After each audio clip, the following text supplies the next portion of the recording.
Chapter 94, Cultivation Chi vs. Glyph Swords. Chapter 94 Cultivation Chi vs. Glyph Swords. To these spirit masters, even the perfect quality Ghost King was a treasure that was extremely sought for and low in numbers.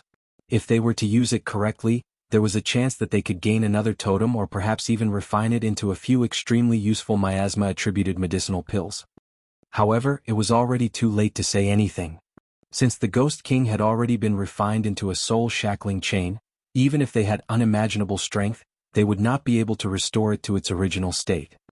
Whatever, considering this child used a perfect quality Ghost Kong to create a soul-shackling chain, he may have a chance of entering the top 10. Senior Huang let out a sigh and felt quite helpless.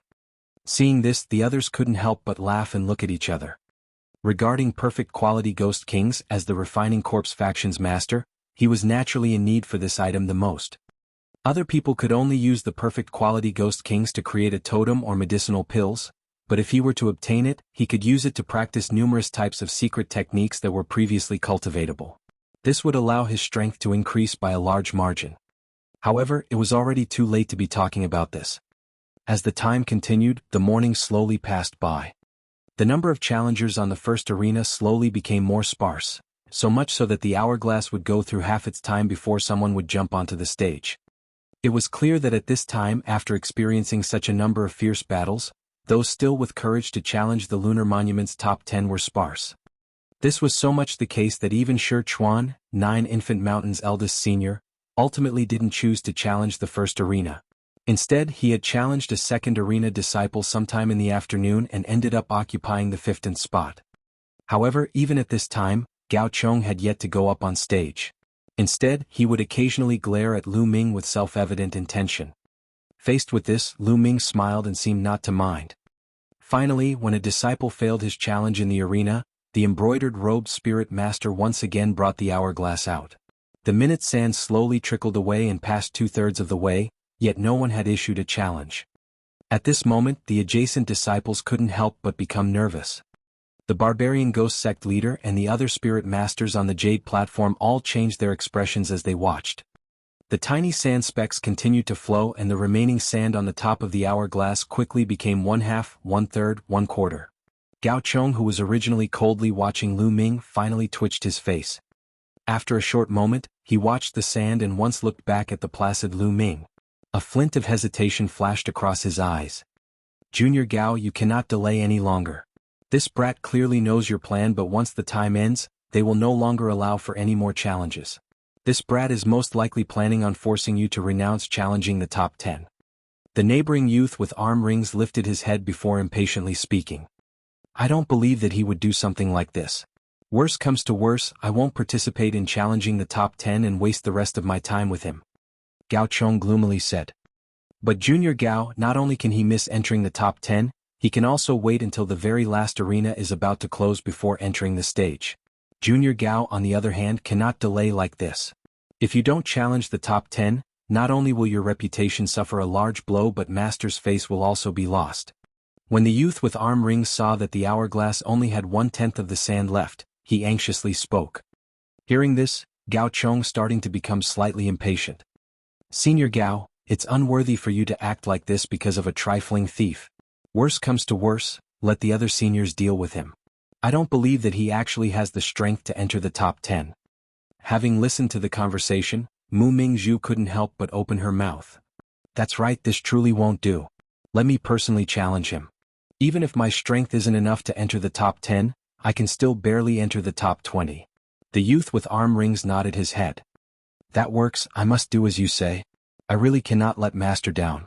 If this brat's strength isn't any good, then Senior XN should be enough to take care of him.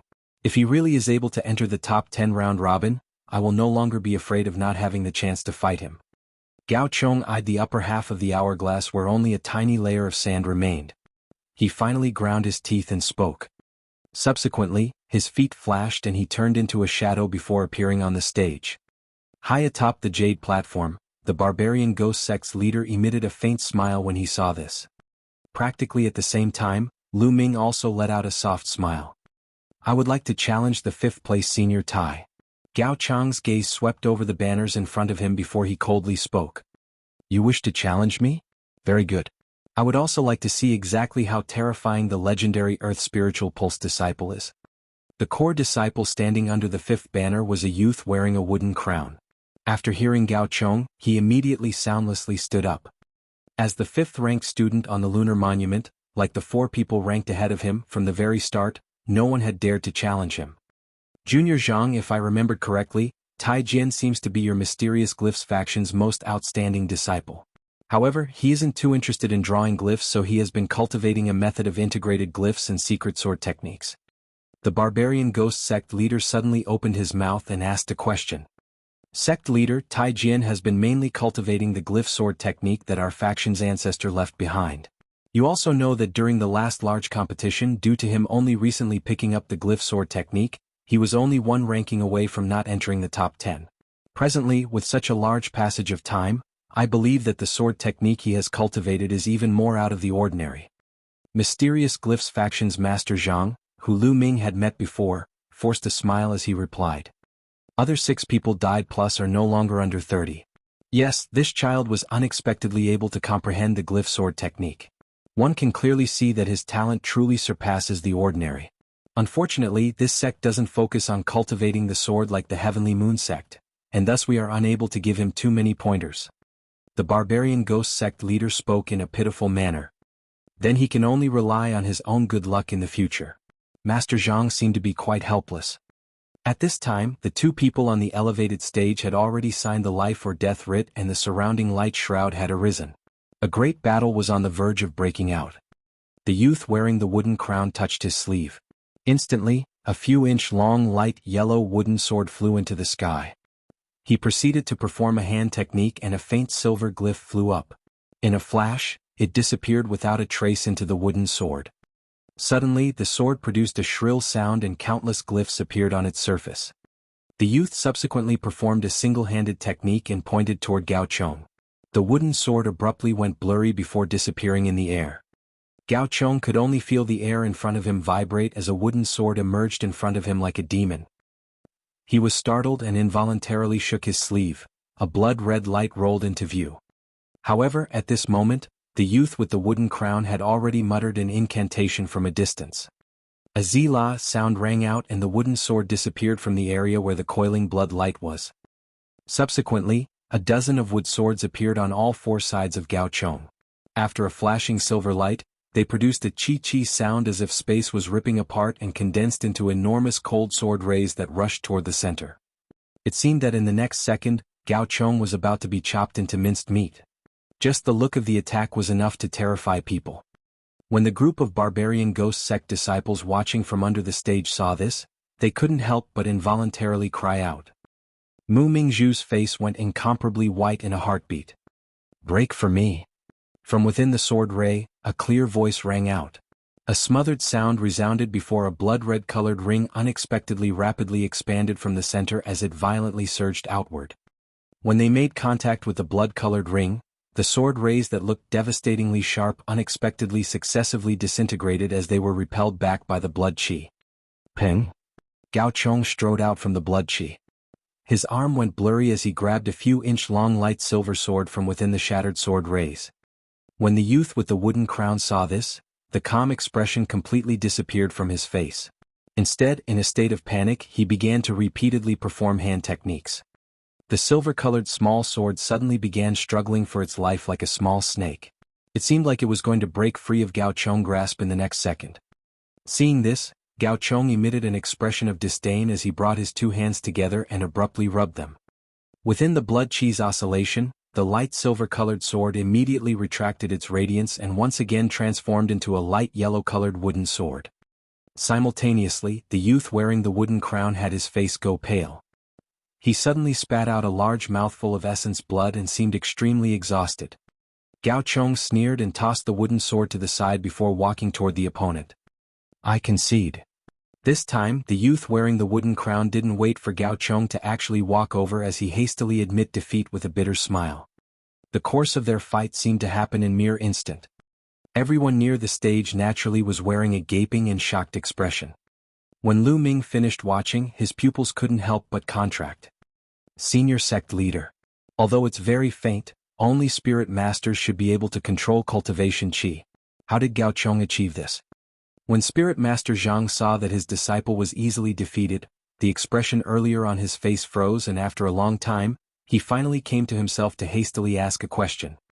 That's correct, the blood was Sect leader's most proficient technique, the blood cultivation qi. Gao Chong has yet to become a spirit master, and the Zhen Yuan in his body is still in a gaseous state, yet how is he able to condense the cultivation qi? Refining Corpse Faction's Master Huang took in a deep breath before also asking a question. Zhen Yuan equals Yuan Li Gui Ru Quan and the other spirit masters identically displayed shocked expressions on their faces. There is no need for fellow juniors to be too shocked. The reason that Gao Chong is able to achieve such a thing is due to last time Master Yen personally visited this child. He was so pleased he bestowed Gao Chong a drop of demonic dragon spiritual blood. The barbarian ghost sect leader calmly replied. When Spirit Master Lei heard the words demonic dragon spiritual blood, he couldn't help but jump in fright. That's correct, although Master Yen was unable to kill the Scarlet Dragon, he didn't return empty-handed. Instead he obtained a few drops of demonic dragon spiritual blood. The barbarian ghost sect leader unhurriedly said. Chapter 95, Hidden Strength. Chapter 95, Hidden Strength. When they heard this, everyone else including Gui Ru Quan couldn't help but look at each other. Since it's like that, the trace of the bloody cultivation qi on Martial Nephew's body was refined by the crystal-level demonic spirit blood and through Nephew Gao's own efforts. Considering that the blood is exceptionally precious to even us, one can only imagine the effects it will bring to a spirit apostle. Therefore, it truly isn't too bizarre of a situation. It seems that Master Yen looks favorably upon Martial Nephew Gao, otherwise, he wouldn't have bestowed with him such a precious gift. Spirit Master Huang muttered to himself as his words unexpectedly involuntarily contained a trace of envy. Since Martial Nephew Gao was able to refine a trace of bloody cultivation qi, even if he isn't as powerful as Yang Qian, he won't be too far. His strength should be enough to rank within the top 3. Chu Chi's gaze swiveled around as he spoke. Haha, although Chong Er has cultivation qi, he has barely scratched the surface, so how can he compare to Nephew Yang and the others? As long as he can maintain his current ranking, I will be satisfied. The barbarian ghost sect leader stroked his beard with a smiling expression as he spoke. When everyone heard his words, no one actually believed they were true. Just at this time, without even waiting for the embroidered robed spirit master to take out the hourglass, another person slowly walked onto the stage and calmly said, 9 Infant Mountains by Tsong Tian challenges the 9th place senior Sunday. It astonishingly was Lu Ming who walked onto the first elevated platform. Gao Chong was now standing under the 5th banner, and when he saw this scene, his face immediately went gloomy. When Lei Zhen and Jialan saw Lu Ming, their expressions slightly changed. As for Qian Huinyang, when she saw the somewhat familiar face ascend the platform, she was a bit surprised. What, it's this child? Junior Gue, if I remembered correctly, although this Martial Nephew Bai has defeated a genius disciple from 9 Enlightenment Mountain, he should only be a 3 Spiritual Pulse disciple. What cultivation level is he at right now? From atop the Jade platform, when the barbarian ghost sect leader saw this, he was also slightly startled. He turned his head towards the scholar and asked a question. I'm also not too clear on this matter.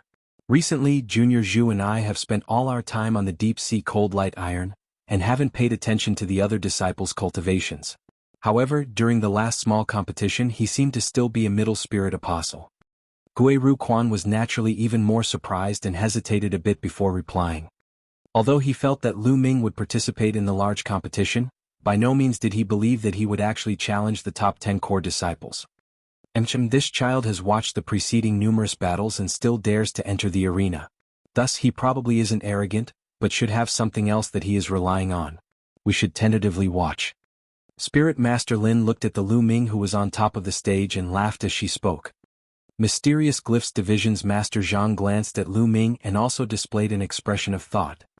Originally, everyone else paid no attention to Lu Ming, but after hearing the various people speak, they became somewhat interested. The current 9th ranked disciple was not the original 9th core disciple on the lunar monument, but was a youth surnamed Sun who was wearing a red and blue banner on his back. His figure was short and his facial features were unremarkable. However, during the previous battle, he had only used the red banner to produce a raging inferno, that coupled with a fireball technique that seemed to be nearing the complete spell mastering stage, he had easily defeated his opponents. Therefore no one dared to underestimate him. At this time, the youth surnamed Sun had already heard Lu Ming's challenge and sneered as he stood up. He proceeded to walk to the center of the stage. The embroidered-robed spirit master didn't hesitate and produced a tablet for the two of them to drip their blood on. After it was completed, he unleashed the ground's inscriptions and the protection light shroud appeared. Let the challenge begin. The embroidered-robed spirit master had already flown outside the light shroud and lazily spoke. It was clear that he wasn't too optimistic about this battle. After all, Lu Ming was too young and a new disciple. Moreover, his name had no reputation and naturally was not worth any expectation. The youth with the surname of Sun stood on the stone platform clearly had identical thoughts. His mouth curled into a pejorative expression and he thought so lightly of Lu Ming so much so that he didn't even take out the banners on his back. Instead, he only muttered an incantation. Instantly, a sound reverberated through the air and 4 scarlet red fireballs shot out. Subsequently, he abruptly stomped one foot on the ground. Hong! A red light erupted from under his foot. It morphed into a firewall that rushed at Lu Ming. When Lu Ming saw this, his expression didn't change and his sleeve shook. A black rope violently surged outward and after a few pie sounds, the 4 fireballs disappeared in a flash. As for the few tens of feet firewall, Lu Ming's other arm shook. Immediately, the copper bracelet flashed and a blurry tiger head appeared. It opened its mouth and a vast expanse of white soundwave shot out. With Lu Ming's current cultivation, the power when using this practitioner weapon was worlds apart from before. The soundwave appeared and wildly surged forward like a tsunami. Pooh! The firewall and the soundwave made contact before the firewall split and passed along the 2 sides of Lu Ming before ultimately striking the light shroud behind him where it was extinguished. No wonder you dare to challenge me. It seems that you have a bit of strength. I, your senior, will be more serious now. When the originally slightly indifferent disciple Sun saw his opponent cleanly and efficiently break his attack, his face finally changed. Immediately, a concentrated expression appeared and he slowly grabbed the red banner on his back. Senior should use the other matching practitioner weapon. Otherwise you may not get a chance to use it. When Lu Ming saw the opponent's scarlet red banner, he insipidly spoke. Your manner of speaking actually is quite arrogant. Why don't you wait and test the true strength of this Raging Flames banner before speaking with insolence? The youth named Sun sneered after hearing Lu Ming talk like that. Subsequently, his hands grabbed the banner and he quickly began swaying while simultaneously reciting an incantation. In an instant, traces of flames appeared on the scarlet red banner. In a moment's work, these flames intertwined with each other and faintly began to morph into a long scarlet cloud of flame that was a few feet in diameter. After witnessing this scene, Lu Ming's eyes squinted and he suddenly performed a technique with both his hands. Simultaneously, he began reciting an incantation and specks of cyan light appeared in front of his body. Go! When the youth surnamed Sun saw this scene, he was slightly startled, but immediately let out a loud roar and ferociously waved his arms forward. The scarlet cloud of flame instantly shot out with a whistling sound and oppressively surged towards Lu Ming. Meanwhile, Lu Ming's put his 2 hands together before abruptly pulling them apart. Instantly, an enormous wind blade tens of feet long appeared in the air. His wrists shook and the enormous wind blade promptly transformed into a ray of cyan light as it violently shot out. The seemingly astonishing cloud of flame was forcibly hacked apart through its center after making contact with the cyan ray. The youth surnamed Sun heard an exploding sound in his ear as the enormous wind blade suddenly appeared right in front of him. Its speed was exceptionally quick and it completely surpassed his expectations. It seemed that in the next second he was also about to be chopped in half. No! The youth was frightened stiff as he cried out in alarm. He could only barely manage to abruptly swing the banner in his hand in front of his body. A crisp noise reverberated. The scarlet red banner was chopped in half by the enormous wind blade like withered grass. In a flash, it was about to cleave the youth open as well. However, at this time, the embroidered-robed spirit master officiating the large competition had already prepared a blue glyph and in great alarm, he hastily tore it. Ping! A light blue shield appeared in the air in front of the youth's body with impeccable timing. The enormous wind blade resolutely crashed into it before immediately disintegrating into small chunks flying in every direction. Even though a small portion of the wind blade was disintegrated, the remaining smaller wind blade kept on traveling and still penetrated the youth's chest in a torrential manner. The youth let out a miserable cry and he instantly fell to the ground while clutching his chest. Fresh blood quickly poured through the gaps of his fingers. At this moment, Lu Ming was expressionless and his two hands were forming another technique. Another wind blade promptly condensed together and was about to rush at the opponent. Stop, you have already won. It is needless for you to attack. In the air, a figure let out a low yell. Lu Ming only felt a droning sound in his two ears as the originally condensed wind blade suddenly disappeared in a flash. In a state of shock, he naturally stopped his technique. Simultaneously, the light shroud undulated and the embroidered-robed spirit master promptly appeared on the arena. He turned his head and once again examined Lu Ming before clicking his tongue and saying, "You are at a young age, yet you are unexpectedly able to condense the wind blade technique seal. This truly isn't bad. However, your attacks were a bit too ruthless. If I hadn't made a move in time, I'm afraid that this brat would have been chopped into two pieces by you. I didn't have a choice. Once I performed this technique, I would have no control over it." Lu Ming bowed to the embroidered-robed large man and calmly spoke. There's no need to be afraid. I never said that you did something wrong. When the life and death trials arrive, this sort of method is the correct choice. In the middle of a life or death struggle with death only an inch away, how can one be merciful?" The embroidered-robed man laughed as he spoke and unexpectedly viewed Lu Ming in a new positive light. Lu Ming was slightly startled, but proceeded to smile and didn't speak. The embroidered-robed man subsequently appeared by Disciple Sun's side. He examined his body where fresh blood violently flowed without end and creased his eyebrows. His sleeve then shook and a Cyan glyph flew out before morphing into a Cyan light that shot into the youth's body. Disciple Sun's body shook a few times as a faint Cyan light expeditiously healed the wound in his chest like a sieve. Surprisingly, in an instant the blood stopped flowing. Many thanks for Martial Uncle's assistance. The youth surnamed Sun finally spoke something as he stood up. However, due to too much blood loss, his face naturally was extremely pale. "Go down, you've lost too much blood. In the next few days you cannot fight anyone else." The embroidered-robed large man held an expressionless face as he spoke. "Yes." Sun's face became abnormally ugly as he replied. He vehemently glared at Lu Ming, but could only descend the stone platform in a disheartened manner. Lu Ming walked to the 9th banner and calmly sat down. High up in the air on the jade platform, the group of spirit masters who just witnessed the scene were in an uproar. Perfection of the wind blade technique. Condensed a technique seal. This truly is an inconceivable affair. Among the spirit apostles under 30 years of age, the only ones capable of doing this most likely are Yang Chen and Chen Huinyang. I didn't expect a 3 spiritual pulse disciple would be capable of such a feat. There's no way that Martial Nephew Bai has only a 3 spiritual pulses. Judging the aura he released just now, he clearly already possesses a late spirit apostle's cultivation. Junior Gue, you truly are secretive.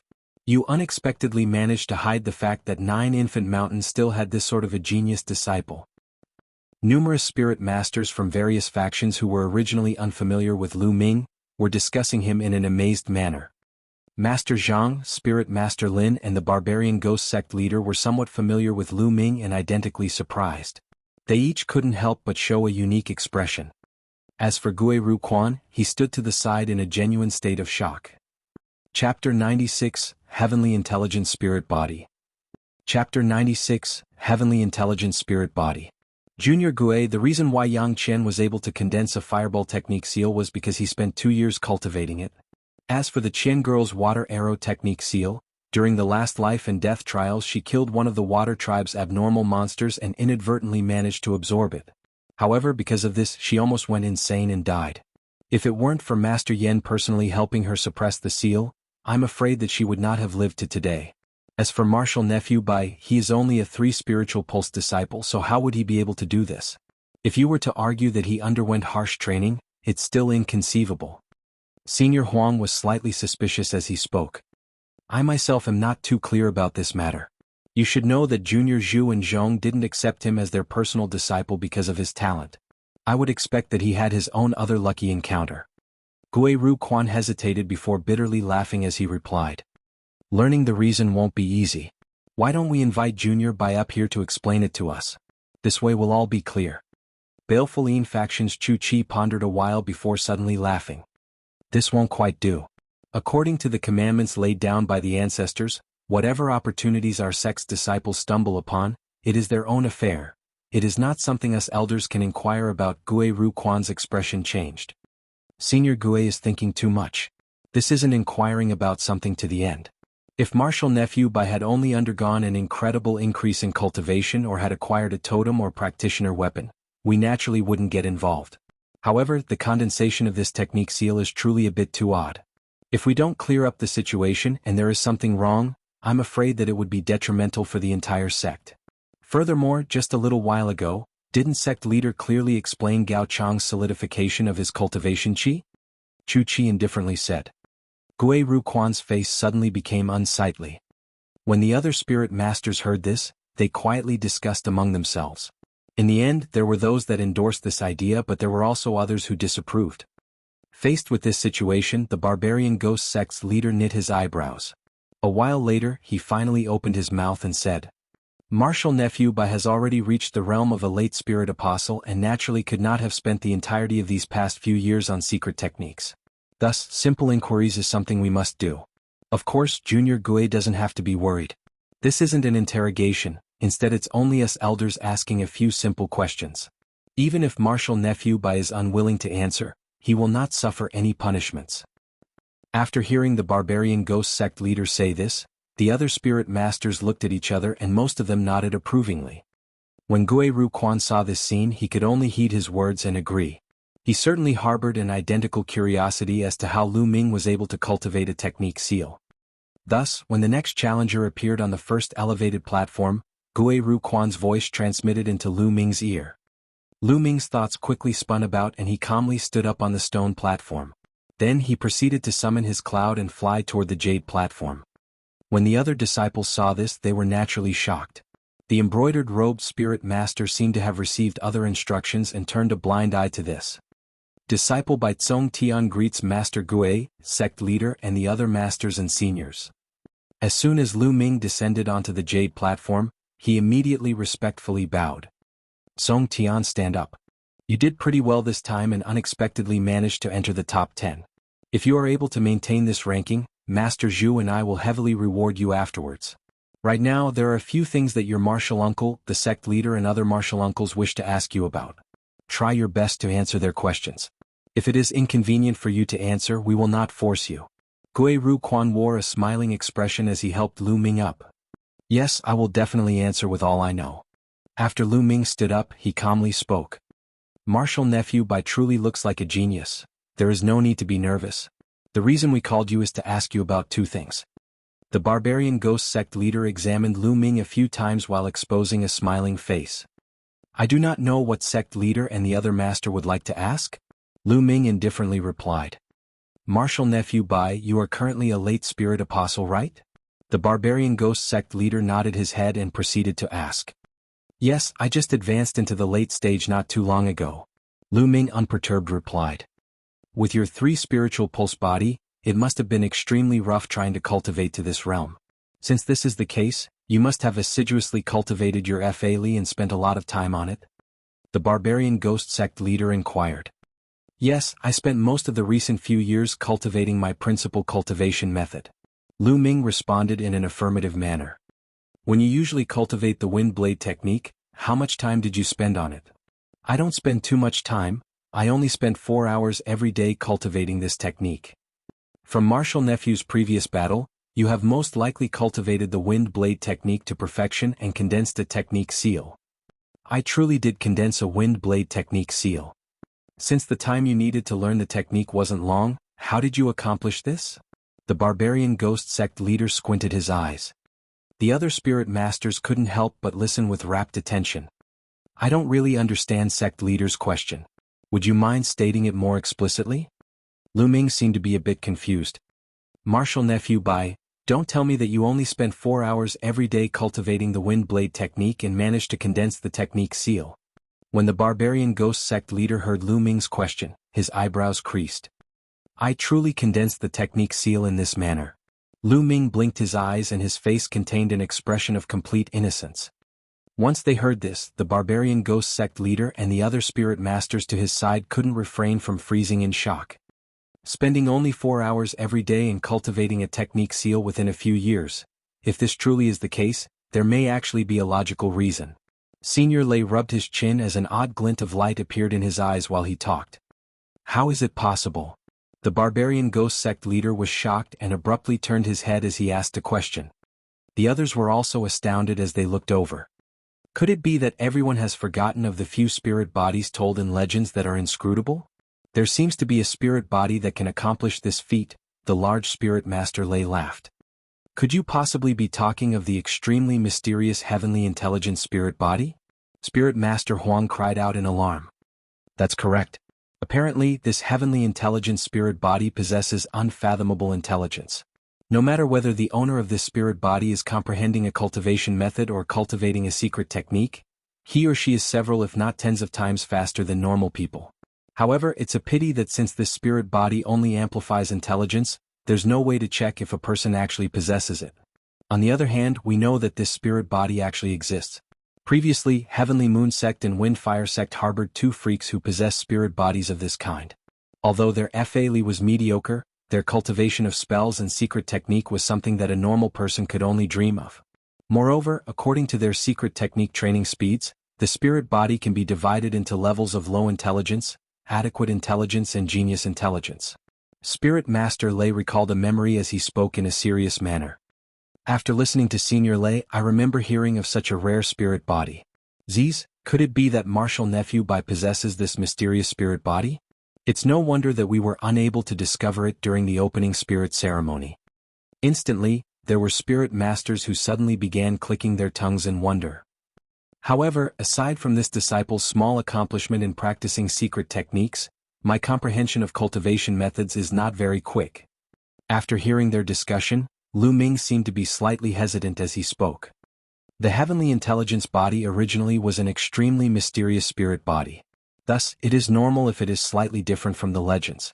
Perhaps yours isn't a heavenly intelligent spirit body but is an unknown kind of similar spiritual body. After all, although we know that a plethora of spirit bodies exist in the cultivation world, we don't concretely know the amount. If we were to strictly adhere to what we know, that would just be silly. Spirit Master Huang pondered a while, but ultimately began smiling and the expression on his face was one of revelation. After listening to Senior Huang, it seems that this child does possess a spirit body similar to the heavenly intelligent spirit body. If this truly is the case, everything would make sense. Very good. Marital Nephew Bai can go down and continue participating in the remaining large competition. When the barbarian ghost sect leader finished listening, he exposed an expression that revealed his thoughts before finally laughing and speaking to Lu Ming. After Lu Ming finished listening, he looked at Gui Riquan. When he saw that Spirit Master Gui's smiling expression indicated that he could leave, he finally bowed toward everyone on the jade platform before once again hopping on his cloud and flying down. A moment later he had returned to the stone platform and proceeded to sit under his banner. Lu Ming's facial expression seemed normal, but he let out a large sigh of relief inside.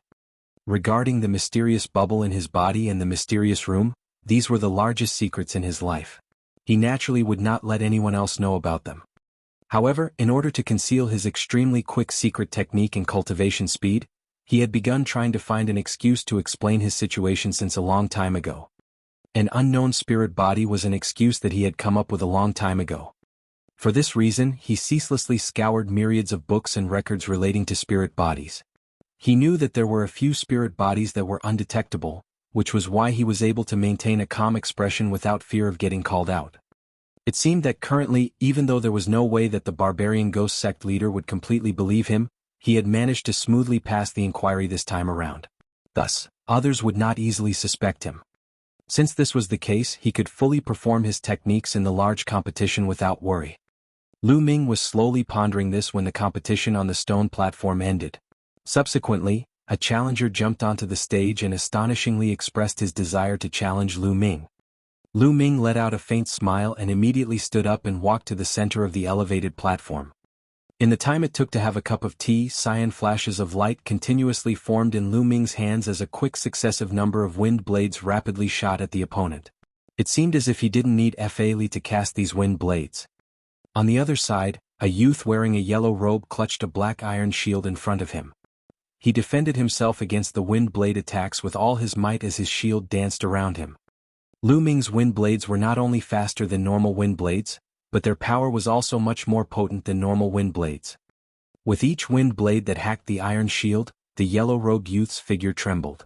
Even though his other hand possessed a yellow bronze whip practitioner weapon, he was unable to find a chance to use it. Finally, the iron shield endured one last cyan-colored wind blade before exploding with a dang sound. The yellow-robed youth turned pale with fright. It seemed as if he was too surprised to even say the words, "I concede." A few pew sounds resonated as quite a few wind blades brushed the sides of his body. The youth's body froze and his face was pale as he didn't dare move an inch. Chapter 97, Scarlet Flame Bead and Blood Marrow Pill. Chapter 97, Scarlet Flame Bead and Blood Marrow Pill. If the young man hadn't paused fast enough, he would have perhaps lost an arm or a leg from the wind blades. After forfeiting, the young man did not wait for the large man in embroidered robes to announce the results. Instead, he immediately jumped off the stage gloomily. The crowd below was in an uproar from seeing this, and they could not help but start discussing what happened. This junior Bai is so strong he actually only used the wind blade technique to easily defeat 2 opponents. Who knows if he has other techniques up his sleeves? How can he release the wind blade technique this quickly? It gives me a feeling that he had no need to chant at all. The power also cannot be compared to a normal wind blade. Idiot, you still can't tell. Junior Bai's wind blade technique has already been cultivated to the legendary perfection and might have even condensed a technique seal in his mind. Technique seal, what is that? This? To not even know what a technique seal, how can we continue this conversation? When you go back, go ask your elders, then you will know. With the first stage in such an uproar, it naturally attracted the attention of disciples on other stages nearby. Some barbarian ghost sect disciples who weren't paying attention walked over curiously and started to ask what was going on. Isn't that Senior Bai? I'm not mistaken, right? Senior Bai is actually standing on the first stage. Doesn't the banner next to him represent the 9th core disciple?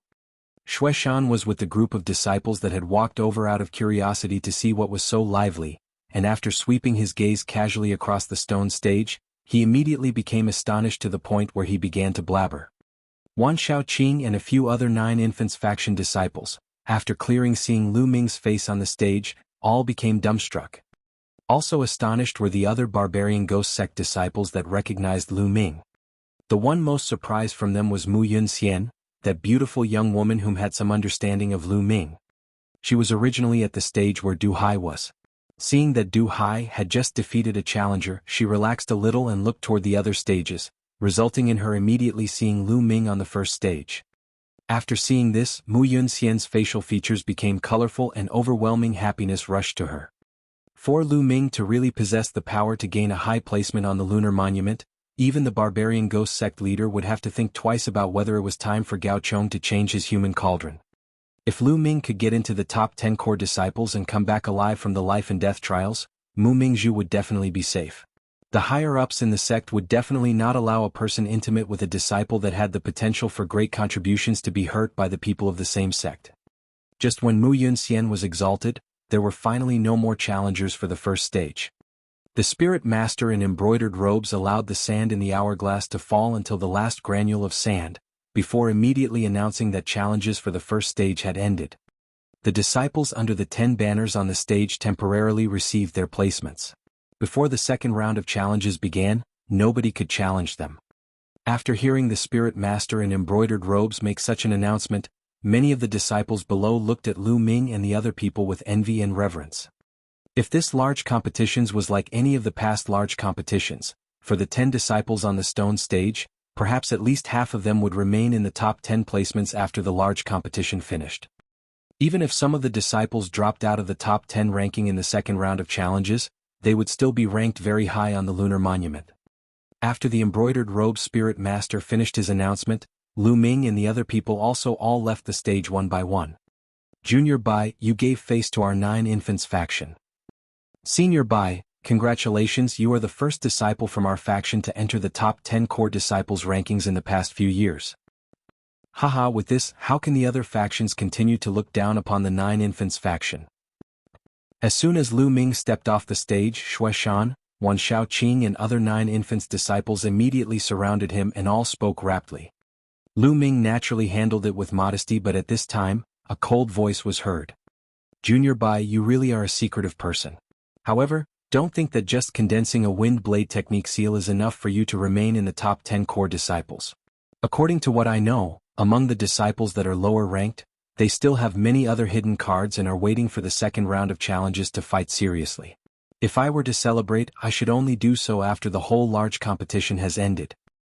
It was actually Gao Chong who was with the Shijian couple and other people. He walked across and from far away he spoke coldly to Lu Ming. Mu Mingzhu, who stood next to him, had a shred of shock in her expression. It seems that the matter of Lu Ming getting a place in the top 10 caused her to be extremely shocked. Junior Gao, you will know whether or not I stay in the top 10 tomorrow when the second round ends. Lu Ming turning his head around and looked at Gao Chong. He spoke plainly. Good, then I will wait and see. Gao Chong's expression was extremely gloomy. He firmly looked at Lu Ming before turning around and leaving with the other people. Shui Shan and the other 9 infants disciples who were standing to the side, naturally heard the conversation full of conflict between Lu Ming and Gao Chong. They could not help but look at each other in dismay. As the competition at the first stage ended, several other stages also slowly ended in the same way. One by one the challenges came to an end. When the sun was about to set, finally, nobody was going on to the last stage either. At this time the barbarian ghost sect leader flew out from the Jade platform. He announced that the first round of challenges of the large competition really had ended and the ranking challenges between core disciples over ranking would begin tomorrow.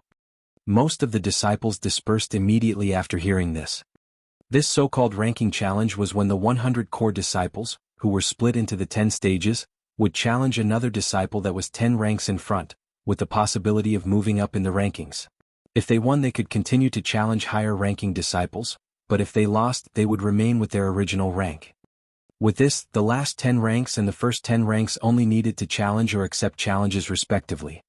Of course, like Gao Chong said, several disciples did not use their true abilities in the previous round of the large competition. It was during the second round where the true placements between the many disciples could really be decided. Lu Ming naturally was afraid to be neglectful, so he left the stone mountain and returned to his dwelling. Once there he decided to properly hone his strength for the final push tomorrow. However, not long after, there was an outer sect disciple who came to the dwelling to let Lu Ming know that Gui Ruquan wanted to see him. Lu Ming was not surprised at all by this. After controlling his emotions, he responded before walking out of the courtyard. He then took to the sky, flying directly to the mountain's peak. After a while he arrived at the hall responsible for official business on the mountain peak.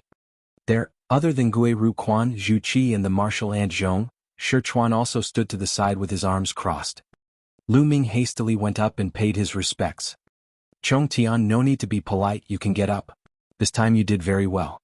To actually be able to enter into the current top 10 core disciple rankings gave us 3 a pleasant surprise. Seeing Lu Ming enter, Gui Ruquan immediately smiled and said. Zhu Qi and the martial ant Zhong also looked at Lu Ming with a smile. I do not dare take credit, I only got to this step due to luck. Lu Ming replied respectfully. Haha, others can be lucky. How can your perfection of the wind blade technique and your late spirit apostle level of cultivation be luck? If your 2 martial uncles and I knew of your talent in cultivation and secret techniques, we would have already rewarded resources to you as well as give you some advice and help. Perhaps your strength would be at an even higher level. Gui Ruquan spoke with pity.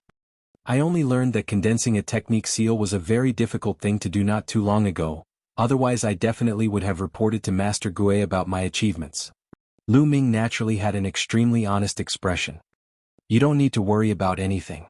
We don't care whether you have the legendary heavenly spirit body of intelligence or used other means to be able to reach your current level and be able to condense a technique seal, we just want to ask you a question. How confident are you in continuing to hold a position in the top 10 tomorrow? Gui Ruquan waved his hands and asked with a solemn expression. I cannot be too certain. However, if I don't receive a challenge from an extremely powerful disciple, I am 70 to 80% assured. Lu Ming's eyes flashed and responded as such. 70 to 80%. Hee, looks like other than the wind blade technique seal you still have other methods. After hearing this, Zhu Qi spoke while laughing.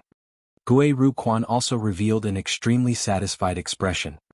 Very good, now I will ask you another question. Are you willing for me to become your teacher and you become a direct disciple of mine? Martial Ant Zhong, who was silent before, opened her mouth and asked something that surprised Lu Ming. Although he had already somewhat anticipated that coming here would likely give him some benefits, but Martial Ant Zhong wanting to take him in as a direct disciple was a big, unexpected surprise.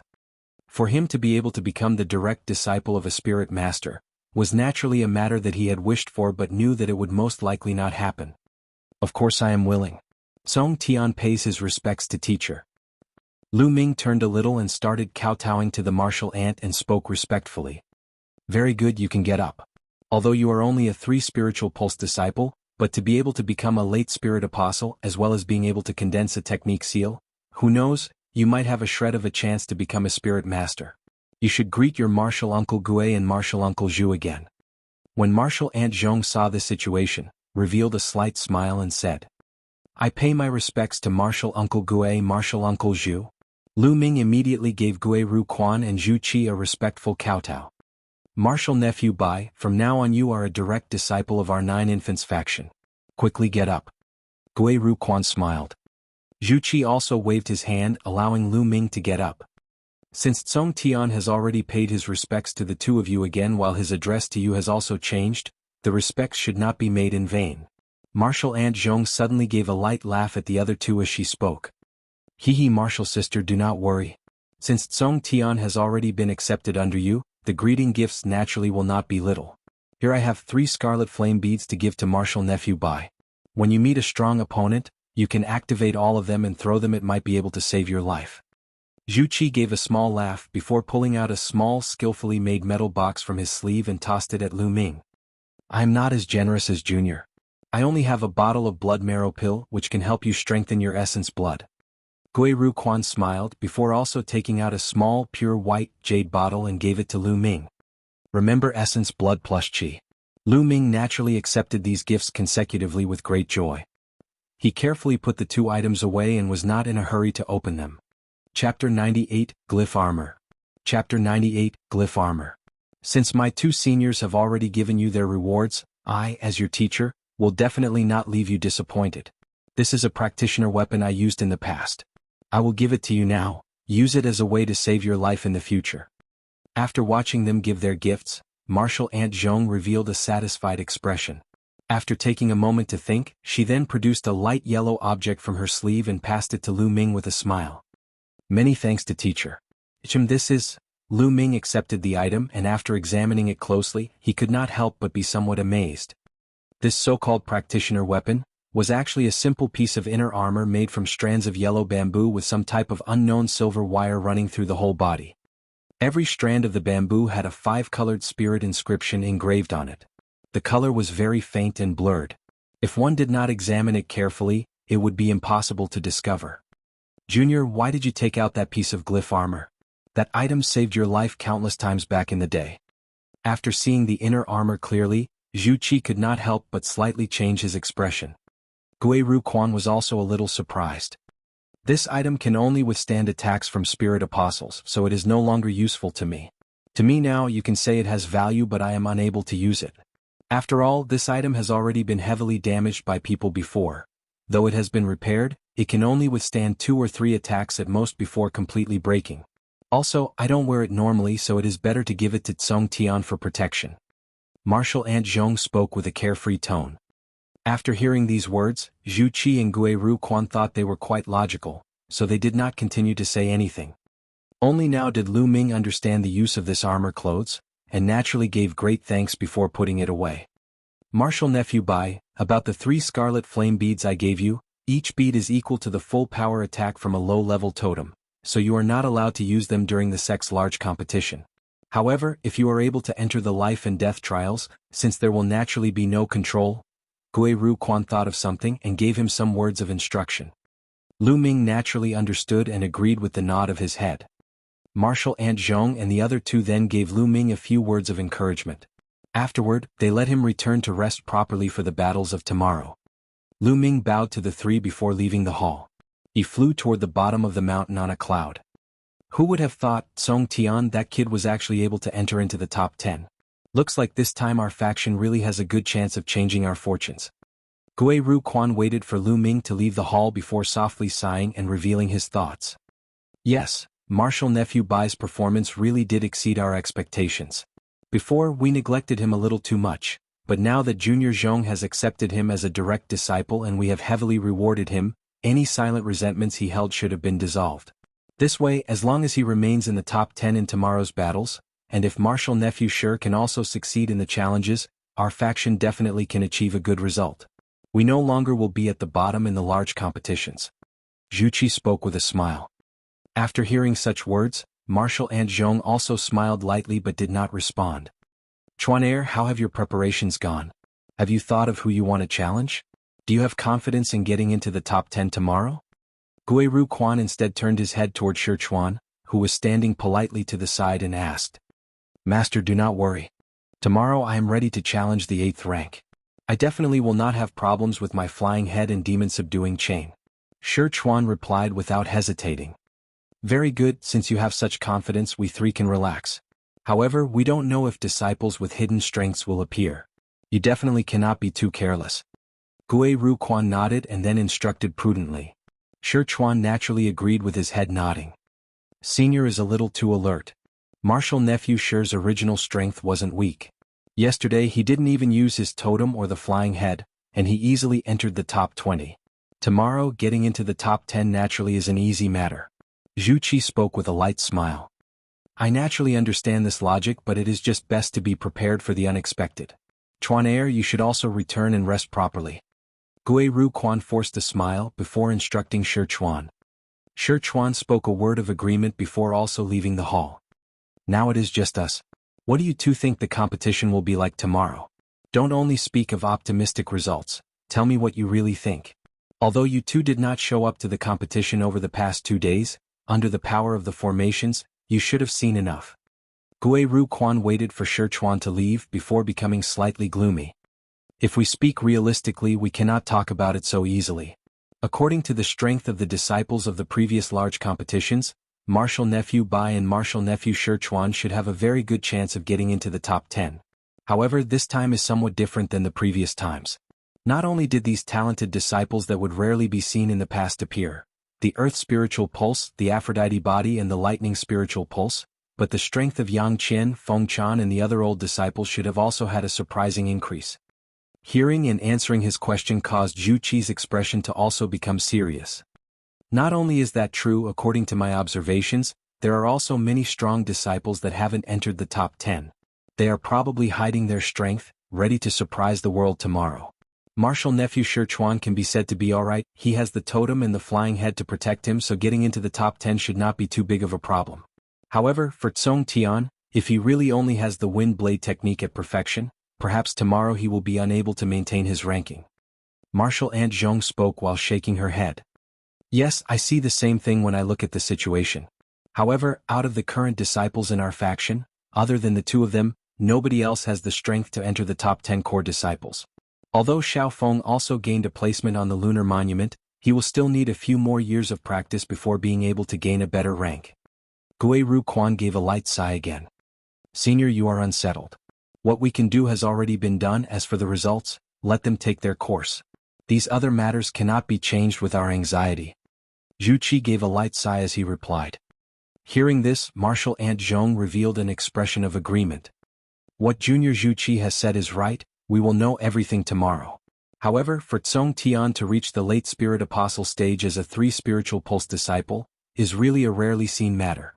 A 3 Spiritual Pulse disciple reaching late Spirit Apostle is clearly possible, but a 3 Spiritual Pulse disciple being able to reach the realm of a Spirit Master, the last time that happened was around 500 to 600 years ago. Guiru Quan smiled before returning the matter back to Lu Ming. A 3 Spiritual Pulse disciple becoming a Spirit Master is indeed something that is close to impossible.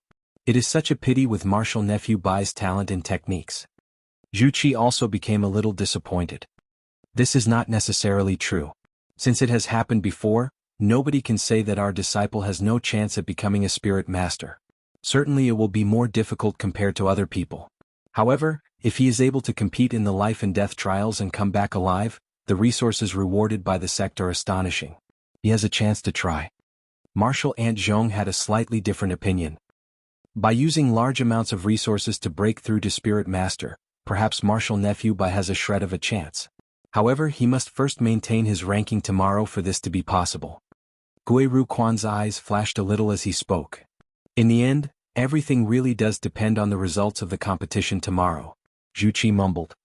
After saying these words, The three of them all had a solemn expression and there was no sound in the entire hall for a while. At the same moment, Lu Ming, who had returned to his training quarters, was admiring the yellow inner armor he had just received.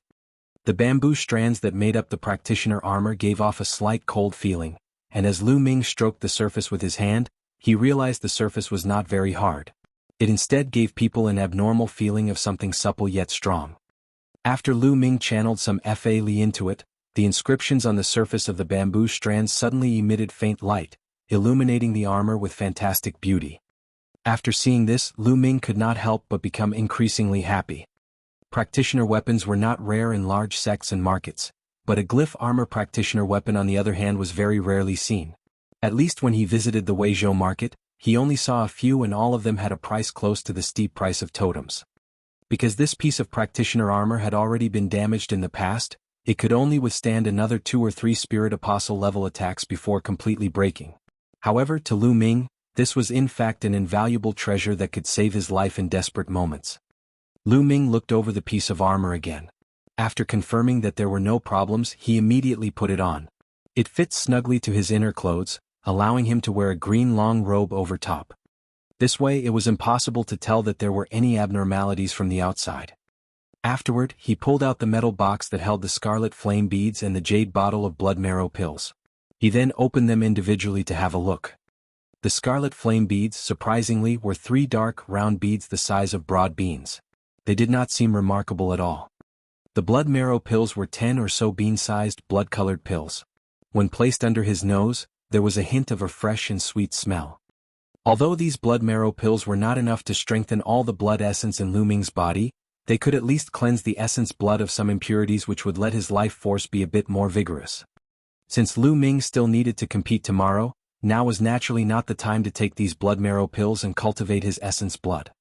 Therefore, Lu Ming put the scarlet flame beads and blood marrow pills away again, before beginning to breath and regulate his Fa Li with ease. To him, tomorrow was a day where he could not accept defeat. Lu Ming thought plainly like this. His heart slowly stabilized, forgetting about the outside world. On the morning of the 3rd day, several thousand barbarian ghost sect disciples once again rushed up the stone mountain. This time, all the disciples crowded around the stone platform with the greatest surface area on the mountain peak. The barbarian ghost sect leader with the other spirit masters were all on the jade platform. They floated above the stone stage at an altitude of a little over 1,000 feet. You all should already know the exact rules of the second round of challenges, so I won't say any more. Sect leader announces right now that the second round of challenges in the large competition has officially started. After flying from the jade platform, the barbarian ghost sect leader announced the opening plainly before flying back. At this time, a fat elder flew down from the jade platform and firmly landed on the stone stage.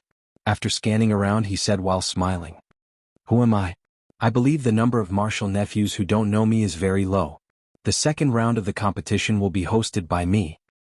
That fat elder, surprisingly, was the martial Uncle Yuan, who was responsible for the scripture pavilion before. Chapter 99, New Challenger. Chapter 99, New Challenger.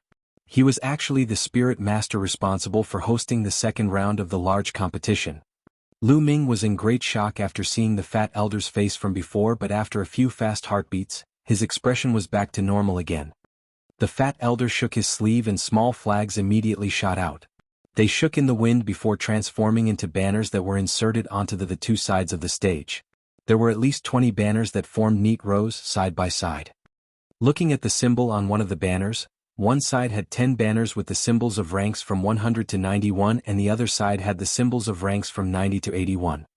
At this time the fat elder spoke plainly. All the core disciples that conform to the banner rankings can now enter the stage. As soon as he stopped speaking, whooshing sounds were produced from the stone stage below.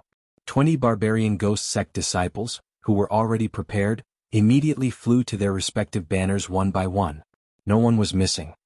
Lu Ming's eyes flashed. He could see Xiao Feng and Du Hai, 2 familiar people.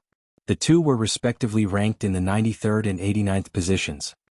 Very good, the order will be according to the rank placements.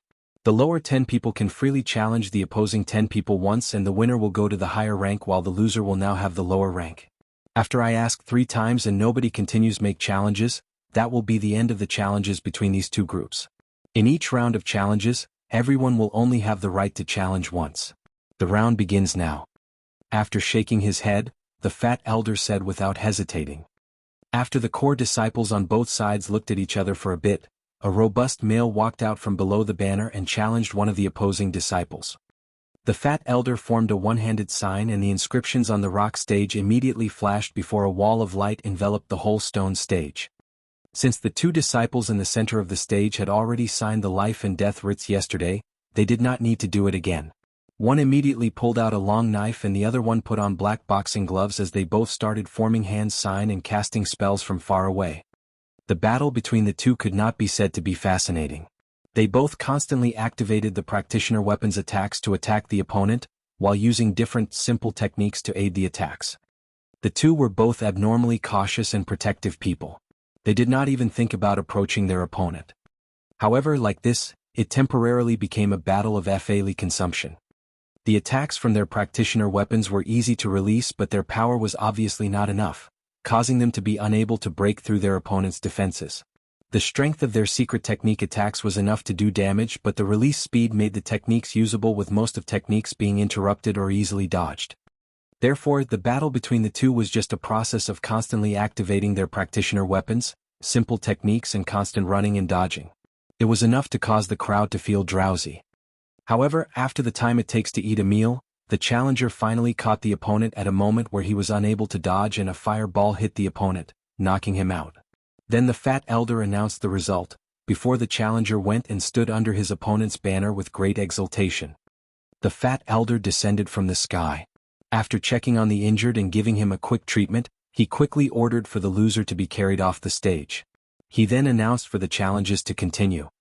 Perhaps due to the influence of the first person, almost at the same time, two people immediately scrambled to give a challenge. One of the two was surprisingly Xiaofeng.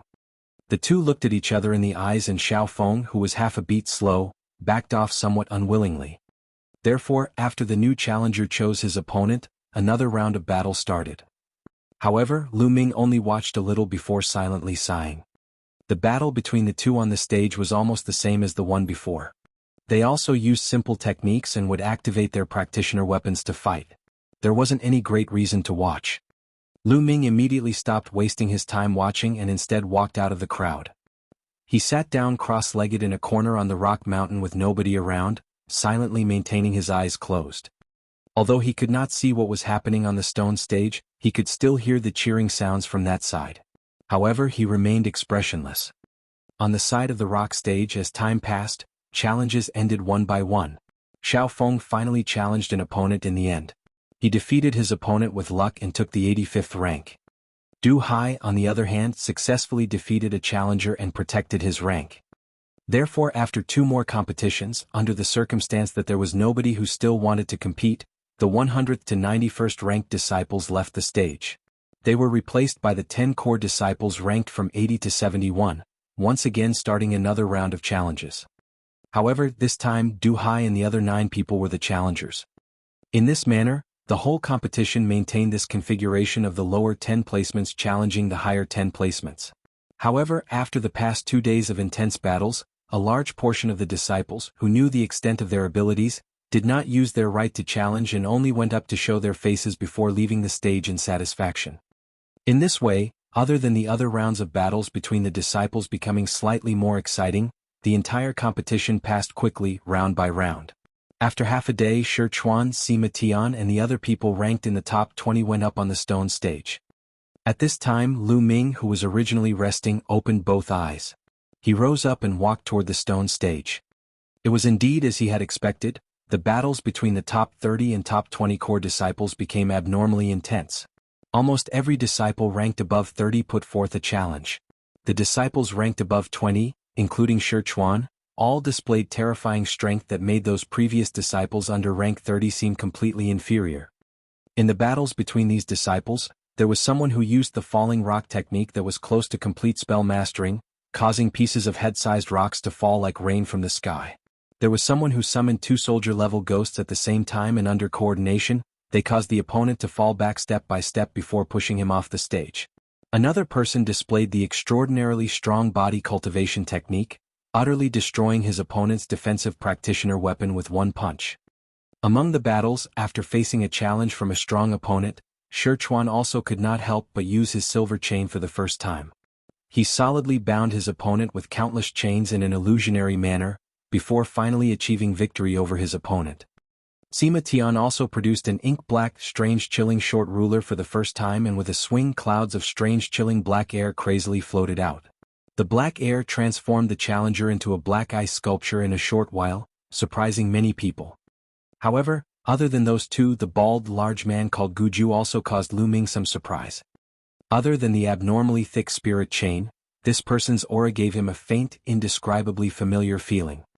However, the bald large man only used the black chain in his hand to easily defeat his challenger, obviously hiding his strong and secretive strength. What made him care even more was when Martial Uncle Ruan saw the bald big man get on the stage, his expression became a little abnormal. While the big man competed, his eyes never left the big man, as if he was interested in the large man's every action. Lu Ming, with a shred of doubt, also muttered to himself a little in his heart. Even though these battles were intense and a portion of the people were defeated and replaced, Sichuan, the bald big man, and quite a few more people all protected their rank. As the last battle between two disciples finished, the fat elder did not call Lu Ming and the other people to get on the stage. Instead, he announced that there would first be a 2-hour rest period before beginning the final fight with the top 10 core disciples. Taking advantage of this time, Sichuan, Sima Tian, and the other people all took pills where they were as they sat down. They firmly grasped the time to meditate and regulate their bodies. The other barbarian ghost sect disciples started to excitedly talk and discuss the next round that was going to start soon. They began speculating about who people wouldn't be challenged and which people would lose their ranks. Lu Ming faintly heard many conversations regarding him, and most of them thought he would do badly. He could not help but grin bitterly in his heart. As the 2-hour time period ended, the FA Li lost by Sichuan and the other people was just about fully recovered. After the fat elder inserted the banners of the top 10 core disciples into the side of the stage, he announced for Lei Zhen and the other 9 people to go up on stage. Lu Ming and the other people, after hearing such, naturally went up on stage without hesitation. The fat elder's originally smiling expression immediately became slightly dumbfounded as he saw Lu Ming walk to the 9th banner, but after a small flash in his eyes, he immediately returned to how he was before. Gao Chong flew onto the stone stage from another direction and just happened to meet Lu Ming face to face. He looked at Lu Ming coldly for a moment before walking to his own banner without saying a single word. Lei Zhen, who flew in from the side, sniggered a little when he saw Lu Ming. He revealed an expression that showed he wanted to try fighting Lu Ming. The battle for the 10 core disciples now begins. The victorious 10 will be the real top 10 core disciples and will be able to enter the top 10 core disciples ranking battle later on. Now you can start freely challenging. The fat elder said 2 sentences with lightning speed, before flying back to the side of the stone stage.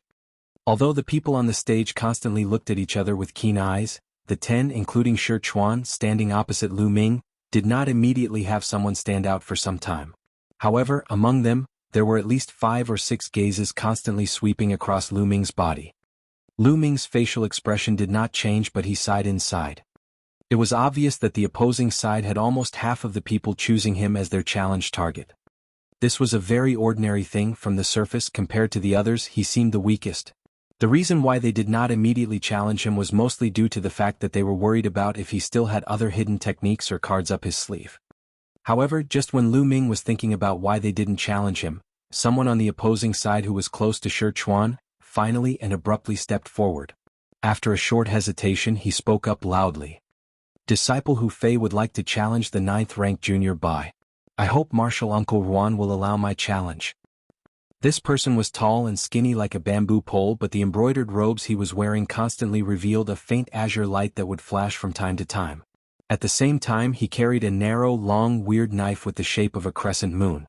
It stood out and gave people a cold feeling of him being a poisonous snake. Hearing this, Lu Ming's eyes immediately squinted and examined his opponent a few times. After hearing this, the fat elder looked at Lu Ming plainly before nodding his head to give approval. Seeing this, Lu Ming walked forward from underneath the banner with no expression. Only at this time did the fat elder form a one-handed sign, making the light screen on the stage appear once again. The light screen surrounded the 2 fighter. He then announced that the challenge had started with a loud voice. Chapter 100, Intense Battles, Part 1.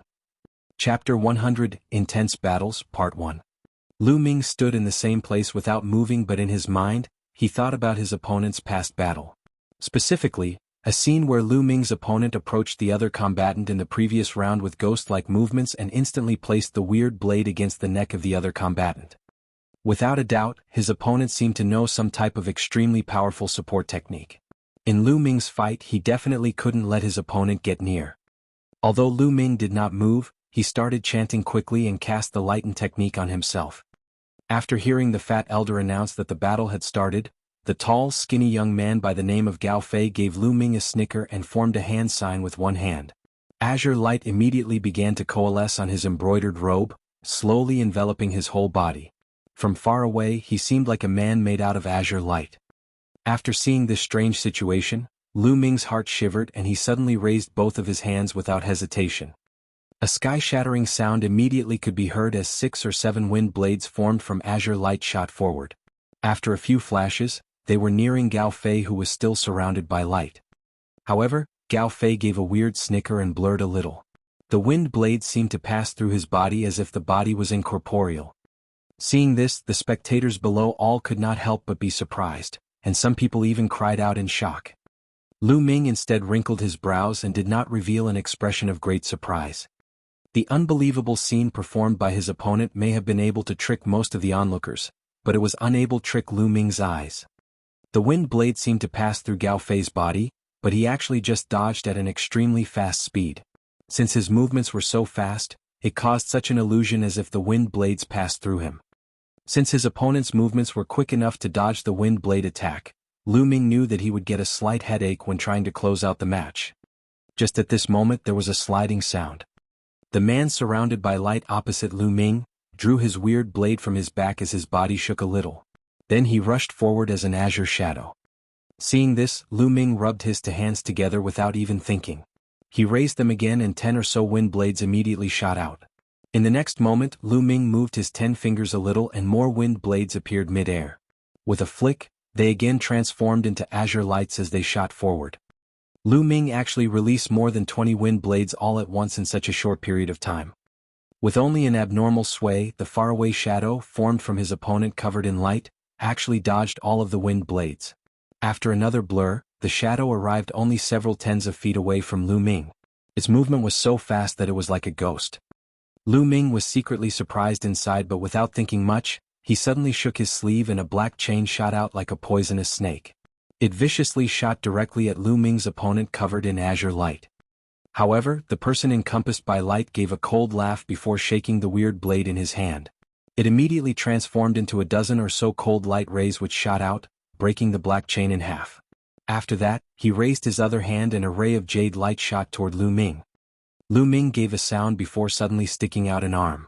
The bronze bracelet on his wrist shook a little and a yellow light shield immediately appeared in front of him. The jade light hit the shield and a pitter-pattering sound rang out, similar to rain falling on a fence. Both the light and the shield shattered at the same time. Just at this moment, the body of the Gao Fei twisted and he arrived so close to Lu Ming that even his malevolent expression could be seen clearly by Lu Ming. Lu Ming's expression became serious. After moving his 2 legs slightly, the lower half of his body immediately slid back like flowing water. He then suddenly slapped against front of his chest. Pooh! In front of him, 3 points of black light appeared, and in seconds, a black light shield appeared from these black points of light. However, Gao Fei, who was still shrouded in light, ignored this and continued to rush forward. He let no gap appear between Lu Ming and himself. At the same time, he started a chant and the strange blade in his hand was suddenly enveloped by azure light. After brandishing it toward Lu Ming, he disappeared into thin air with a blur. In the next moment, the space in front of Lu Ming began to hum loudly and a large amount of the azure blade shadows appeared, hitting the black light shield in a dense cluster. Just after a moment and after a crisp sound, the 3-star shield shattered into small pieces. The sword shadows, which had no obstruction now, immediately shot forward. Lu Ming gave another cold as he moved his arm. The bronze bracelet on his wrist trembled a little and a yellow tiger head immediately appeared. At the same time, a white sound wave was spat forward. The sword shadows, after being hit, could not help but take a moment to steady themselves. During this period of delay, Lu Ming, who was still sliding back, brought his two hands together and quickly separated them again. A huge wind blade that was several feet wide flickered as it appeared, and with another tremble of Lu Ming's arm, it flashed forward with an explosive sound. After seeing the huge wind blade appear, the opposing Gao Fei shivered a little in his heart. Without hesitation, the man encompassed by light suddenly shot backward. At the same time he swung the weird blade in his hand again, and another group of azure blade shadows appeared. Just at this moment, with a pu sound, the giant wind blade appeared in a flash, cutting through the large amount of blade shadows. After another flash, it cut toward the body of Gao Fei. Gao Fei did not expect the giant wind blade to be this powerful. It shot forward with such speed and surprise that he was too late to dodge it. Gao Fei could only quickly bring the weird blade to his body and at the same time, break a yellow glyph in his sleeves with his other hand. Pooh! Gao Fei only felt a sharp gale flash near him as his hand felt hot and the weird blade flew out of his hand. Subsequently, the huge wind blade viciously hit the sand-yellow rock shield that suddenly appeared in front of Gao Fei. After a cracking sound, both the shield and the wind blade suddenly broke apart. Seeing this, Gao Fei could not help but gasp as he felt shivers run down his back. If he had deployed the life-saving glyph that he paid a large price for a little slower, he would have really been cut in two. The power of the huge wind blade was actually more than what rumors had said. At this moment, Lu Ming, who was not far away, swayed and actually appeared close to the weird blade that flew out of his opponent's hand. He firmly planted a foot on top of the practitioner weapon. Seeing this, Gao Fei's expression became gloomy. Just as he turned and wanted to do something, the flashing azure light on his body coalesced before completely dissolving away. The real body of the tall and skinny young man appeared again as the embroidered robes he was wearing immediately became dull and tainted. He could not help but reveal a dumbstruck expression. Lu Ming did not show any hesitation because of this, forming another hand seal with both hands. Without saying anything further, many wind blades again formed in front of him. There were a frightening number of them, around 20. A cold light flashed in his eyes and he was about to shoot them at his opponent. There is no need to continue. I admit defeat. Seeing this situation, the tall, skinny young man finally responded with a quiver as he immediately took the initiative to shout his surrender loudly. This caused Lu Ming and the other extremely startled viewers below to stare blankly. However, after thinking a little, this seemed to also be a very normal situation. The reason why Gao Fei was able to fight like a demon at the start was mainly due to the embroidered robes on him and the weird blade that increased his power. However, now one of the objects had exhausted its power and the other was directly in Lu Ming's hand, so there naturally was no hope in winning anymore. This round, Bai Tsong Tian has achieved victory. Furthermore, he is not allowed to be challenged again in the next round. The fat elder dropped down from the sky and plainly gave an order. However, when his gaze reached Lu Ming, there was a sliver of astoundment that could not be concealed. Lu Ming gave a small laugh and said, "You let me win," before shaking his sleeve. The azure wind blades in front of him all disappeared in a flash. At the same time he moved his foot off the weird blade and returned to his own banner where he sat down. However, the nearby disciples, including Gao Chong and Lei Zhen, all looked at Lu Ming with expressions that could not help but reveal a little fear. Although they knew that the wind blade technique at perfection was no laughing matter, but for Lu Ming to use it at such a perfect level and able to release it with a flick, that greatly exceeded their expectations. Of course, they did not know that Lu Ming also spent some time every day to practice how to use his attacks practically and painstakingly train the techniques for various situations in the mysterious space. Lu Ming would also visualize different enemy combat situations, allowing him to be able to reach such a level of fluidity when casting the spell. The many disciples below were even more abnormally excited and all continuously discussed Lu Ming's perfection of his wind blade technique. The discussions even lead to the topic of how powerful the various other techniques were after forming a technique seal. Yang Qin, last large competition, you reached perfection with the fireball technique, forming a technique seal of that technique. However, the release speed of your fireball technique is far from this brat's speed. Yang Qin originally was sitting cross-legged under the banner quietly, but a person's voice suddenly could be heard in his ear. Yang Qian's masked face moved slightly as he turned around and sought out the skinny and shriveled young man sitting under the second banner. He replied plainly. The fireball technique and the windblade technique are different techniques. After forming a technique seal, the attributes increased naturally are not the same. Therefore, if the casting speed of the fireball technique is not as fast as the windblade technique at perfection, there is nothing to be surprised about. Although the secret technique you practice is well known for its defense, whether it will be able to block the huge wind blade cast by Junior Bai is another matter. You do not need to worry. Even if the power of Junior Bai's wind blade is increased by several folds, it is still unable to break through my defenses. Feng Chan gave a cold laugh and replied. He coldly looked at Lu Ming, who was to the other side of their line. Lu Ming naturally did not know about this conversation as he sat where he was with his eyes closed, circulating and controlling his energy. On the stone platform, Gao Fei had already picked up his weird blade and returned to his own banner with no expression visible on his face. Almost at the same time, Sima Tian's expression changed a little before he suddenly stood up. He walked up the stage and spoke while sweeping his gaze. If Junior Lei does not mind, I wonder if we can exchange some pointers. Sima Tian's challenge target was actually Lei Zhen, the 9 spiritual lightning pulse disciple. Hearing this, Lei Zhen gave a small laugh and walked out from under his banner without saying anything. Seeing this, the fat elder nodded his head and immediately announced, "The battle starts now," before returning to the outside of the light cover in a flash. At the same time, Lei Zhen formed hand seals with both hands as, after a rumble from his body, silver-colored sparks curled outward. It was almost as if there was a silver snake wrapped around his body, constantly flashing and sparking outwards. Seeing this, Sima Tian's expression became serious. After shaking his sleeve, a short, sparkling black ruler immediately appeared in his hand. He slowly walked step by step towards Lei Zhen with a steady footing. Chapter 101, Intense Battles, Part 2. Chapter 101, Intense Battles, Part 2. Lei Zhen chanted, raised his hand and pointed in front of him with a finger. Hong! A bolt of thick lightning immediately descended from the sky, shooting toward Sima Tian's head. Sima Tian waved the short ruler in his hand toward the sky without saying anything. With a pu sound, a black cloud flew upward.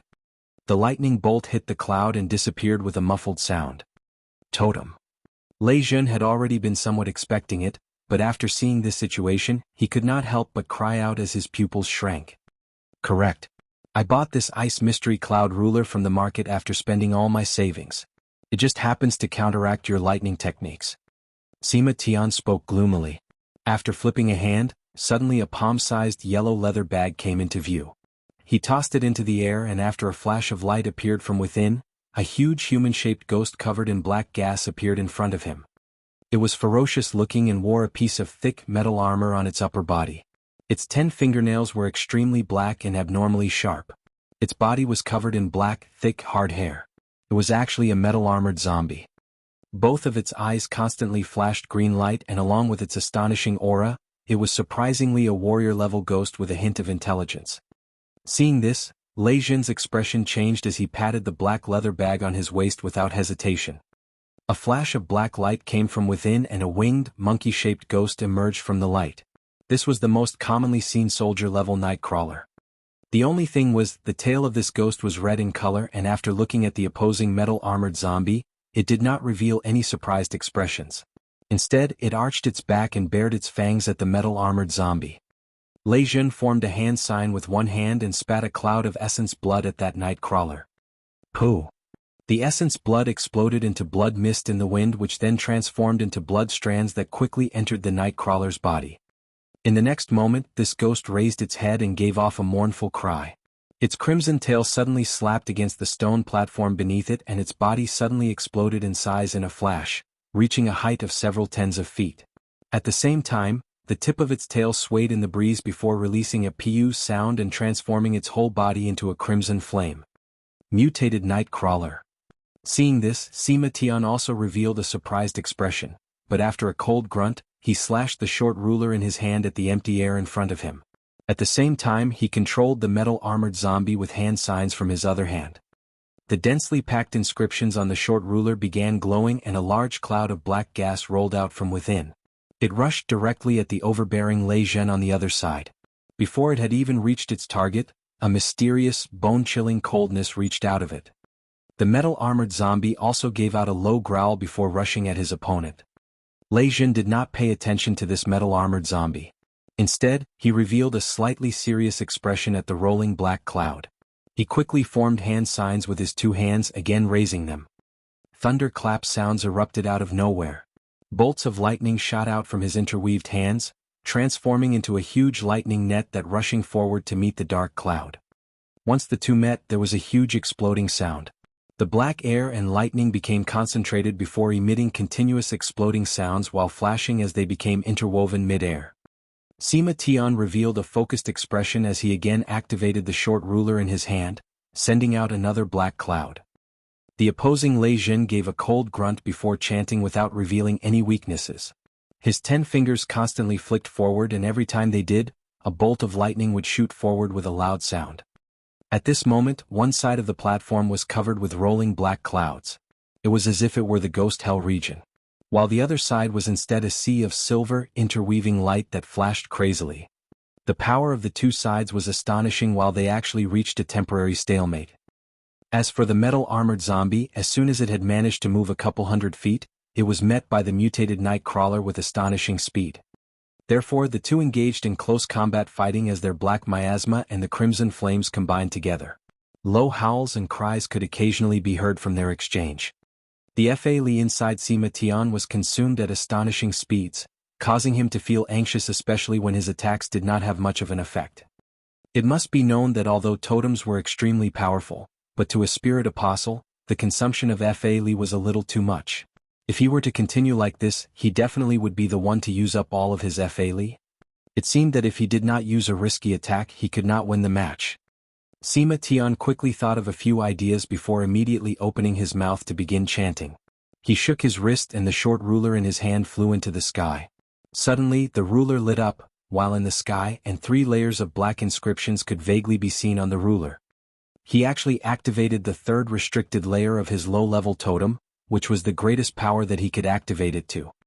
Under the connection between his consciousness and the totem, Sima Tian could feel the Fa Li inside him bubble up crazily like a flood.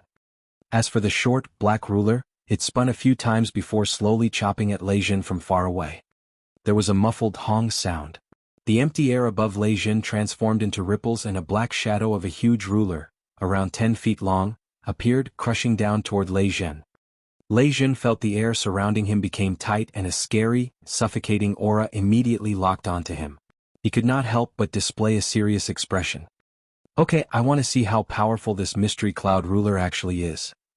As soon as he finished speaking, Lei Jin shook his sleeve and a small, silvery hammer appeared in his hand. It was half a foot long and covered in weird, lightning-like inscriptions. Even with a slight movement, small bolts of electricity would constantly crackle around it.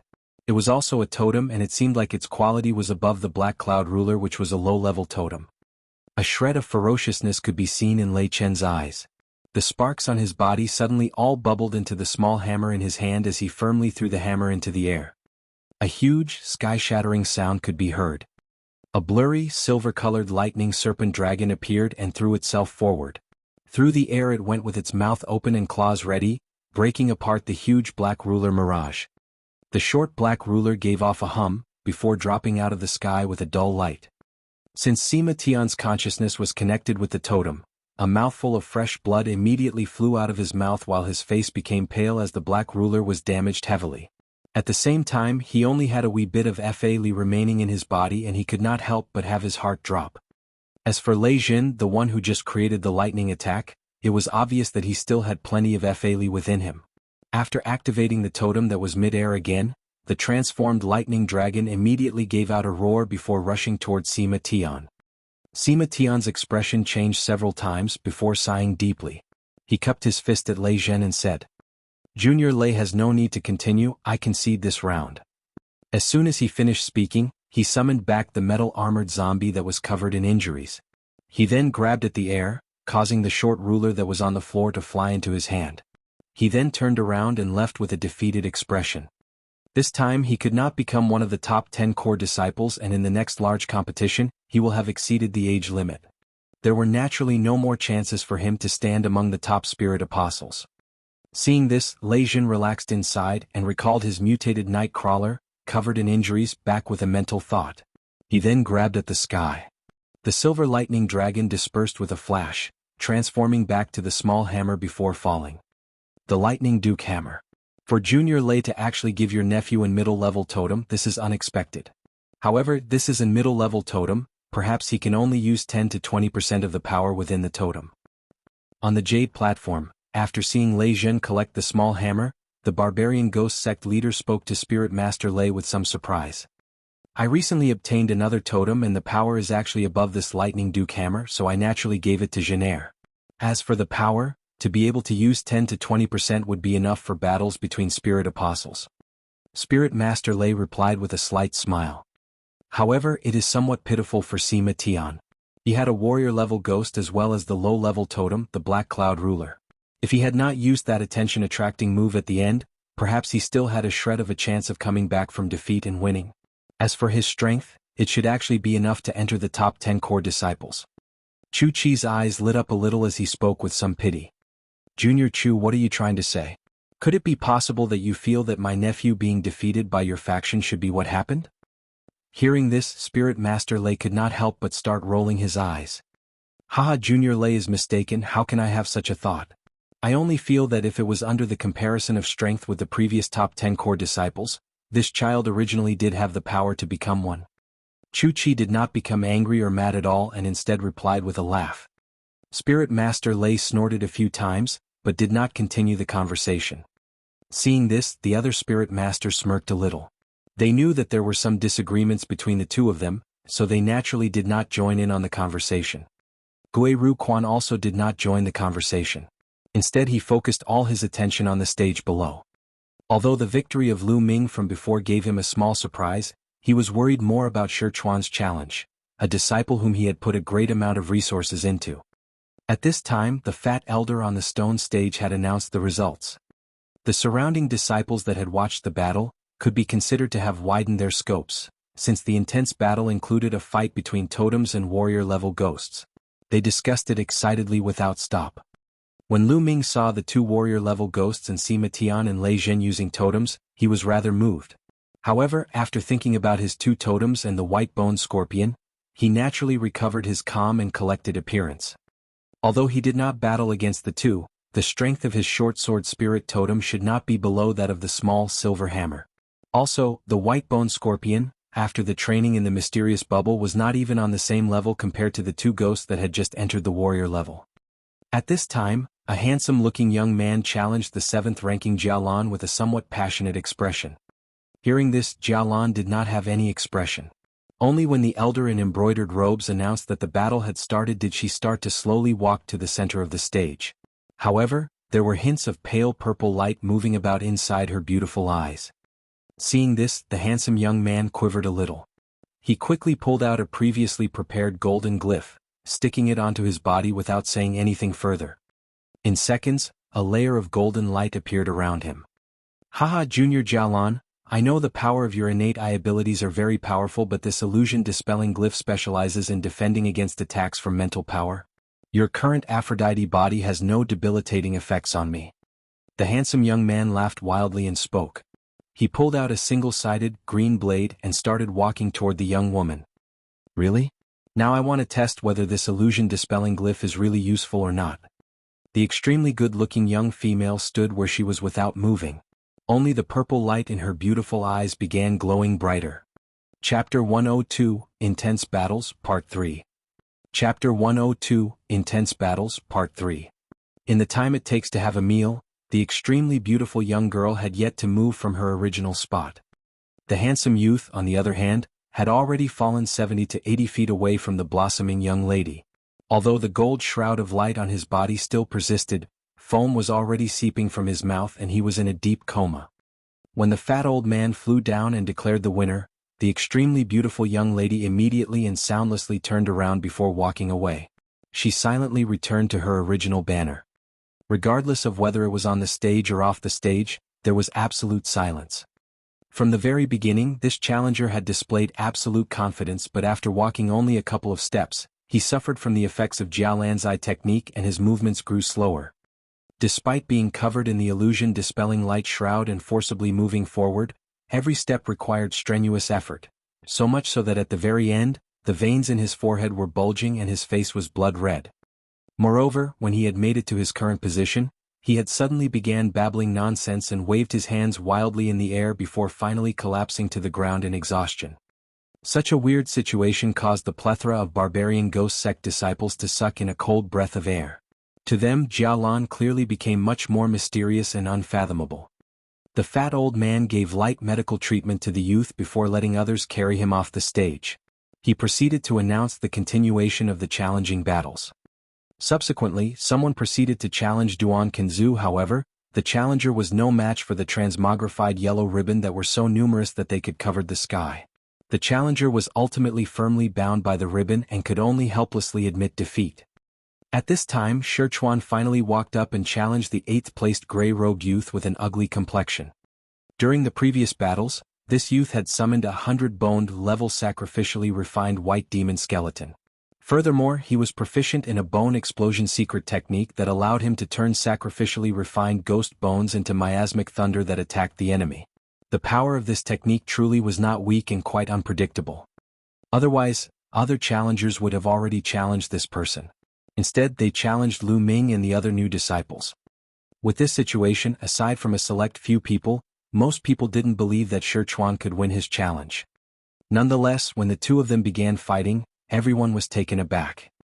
Aside from the silver chain totem that protected his entire body at the start of the fight, he immediately summoned a monster only heard in legends, a flying head. The monster's outer appearance was similar to a male's head. When it appeared, it immediately emitted an overflowing demonic aura. After its head covered in hair moved, it ripped the white demon skeleton into splinters. Subsequently, its body flew into the air and swallowed the miasmic thunder that the bones of the white demon skeleton exploded into. Next, the monster appeared on top of the gray-robed youth in a flash. A layer of black flame condensed in its large mouth and the gray-robed youth was forced to concede. The fight between these two was extremely simple and had only taken a few seconds to finish. Such a fast battle along with it surpassing everyone's expectations naturally caused the spectators to open their eyes wide and rendering them unable to speak. The myriad of spirit masters on the Jade platform went into an uproar when the flying head monster appeared. Z's Senior Gue, your courage truly is magnanimous. You unexpectedly dared to confer your faction's demonic flying head to a disciple. Considering how tyrannic this demon is, aside from a few select people in my faction with enough fighting ability, I'm afraid that few people would be able to contend against it. The spirit masters from various factions began to express their opinions. Junior Gue, you surprisingly gave the monster to Sherchuan. Isn't this a bit rash? The power of the flying head is second only to the 9 infants. Even if you were to use the monster, you would have to be careful of its backlash. I don't have to point out what could happen to a mere spirit apostle disciple. The barbarian ghost sect leader let out a long sigh and was extremely serious as he asked Gue Ruquan a question. Sect leader, don't worry. This monster's soul has already been locked up by the suppressing devil chain. Unless it can autonomously free itself from this totem, it has no choice but to bear Chuan Air's use. If this were not the case, how could the three of us have given the monster to him so easily? A smile appeared on Gue Ruquan's face as he replied. Sherchuan's easy victory caused the worry in his heart to finally dissipate. Although the suppressing devil chain is powerful, your disciple's FA cultivation is still a little too low. There will be some risks when he uses this flying head. If possible, it's best to not use this flying head in fights until it's absolutely necessary. The sect leader shook his head as he remarked. Senior, you need not worry. After we go back, I will warn him a bit more. When Gue Ruquan heard this, he was slightly displeased. However, the smile on his face remained as he replied. At this time, Chu Chi's eyebrows creased and he opened his mouth. Sect leader doesn't need to be too worried. Although this flying head is incomparably powerful, a large amount of essence blood is required when using it each time. With the amount of essence blood a spirit apostle has, he can use it once or twice at most. I didn't realize that Junior Chu knew so much about my faction's enslaving devil technique. Gue Ruquan's face slightly changed. Senior Gue is giving me too much credit. I have only looked at a few books that pertain to the subject. Chu Chi laughed as he replied. Gue Ruquan gave a dissatisfied and didn't speak any further. The barbarian ghost sect leader relaxed his expression after he heard this information. When the others finished listening, their nervousness also slightly dissipated. If that was the case, during tomorrow's top 10 core disciple ranking competition, Sherchuan could only use the flying head once more. Thus, they did not need to worry too much about him using the flying head to take the peak of core disciples. The subsequent challenge matches continued to proceed. However, none of the challengers had made their move yet. Most of them didn't have enough confidence in themselves. Even when a few of them summoned the courage and entered the stage, most of them returned in staggering defeat. There was even one person who challenged Lu Ming again, but after being successively attacked by a flurry wind blades, he was easily defeated. In the blink of an eye, the only remaining person among the challengers was a large bald man called Guju.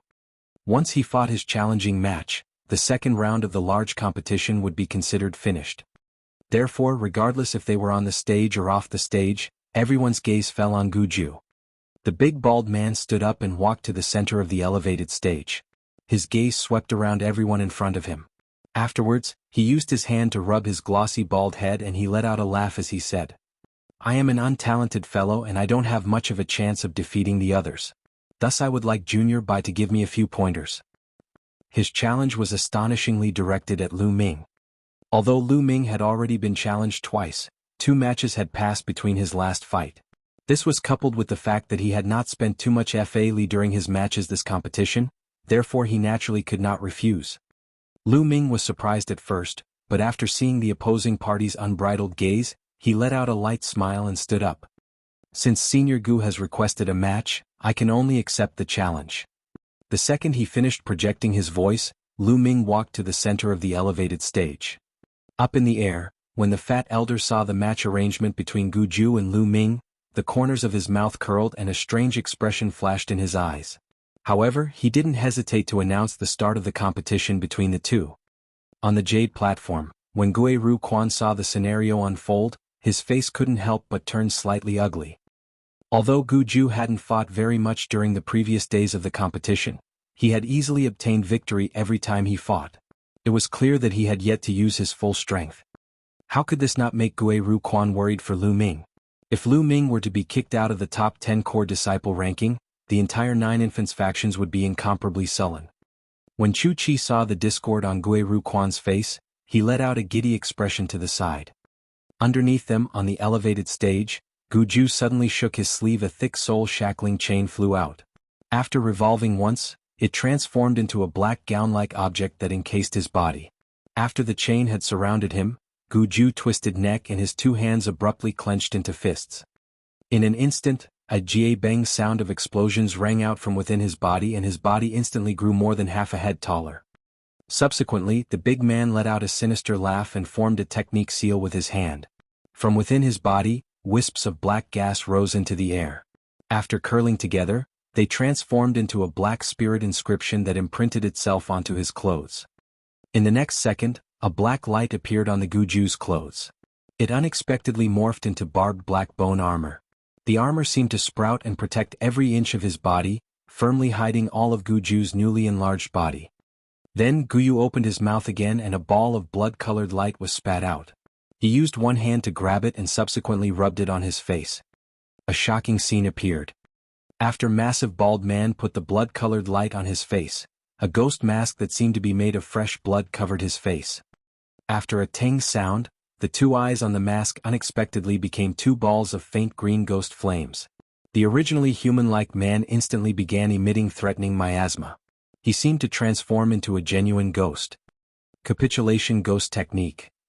Underneath the stage, when the knowledgeable disciples had understood the changes that had occurred, they couldn't help but involuntarily speak those words. When Lu Ming heard these voices, his expression changed. He vaguely remembered hearing about this name somewhere else. It seemed to be a high-level secret technique that combined the power of a ghost soul with oneself.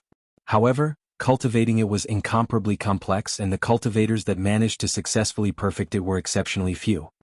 Lu Ming's thoughts churned and the expression on his face instantly turned abnormally serious. He began to take his opponent seriously as a genuine challenger unlike the previous 2 challengers. Lu Ming suddenly smacked the leather bag on his waist and black gas immediately rolled into the air. A few feet long, enormous white-boned scorpion suddenly appeared in the area adjacent to Lu Ming. Subsequently, his wrist shook and he violently poured the Fa Li in his body into his copper bracelet. A droning sound reverberated and a yellow substance appeared on his arm in the form of a shield. When he finished his actions, the opposing Guju had raised his head and let out a ferocious roar that resembled something inhuman. In the ensuing moment, he abruptly raised one leg and stomped on the ground. His body shot into the air like a stone bullet, rushing toward Lu Ming. A cold glint flashed in Lu Ming's eyes. After thinking something in his head, the adjacent white-boned scorpion flickered and appeared in front of him, acting as a shield. Lu Ming's two hands then formed technique seals, causing countless wind blades to emerge. After lightly shaking his hands, they transformed into rays of cyan light that violently shot forward. Peng peng. The flying skin-headed large man unexpectedly did not dodge these wind blades. Thus they slashed into every part of his body. However, the bone armor on his opponent's body seemed incomparably hard and every wind blade was successively repelled. The only thing that was left on the bone armor from the attack were small white scars. The large bald man's body only slowed slightly before still rushing at Lu Ming. When Lu Ming saw this, his face became gloomy. He completely disregarded his opponent who was just about to arrive in front of him, as he put his two hands together once more. An enormous wind blade that was several feet in length began to condense. Simultaneously, the white-boned scorpion residing in front of him transformed into a green silhouette. With a "so" sound, it rushed forward to meet Guju. Chapter 103, Intense Battles, Part 4. Chapter 103, Intense Battles, Part 4. The big bald man gave a loud grunt and punched the air. A stream of black gas as thick as a bowl immediately and ferociously shot out from his fist. The white-boned scorpion gave a weird cry and used its two huge claws to block the attack in front of it. When the black air hit the huge claws, there was an immediate bang and the ghost was knocked back like a bag. The black gas actually had such great power that it easily sent the white-boned scorpion flying. The white-boned scorpion, in the distance, rolled a few times before suddenly disappearing with a twist of green air. In this moment of delay, Lu Ming managed to finish casting his technique. His two hands trembled and the huge wind blade between them shot forward with an explosive sound. A large banging sound reverberated. The huge wind blade flashed before immediately cutting apart the black gas. However, its speed decreased a little due to the resistance of the gas. At this moment, the big man slightly squatted where he was standing and punched ferociously at the wind blade. With a "pew" sound, black light flashed from his fist and it was suddenly covered by a layer of a bone boxing glove. At the same time, streams of black gas began flowing out from his arm. The streams then began to wrap around the bone fist, which caused to actually transform into a huge black air fist, a foot long. He used his fist to hit the opposing giant wind blade in a flash. There was a huge hong sound. The huge fist and wind blade connected and a wave of air rushed out in all directions. At the same time, Guju was knocked back slightly. The huge wind blade gave off a few flashes of azure light before immediately breaking apart. After a period of shuddering, the huge black fist also broke apart, revealing the black bone glove hidden underneath. The bone glove was covered in a faint gash, but after the surrounding black gas flowed into it, the gash quickly closed up and the glove returned to how it was before. Afterward, the big man laughed maliciously and with his other hand, he suddenly grabbed the air in the direction of Lu Ming. With a "pew" sound, the black air in front of him flowed and condensed, forming an extremely blurry black giant claw. It was at least a half a foot in length. It trembled before grabbing at Lu Ming after a sky-shattering sound. Lu Ming's expression changed and his hand sign suddenly changed. 5 or 6 scarlet fireballs immediately shot forward and disappeared after a flash. They had all transformed into a rolling flame which hit the huge claw. A huge sound that could move the heavens could be heard. The giant black claw, under the extremely hot temperature, was like ice or snow as it melted extremely fast. After a moment, it finally transformed into bits of black air that exploded apart. This scene made the big bald man, who was originally extremely confident, slightly startled. After a low howl, he firmly stomped the stage beneath him. Hong. A formless wave spread out, originating from where he stomped. The nearby areas of the stone stage transformed into countless cracks. However, at almost the same time, 2 swishing sounds could be heard and 2 huge claws flew out from the broken rocks, clamping at the 2 calves of the big man. It was actually the white-boned scorpion. It had used its burrowing technique at an unknown time to burrow under the big man to suddenly launch an attack. Seeing its lightning-fast movements, the formless wave from the big man's one-leg stomp did not have a major influence on it, or you could say no damage was done at all. Although the big man had knew about the presence of the white-boned scorpion beforehand, he obviously underestimated its strength. However, with this, the big bald man was already unstable in his movement and it was much too late to dodge. He could only give out a weird cry, immediately causing the black gas surrounding him to flow and condense around his calves. The black gas caused the black bone armor, that originally covered his calves, to thicken by a few times. 2 bangs could be heard. The 2 giant claws firmly clamped onto the 2 calves of the big man, causing a few deep cracks to appear immediately on the surface of the bone armor. A crunching sound could be heard. It was as if the armor was going to completely break apart in the next moment. However, the big man immediately gave out a cold snort, and with one hand he whipped out a black chain. It firmly bound the 2 huge claws, and with his other hand, he grabbed the black chain and suddenly gave it a firm tug. An unimaginably strong power was put into this tug. Although the white bone scorpion was powerful, it did not specialize in strength. The moment it was pulled by the huge force, it was pulled out of the stone stage by that tug, flying straight at the big man. As for the bald big man, who was already prepared, he moved his hand, and a fist, covered in black gas, flew at the white bone scorpion. Before the fist had hit the ghost, the black gas on its surface suddenly condensed, and a sharp bone spike, about half a foot in length, appeared. It was ready to puncture the skull of the white bone scorpion with one hit. However, at this moment the white bone scorpion gave off a sharp cry of goo, and the tail of the scorpion moved while it was being pulled. After a few loud swishing sounds, a dozen or more black lines shot forward with a flash. The big man only felt his arm go slightly cold, and a dozen or more black holes beneath in his armor. Poison blood flowed out of them with no signs of stopping. The bone fist that was used to attack became numb and brushed past the white bone scorpion powerlessly. It became stiff after a short while, and there was no longer any sense of feeling in it. The tail of the white bone scorpion became a blur again and shot out a dozen or so black lines once again. Under surprise and anger, the big man gave out a deep growl. His other hand suddenly blurred and grabbed the black chain with his 5 fingers, swinging it at the floor at lightning speed. A huge, earth-shaking bang sound could be heard, and the whole stone stage rocked a little. A large half of the body of the white bone scorpion was stuck deeply in a loose rock ditch. Although the scorpion still seemed whole, it was unable to immediately climb out due to the powerlessness felt in its body. With this golden opportunity, the big bald man naturally would not let the white bone scorpion off so easily. With his other arm, he pulled the black chain, causing the tightly bound white bone scorpion on the other end to fly out of the ditch and be smashed down again.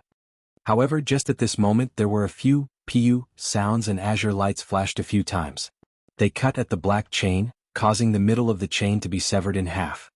The white bone scorpion, who was still tightly bound on the smaller part of the chain, immediately squeezed free, as all that the chain was binding was a gust of black gas. The white bone scorpion seemed to have also recovered its movement abilities in that moment and rolled into the loose rubble silently, where it immediately transformed into green gas, hiding within the stone stage again. The big bald man did not seem to want to chase down the ghost, and instead looked at Lu Ming with a gloomy expression. Lu Ming on the other side, who had formed hand signs with both hands, had 7 or 8 trembling wind blades float in from of him. It was obvious that the black chain from before was cut when Lu Ming took the opportunity to use his wind blade technique to free the white bone scorpion. Although the big man seemed to have been through a lot while he was facing the white bone scorpion, their fight only lasted for a few breaths. The green flames on Guyu's mask jumped a little, and he looked at his injured arm, feeling a little gloomy. He saw that the dozen or so holes had stopped bleeding, but his whole arm was at least twice as thick as before, and a numb feeling had already spread through it as well. He could not move his fingers at all. Although he immediately used Fa to stop the poison from spreading to other parts of his body, undoubtedly his arm had been rendered completely useless. Not only did the stinger of that white bone scorpion pierce through the defense of his arm clad with bone armor, it also had extremely strong poison. The strength of the scorpion could not be compared with other warrior-level ghosts. The big bald man thought through these things and could not help even become even more serious. The attention of the spectators below was completely captured by the intense, lightning-fast battle between the big man and Lu Ming. They all watched in silence, with their eyes wide open, afraid to be distracted by even a little. The group of spirit masters on the Jade platform were also very surprised at the weirdness of the secret technique of Guyu, and also by the strength of the white bone scorpion summoned by Lu Ming. Within them, the most surprised naturally was still Guiru Quan. He had never thought that, other than a technique at complete spell mastery, Lu Ming would actually have such a strong warrior-level ghost. On the stone stage underneath, Lu Ming instead suddenly smiled and opened his mouth. Senior Gu, the strength of my white bone scorpion's poison is so strong that even if you use Fa to temporarily seal it off, you will not last that long. With the situation of the poison being in your body, how can you continue to battle against me? Why not forfeit and let me dispel the poison? Otherwise, if it stays in your body a little longer and an accident occurs, it will not be good. Forfeit? You think of me too easily. What can this little poison do? From now on, the real battle between us will start. Hearing what Lu Ming said, the big bald man instead gave out a crazy laugh and suddenly moved his hand. He actually grabbed the shoulder of the arm that was poisoned. Using power in his 5 fingers, there was actually a cracking sound as he forcibly severed his whole arm. Black, poisonous blood immediately flowed out from the injury at his root of his severed arm. However, the big man instead immediately began chanting, and countless black inscriptions appeared on his severed arm. Under a breeze, the severed arm trembled before transforming into black smoke, fusing back into his body. In the next moment, another cloud of black gas appeared on the shoulder of the big man, where he was injured. After rolling and condensing, it first transformed into pieces of sparkling black bones. Then densely packed black and red blood vessels appeared on the surface, transforming into layers of flesh and blood, layering at lightning speed. After the period of a few breaths, a complete, uninjured arm appeared again under the gaze of everybody.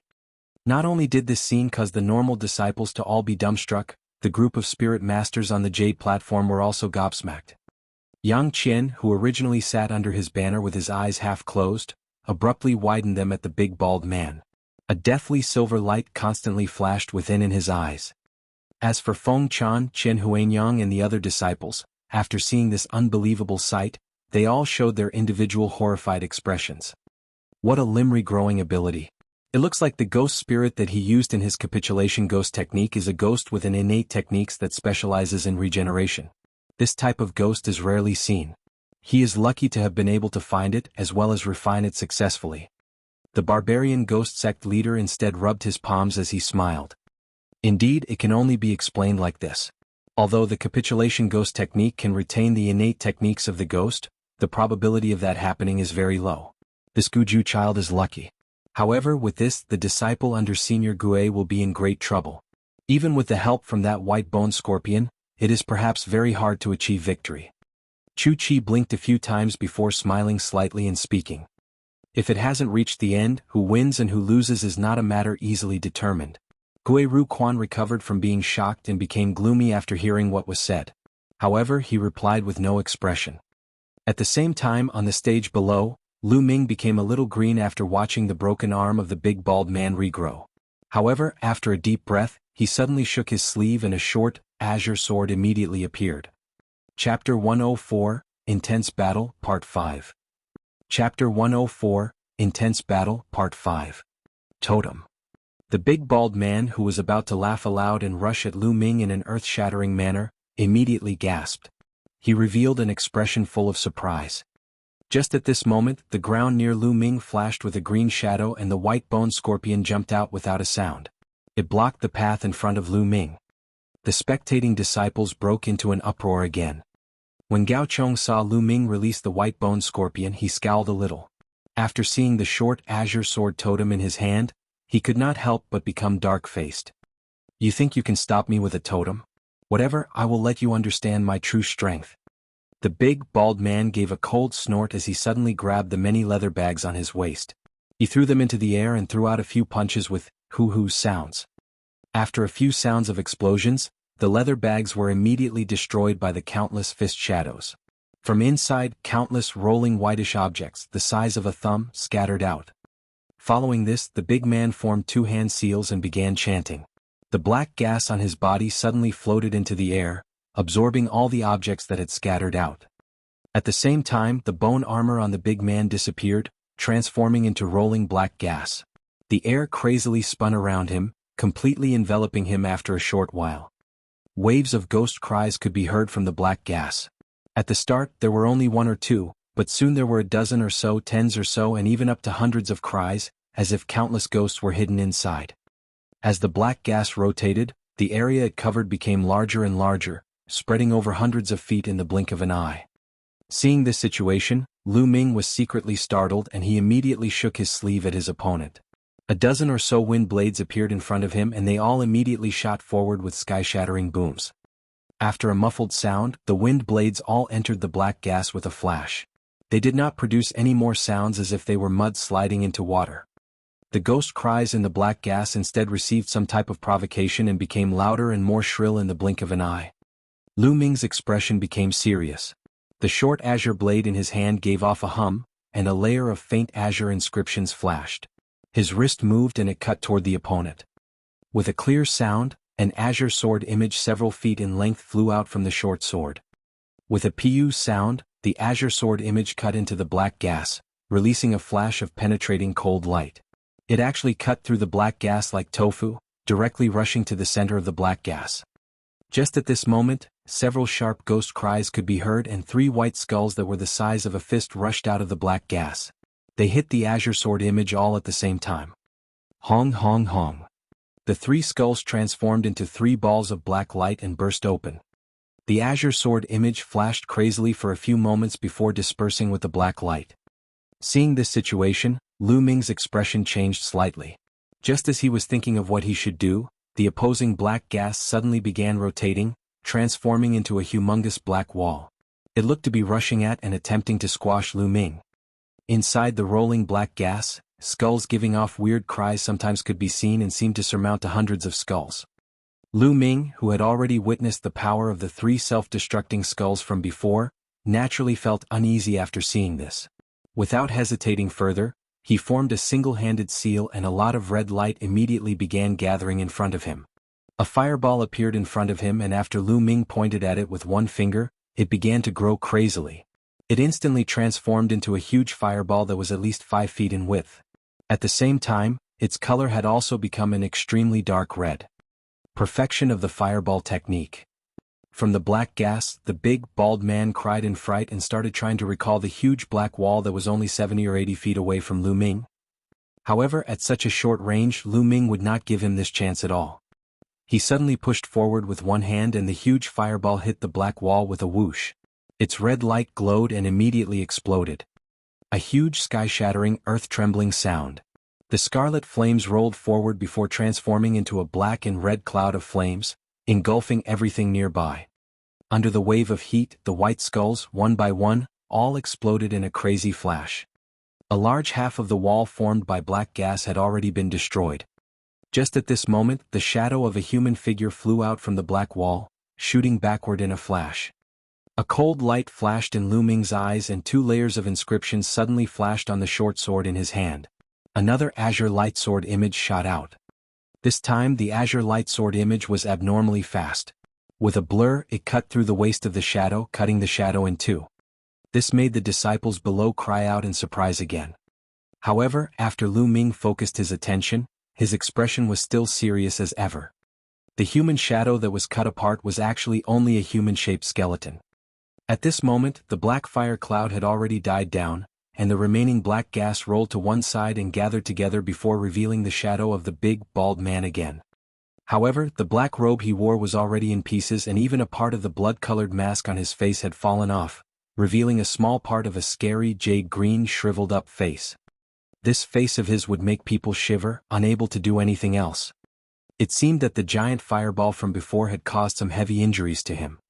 You actually also trained the fireball technique to perfection. How is this possible? The big, bald man stared at Lu Ming's face and mumbled. Perhaps there are even more matters that Senior Gu has not thought of. Lu Ming responded plainly and at the same time, he secretly checked how much Fa Li was left in his body before throwing the short sword in his hand high up in the sky. He then formed a hand sign with one hand. 3 layers of inscriptions flashed on the short azure sword and it began to spin, transforming into an azure-colored full moon. The moon grew larger and larger, showering out deep, cold light. At the same time as this, the white-boned scorpion transformed into a green shadow with a whoosh and rushed at the big, bald man. Before the scorpion was close to the opponent, the stinger on its tail became a blur and shot out an attack of a dozen or so black lines. The big, bald man did not dodge. Instead, after a cold grunt, he quickly stomped the ground with one foot and the 100 or so pieces of loose bones in front of his body rushed into the sky and suddenly merged together. They transformed into a thick bone shield that blocked anything in front of him. After a wave of random pu sounds, an extra dozen or so small black holes appeared on the bone shield. It forcibly blocked the lightning-fast attack from the stinger. The white-boned scorpion gave a weird goo-goo cry, before twisting its body, jumping over the bone shield to attack the big man again. However, just at this moment, a slightly abnormal expression appeared on the big man's face. He raised his hand and pointed at the bone shield. The bone shield suddenly broke apart without the slightest sign, and countless loose bones flew at the white bone scorpion. They merged around the white bone scorpion, immediately transforming into a huge bone cage of several feet in length and width. The cage forcibly trapped the ghost inside before falling heavily onto the floor. The white bone scorpion struggled furiously inside the bone cage with great surprise and constantly used its huge claws to crazily hit it, but was unable to free itself at all for a period of time. When Lu Ming, who was currently activating the short sword totem in midair, saw this situation, he was startled. At this moment, the big bald man coldly spoke a sentence to Lu Ming. Junior Bai has used quite a few techniques that require a large amount of FA Li as well as activating the totem. Perhaps you only have enough FA Li for one more attack. Why try to slyly understand my situation? I indeed do not have much FA Li left. However, out of the few secret techniques Senior used earlier, there isn't a single one that does not also consume a large amount of FA Li. Lu Ming replied without batting an eye. Since it is so, why don't we determine the outcome with the next attack? The big, bald man with a serious expression took a deep breath and spoke slowly. Very well, I coincidentally also have this idea. Lu Ming's eyes flashed and spoke a word of agreement. Hearing this, the big, bald man gave out a crazy laugh and he shook his long sleeves at the ground. The nearby strands of black gas flew into his robes, allowing him to recover. At the same time, the blood-red mask on his face also quickly repaired and returned to how it was before, blocking the part of the exposed sinister face. In the two eyes of the mask that had fully recovered, the green flames glowed and began burning brightly. Afterward, the big man raised his arm and maneuvered it toward the empty space above the ground. The loose bones that were scattered across the stone stage trembled before consecutively rising up into the air, gathering in the empty space in front of him. A series of crackling sounds rang out from him. A fierce-looking bone sword, wrapped in strands of black gas, a dozen feet or so long, appeared out of nowhere. The large, bald man then opened his mouth and spat out a mouthful of essence blood. The blood became a fog of blood and fused into the bone sword. In the next moment, the huge bone sword that was originally pale white immediately glowed blood red, and lines of blood-colored inscriptions appeared on the body of the sword. The sword also began to twist and shake as if it were alive, emitting dense, cold air. The baleful blood ghost bone sword. This child actually cultivated the legendary great bone controlling technique successfully, otherwise there is no way he can form this sword. On the Jade stage, a spirit master who watched unspeaking until now finally could not control it and opened his mouth. The other spirit masters, including the barbarian ghost sect leader, after seeing the giant fireball Lu Ming release, had already looked at each other in disbelief. After seeing this giant bone sword appear, their expression became even more unstable. Gui Ruchuan was completely stunned. After seeing the weird form of the huge bone sword, Lu Ming was also very startled. However, after reaching this point, he naturally did not have the idea of giving up at all and only fiercely activated the FA Li in his body, pouring it all into the floating short sword. The full moon that the totem had transformed into mid-air was already the size of the wheel of a car, and due to its high spinning speed, it began emitting weird sounds. Also, as the FA Li was constantly poured into it, it constantly grew larger. The big, bald man who was originally ready, saw this scene and his heart immediately trembled. He immediately stretched out both of his arms without any hesitation, made the bone sword, which was in front of him, perpendicular to his body. The black robes on Guju transformed into a cloud of black gas with a poof and rushed forward. After wrapping around the bone sword several times, it all became black flames. The aura of the huge, fierce-looking sword increased again. The large, bald man gave out a loud grunt, and using power in both his arms, he suddenly waved the giant bone sword at the opponent, fiercely chopping at him. A boom sound roared across the stage. A blood-colored dragon over 100 feet in length came flying out of the bone sword. With its mouth open and claws ready, it gave out a weird cry and rushed at Lu Ming. The empty areas it passed became blurred and twisted. However, at the same time the big man chopped with the sword, countless cracks appeared on the ferocious-looking bone sword, and the mask he wore, with a crisp cracking sound, broke apart. Chop. Lu Ming gave a deep grunt and the azure, full moon in midair trembled, before also shooting forward with a sharp, ear-splitting sound. Chapter 105, Intense Battles 6. Chapter 105 Intense Battles 6. A tremendous sound resonated through the air as the full moon and the blood dragon smashed against each other. The cyan light flashed as the full moon severed the legendary dragon from its skull down to the center of its body. It seemed to be an unstoppable force. However, in the next second, the entire blood dragon exploded and morphed into a rolling blood sea that wrapped around the cyan moon.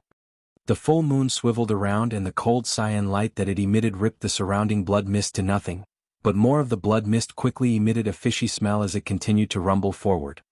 The blood mist and the cyan light violently clashed, causing the full moon to rapidly shrink in size. In the blink of an eye, it was only the size of a wash bowl. When the skin-headed, large man saw this scene, a feeling of satisfaction rose in his heart. However, at this time, Lu Ming let out and suddenly put his two hands together in a technique seal. He then thrust his hands toward the cyan full moon. The full moon let out the sound of an explosion and suddenly disintegrated like a shattered mirror. From within, nearly 100-minute sword cheese rushed out. Think of them as tiny swords but formed from energy. Under the dense cluster of sword cheese that violently launched forward, the blood sea was penetrated so that myriads of holes appeared in it. Among these swords cheese, one of them rushed toward Guju. Even before these sword cheese made contact, the large man felt an extremely cold and sharp sensation that caused him to shiver. In great alarm, Guju attempted to perform a technique to block the sword chi. However, he nearly blacked out and fell on the ground as his body had no more Fa Li left to spare. His face couldn't help but pale over and not a trace of blood color remained. A few ping sounds rang out. A black wind roared through and unexpectedly forcibly blew the sword chi away. Subsequently, above Guju, the fat old man's figure appeared and he calmly declared, "Bai Tsong Tian wins this fight." After he finished speaking, he appeared next to Guju in a flash and swiftly smacked his body a few times. The large man's originally incomparably pale face instantly became much more rosy. At this time, on the stone platform, the blood mist that was violently struggling against the cyan sword ray finally dissipated. As for the cyan sword ray, only 10 of them remained and they also dissipated with a shrill cry. The only thing that remained was a short sword which descended from the air. Lu Ming expressionlessly performed a single-handed technique and the totem transformed into cyan light that flew back to him. In a flash, it disappeared into his sleeve without a trace. "How did you do that?" "I've personally checked before that the entire power of the baleful blood ghost sword is not something that a normal totem with 2 or 3 restriction layers activated can resist." Although the big, bald man could barely stand, he still had a questioning gaze as he asked Lu Ming a question. "I'm not too sure myself. Perhaps it was because Senior's Fa Li was not enough, unable to bring out the full power during the last attack." Lu Ming avoided directly answering the question. Nonetheless, he was extremely clear in his heart that if they were to truly compare the amount of Fa Li in their bodies, he was far from his opponent's level. If it were not for the opponent having expended an enormous amount of Fa Li during the early attacks, the person who would have ran out of Fa Li would definitely have been him. However, his Fa Li was much more pure than a normal disciple's. Therefore, even if his input Fa Li wasn't to the max, the techniques that seemed to not have declined in power while others were unable to discern his trick. He then used his Fa Li without reserve for his final attack when he used the totem to create the cyan moon.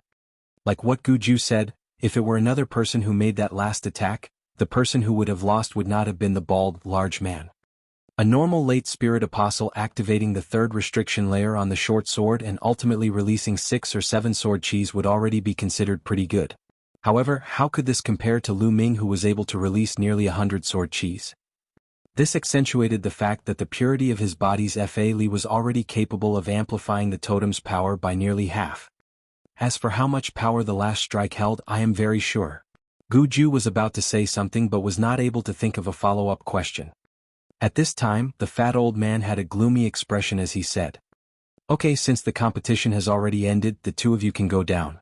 Don't tell me that this old man has to personally escort you?" When Guju and Lu Ming heard this, they shivered and hastily bowed. After uttering the phrase, "I wouldn't dare," the 2 of them left the center of the elevated platform and returned to their respective banners. However, as Lu Ming reached the halfway point to the banner, an insipid voice suddenly resounded in his ear. "At midnight tonight, wait for me in the forest 3 kilometers away." Astonishingly, this voice belonged to the fat old man, Martial Uncle Ruan.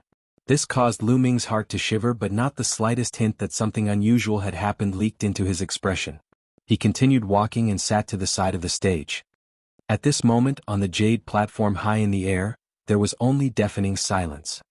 How do my fellow juniors view the outcome of that battle? A long time later, the barbarian ghost sect leader slowly opened his mouth and asked the other spirit masters a question. It truly is a pity. Both Martial Nephew Bai and Martial Nephew Goose have strengths that completely surpassed my expectations.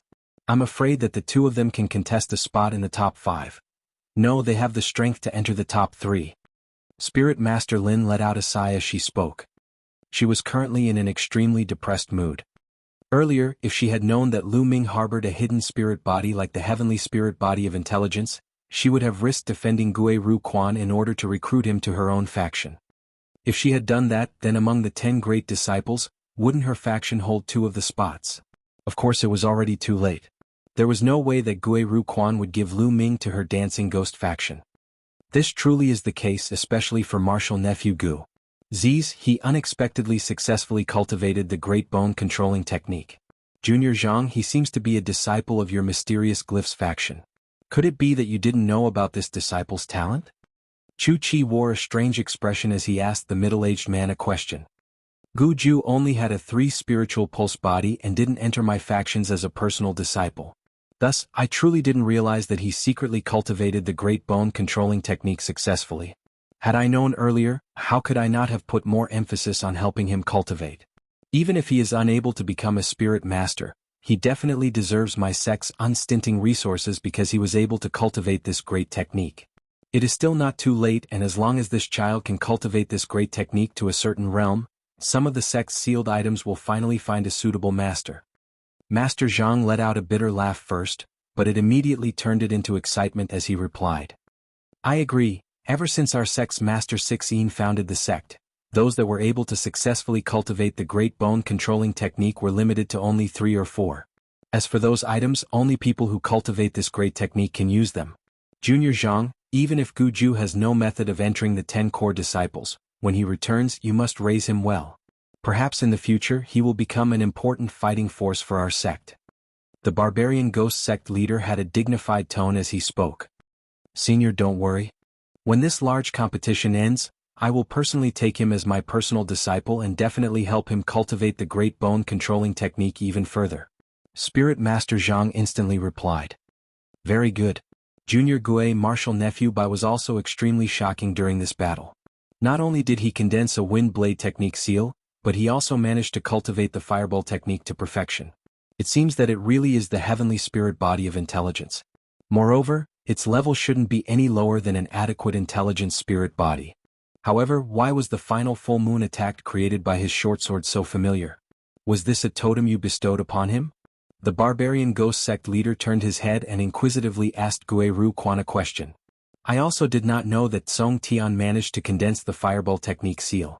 As for that totem, it wasn't me who gave it to him. If I guess correctly, it should be Heavenly Moon Sect's fellow Yu Cyan Moon Sword totem. When fellow Yu perished under the spirit Scarlet Serpent Dragon's mouth, this child must have been nearby.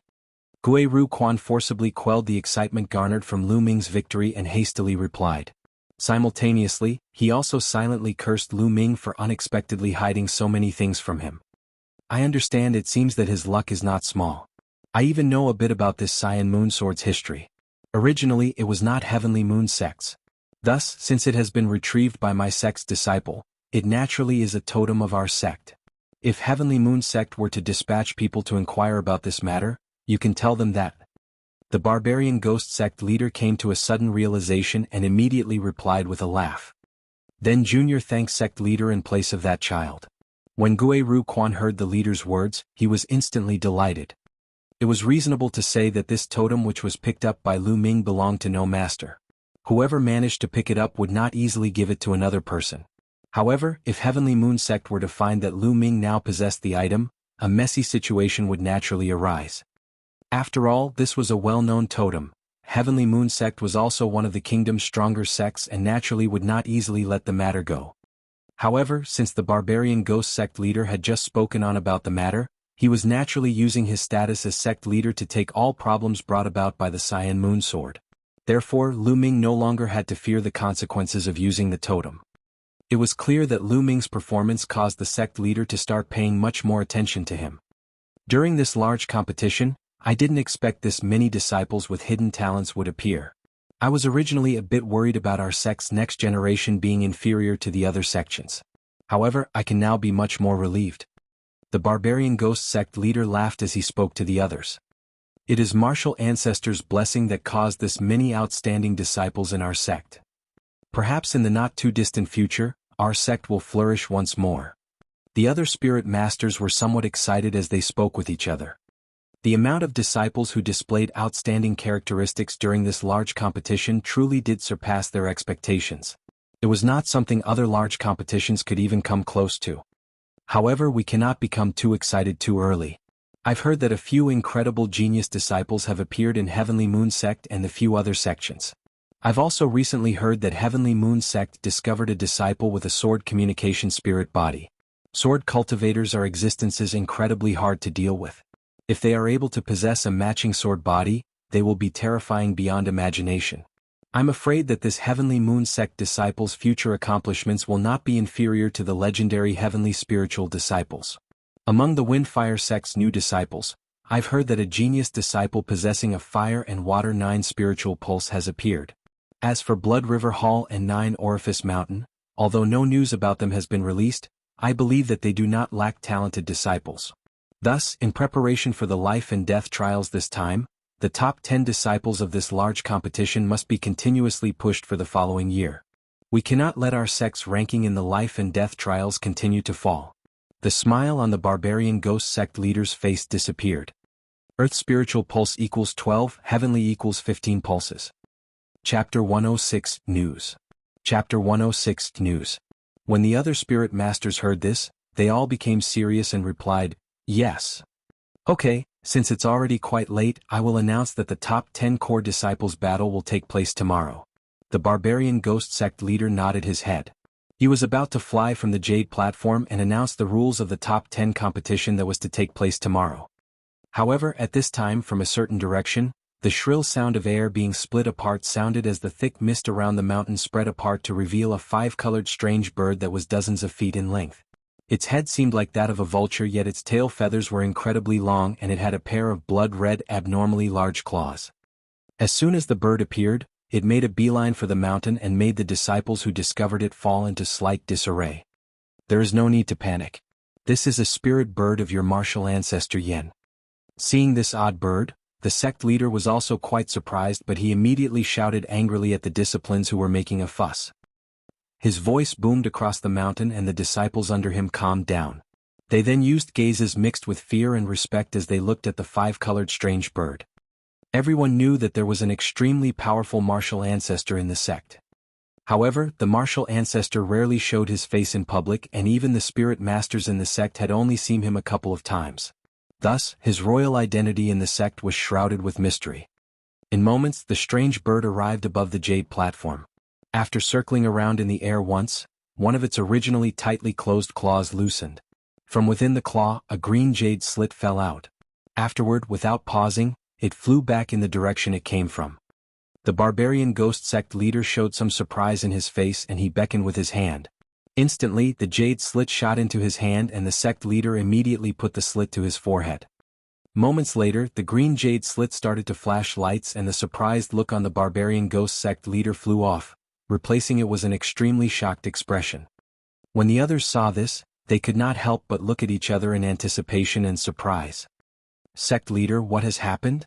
When Chu-Chi saw that the sect leader had finally moved the jade slit away from his forehead, he couldn't help but ask. Martial Uncle Yen has given his orders. There will be no ranking competition tomorrow. The top 10 core disciple will immediately go to the Suppressing Dragon Island. The barbarian ghost sect leader's face turned dark for a moment before saying words that shocked everyone. What? Why would Martial Uncle Yen make such order and have Chen Er and them go to the Suppressing Dragon Island? Chu-Chi asked in extreme surprise.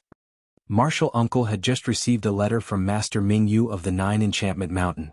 The letter stated that while the 2 crystal-level elders of Heavenly Moon Sect and Hall of Blood were chasing the demon dragon, the volcano for the Suppressing Dragon Island erupted and they found the entrance to an unnamed secret realm.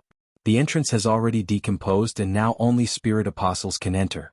In addition, the crystal-level ancestors are doing their best to stop the entrance from completely decomposing and cannot hold out for much longer.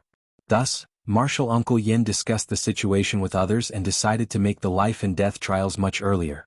The top 10 disciples of each sect will go into the secret realm, and depending on how many treasures they get, their ranking will be determined from that. Thus, we don't have any time to waste and must bring the 10 disciples to the suppressing Dragon Island. As the barbarian ghost sect leader spoke more, he became more and more excited until a frenzied heat was in his eyes. What? They have found the entrance to an unknown secret realm. How big is the realm? Has anyone entered? Are there any restrictions placed?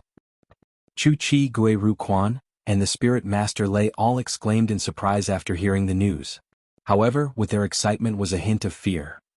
It was no wonder they were like this. This so-called secret realm actually was an undiscovered secret space. Portions of it were made from natural elements while the other portions were forcibly created by a person. Inside the realms created by nature, there might be a few spirit ingredients and spirit stone-type natural treasures. The danger would be comparatively less by a bit for these realms.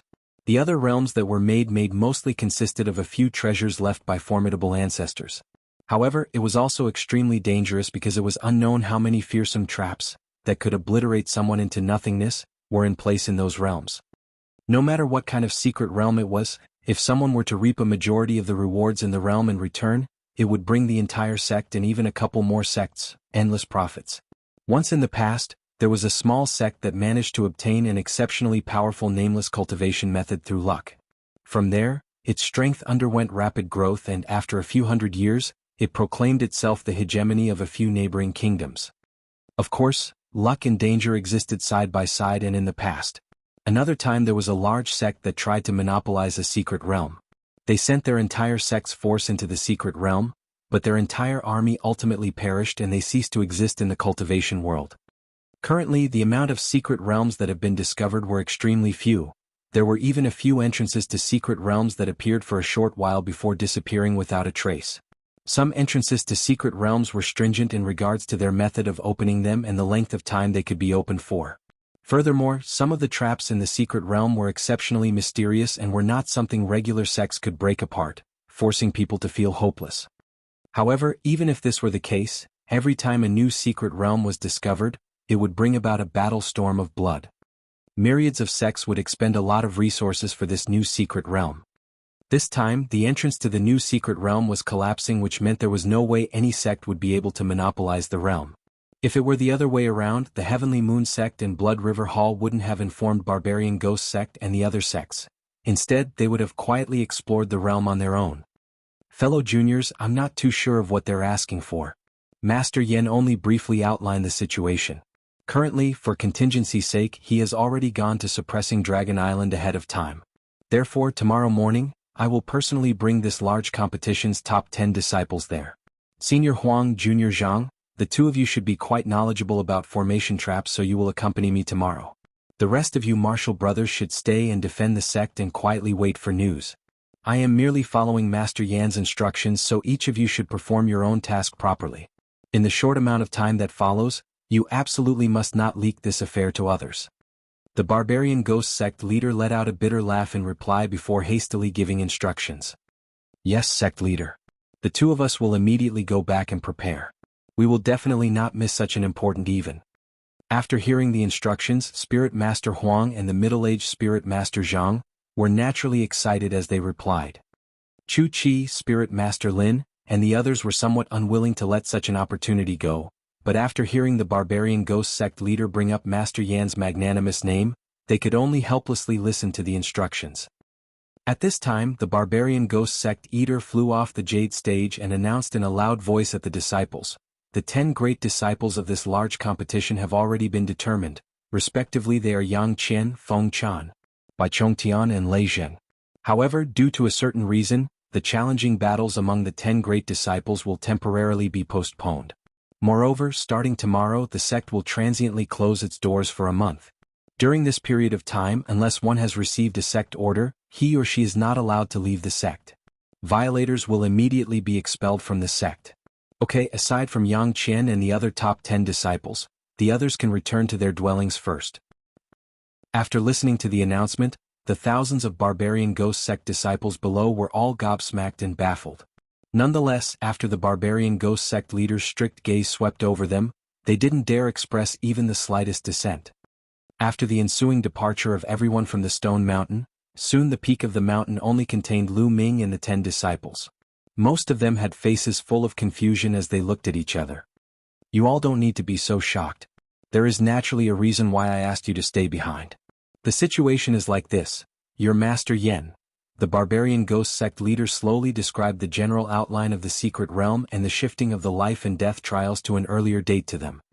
Lu Ming and the others were naturally dumbstruck when they heard this. Since the situation happened so suddenly, there fundamentally isn't enough time to let you continue the challenging battles. You must make your way to the secret realm entrance as fast as possible.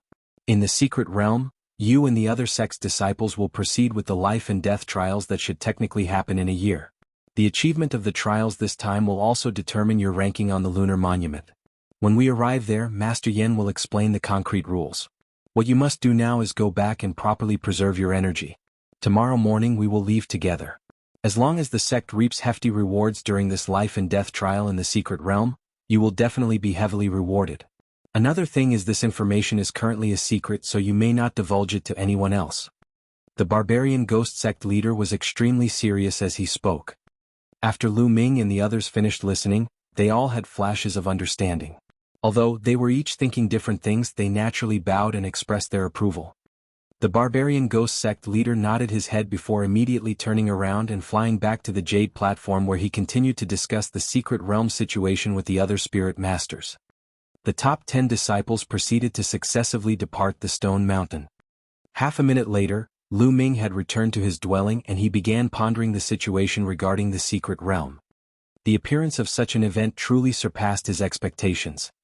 He had originally thought that he could slowly spend the next year cultivating before participating in the exceptionally dangerous life and death trials. It had never occurred to him that the trials would unexpectedly be shifted earlier. Moreover, it would take place in a secret realm that could hold unknown disasters as well as fortunes. Within the secret realm, cultivation methods were most likely secondary. Even more important was a person's ability to sense and deal with dangerous situations. If this genuinely was the case, then the years on Savage Island, where he experienced life and death fights, would put him in a slightly stronger position in this aspect. As Lu Ming thought of the few cultivators and records who obtained heavenly treasures in the secret realm and proceeded to have their cultivation improved by leaps and bounds, his heart couldn't help but palpitate. Although the various treasures obtained in the secret realm would be handed over to the sect as per convention, as long as one kept a small portion, he or she would most likely be able to exchange it for materials to become a spirit master. As for the potential life-threatening dangers in the secret realm, he himself had experienced an unknown number of situations where his life hung by a thread. Thus, he didn't care too much about this matter. Seeking riches in the midst of danger, and the more one is afraid of death, the faster he or she will die. These were things that he was more clear about than anyone since his childhood. Large risks were something he was indifferent about. He only had to look at the benefits he could potentially garner and determine if it was worth risking his life. Lu Ming silently pondered a while and ultimately didn't find any reason to evade the life and death trials this time. Instantly, his expression relaxed and he closed his eyes. He began to wordlessly recover the FA Li lost during the large competition. Chapter 107, Night Meeting. Chapter 107, Night Meeting. After midnight came about, Lu Ming opened his eyes and silently left his dwelling. He proceeded to fly away from the Nine-Infant Mountain. In the time it takes to have a cup of tea, he descended in a forest that was 3 kilometers away from the barbarian ghost sect's main peak. In an open field not too far away from him, a fat old man, Martial Uncle Ruan, was standing there with his hands behind his back. This disciple greets Master. Lu Ming bowed and displayed an extremely deferential expression. You arrived quite fast, but we still have to wait a short while. Martial Uncle Ruan said indifferently. What? Did Martial Uncle invite someone else? Lu Ming was slightly startled. Yes. He is someone who also cultivates the dark bone method just like you. Of course, he started cultivating a few years before you, so his insights to the dark bone method are something that you can't compare with. The fat old man let out a sudden laugh while he replied. When Lu Ming heard this, he was startled, but not a trace of his shock appeared on his face as he nodded his head. After waiting a short while, a sonic boom resounded in the nearby sky. Another gray cloud descended and from atop, someone jumped off. It's you. When this person saw Lu Ming's features, his face instantly changed. Unexpectedly, it was the large, bald man who had nearly lost his life during the fight with Lu Ming earlier in the day. So it was Senior Gu. This truly is a coincidence. Lu Ming was also very astonished, but a trace of understanding soon surfaced. It was no wonder why he had vaguely felt an indescribable familiar feeling during the day. The reason was because Guju's cultivation method was the same as his. The person who you said also cultivated the dark bone method turned out to be Junior Bai Ha. Guju's face turned somewhat unsightly as he turned his head to Martial Uncle Yuan to speak. Although you started cultivating the dark bone method a few years before him, after experiencing the competition earlier today, you should understand that your strength is inferior to this Junior Bai. The fat old man let out a laugh. That's because I didn't have a totem. If I possessed a totem, why would I have bothered using the baleful blood ghost bone sword which consumes a large amount of Fa. Furthermore, I wouldn't have been so easily defeated. Guju rubbed his bald head and seemed somewhat frustrated as he spoke. From listening to the tone of his voice, it seemed that he wasn't very respectful to this fat old man. When Lu Ming saw this, a trace of a smile appeared on his face while he came to a slight understanding. Junior Bai's totem was not bestowed by the sect, it was retrieved by his own means. Okay, enough nonsense. You should know the reason I called you here for. A sudden darkness emerged on the fat old man's face as he spoke. You want to ask me about my great controlling bone technique, right? The effect of controlling ghost bones was something that I inadvertently discovered after experimenting. Otherwise, during the large competition, I wouldn't harbor any thoughts of entering the top 10 disciples. However, I didn't expect to be obstructed by Junior Bai who also cultivated the dark bone method. Nonetheless, this isn't too bad either. Others have mistaken my cultivation technique to be the so-called great controlling bone technique, therefore in the future, I can enjoy the feeling of being heavily valued. Guju said in an unperturbed manner. Did you really believe that you were the first one to discover that the dark bone method could control ghost bones? As long as one cultivates the dark bone method to the 4th level of maturity, anybody who cultivates this method would discover this effect. Martial Uncle Yuan let out a harumph in reply. What? I wasn't the first to discover this? Why haven't I seen anyone display this ability in the past? After Guju heard this, he was overcome with shock. Lu Ming became even more dumbstruck. The opponent's ability to control ghost bones unexpectedly was the ability obtained by cultivating the dark bone method to the 4th level. If this was the case, once he started cultivating the method at the 4th level, he would also possess this ability. When you returned, didn't you feel an incomparably aching feeling in all of your bones? It wasn't until now that they returned to normal, right? Martial Uncle Yuan didn't directly reply, instead his face got more gloomy as he asked a question. That really did happen. So what? As long as I rest a few days, nothing should be wrong. Guju vaguely felt that something was amiss, but he braced himself as he gathered his courage to ask a question. If that genuinely was the case, then I would have no need to be worried. This matter was something that I forgot to inform you about in the previous few days when I was in secluded cultivation. Among the previous disciples who cultivated the dark bone method, the reason why some people didn't use this ability was because they hadn't properly consolidated the 4th stage of the method. If used before the 4th stage, the ability will cause both their corporeal body and their life to take severe damage. After all, the ability will only come into fruition after one cultivates his corporeal body to a certain stage. Your reckless use of this ability today, further equipped with the condensing of the baleful blood ghost bone sword, will most likely shorten your lifespan by 10 years. If something seriously wrong were to happen to you, how could I explain myself to your mother? The fat old man's face changed and he suddenly began chiding him in a low voice. Corporeal body equals muscles, etc. It's only a reduction of my lifespan by 10 years. It's not a big deal. As for my mother, there's no way for her to know about this matter. After all, if I didn't cultivate the dark bone method imparted by Uncle at that time, there's no way that I could have lived to today. The large, bald man went silent for a while and looked at Lu Ming once before forcibly laughing in reply. As long as you understand, then it's fine. That day, I was forced into a helpless situation where I could only impart the dark bone method to save your life. It wasn't for you to use in an intense fight to obtain victory. On another note, this dark bone method has many flaws, and if you cannot solve them, you will not be able to enter the Spirit Master realm. Why don't you go back first? I still have some things to discuss with Martial Nephew Bai alone. The fat old man's expression finally softened as he gave an instruction. This time the big bald man was much more obedient. After nodding his head, he summoned his cloud and flew away. Lu Ming was somewhat baffled as he stood in his original position. You should now understand my relationship with Guju. There's no need for me to further explain, right? The fat old man's gaze ultimately rested on Lu Ming as he calmly asked a question. Disciple naturally understands Senior Gu and Martial Uncle's relationship. However, regarding the dark bone method's defect, what's the matter with this? Martial Uncle wouldn't deliberately mention it in front of me, right? Lu Ming let out a bitter laugh before asking a question. Hee, I knew that Martial Nephew was a smart person. Truthfully, the reason why I called the two of you here together was to conveniently get you two to know each other.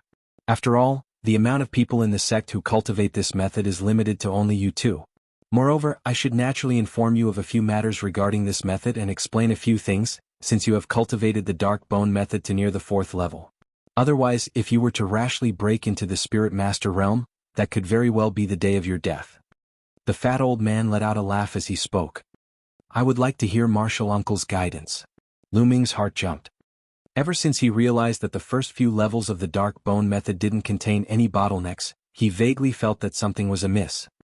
If this cultivation method was this great, the sect would have definitely spread the method around for everyone. Why would Martial Uncle Ruan pass it on to him in such secrecy? Let me tell you about the dark bone method's origin first. This method was fortuitously retrieved by our sect's 16 master. That old geezer expended a large amount of effort but ultimately only managed to interpret the first 3 levels of this method. A small portion of the 4th level was interpreted by one of our sect's other ancestors. The other large portion was interpreted by me after tens of years of meticulous exertion. 20 years ago, in order to test this method, I began to impart it to numerous 3 spiritual pulse disciples to secretly cultivate. These disciples were like you.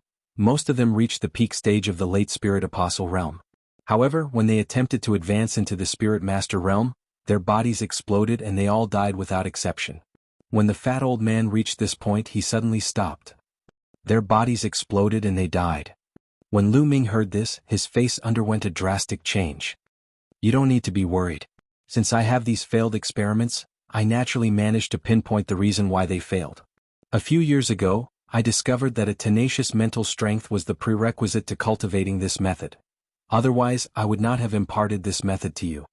The fat old man indifferently responded. If this is the case, then there has never been anyone who cultivated the dark bone method and advanced into the Spirit Master realm. Even if my mental strength is slightly stronger, I'm afraid that Martial Uncle Yuan has no way of guaranteeing my advancement into the Spirit Master realm. Lu Ming's mouth contained a bitter feeling as he said this. You don't have to worry. The 4th layer of the dark bone method I imparted to you has been altered many times to perfection. Although I am unable to guarantee that everything will happen perfectly.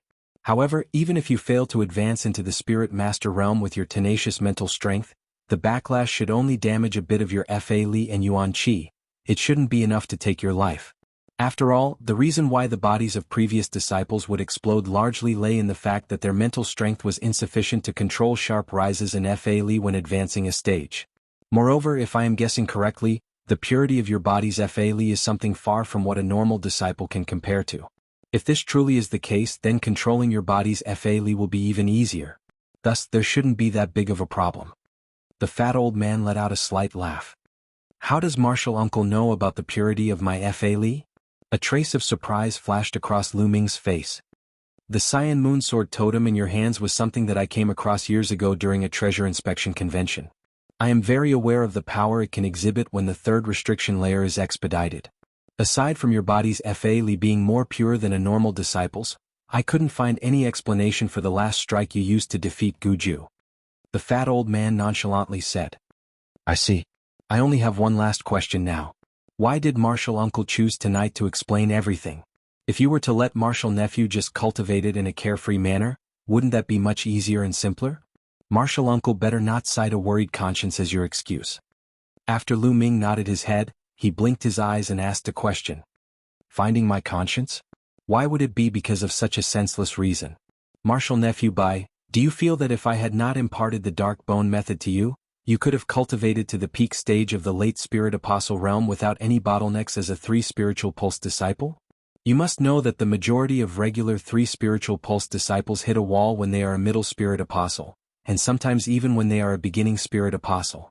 Those that genuinely manage to cultivate to the late spirit apostle stage are extremely sparse.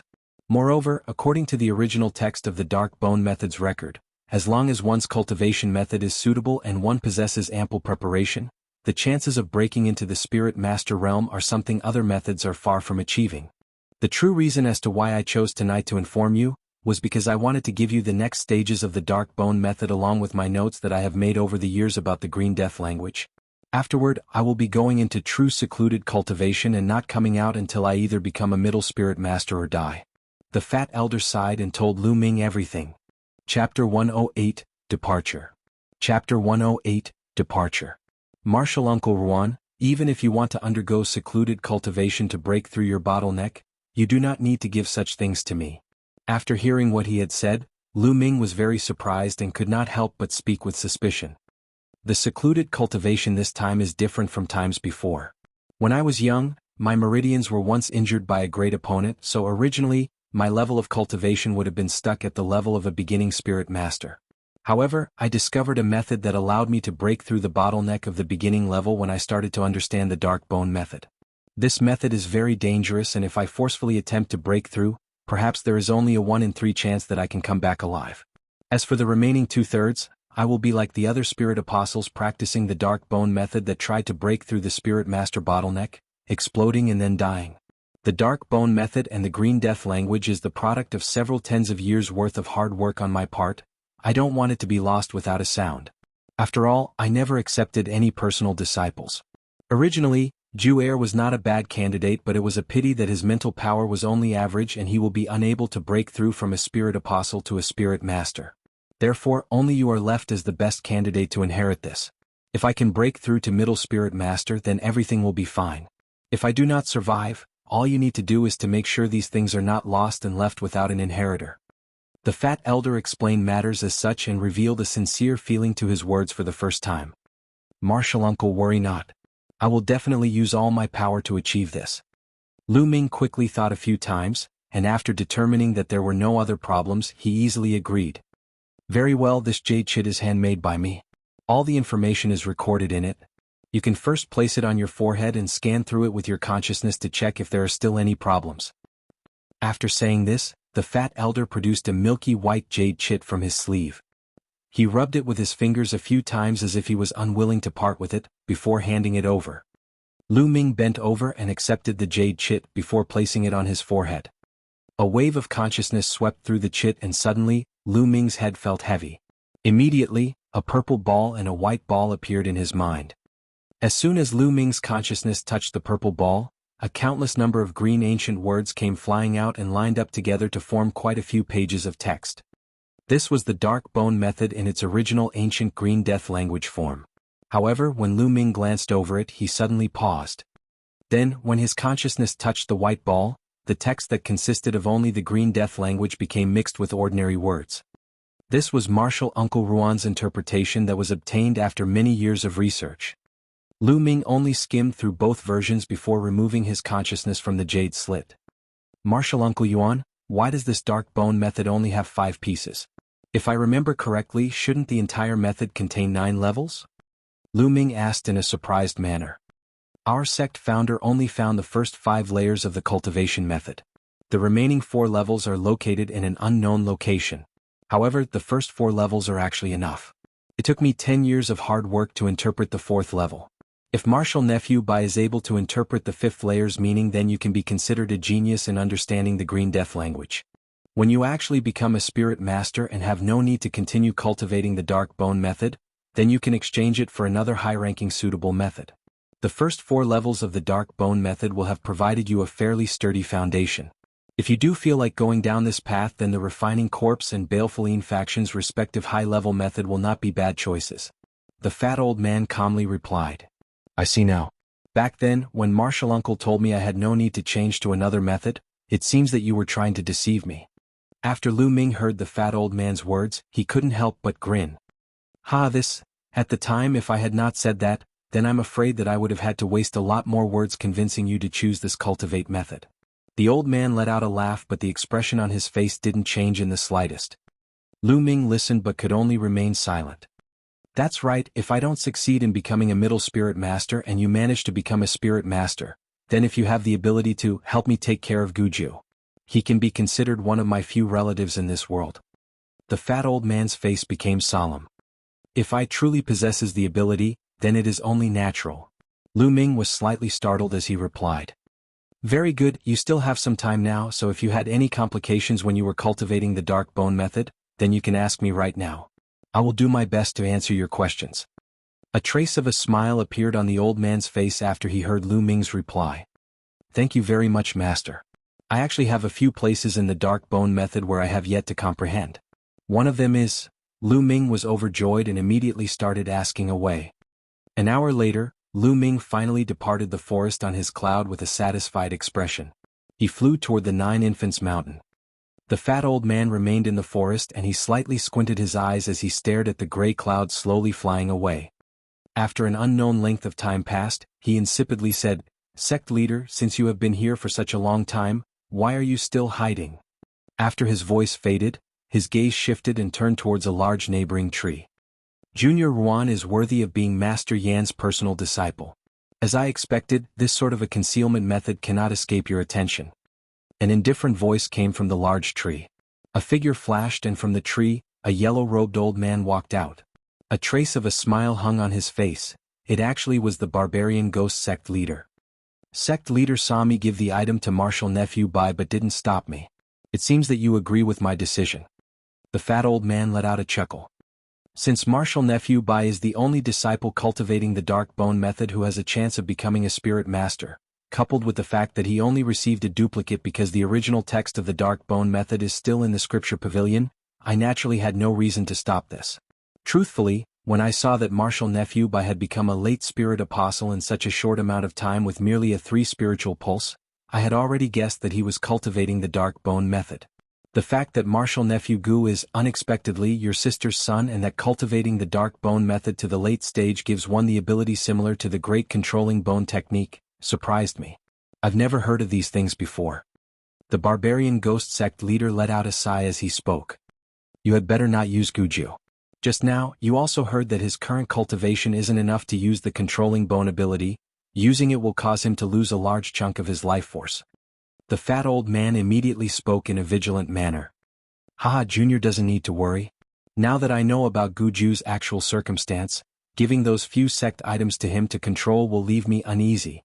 However, if Martial Nephew Bai is able to become a spirit master, letting him use those items shouldn't be too big of an issue.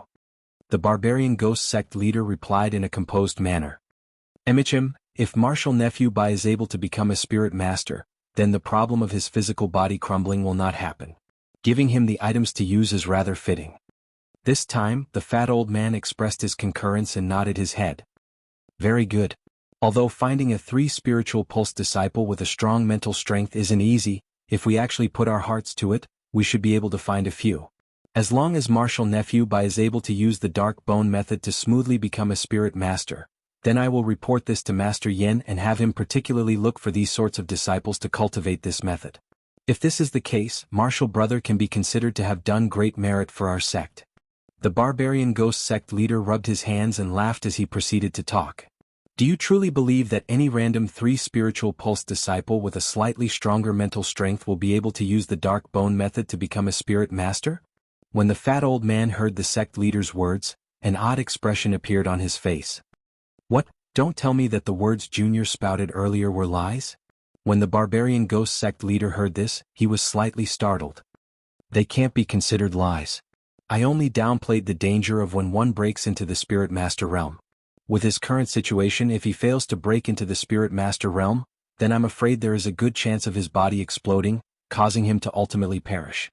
Moreover, the mental strength he possesses is far stronger than you actually think it is. When I initially examined him, I found that Martial Nephew Bai's mental strength was double a normal disciple's. Furthermore, after these recent years of cultivation, the gap has only grown wider. What? Double the strength? This time, the barbarian ghost sect leader couldn't help but cry out involuntarily. Senior leader should understand why I said this, right? If it weren't for this, then I'm afraid I wouldn't be able to guarantee even the slightest chance of him surviving when he breaks into the Spirit Master realm. Of course, if his mental strength were even stronger and his Fali was even more pure, then the probability of him becoming a Spirit Master would rise more. The fat old man said with a laugh. I understand. It seems that Junior really didn't find any random person to cultivate this dark bone method. We can only temporarily quarantine this and wait until we find another suitable person before talking about it again. The barbarian ghost sect leader went silent for a while before nodding his head in disappointment.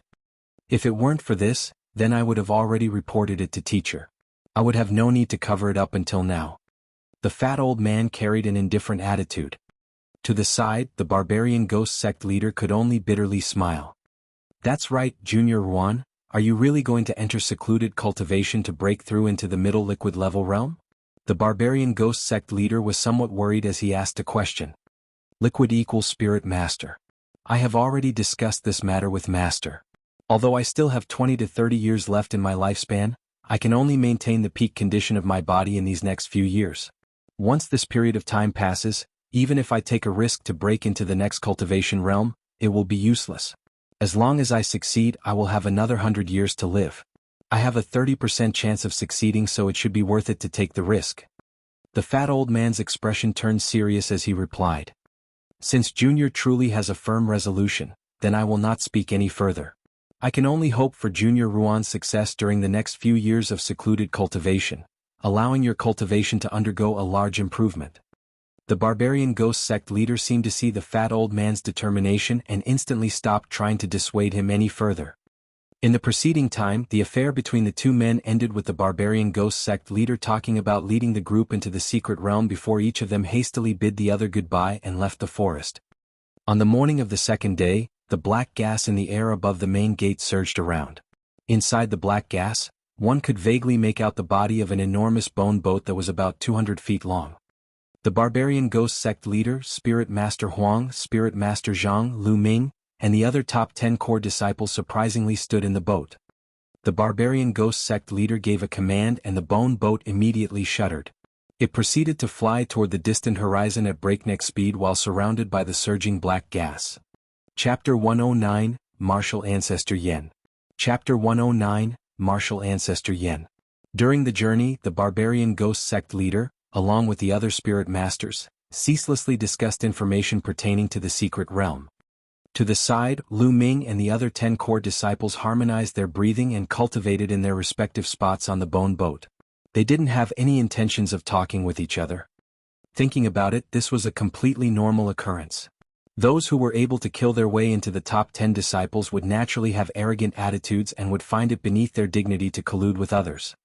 However, Lu Ming only had to turn his head slightly to see, the somewhat far away, Gao Chong coldly staring at him from time to time. Faced with this situation, Lu Ming didn't have a trace of surprise on his face. Nonetheless, a vestige of killing intent couldn't help but surface in his heart. If there was a chance within the secret realm that allowed him to get rid of this inconvenience, then he definitely wouldn't be courteous.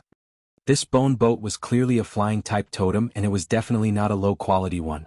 It seemed to be even faster than the flying jade spirit boat that Lu Ming previously rode on. While flying, the surging black gas continuously expedited the boat, causing it to travel over hundreds of feet in a flash. 7 days later, the bone boat brought the group above the lake that Lu Ming visited before. However, after flying for a little bit longer, the original spot harbored by the suppressing Dragon Island was now completely empty. The island had vanished without a trace. Instead, in its place was an ash-gray volcano that protruded from the bottom of the lake. This volcano peak was only about 300 feet tall, towering over the lake. Moreover, an ashen-red smog continuously rose into the air from the volcanic crater.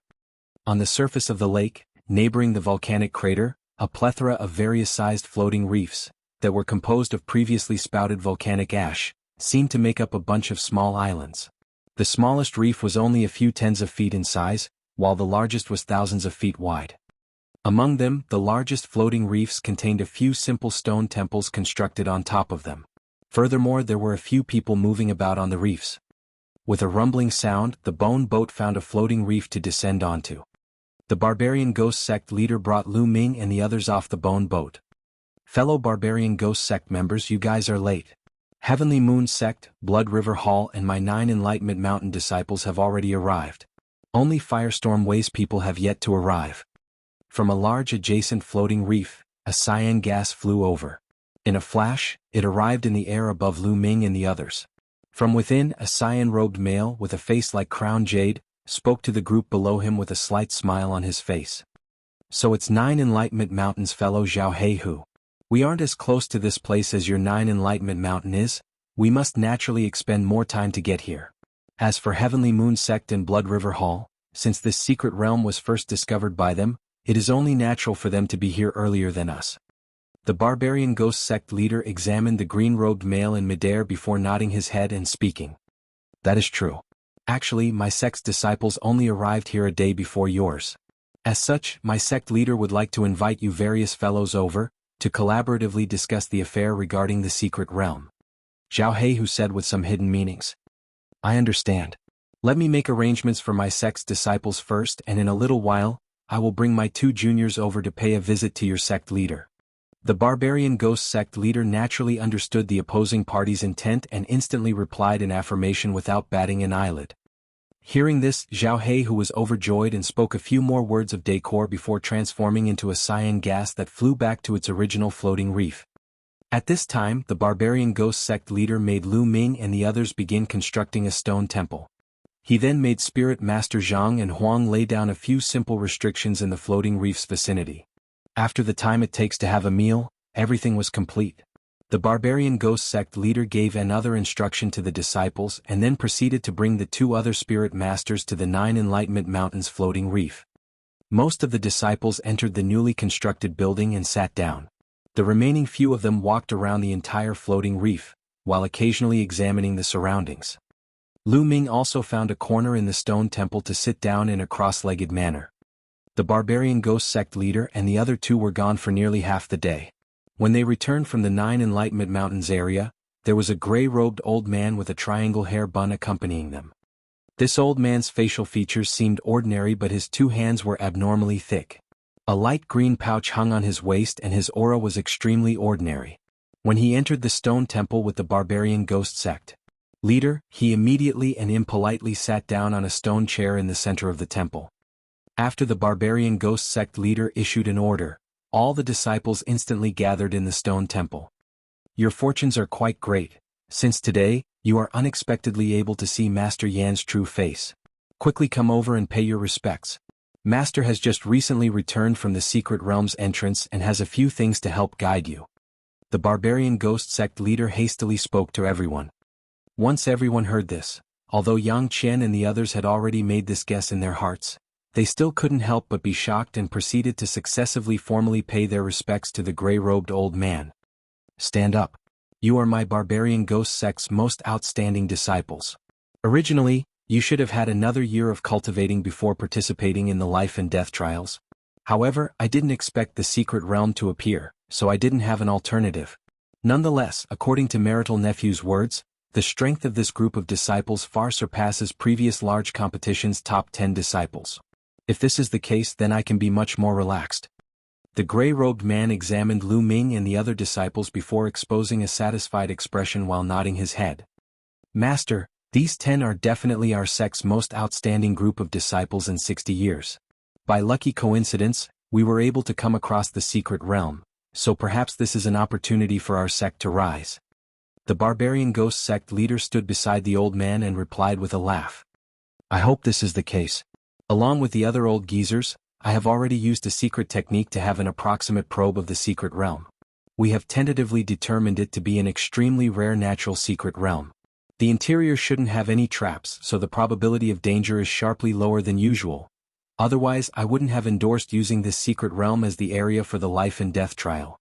Of course, all secret realms have certain risks with them.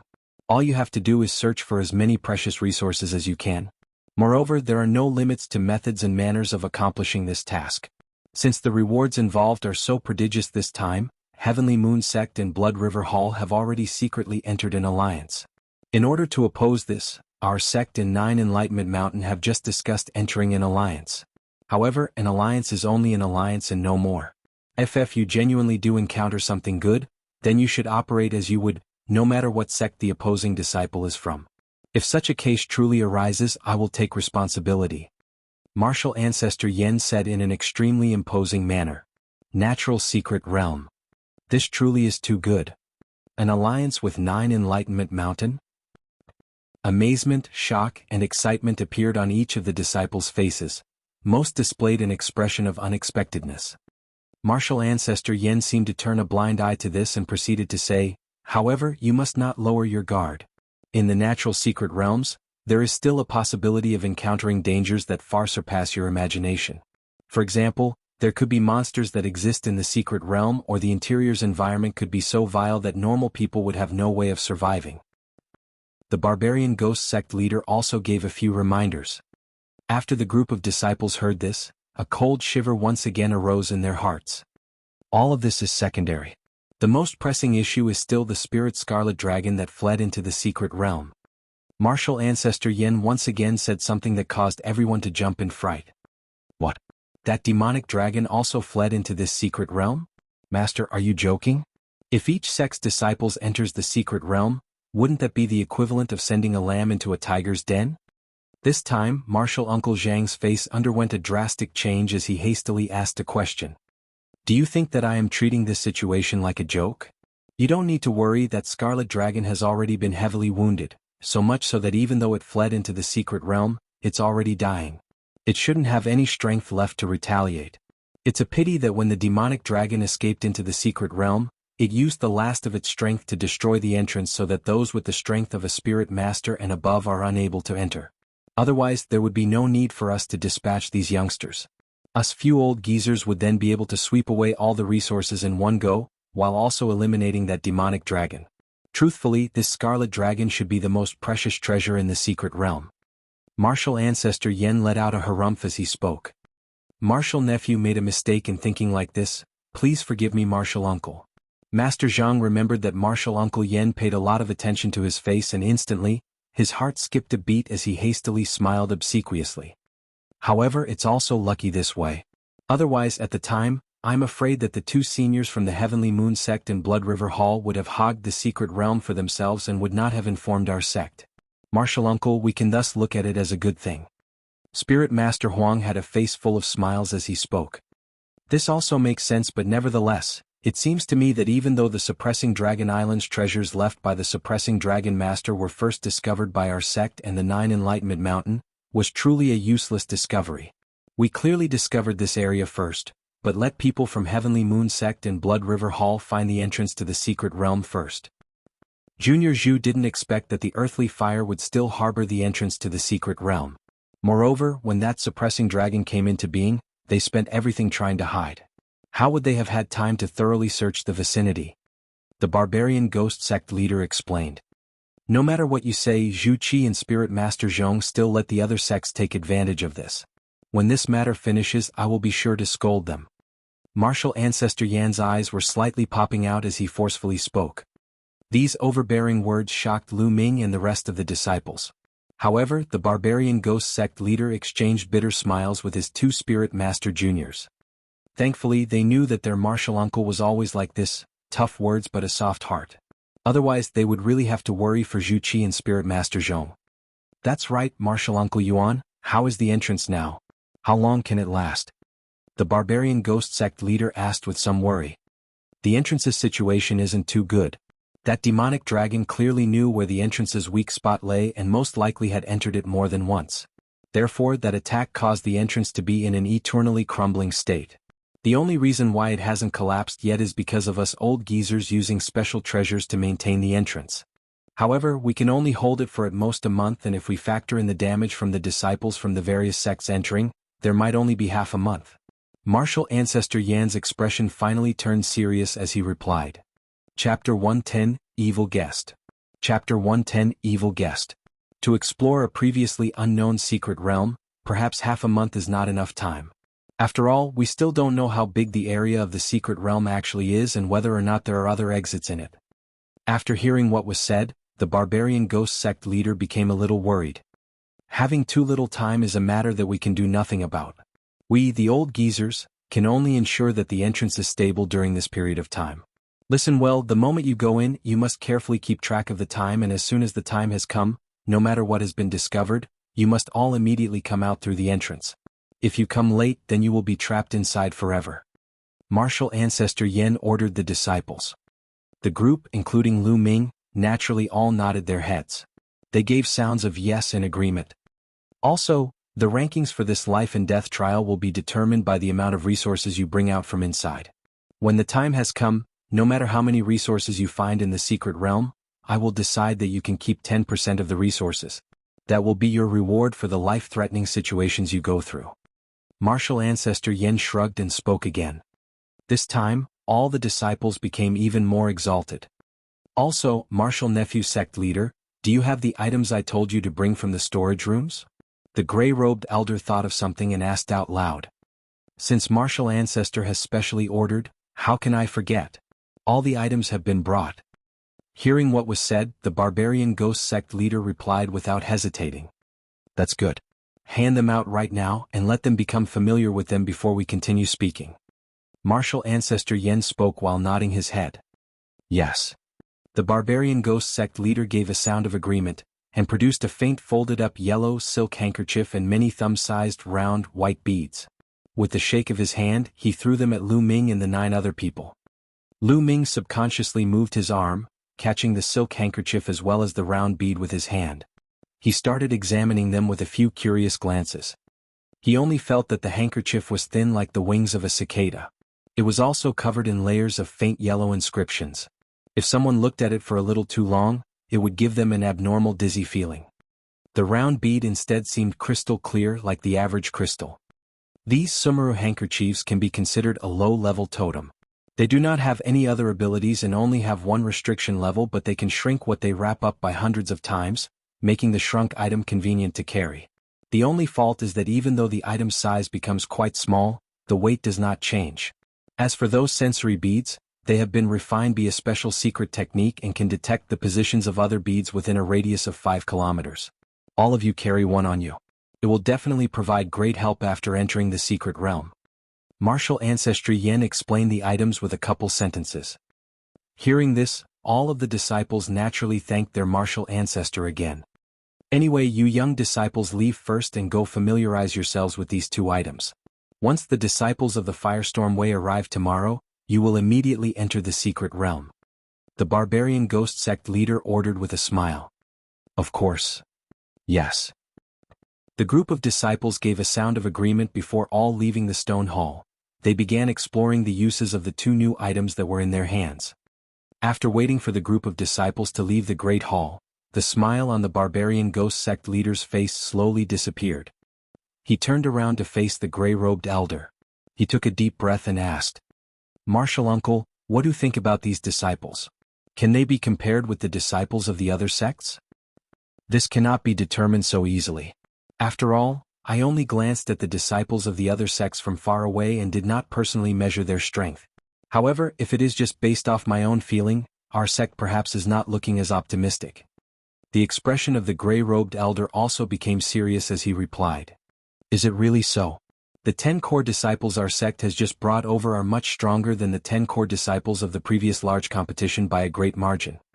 Martial Uncle Zhang could not help but open his mouth again to speak. These brats from our sect indeed aren't too bad. If I did not see wrong, the Fa Lian Yang Chen, that brat, seems to have been purified once. If he wanted to become a spirit master, perhaps he has at least 30% chance. As for Feng Chan, looking from the black gas on his face and forehead, it seems his metal zombie body has also been refined to a high level of control. The one full of lightning Fa Li is probably that 9 lightning spiritual pulse brat. As for Gao Chong, that child, his aura is quite close to a spirit master's. It seems he has successfully refined that drop of demon dragon essence blood I gave him. Of course, the others do not seem weak as well. If we compare them with the average results of the life and death trials, they indeed can achieve a decent ranking. However, if I have not seen wrong, genius disciples with frightening talent have also appeared within the other sects, and their strengths may be even greater than Yang Qian and the others, especially the female disciples from the Heavenly Moon sect. When I used my crystal level strength to observe her in secret, she actually immediately felt it and looked at me. She can no longer be under the category as a genius disciple but rather an incarnation of a devil.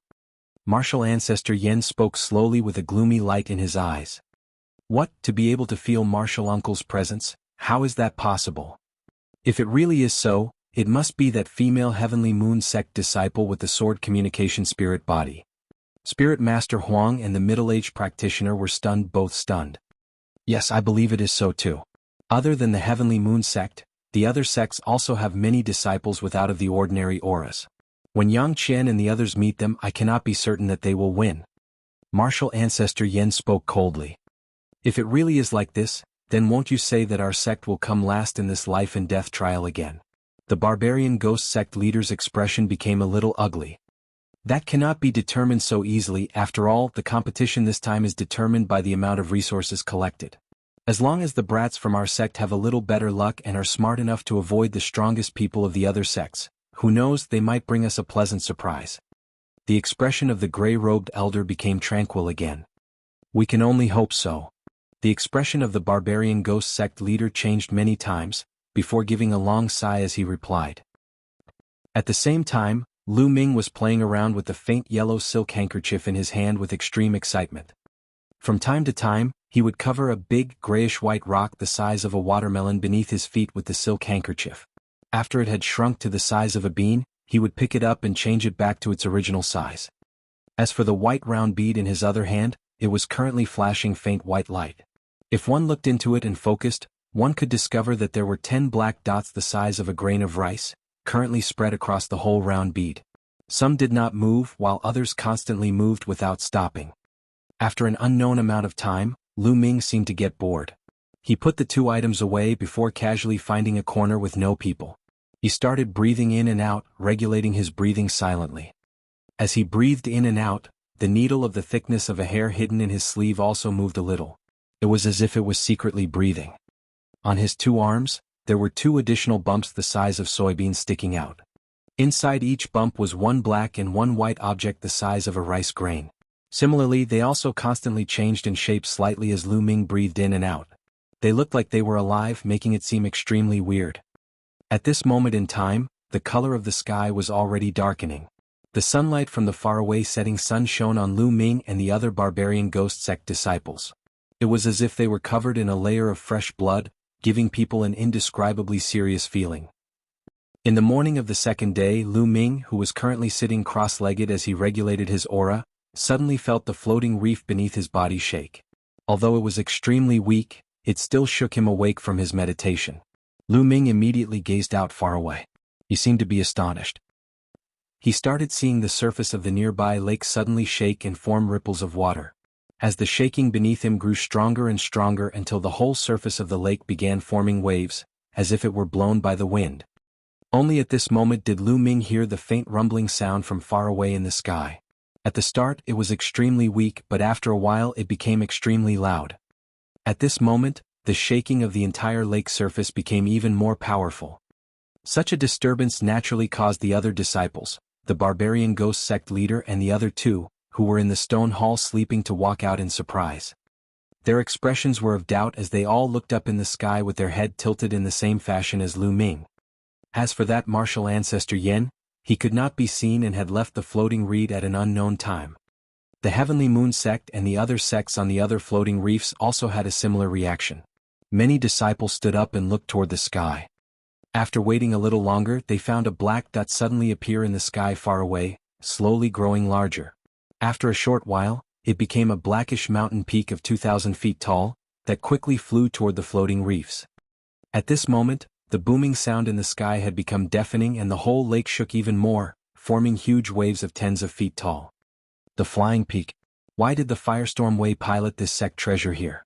Seems to be a little odd.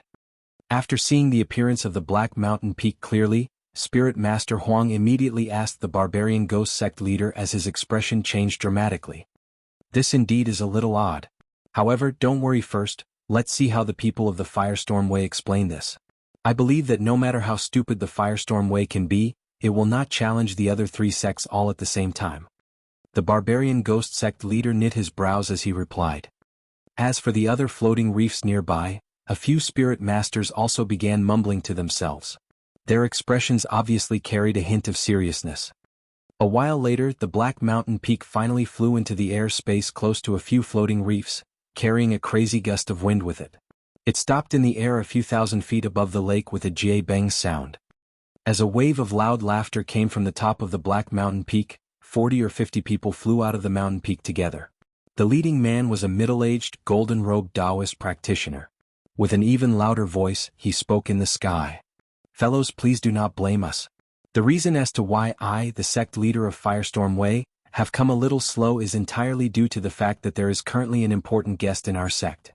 After hearing that the entrance to a new secret realm was discovered here, he came specially with a precious treasure to lend us a helping hand." As soon as the gold-robed Taoist finished speaking, he immediately moved to one side. A hawk-nosed man in serpent robes walked out from behind him. His face was serious and both of his eyes flashed. As the male showed himself, his gaze swept down quickly before speaking impolitely. "Is it all just you youngsters that are here? Where is Master Spirit Jade and the rest?" Chapter 111, Fusion Sect. Chapter 111, Fusion Sect. When the serpent-robed male was asking, he released an extremely strong aura. Upon contact, the barbarian ghost sect leader along with peers were all shocked. This person was surprisingly another crystal-level cultivator. "Mu Rongxian, to not rest quietly at your own fusion sect and instead run to our Deshen country, do you really think that there is no one that can stop you in our sects?" Suddenly, a cold voice came from the floating reef of the Sky Moon sect, and immediately afterward, a white light shot toward the sky. After an easy twist, the white light turned into a nun wearing a white Buddhist outfit. She had a white Buddhist mitre while carrying a long silver sword behind her back. Although she had a band of Buddhist beads in her hands that were supposed to be calming, her face was full of anger. Fusion Sect. When the spirit masters below heard this name, their faces all changed. "I was wondering who it was, Nun Ling Yu. Since there is someone that can control matters around here, then that is for the best. However, fellow Ling Yu, do not misunderstand, the reasons for me coming here are not to find trouble. Instead, it is as you sect leader said, I'm here to help." When the serpent-robed male saw the old nun, his face changed as his voice was now laced with a hint of fear. "What a joke.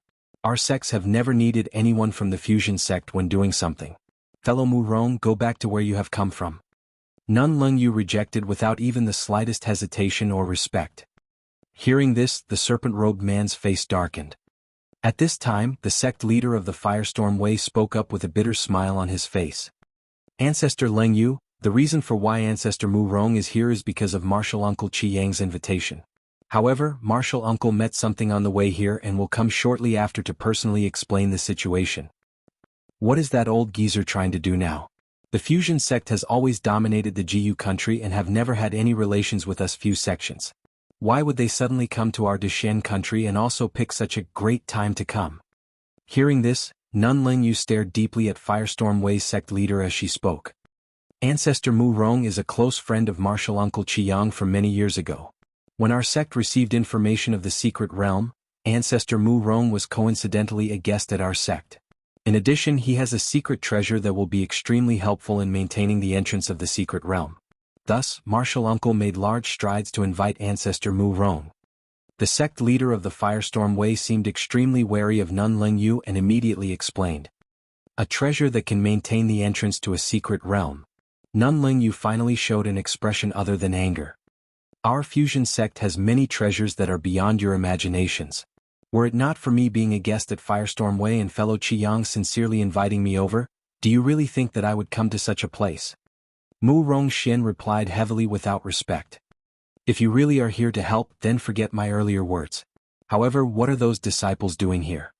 Nun Ling Yu's expression relaxed. However, she pointed to the dozens of disciples that came off the mountain as she questioned.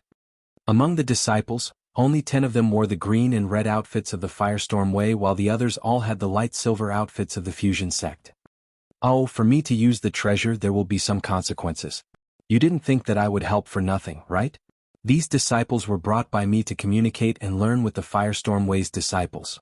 They are all of the Spirit Apostle Cultivation, and since they are lucky enough to come across this chance, they can't let it go so easily." Mu Rongxian yawned as he said. "What? You want your sect's disciples to enter the secret realm? Not a chance." Hearing this, Nun Ling Yu once again looked vehemently at Mu Rongxian. Hee Lingyu, why are you saying things without any room for other things? Everything in this world can be discussed. In addition, all you can represent is one of the clans. Whether or not they are allowed must be discussed with the other fellows before deciding. At this time, an unfamiliar voice sounded in the air. Everyone momentarily paused before uniformly looking to the source of the voice. In the area above the black mountain peak, a gust of wind breezed through, and within it, a long-faced elder wearing a yellow robe came out. One of his hands waved a fiery red palm leaf fan while standing atop a green wheel-like object. Jianghu, you have finally come. Is what they said really true? Nun Lingyu's face was dark as ever as she grilled the long-faced elder. Of course it is true. Lingyu, the reason as to why you're so opposed to this is because you don't know what fellow Mu Rong brought. Otherwise you wouldn't be against this. The long-faced elder laughed as the object under his feet spun and brought him lower. The barbarian ghost sect leader and the other spirit masters dared not give their 2 cents, since their crystal-level elders were not around. They could only watch as the 3 crystal-level cultivators talked. What kind of treasure can make an old fox like you make such a big sacrifice? Does it double the time the entrance is open for? Even though Nun Lingyu kept a harsh tone, she was secretly surprised within her heart. Hee, that will be after fellow Mu Rong has seen the circumstances of the entrance before making the call. However, even if it is the worst-case scenario, we should be able to triple or quadruple the time the entrance is open. Master Jianghu said with a smile that was not a smile. Triple or quadruple? This time, Nun Lingyu was truly shocked and she could not help but look at the serpent-robed man. Mu Rongxian was standing in the air without saying anything, obviously agreeing with what Jianghu had said. Yes. If it wasn't for such an extreme effect, I would not dare invite fellow Mu Rong over without discussing with the others. After all, I am very clear that doing things in this sort of manner is very taboo. Jianghu yawned as he eased up the tensions on both sides. If it can really triple to quadruple the time the entrance is open, then letting the fusion sect disciples go into the secret realm is something that can be discussed. However, their numbers must be strictly limited. Nun Lingyu's face relaxed as she also took a figurative step back. Haha, if that's the case, what are we waiting for? Let's first bring fellow Mu Rong to the entrance and discuss the situation with the other fellows. After all, time is of the essence right now, and for every hour that we wait, the less time we will have. Master Jianghu said with a smile. Mu Rongxian also showed a smile. In the following time, the 3 of them all flew to the volcano above the lake and in moments, disappeared into the volcano's mouth. The entrance to the secret realm was actually within the volcano. However, the spirit masters, including the barbarian ghost sect leader, did not have the luxury to care about the position of the entrance. Instead, they focused most of their attention on the newly arrived Firestorm Way and Fusion Sect disciples. With a secret method, the Firestorm Way sect leader shot out a few inscriptions onto the black mountain peak, and the mountain rapidly became smaller with a loud bang. In seconds, it was only a small, miniature mountain that the sect leader placed into his sleeve. Afterward, the sect leader brought the Firestorm Way and Fusion Sect's disciples to find a large floating reef to land on. They obviously didn't have the intention of setting up any sort of building or restriction around, as they all started meditating atop of the floating reef. This is troublesome. Who would have thought that the fusion sect of the Chiyu country would try to butt in? Spirit Master muttered absent-mindedly. If it really is as they have just said, if they can increase the time in which the secret realm is open, we can get more resources from the secret realm. That doesn't seem to be a bad thing. Spirit Master Zhang furrowed his brows as he asked with some confusion. If Yang Qian and the others can stay in the secret realm for longer, their findings will definitely increase. However, they will be exposed to more encounters with other sect disciples. In addition, since the fusion sect is also joining, this year's life and death trials will be much more dangerous. After all, the fusion sect dominates an entire country, and all 4 of our sects need to join together to be on par with it. Thus, we can see how strong the disciples under that sect must be. In addition, you have seen how the Firestorm Way disciples and the Fusion Sect disciples are so close together. It's likely that they have already agreed to work together. Why else would Master Jianghu be so enthusiastic in inviting them over? When the barbarian ghost sect leader heard their conversation and bitterly smiled as he replied. When the other 2 heard this, they gave it a slight thought and agreed with his logic. With their agreement was 2 faces that had now turned ugly. Sect leader, fear not. We only found this secret realm recently. No matter how big Fusion Sect, they could not have known beforehand and sent their strongest disciples. From what I see, These disciples are merely better than normal disciples and were just sent to the Firestorm Way to learn with their disciples. If that is the case, then our sects have a good chance of winning. After thinking for another few moments, Spirit Master Huang suddenly spoke with a smile. Yes, we can only hope so. The barbarian ghost sect leader nodded but was still quite worried. According to what their ancestor Yen said, the barbarian ghost disciples didn't have much of an advantage compared to the other few sects, and now that the fusion sect was among them, the chaos in the secret realm could be imagined. On the other hand, Lu Ming had already sat back when the newly arrived disciples were getting settled on their floating reef. It would not matter to him whether the fusion sect joined or not. In the end, he would have to fight other sects' disciples in order to get more resources. All he needed to do was to act quickly and efficiently. As Lu Ming was thinking, footsteps could suddenly be heard behind him. There was someone that was actually approaching him. When he turned his head to look, he could not help but be stunned for a second. Senior Jialan, do you have anything you want to talk about? Lu Ming's eyes flashed as he asked. The person who came up was surprisingly Jialan. She retained her delicate and pretty look, but was not distinguishable by any large margin from all the disciples of the barbarian ghost sect. Chapter 112, The Secret Realm. Chapter 112, The Secret Realm. Junior Bai, I know how powerful your mental strength is compared to a normal person.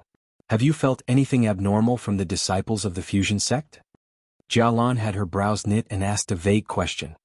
Senior, have you found something? I have not felt anything weird here. Hearing her question, Lu Ming was slightly flabbergasted. I might have sensed wrong, but when you enter the secret realm, if you meet any disciples from the fusion sect, you must be careful. It seems that there are some people that are unaffected by the power of my Aphrodite body. Instead, they seem to be able to somewhat restrain me. It should be due to the fact that there is the existence of a person with strong mental strength. Jialan's expression changed multiple times before speaking bluntly. The fusion sect has such a disciple. Hearing what was said, Lu Ming could not help but gaze at the floating reef to that side. Unfortunately, it was far away and he could only vaguely see the blurry shadow of people without being able to clearly see anything. At this moment, Jialan did not continue to speak. With a nod, she left just like how she arrived, without a sound. Junior Bai, what did you speak about with Junior Jialan just now? When Lu Ming was thinking about what Jialan had said about the fusion sect, a person suddenly walked up to him and asked him coldly. Senior Min. Senior Jia and I only had idle gossip. Lu Ming looked at the person who walked over with his eyebrows knit before replying plainly. The person asked the question was actually Min Shou, the disciple ranked third on the lunar monument. His face was pale and he had two small yet long eyes. He was a disciple from the poisonous spirit faction. Although he had not fought in the large competition, it was said that his poison techniques have already been cultivated to a level of perfection, able to defeat his opponent with poison without anyone noticing. Since it is only idle gossip, it is best for Junior to be further away from Junior Jialan, to save you from doing things that might make Senior misunderstand. Min Shou spoke with a serious expression. After hearing such, Lu Ming stared blankly at first before carefully looking at the green-robed young man. He then gave out a snicker and did not say anything. Seeing this scene, Min Shou became enraged and spoke again with a sliver of killing intent. It seems Junior Bai still does not know, my Min family has already proposed the idea of marriage to Jialan's clan. I believe Junior Jialan will be mine not long after. Junior better stay discreet. Otherwise you will end up like the rock beside you. As soon as Min Shou finished saying his threat-like warning, he suddenly pointed a finger at the gray rock beside Lu Ming. Then he immediately turned around and left. Lu Ming shot a glance at the rock and saw it become extremely black before exploding apart with a bang. Lu Ming used his hand to stroke his chin and an excited light vaguely flashed in his eyes. However, he placed this matter at the back of his mind, no longer paying any attention to it. Time slowly passed and after around half a day, two people finally flew from the faraway volcano. They shot toward the floating reefs on this side of the lake. A while later and after a flash, two people immediately appeared mid-air. It was the Nun Lingyu and Qi Yang. The entrance to the secret realm has already stabilized. All the people should first go down below and prepare to enter the secret realm. Nun Lingyu spoke coldly. Fusion sect disciples, listen up. After the discussion between us, 10 people from the group are allowed to enter the secret realm. As for the remaining people, they are to quietly wait outside for news. Qi Yang spoke to the group of disciples from the fusion sect with a plain smile. Yes, we will closely follow the elders' orders. In the group of Fusion Sect disciples, a lanky young man immediately bowed and stood up when he spoke. Since there are no problems, we can start moving now. Nunling Yu gave out another order before turning around again with Qiyang to fly back to the mouth of the volcano. Under the guide of the spirit masters of the different sects, the disciples also flew in the direction of the volcano in groups. After a short amount of time, Lu Ming and the other people arrived directly above the mouth of the volcano. Looking down, they could see the black and red lava as well as the hot, black air that was rising up. Be careful. With your current cultivation level, you are unable to withstand such temperatures. I will personally guard you to allow you to go down. The barbarian ghost sect leader spoke seriously before shaking his sleeve. A layer of red light shielding was immediately released. After flashing a little, it spread in all four directions and immediately encased Yang Qian, Feng Chan, and the other three inside. It then transformed into a ball of red light shooting downward. After a flash, it disappeared into the lava without a trace to be seen. Seeing this sight, Lu Ming was slightly startled at heart. However, just at this moment, the martial uncle Zhang who was beside also used the same technique, encasing Lei Zhen, Shichuan, and Lu Ming in the same red light before they shot down. Lu Ming only felt the red light in front of him waver in brightness before he also went inside the scarlet red lava. However, with the protection of the red light shield, he did not feel any heat and flew deeper quickly due to a certain power. After flying for about the amount of time it takes to drink half a cup of tea, the red light all around Lu Ming weakened and the surrounding view changed again into blackish dirt. This time, however, they only flew downward for a while before entering a humongous, bright cavern. Looking around, the entire cavern was hundreds of acres large and the surrounding black stone walls were abnormally smooth. It was as if someone had used a sharp axe to forcefully chop out these walls. In the center of the cavern, there was a five-colored formation that was at least a few acres in size with countless black spatial crystals embedded within. With a glance, one could see a frightening number of several hundred and every crystal was the size of a chicken egg. Around the formation were also 6 stone platforms of several tens of feet tall and a person stood on each one of them. They were martial ancestor Yen, Nun Ling Yu, and the other powerful cultivators at the crystal level. All 5 of the people each had a flat, disc-like emblem floating in front of them. From within the emblem, white light spewed out. The white light then gathered into the huge gray ball of light in the air above the formation. The ball of light had a diameter of about 70 to 80 feet and spun without stopping in mid-air or making a single sound or disturbance. In the center of the formation was a huge golden cauldron which constantly spat out lines of golden inscription. These inscriptions were also all sucked into the gray ball of light. Just when Lu Ming was looking around, the disciples of each sect all appeared in the cavern, and under the instructions of their sect, they all gathered into one group together. After sweeping his gaze, he suddenly saw that there was a disciple on the side of the 9 Enlightenment Mountain looking at him very fiercely. It's him? After seeing the appearance of the 9 Enlightenment Mountain disciple clearly, Lu Ming could not help but laugh involuntarily. This person was Jianghu, the genius disciple that he had competed with before on Suppressing Dragon Island. He was now taller than 2 years ago and his shoulders were also thicker, but other than that, there was not much of a change overall. As for Lu Ming, due to the fact that he used the Marrow washing spirit liquid, his change in appearance could not be counted as small.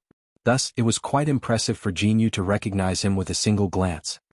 Thinking up to here, Lu Ming smiled at the opposition before retracting his gaze. Then, due to the words that Jialan had spoke to him earlier, he looked toward the Fusion Sect again. Lu Ming only saw that out of the 10 disciples the Fusion Sect had sent, 3 were female and 7 were male.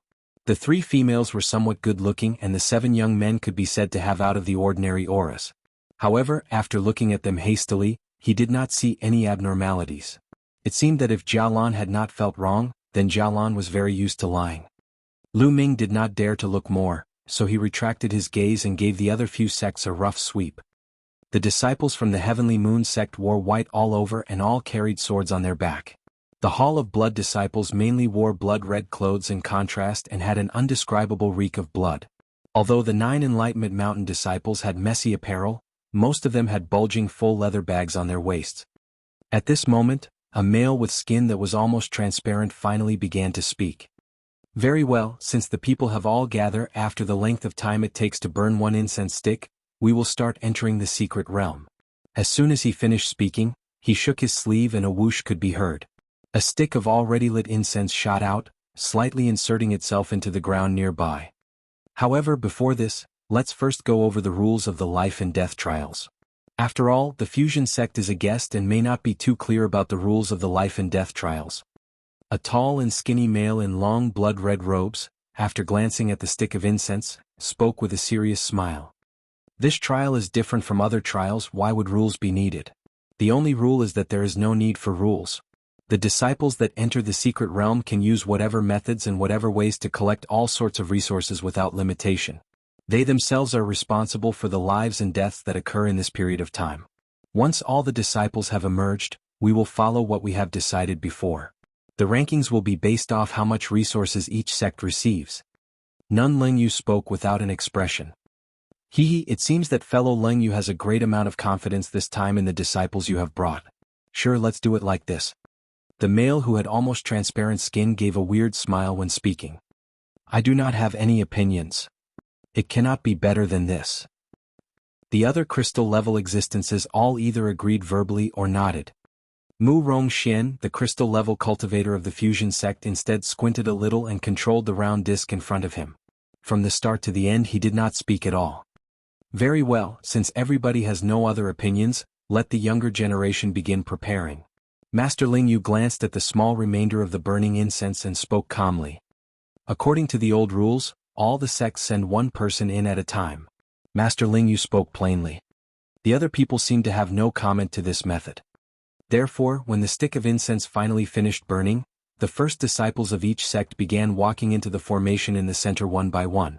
Under the suction power, they were forcefully pulled into the gray ball of light one after the other before disappearing completely with a whirling flash. On the side of the barbarian ghost sect, the first to enter was Yang Qin, the strongest spirit apostle from the previous large competition. As for the other sects, the first wave of disciples to enter was obviously also the ones with extremely great strength. After all, if some accident really happened on the other end, they could at least handle it slightly by themselves. Lu Ming was put into the seventh wave of disciples to be delivered. After a series of crazy spins, he appeared half kneeling in a field of tall, random grass. He forced himself to stand up, and after looking around in all directions, he immediately saw the other disciples that first entered. They all stood together in groups nearby. As for a few hundred feet in the sky, there was the same humongous gray ball of light, constantly spinning without stopping. In the sky was a sun that was hung high up, higher than the light. Not far from where they were, to one side, was an extremely dense and lush forest. On the other side there was a huge, endless, grassy plain. They seemed to be right in the middle of an intersection of the two areas. Lu Ming thought with lightning speed and waited for himself to recover slightly. He then walked toward where Yang Chen and the others were. Chapter 113, Golden Spirit Ear. Chapter 113, Golden Spirit Ear. After a short while, all the disciples had finally fallen out of the gray ball of light. They gathered together according to their respective sections. At this time, from within the gray ball of light came Nun Lingyu's ice-cold voice. Listen well, due to fellow Mu Rong's treasure, we can increase the time before the entrance collapses by quite some time. It should be enough to stay in the secret realm for 1.5 months before having to return here. Remember that you only have half a month more. When the time comes and you arrive late, then you will forever be stuck here. When Nun Lingyu's voice faded, the gray ball of light was shrouded by a layer of silence and went back to spinning. Juniors, listen up, we should discuss how we shall operate. Originally, according to Martial Uncle's plan, if the secret realm is small, then it's best if we move together in order to avoid attacks from other sections. If this secret realm is large enough, then we will split up in order to utilize the fastest speed to retrieve enough resources. Yang Qian's gaze swept over Lu Ming and the others as he indifferently spoke. This secret realm has such rich yuan qi that its area is clearly not that small. Thus we should naturally do things on our own. At the very least, I will definitely not go with anyone else. Feng Chan, the messy-haired refining corpse faction disciple, laughed as he spoke. I concur with this way of thinking. I don't want to be slowed down by the weaklings who manage to enter our group through luck. This sort of natural secret realm is something that may only be encountered once in a few thousand years. There's absolutely no way that I will waste such a heavenly bestowed opportunity. Min Shou also sneered as he spoke. As for the weaklings he was referring to, no one knew who he was talking about. Although they didn't say anything, the expression on Chen Huinyang, Jialan, Gao Chong, and the others' faces revealed similar thoughts. Very good, since all of you juniors have this thought, we shall split up and move. Your life and death is in your own hands. However, in this period of time, if you encounter another one of us in trouble, you must still immediately provide assistance. Yang Qian declined to express his opinion as he nodded his head. At this time, the other sect's disciples seemed to have also finished deliberating. Instantly, under an unknown person's lead, everyone split apart and rushed to the nearby areas. Some people sprinted into the jungle while others called on their clouds to ride into the depths of the grassland to begin searching. However, everyone who performed the soaring sky technique did not dare fly any higher than 100 feet off the ground. It seemed that no one was very stupid, since they all realized that flying too high in this sort of a dangerous area was almost the same to suicide. Seeing the situation unfold in front of him, Feng Chan let out a wild laugh and rushed toward the jungle as black gas began floating around his body. Min Shou and Gao Chong didn't say anything else and followed. Yang Qian, Chen Huinyang, and the others called on their respective gray clouds and flew toward the depths of the grassland. In the blink of an eye, the only people who remained in the original location were Lu Ming, Shi Chuan, and Jialan. Junior should be a bit more careful, I am going to leave first. Shi Chuan gave a warning to Lu Ming before flying into the air. Based on the direction he was headed, it astonishingly was the path that Yang Qian, the strongest discipline of the barbarian ghost sect, had flown in. Jialan looked at Lu Ming and smiled before turning around and floating toward the jungle. Lu Ming raised his head and looked at the sky. He looked behind him at the few remaining disciples before calling on his gray cloud. He then flew toward the jungle. However, a moment later, when he arrived at the jungle's edge, he suddenly changed directions and rapidly flew along the border of the jungle. Of the remaining people, each person chose a path to take and left. Just like this, Lu Ming rode his gray cloud while using a method compass to draw out a map of his path. Simultaneously, he carefully examined the surrounding environment. The jungle clearly covered quite a large area, calling it a forest was probably more accurate. He flew for an hour without stopping but had yet to see the end of the forest. Unexpectedly, the journey was abnormally peaceful and aside from a few unknown small insects, he didn't see any other animals appear. Lu Ming began questioning if he should continue heading forward. According to the plan in his heart, he was already quite far away from the others who entered the jungle. As long as he was careful in the short ensuing amount of time, he shouldn't bump into any other disciples. Just as Lu Ming was pondering, a wave of explosions was heard. At first it was only a soft sound but it quickly became a loud rumble. Startled, Lu Ming turned his head toward the grassland. On the distant, green horizon, a red wind wall, so long that its ends were not in sight, had appeared at an unknown time. Moreover, it rapidly emitted loud noises as it came closer to the jungle. Lu Ming's face darkened and without any hesitation, he turned and flew into the jungle. Although he didn't know what the red wind wall was, he knew that it wasn't anything good. He further didn't know if other disciples with horrible luck had fallen prey to it. If this were the case, then he could only wish them good fortune in getting out. The forest was littered with 200 to 300 feet tall ancient trees. When Lu Ming entered the forest, he instantly mitigated the soaring sky technique. He turned his hand around and performed the lighten technique on himself before floating between the trees. In a short while, he managed to come a few kilometers deep in the forest before finally slowing down his pace and observing his surroundings. It was unclear how long this forest had remained untouched by people. In between the trees were countless unnamed coiled black and green vines. On the ground, dead tree leaves over a few feet long lay sprawled out. The lower half had completely transformed into ooze while the upper half was still the dead leaf's original form. The overhead of this entire forest was covered by a canopy that consisted of layers upon layers of fertile branches and leaves. Only a small amount of sunshine broke through, which caused the lower levels to be abnormally gloomy. Lu Ming's eyes flashed before he tore off a nearby dried-up vine.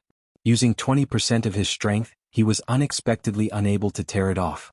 This couldn't help but cause him to express surprise. He meticulously examined the vines again. He then wrapped his 5 fingers around them and used half of his strength. Ping! This time, the vine responded by disintegrating in his hand. Lu Ming shook his head and immediately began to ignore these items as he continued to float along. After moving for the time it takes to have a meal, Lu Ming's expression suddenly changed. His figure slowed as he unexpectedly floated down onto a thick layer of dead leaves. After a quick movement, he appeared in front of a withered tree with only half its tree trunk remaining. The upper half of this tree had been completely obliterated for an unknown reason, and the lower half of the tree was comprised of abnormally shriveled bark of yellow color. Not even a trace of life was present. Lu Ming had no interest in this tree, and his gaze was completely focused on a small black and red fungus that had its back to the sun. It seemed to be similar to a regular fungus, except its edge contained shiny golden line circles that emitted a captivating fragrance. Lu Ming brought his hand up to his bosom and fished out a light silver thick book. On its surface was written 6 large words, All-Inclusive Guide to Spirit Objects. He proceeded to flip through it.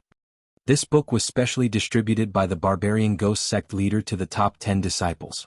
This was done before they left the sect to avoid missing out on any precious resources. After all, they were disciples who didn't specialize in picking medicine plants. Although they knew a bit about spirit objects and materials, they were mainly only normal goods. As for the legendary heaven and earth spirit objects, they naturally had not had a previous encounter with them. Equipped with this book, they only had to take a quick glance beforehand to gain a slight impression of the objects, so when they came across familiar items, they could accurately recognize the item with the help of the pictures. This all-inclusive guide to spirit objects not only contained spirit medicines and plants, but also had many legendary rare resources and a few difficult to categorize heaven and earth spirit objects. When his finger paused, the pages immediately stopped turning. It really is a golden spirit ear. This item is a supplementary material to concocting a few high-level spirit pills. In the external world, it's very rare. This small piece should fetch a price of nearly 1,000 spirit stones. Lu Ming looked at the picture on the guide before looking at the spirit object on the tree trunk. He couldn't help but mutter to himself in an excited voice. Subsequently, he retrieved a small wooden case from his body and used his other hand to flip it open. In it astonishingly appeared a short Cyan sword. His wrist shook slightly and a ray of Cyan light flashed. The golden spirit ear and the small chunk of rotten wood proceeded to fall off. They fell into the wooden case that had been prepared earlier. Lu Ming covered the wooden case with the sumaru handkerchief and it quickly shrunk into a small soybean-sized object. He then put it in his bosom and proceeded to search the nearby area once more. Ultimately, 2 hours later, he found another 2 golden spirit ears on 2 adjacent withered trees. Among the 2 pieces, one of them was about the same size as the one he already collected, while the other was about 3 to 4 times the size. Thus, it could be said that in a short span of time, he had acquired 5,000 to 6,000 spirit stones. This naturally caused Lu Ming to feel rather satisfied. He knew that if he were to continue searching in a larger area he would definitely find others to harvest, but he suppressed this excitatory urge and left this area. He continued to move ahead. Despite the golden spirit ear having a large price tag with it, it wasn't worth it to spend most of his time searching for it. After all, the time he had in the secret realm was limited and he still had to find the secret realm's true treasures. Just like this, Lu Ming followed a particular direction in the forest and continued his journey. On the way, if he encountered spirit medicines and spirit plants, he would instantly look around for more before leaving once again when he lacked results. Not much later, his sumaru handkerchief had 7 or 8 more distinct spirit plants. Among them, a few did not have the same value as the golden spirit ear, while others were even more precious than the golden spirit ear. His harvest was quite good. Suddenly, in the middle of moving, Lu Ming's figure suddenly froze and he stopped on top of a certain large tree. He stared at a nearby large tree's branch. What greeted him on the end of that arm-thick branch astonishingly was a gray velvety small animal corpse. A small portion of its body had already vanished without a trace, but the remaining portion was still dripping fresh blood. Simultaneously, the stench of blood covered the nearby area. This animal clearly had died not too long ago. Although Lu Ming had already known that there would definitely be animals in this sort of a large natural secret realm, this scene still couldn't help but cause his heart to jump. Chapter 114, Mysterious Water Sunflower and Blood Thorns. Chapter 114, Mysterious Water Sunflower and Blood Thorns.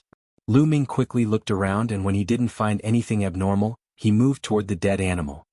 When Lu Ming moved close enough, he realized the furry animal was actually a very fat, huge gray rabbit. Its size was almost twice the size of normal rabbits. Based on its 2 sharp fangs that poked out of its mouth, these huge rabbit were not just grass eaters. Lu Ming looked at the corpse for 2 seconds before crouching down and placing his hand at the head of the huge rabbit. At the same time, a warm flow passed through his 5 fingers. In the next moment, Lu Ming's face darkened. The corpse of the huge rabbit had remaining FA left in its body. Obviously it wasn't a normal rabbit, rather, it was a low-level monster. At this time, a sound was made as a long black-red thing came shooting out from the main trunk of the tree. The speed of it was so incredible that in just one blink, it was at Lu Ming's neck, about to pierce through. Lu Ming, who was examining the corpse, suddenly moved his arm and grabbed the black and red thing heavily. With a low growl, he pulled it toward himself. Peng! A large piece of yellow-green tree bark on the main branch was forcefully pulled off.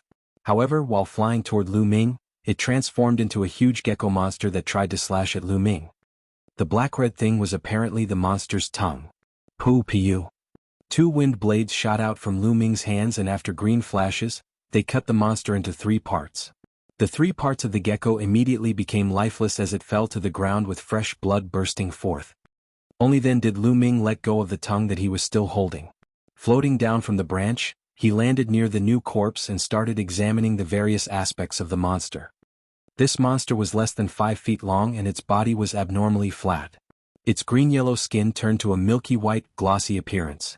In addition, its 4 claws were abnormally sharp and slightly curved.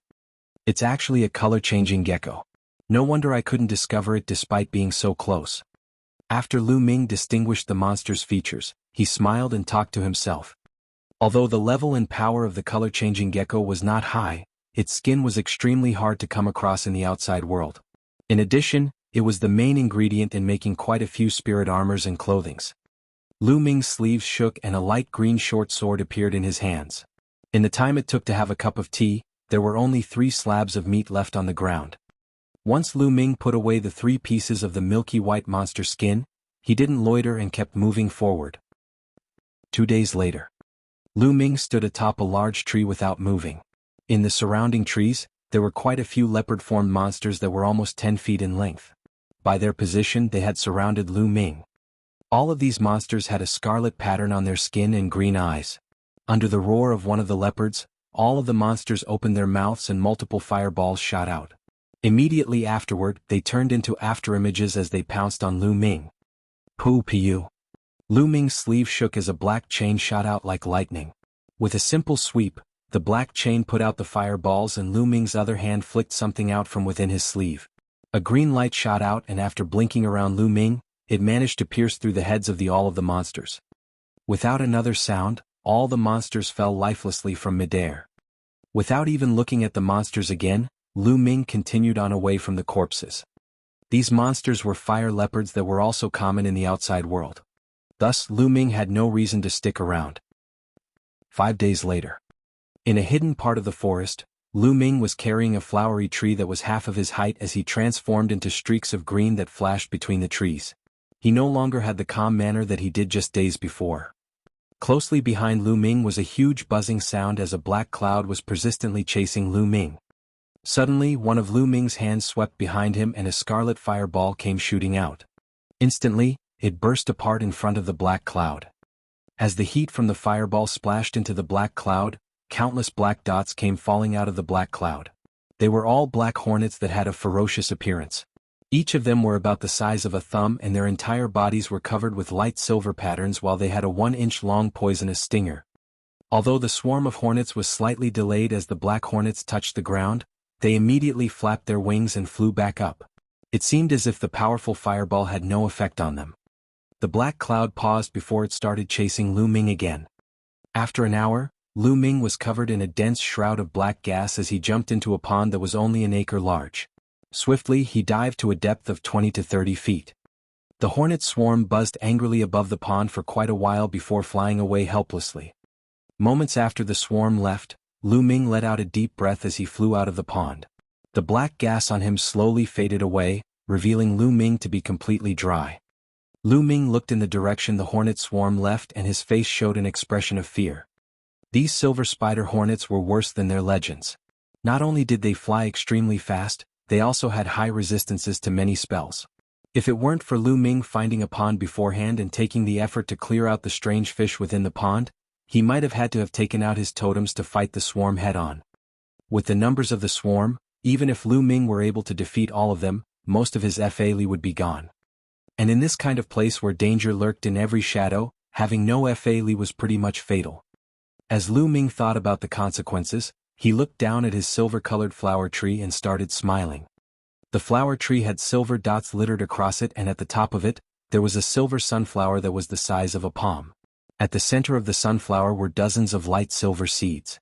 Each one of them were extraordinarily full, and from within them, there was an extremely pure yuanli aura. Mysterious water sunflower. Such a true spirit object is worth a low-level totem in the outside world. Looks like the spirit objects in this secret realm are beyond my imagination. Lu Ming muttered to himself before he took out the Sumeru handkerchief and shrunk the tree. With excitement, he headed on his way again. In another area of the forest, a Hall of Blood disciple was slowly making his way into the center of an area of thorny shrubs. In the middle of all the shrubs was spirit grass that was as red as blood. The Hall of Blood disciple held a blood-red blade as he hacked his way through the shrubs. For every inch that he came closer to the spirit grass, the excitement on his face grew by a bit. He was only a few steps away from getting the spirit grass when a sudden change occurred. The thorn branches of the shrubs that seemed like they were dead all flashed with a red hue.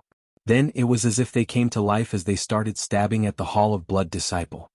Since the Hall of Blood disciple was able to make it to the life and death trials, he was naturally not someone ordinary.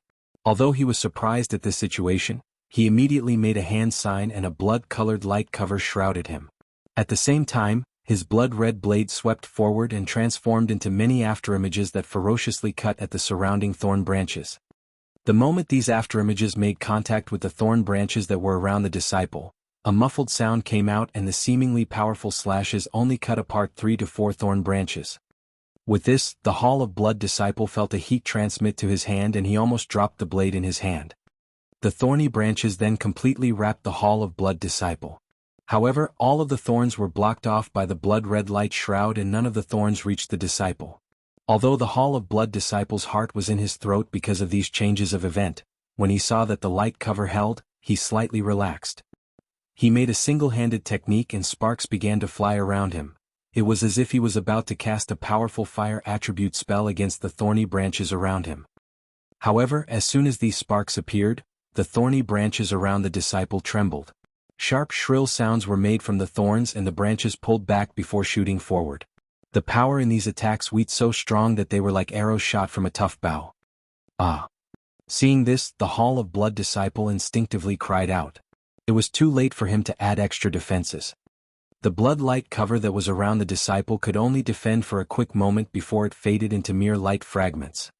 With another blood-curdling scream, the Hall of Blood disciple became full of holes by the branches. At the same time, the thorny branches around the disciple tightened and forcibly tore apart the spirit apostle. Countless pieces of meat and blood came pouring out between the gaps of the branches. The moment the remains of the Hall of Blood disciple hit the ground, countless white silky threads came pushing out of the ground. They all pushed themselves into the remains and started sucking the nutrients out. In moments, nothing was left and the thorny branches that were tightly wrapped finally relaxed before everything returned to normal. If it weren't for the blood-red blade and a couple of tattered clothes, no one could see anything abnormal with the thorny bushes. However, even the final remains such as the blade gradually sunk into the ground after the surrounding dirt started to slowly wiggle. At this time, in a blank space near the tree, a strange man's voice sounded. "TSK, what a powerful demon tree. However, since you have already shown your powers, it'll be easy for me to deal with you." The moment the voice fell, a shadow appeared behind the tree. Then a Firestorm Way disciple that had a scarlet palm leaf fan that looked exactly like Master Qi Yang's appeared. Chapter 115, A Ravine. Chapter 115, A Ravine. The youth had thick eyebrows and large eyes. As soon as he revealed himself, countless scarlet spirit inscriptions appeared on his skin. It seemed as if the temperature around him became higher. The youth fished out a light blue glyph from his sleeve, and with a twist of his wrist, the glyph disappeared in a flash. In the next moment, above the thorny bushes, a shapeless wave formed as a faint blue mysterious symbol appeared. With a pu sound, it split apart and formed a blue light cover over the blood-colored spirit grass. The youth then unhurriedly took the palm leaf fan on his waist out and started to chant. A humming sound started to buzz around and the fan started to shine. At the same time, scarlet symbols started to float off of the fan and circle around the fan. Moments later, the fan was emitting a high temperature and became incredibly hot. However, the youth seemed to ignore the temperature of the fan and instead waved the fan at the thorny bushes. A poochie sound was made. A scarlet fire column shot out of the palm leaf fan and turned the bushes into a raging inferno. In seconds, the thorny branches reacted by wildly waving around, but under such a strong flame, they perished into black ashes just moments later. In the inferno, the only thing that was fine was the spirit grass that was protected by the blue light cover. When the fire finally died down, the youth stepped on the slightly scorched ground and nonchalantly walked toward the blue cover. At the same time, in another place in the forest, a pretty girl Heavenly Moon Sect disciple was using lightning-quick attacks with a shiny sword against a 70 to 80 feet long black and red giant serpent. The girl suddenly let out a shrill roar and the sword in her hand turned into a silvery round wheel. After she pounced on the giant serpent again, the huge head of the serpent separated from its body. The Heavenly Moon Sect girl then made a twirl midair before landing steadily on a nearby tree branch. After she looked at the corpse of the huge serpent that was still beating the ground, she emotionlessly stuck her sword into her sheath before turning around and floating away. In the depth of the grassland, 2 Fusion Sect disciples, one male and one female, were holding hands while among a huge wolf pack. Over 1,000 wolves, each of them the size of a small cattle, bared their fangs viciously at each other. However, they seemed to not see the couple walking through their midst. In moments, the couple from Fusion Sect passed through the wolf pack and slowly walked farther away. They went farther and farther before turning into 2 black dots and disappearing. In a cave that was filled with sparkling spirit stones, not too far from the grasslands, there were 2 broken tiger-shaped puppets. Beside these 2 broken puppets were another few completely torn-apart monsters that resembled mosquitoes and a dried corpse that was almost half the size of a normal person. The corpse wore an ordinary blue robe and on its head was a hole the size of a fist. However, no blood seemed to leak out from it. 7 days later, Lu Ming was standing by a giant tree on the verge of the forest. His expression was serious as he looked around. The total area of the forest was far beyond Lu Ming's imagination and after a few days of trekking, he finally got out. However, when he saw the incredible sight before him, he got another shock. A few miles away there was a ravine that acted as a border between an area filled with warmth and sun, where Lu Ming was currently at, while the other area was a snowy, ice-cold world. Even with Lu Ming's normal calmness, he was still surprised at the phenomenon. When he focused closely, he found that, although he couldn't see much due to the raging blizzard on the cold side, he could still barely make out an enormous mountain hidden behind the wind and snow. With this, Lu Ming's heart began to beat uncontrollably. No matter where, yuan qi was always the most abundant near mountains. In addition, most spirit objects were more likely to be living on a mountain rather than not. With how big the mountain behind the blizzard was, it was most likely the center of the secret realm. As long as Lu Ming could explore the mountain, there was no need for him to go anywhere else. After all, with how large this secret realm was and factoring in the time Lu Ming had to take traveling back to the entrance, even if Lu Ming wanted to travel to other regions, he would be hard-pressed for time. As Lu Ming thought of this, he looked around and didn't see anyone following him. Then he made a hand sign and summoned a gray cloud to help carry him to the ravine. Not too long later, Lu Ming neared the ravine. However, right when he was about to fly over it, a sudden feeling of danger that gave him goosebumps came to him without warning. After the expression of his face changed, he immediately stopped and gilded back. Only when Lu Ming backed off about a few hundred feet did he feel barely safe enough and stop himself while having a white face. Lu Ming had only ever experienced such a strong premonition when he was back on Savage Island and had not yet practiced mortal secret techniques. Back then, a prisoner who Lu Ming could not defeat was set on killing Lu Ming, and this feeling was exactly like back then. Were it not for Uncle Chen stepping in, Lu Ming might have been torn to shreds. Lu Ming's expression changed a few times as he dropped down. Slowly the sense of danger receded. Lu Ming's eyes flashed as he walked forward and looked at the bottom of the ravine and the other side. The ravine was about 300 to 400 feet wide and 70 to 80 feet down was gray-white mist. It was impossible to see what was in the ravine. This made Lu Ming's brows bunch together, and after looking at the nearby ground, he picked up a dried stick. After feeling the weight of the stick, Lu Ming took a deep breath and his arms suddenly thickened. With the extra strength, Lu Ming threw the thick stick across the ravine. So, the stick shot out like an arrow, but after flying about 30 to 40 feet, it suddenly started falling straight down. The speed at which it fell was even faster than when Lu Ming threw it. Lu Ming's face darkened. Without hesitation, he picked up a rock that was about the size of one's head. After his body twisted, his arms rotating once again, the rock flew out of his hands like it was shot from a catapult. However, this time the rock was able to go about 70 to 80 feet before it too fell straight down.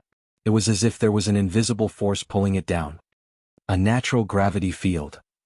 Gravity. Lu Ming took a deep breath and voiced his findings. If his premonition had just come a second later, Lu Ming would probably have been like the stick in rock, sucked to the depths of the ravine by the gravity field. Although Lu Ming did not know what was at the bottom of the ravine, he knew that it wasn't something pleasant. Although these large-scale nature traps were extremely rare, once they were formed, the dangers that they posed were far beyond the scope of other traps. For Lu Ming, a mere spirit apostle, to go against the force of gravity and fly across the ravine was something impossible for him. However, just a gravity field was far from enough to discourage Lu Ming from trying to reach the mountain that he had seen. On the other hand, Lu Ming was still at a loss on how to cross the ravine. Only a rock bridge that extended to the other side would be helpful in this case. When Lu Ming thought of the words, rock bridge, he suddenly remembered something. Quickly looking around to get his bearings, Lu Ming then flew up and traveled to a certain point before the ravine. 4 hours later, when Lu Ming saw countless natural rock columns in the middle of the ravine, he could not help but become pleased. These rock pillars were both abnormally thick and very close together. The max distance between each one of them was about 20 to 30 feet. At some points they were a mere 3 to 4 feet away from each other. Lu Ming looked around before picking an optimal path. Without any hesitation, he shook out a black chain from his sleeve. After a flash, it was bound tightly to the top of a rock pillar about 20 feet away. Lu Ming took a deep breath and stomped heavily on the ground. His body suddenly shot toward the rock pillar. After about 10 feet, Lu Ming shot into the air as a PU sound was made. Suddenly, Lu Ming his body became heavy and he started falling down. However, Lu Ming immediately pulled on the black chain and his body still shot forward. In addition, a green flash sword passed and a green sword was stuck into the side of the rock pillar. With that, Lu Ming could stick to the rock pillar with something other than the black chain. At this time, Lu Ming felt that his body had suddenly become immensely heavy. Every moment of his was extremely slow, as if there were 1,000 pounds of force pulling him down. Even with Lu Ming's body that was much stronger than the average disciple. In the next moment, Lu Ming took a deep breath and veins started popping on Lu Ming's forehead. At the same time, his 4 limbs became thicker as a strength welled out of his body.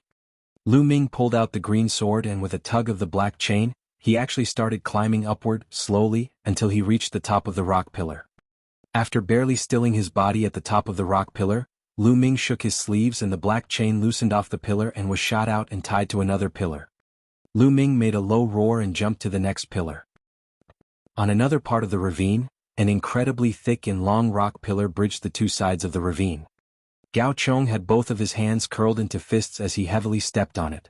Every step would make the rock pillar under him tremble. Although Gao Chong's breathing slowly became more and more coarse, he continued walking step by step to the other side.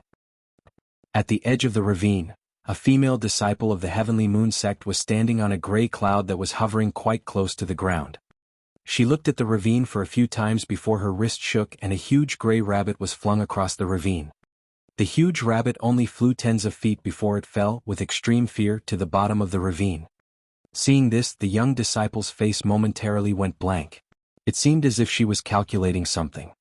In moments, the Heavenly Moon disciple had a flash in her eyes as she pulled out a pure white sword from behind her. Afterward, she placed the sword in front of her and a shocking sword chi was emitted from her. Chapter 116, Taiyu. Chapter 116, Taiyu. After the girl let out a small cry, the soaring sword chi twirled in the air before jumping into the sword in her hand. After a flash, none of the sword chi was left. The Heavenly Moon Sect disciple slashed her snow-white sword as she stepped off the ground.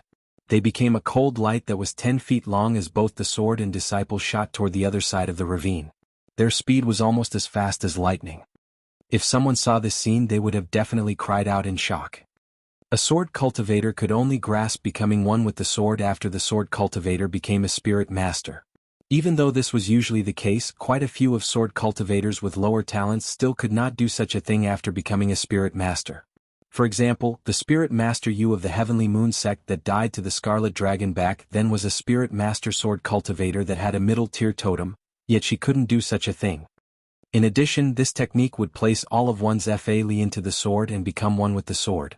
It was used to defeat and kill strong enemies, and it was wasted by using it to fly over the ravine. Even though the ravine's gravity pull was quite strong, the cold sword light made chi-la sounds and forcibly torn through the gravity field.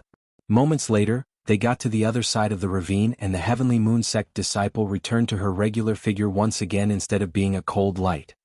The girl had a strong presence, yet her pretty face was slightly white. Obviously, the flying maneuver that she just did cost quite a bit of FA. However, when she looked back at the ravine, she smiled and put her sword back in its sheath. She then started moving toward the area billowing with blizzards. At another place above the ravine, a blood-robed person was actually stepping on plain air.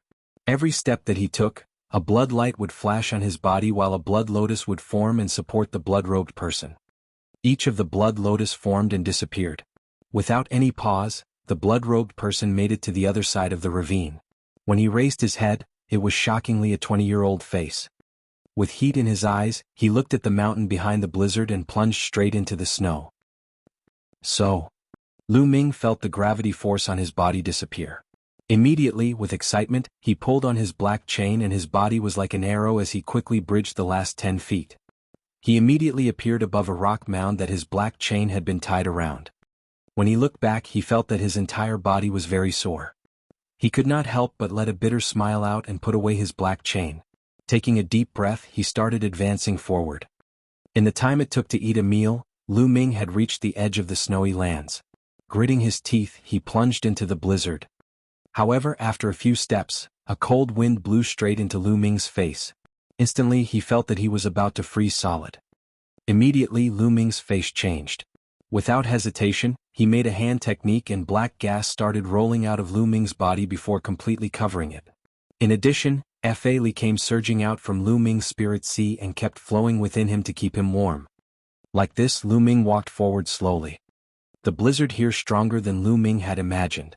In addition, within the blizzard there was the occasional fist-sized hail crystal that would make ping-ping sounds when they hit against Lu Ming. If it weren't for Lu Ming using the dark bone method to condense Fa Li outside of his body and protect himself, just these hail crystals would have cut open Lu Ming and forced him back. However, even with the black gas protecting him, Lu Ming still felt as if his blood was about to freeze after a gust of wind blew past him. However, all he could do right now was push his Fa Li as much as possible. Of course, the result of this meant that Lu Ming's Fa Li was being spent much faster. Thankfully, this blizzarding world was not too large. Even if Lu Ming could not fly through it, instead he had to walk through step by step. He only had to walk 2 to 3 miles before the blizzard suddenly stopped. Lu Ming let out a long breath and shook off the black gas surrounding him. When he looked up at the huge mountain that was right before him, an expression of surprise showed on his face. The mountain in front of him was indeed quite strange. The lower half of the mountain looked completely normal besides being a little larger than normal.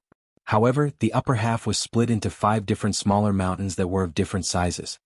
From far away, it looked as if it was a hand that extended to the sky. Right when Lu Ming was absent-mindedly looking at the mountain, a giant shadow came rushing out of the blizzard with a cold gust. Lu Ming was startled by this change and immediately took 2 steps back.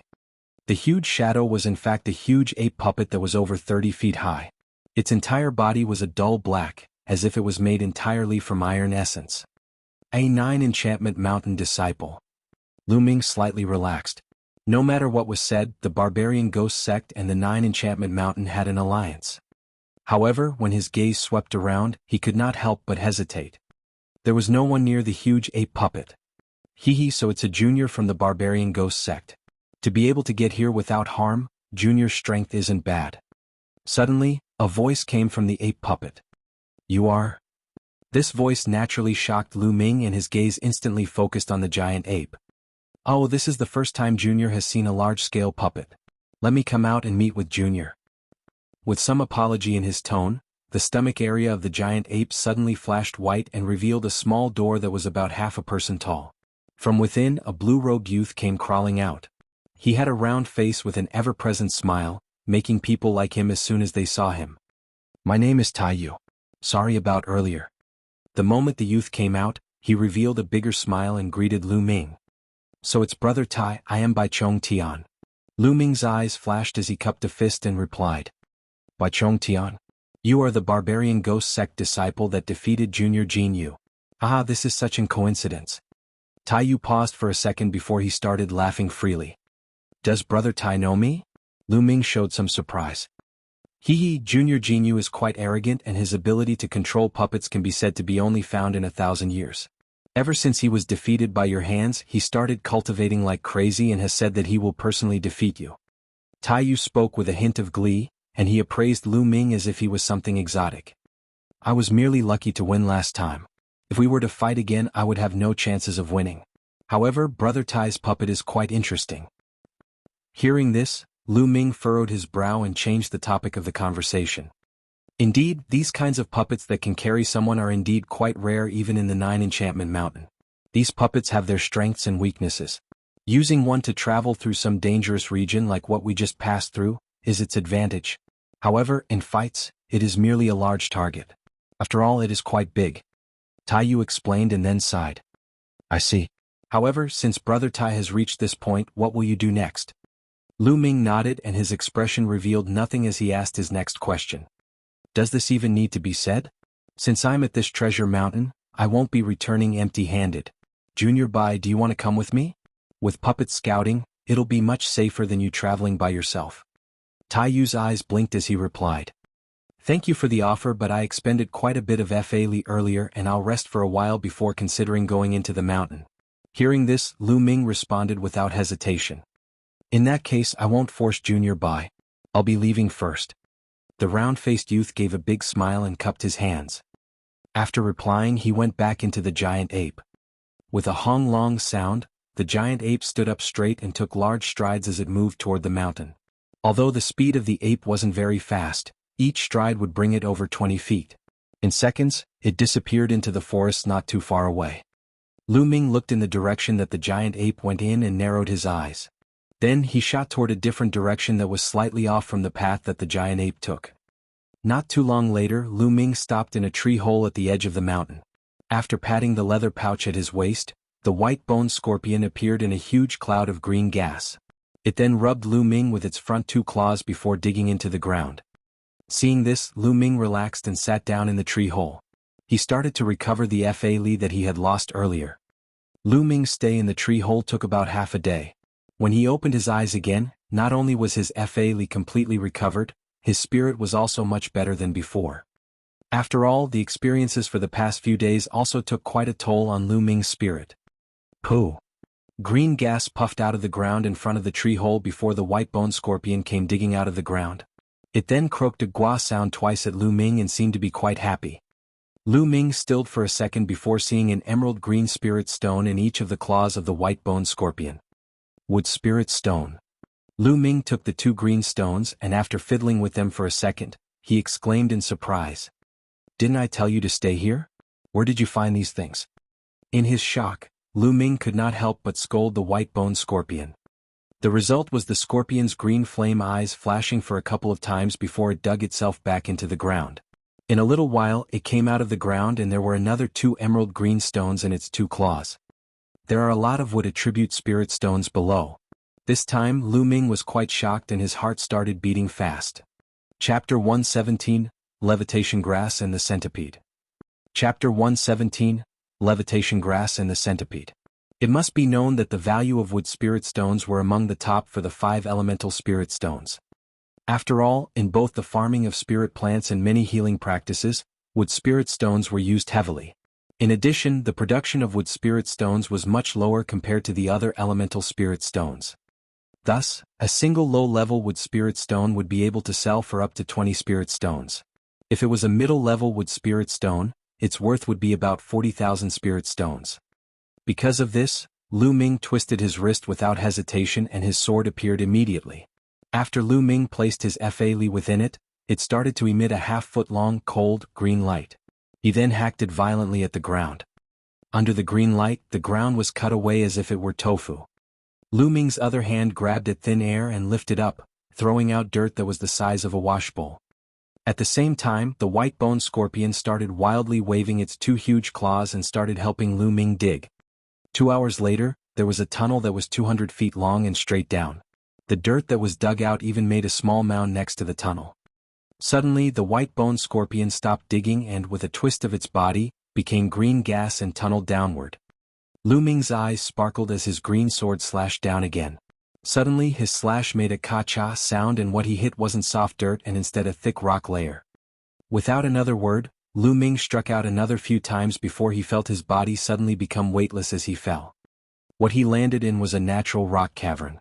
Although it wasn't very large, at most hundreds of feet in both length and width, its gray-white walls were imbued with light green spirit stones and ores of other color. In the wall, some of the stones were the size of a fist while others were only about the size of a bean. However, they all shrouded the cavern with an aura of vibrant life.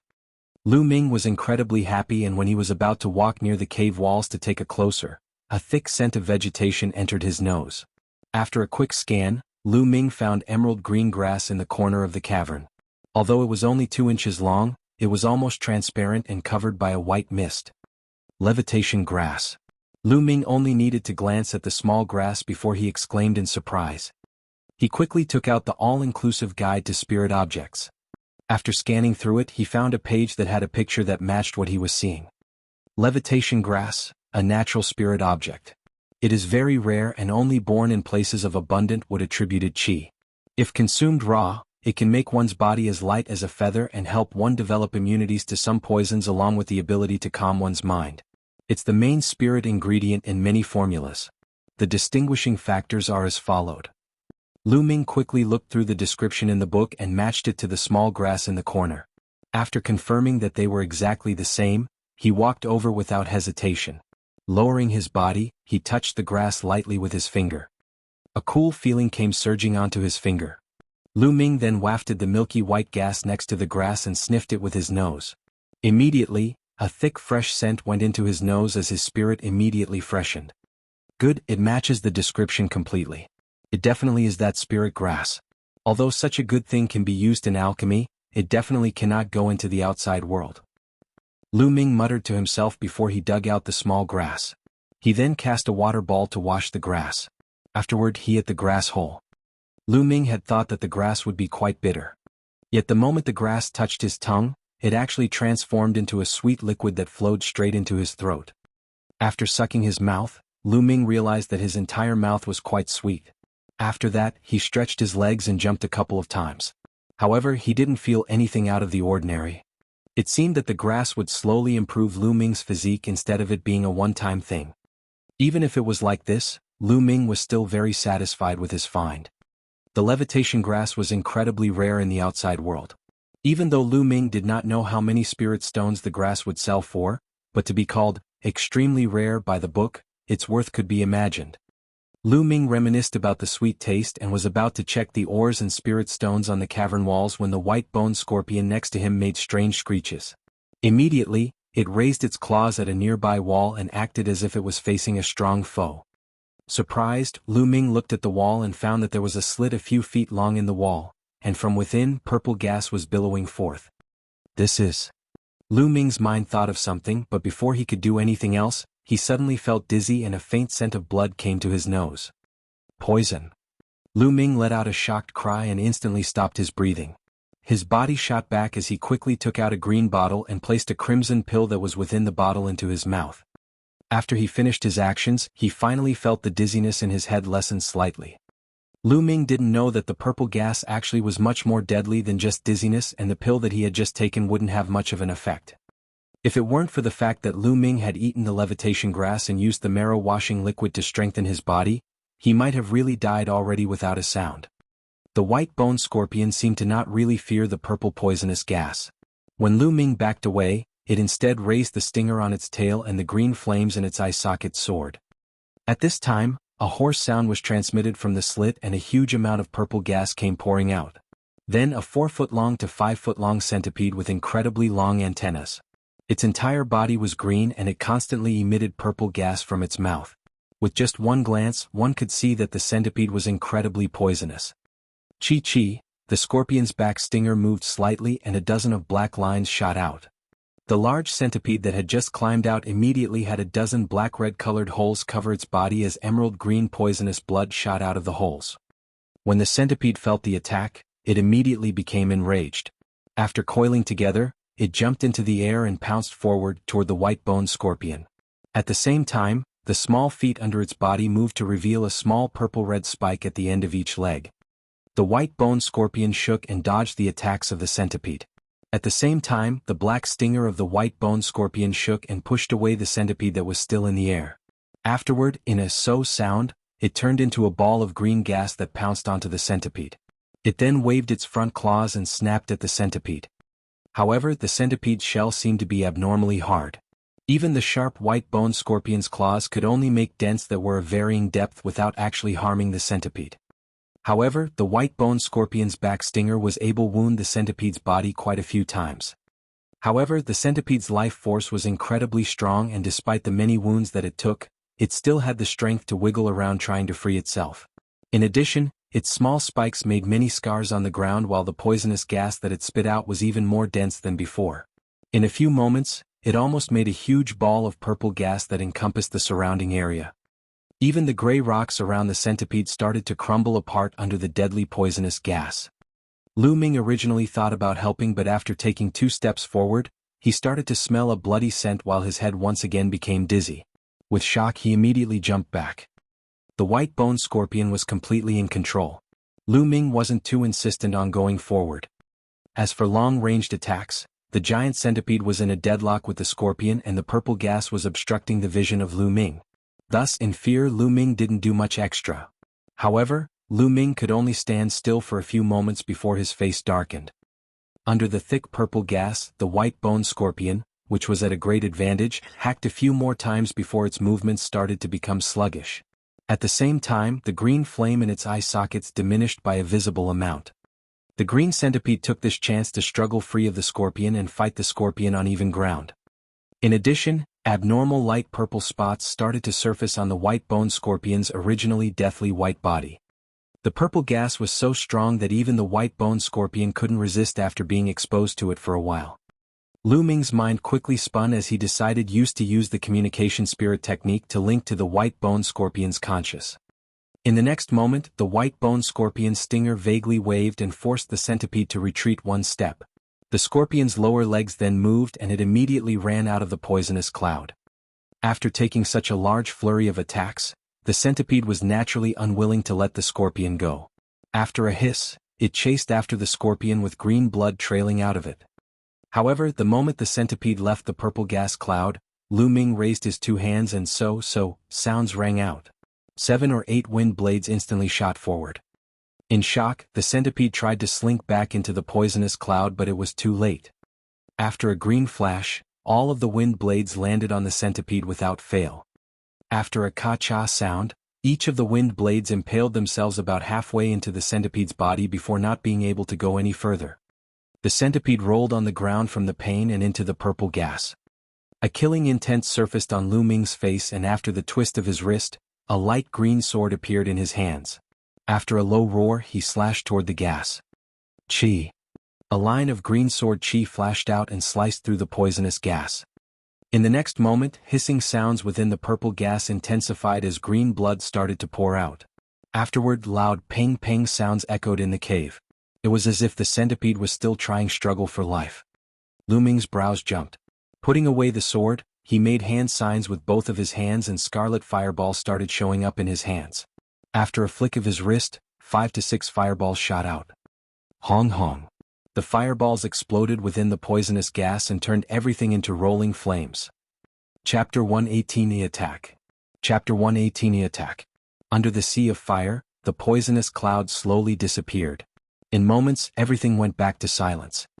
Lu Ming slitted his eyes as his sleeve brushed at the sea of flames. Immediately, a large gust of wind passed by and extinguished all of the flames. All that was left under the sea of flames were 2 segments of ash-black centipede corpses. This made Lu Ming somewhat surprised. It was obvious that the centipede had some resistance to fire, or else it would have definitely turned into dust while being exposed to the sea of flames. There was no other way anything could be left.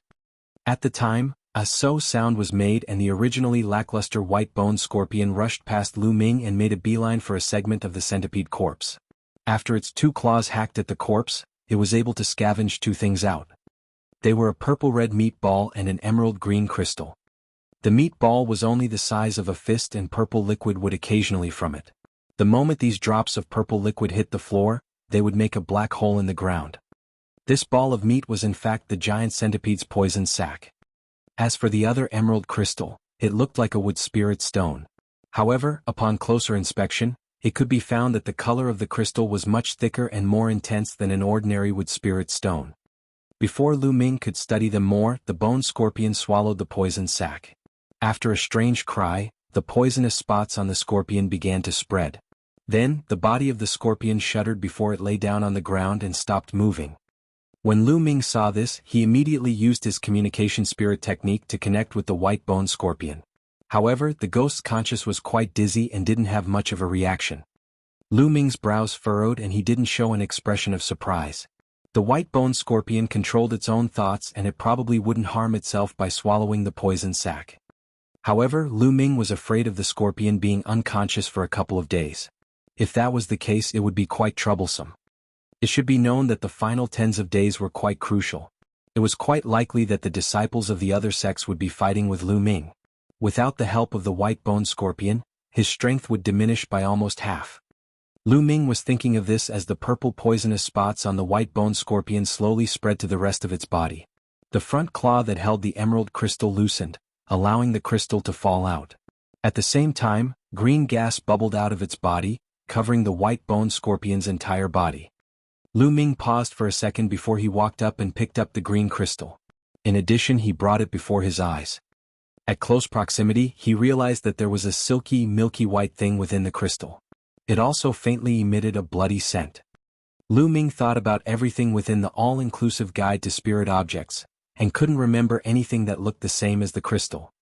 It seemed that the spoils of his fight would have to wait until Lu Ming left the secret realm, when there would be time to identify the object. While the scorpion was unable to move, Lu Ming decided to take the chance to remove the wood spirit stones and other ores in the cavern. As wood spirit stone after wood spirit stone was dug out of the wall via the green sword, Lu Ming received 50 to 60 spirit stones. Most of the spirit stones were the size of a finger while the largest stone was about the size of 2 fists. However, there were 2 middle-tier wood spirit stones that were each the size of a chicken egg. Such large middle-tier spirit stones were also quite rare in the outside world and they could be sold for quite a fortune. However, the other ores around the spirit stones left Lu Ming disappointed. They were mostly worthless or of very little value. Lu Ming picked the most value ores among them and was too lazy to pick the rest up. After Lu Ming put away the spirit stones within the Sumeru handkerchief, he looked at the white bone scorpion. However, the scorpion did not seem as if it was going to wake up anytime soon. Thus, Lu Ming shook his head and started looking around the cavern for things that he might have missed. Moments later, Lu Ming's gaze rested on the slit that the giant centipede crawled out of and he had an idea. He walked over and patted the wall next to the slit and it actually made tong-tong sounds as if it led to an empty space. Lu Ming's eyes brightened and after his sleeve shook, the green sword appeared. A slash of light flew over the wall. With a single punch, a round hole that was a few feet in diameter appeared before Lu Ming. However, the inside of the hole was quite dark and Lu Ming was quite hesitant to walk in so easily. Lu Ming muttered to himself and flicked a finger. A scarlet flame jumped out and lazily floated in the dark hole before staying stationary in the air. The red light in the hole completely dispersed the darkness from before. Lu Ming saw everything clearly and he lowered his head to enter the hole he made. There was a miniature cavern behind the hole that was 30 to 40 feet in length. However, there were many bones in the cavern and there was a thick dry grass layer on the floor. In the most moist area of the cavern, there were 2 bug eggs that were filled with purple markings. Both of the eggs were about the size of a fist and were beaming with vitality. It was obvious that the 2 eggs were left by the centipede from earlier. Seeing this, Lu Ming was overjoyed. With how strong the centipede from earlier was, its eggs probably weren't a low level. Whether Lu Ming hatched them himself or sold them in the outside world, he would be very well off. Lu Ming instantly took out a jade box and carefully placed the eggs into it. He then used the Sumeru handkerchief to put it away. Afterward, he checked the bones scattered in the cavern. Unfortunately, these bones were of low-level monsters. Without any other discoveries, Lu Ming left the small cavern. In the remaining time, Lu Ming found a clean spot in the large cavern and sat down quietly. He had a plan in mind and decided to wait for the white bone scorpion for another half day. If the scorpion wasn't awake by then he would put the scorpion in his cultivating soul pouch. After all, him going on the road to search for treasures was more important. Like this, time passed slowly. After about 2 hours, the green gas on the surface of the bone scorpion started to turn. Its color underwent a rapid change, visible to the naked eye, until it turned into a purple gas that was the exact same as what the giant centipede had used earlier. Seeing how the ground next to the purple gas slowly turned black, even if the potency of the new gas wasn't as powerful as the gas from the giant centipede, it wasn't that far behind. With just swallowing the centipede's poison sac, the white bone scorpion actually inherited most of the poison attributes of the centipede. With a gua sound, the purple gas disappeared and the white bone scorpion showed up again. The scorpion now had deep purple spots on its shell while everything else was the same as before. Lu Ming squinted with his eyes and tried to communicate with the scorpion. In the next moment, the scorpion shook its head. Opening its mouth, it spit a ball of purple gas onto a nearby wall. Ping! The ball of gas spread out and covered the wall. Immediately, the wall that was covered began to crumble and melt. Seeing this, Lu Ming was very satisfied. Without hesitation, he stood up and patted the cultivating soul pouch on his waist. Immediately, a cloud of black gas came out and the white bone scorpion shrank into the pouch. With a single-handed technique, Lu Ming summoned a gray cloud and started to fly up through the tunnel that he had dug. As soon as Lu Ming appeared out of the tunnel, he saw a bloody light flash before him. In an instant, a blood-red blade neared Lu Ming's neck. His head was about to be cut off. Although Lu Ming seemed as if he was very relaxed without any defenses, the habits that he had developed on Savage Island were still with him. The totem sword that he kept in his sleeve immediately went up instinctively and blocked the attack.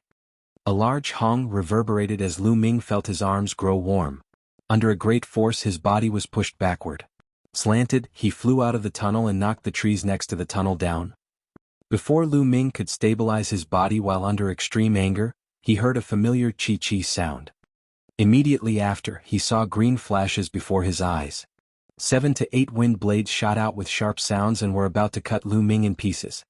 For other normal disciples, after receiving such a strong blow, the Fa-Li within their body would be greatly disturbed and they wouldn't be able to craft any defenses against the wind blades. Lu Ming's face changed and with a thought, green light began to burst from one of his arms. Countless green lines shot out from his body, making a light green mirage. At the same time, his body almost folded together in half as if there were no bones in his body. Most of the wind blades were dodged by Lu Ming's incredible feat. However, 3 wind blades still hit him and made a string of muffled sounds before disappearing.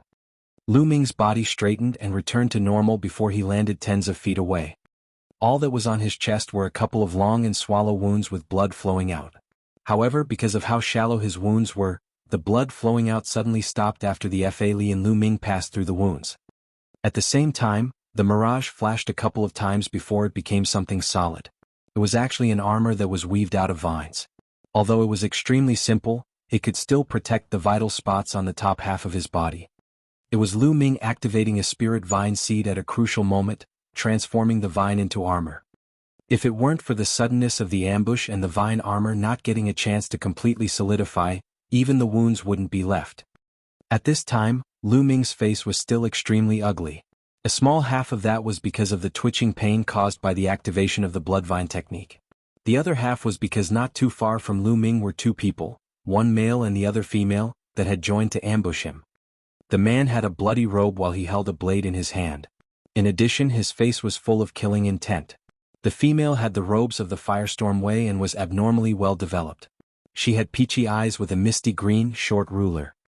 Both of them showed surprised expressions on their faces. Obviously, the failure of their sudden ambush was beyond their expectations. Chapter 119, Flying Needle. Chapter 119, Flying Needle. You guys are looking to die. Lu Ming stared at the 2 people ahead of him while feeling the threads of pain in his chest and spitting the words out one by one. Under normal circumstances, he would have martial ants glyph armor to protect him. Even if the wind blades had broken through the vine armor mirage, they wouldn't have hurt him. However, when Lu Ming was faced with the attack, his Fa-Li was still in shock. Therefore, it was impossible for him to expedite his Fa-Li into his glyph armor. A glyph armor without Fa-Li was merely some fancy-looking bamboo sticks without any defensive powers. The wind's blades would be able to easily cut through the sticks and hit Lu Ming's body. Now that his Fa-Li was once again back to normal, all Lu Ming needed to do was push a tiny bit of Fa-Li into the glyph armor to completely restore the wounds on the armor. Hearing Lu Ming's cold words, the Firestorm Way and Hall of Blood disciple suddenly both smiled after looking at each other. Hee kid, you are quite young yet your tone is very arrogant. Did you really think that you luckily dodging that attack would mean that you can fight us too? Immediately leave all the treasures that you have. If me and Junior Wu decide to be nice, we might leave you with your life. The blood-robed youth walked next to the Firestorm Way disciple and made a vicious smile. Looks like little brother has only started cultivating for 3 to 4 years. Even if you have incredible talent, how much fighting experience can you have? The reason why you were able to dodge our attacks was because of your slightly fast reaction. Do you really think that you're our opponent? Why don't you obediently take out your treasures? No matter how precious your treasures are, can they possibly be more valuable than your life? The Firestorm Way disciple giggled as she spoke. Do you really think I'm a 3-year-old child? Hearing this, Lu Ming's eyes narrowed. Suddenly, he threw out the short sword in his hand and placed his Fa Li into it. With a flick of his wrist, a misty green sword chi suddenly shot down below his feet. Pooh! A fist-sized hole appeared in the ground. Instantly, a desperate hiss was made as a gush of blood shot out of the hole. As the surrounding dirt burst apart, a black snake that was a few feet long flew out. There was a bloody wound on its body that almost cut it into two. With a flick of the tail, it fiercely rushed at Lu Ming. However, Lu Ming seemed prepared for the appearance of the black snake. The green sword in his hand had already become blurry as he slashed at the air. After a cold light, the black snake turned into 3 segments that fell heavily. The snake blood instantly dyed the surrounding ground. How dare you kill my little black? The Firestorm Way girl was shocked at the scene for a moment before crying out in anger. Although the black snake seemed ordinary, it was actually a spirit snake that had a sliver of serpent dragon blood. It was unknown how much effort the girl had gone to buy the snake from a market. If it had been carefully raised until it was over 100, it would have had a high chance of entering the Spirit Master realm. Seeing her precious snake killed, the pain in her heart could obviously be inferred. When the Hall of Blood youth saw this situation, his face also darkened. Although the two of them seemed like they were trying to convince Lu Ming to surrender, they actually had let the black snake tunnel underground, preparing for another surprise attack. Thus, they had no intention of letting Lu Ming live. However, with the strong mental strength of Lu Ming along with White Bone Scorpion's ability to tunnel underground, he was quite sensitive to any movement originating within the earth. The moment the black snake was about a dozen feet from Lu Ming, he had realized it, and he took the first strike without any reluctance. Then, when Lu Ming heard the Firestorm Way's female disciple crying out with anger, Lu Ming didn't even bother responded. He patted his cultivating soul bag and immediately, a bright light came streaming out. With gua-gua sounds, the white bone scorpion appeared within a cloud of purple gas. After a shake of its tail, it then tunneled into the ground and disappeared. A ghost? Junior Wu, be careful. Let's first take out this kid. Without a master, the ghost won't pose any threats to us. Seeing the white bone scorpion, the Hall of Blood youth gave a low cry and made a single-handed technique. Immediately, bloody mist came rolling off of his blood-red robe and made him almost illusory. As for the Firestorm Way disciple, she snapped out of her loss when she heard her companion's words. Throwing a gaze filled with hate and anger at Lu Ming, she also began to mutter and started to wave her short green ruler. Dots of green lights started to appear before a complete green light cover appeared in front of the girl.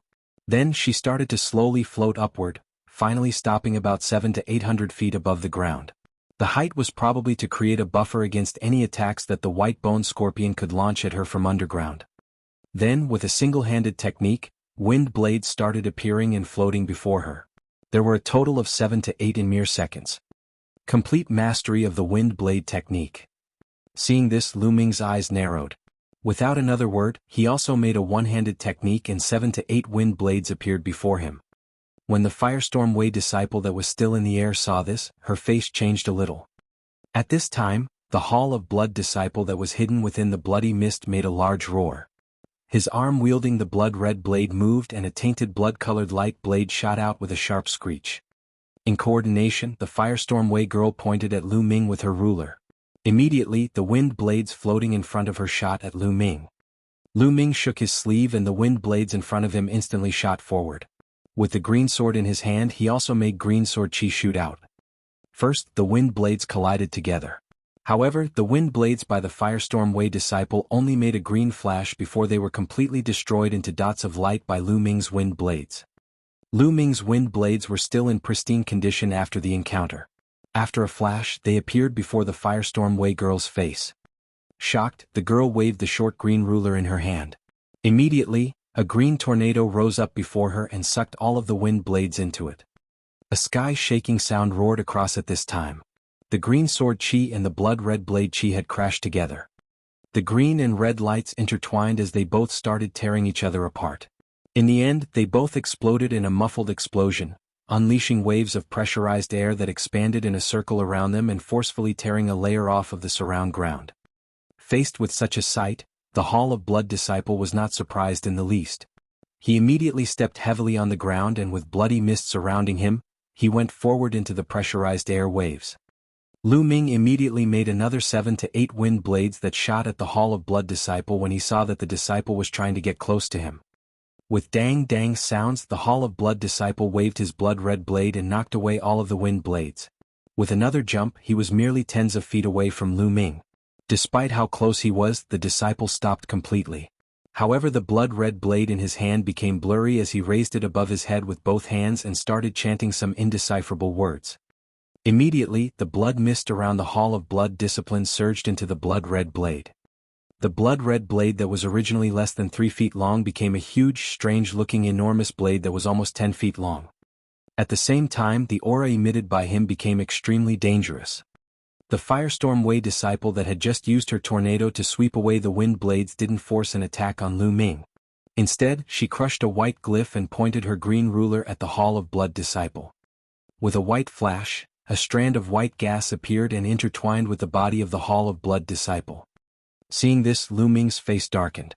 Without giving it another thought, he shook his green sword and another line of green sword chi shot out. In addition, the ground beneath the disciple parted and 2 giant black claws appeared and clamped down. However, the Hall of Blood disciple gave an arrogant laugh and with another flash of light, he actually managed to make 3 separate faint illusions of himself. Both the green sword chi and the 2 giant claws passed through one of the faint illusions, not connect him with anything. At the same time, the giant blade from all 3 illusions came crashing down toward Lu Ming. Hong. 2 of the illusions disappeared in a flash while a bloody light flew from the leftmost illusion. At first, it was only 1 streak of light, but seconds later, the attack became so numerous that it was able to cover the sky. With the sky almost painted blood red, it was an extremely terrifying sight. For any normal person, when faced with such a sight, they would probably be in huge shock and try to retreat. However, a flash of determination appeared on Lu Ming's face and he gave a long howl. Then he put all of his fa li into his short sword and suddenly took a step forward. 3 green inscriptions appeared on the surface of the sword before 7 to 8 thick sword chis shot out. While flying, the sword chis all became blurry for an instant before they combined together to become a green round moon-shaped sword chi. With a spin, the moon crashed into the bloody attack. Hula! The round moon and the bloody light intersected and smashed into each other. The impact immediately caused low and deep muffled bursts of sound to be emitted. Faintly, they actually each made a swirl and started to crazily suck in everything around them. Even the surrounding space was slightly contorted. At this time, a ripple formed behind Lu Ming and a faint image ghostily appeared. With a bloody flash, a blood-red blade slowly bit toward Lu Ming's neck. Pooh! Lu Ming instantly sensed it and twisted his body. At the same time, his arm became blurry as one of his fingers flicked something. A seemingly dark light flashed from the tip of his finger as if something had shot out. With that, an extremely shrill scream sounded. The faint image slowly solidified. It was the Hall of Blood disciple. However, he had currently thrown down his blood blade and used both hands to cover his face as he fell. Chapter 120, Cyan Ganoderma. Chapter 120, Cyan Ganoderma. His body twitched a few times on the ground before he went completely silent and still. Lu Ming waved one hand at the corpse and the sound of air being split apart resonated. A slim dark green needle appeared out of thin air. After a vague movement, it disappeared without a trace into Lu Ming's sleeve. It was the Jade Shadow Needle. The Hall of Blood disciple's strength couldn't be considered weak. Moreover, he also harbored various strong Hall of Blood secret techniques. Only he was overly confident in his close combat ability and didn't realize that Lu Ming also possessed another totem. On top of that, it was also one of the rarest totems, a needle-type totem. Only when Lu Ming managed to use the 2 totems to catch his opponent off guard, was he able to take his life. The surprise attack allowed him to breach the defensive Fa Li and forcibly penetrate the disciple's head, taking his life. Without anyone controlling it, the omnipresent blood light was engulfed by the round Cyan moon and everything underneath once again re-emerged. When the Firewind Way's female disciple saw the young Hall of Blood disciple's corpse, she involuntarily cried out and displayed an expression of disbelief. It was only natural this girl was like this. Just now, the Hall of Blood youth had clearly performed a strong secret technique and had clearly gained the upper hand. However, in the blink of an eye, the technique had been broken and he had been transformed into a corpse. The changes to the situation occurred so quickly that no matter who the person was, he or she would have no way of accepting them. Nevertheless, when Lu Ming turned his body back, he wore an expressionless face as he looked at the enchanting female. The enchanting girl's pretty face instantly paled. She seemed to shake herself back to reality as she suddenly turned and transformed into a cyan light that was rapidly retreating. However, as she was retreating, Lu Ming's two hands formed a technique. He brought his two hands together before pulling them apart, causing a 5-foot-long enormous wind blade to suddenly manifest in front of him.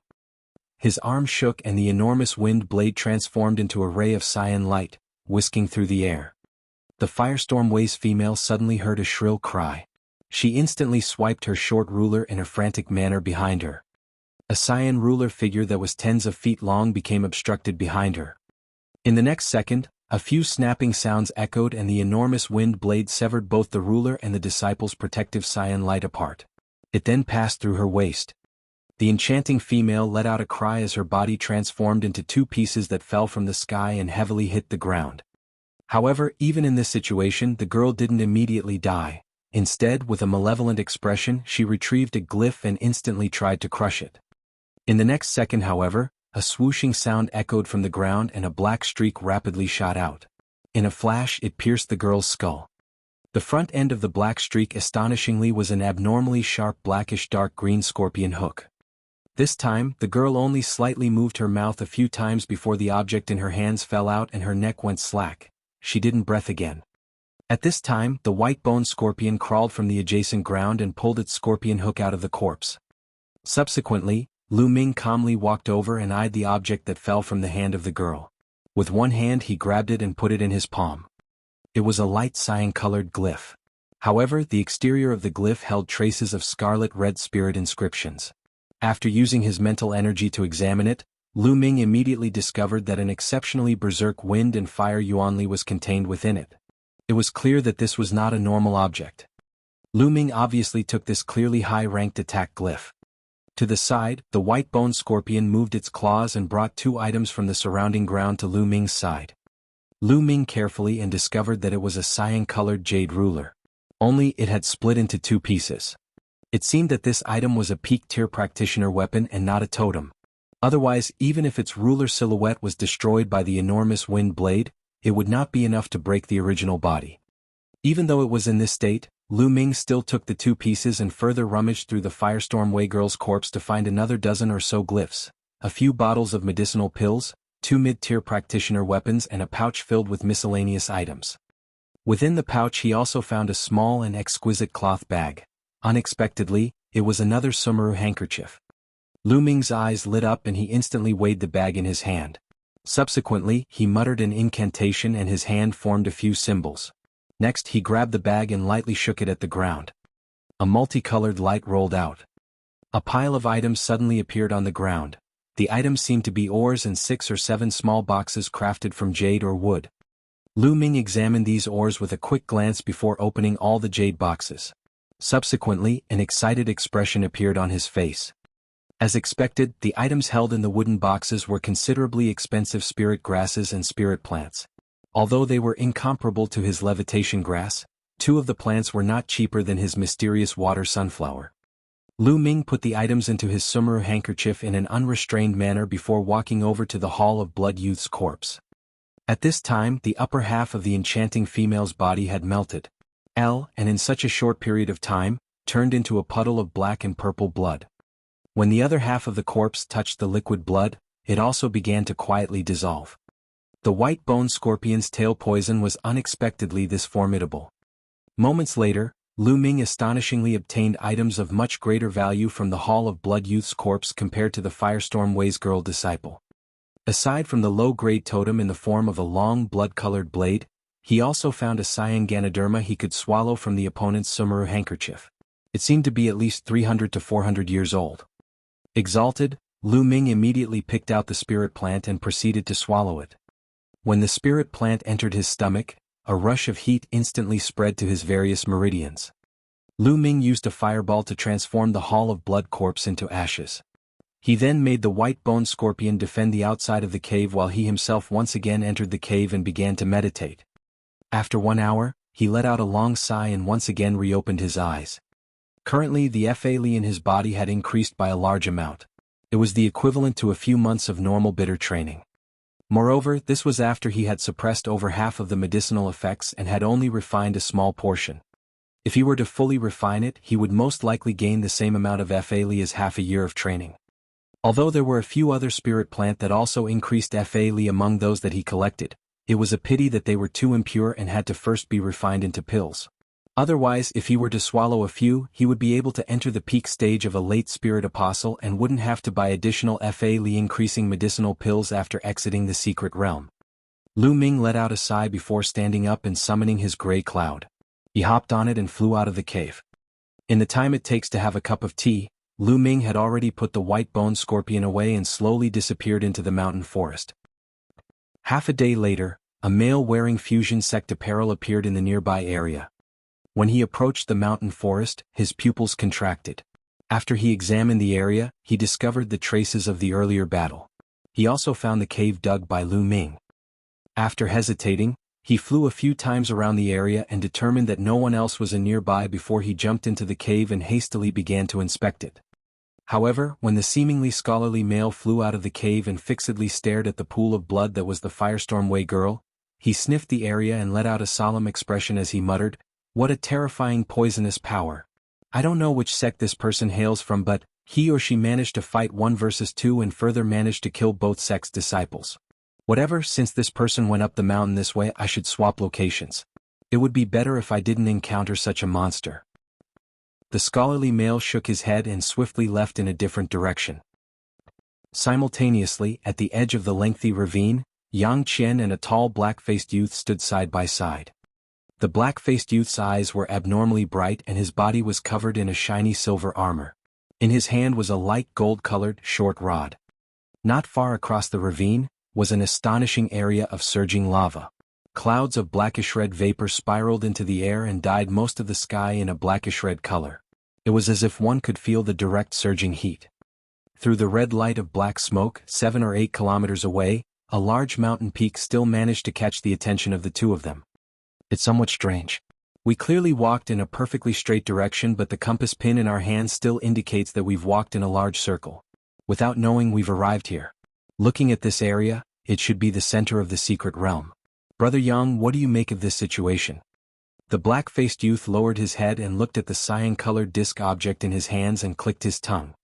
The situation is as it is. Of course, since we're already here, we should just take it easy.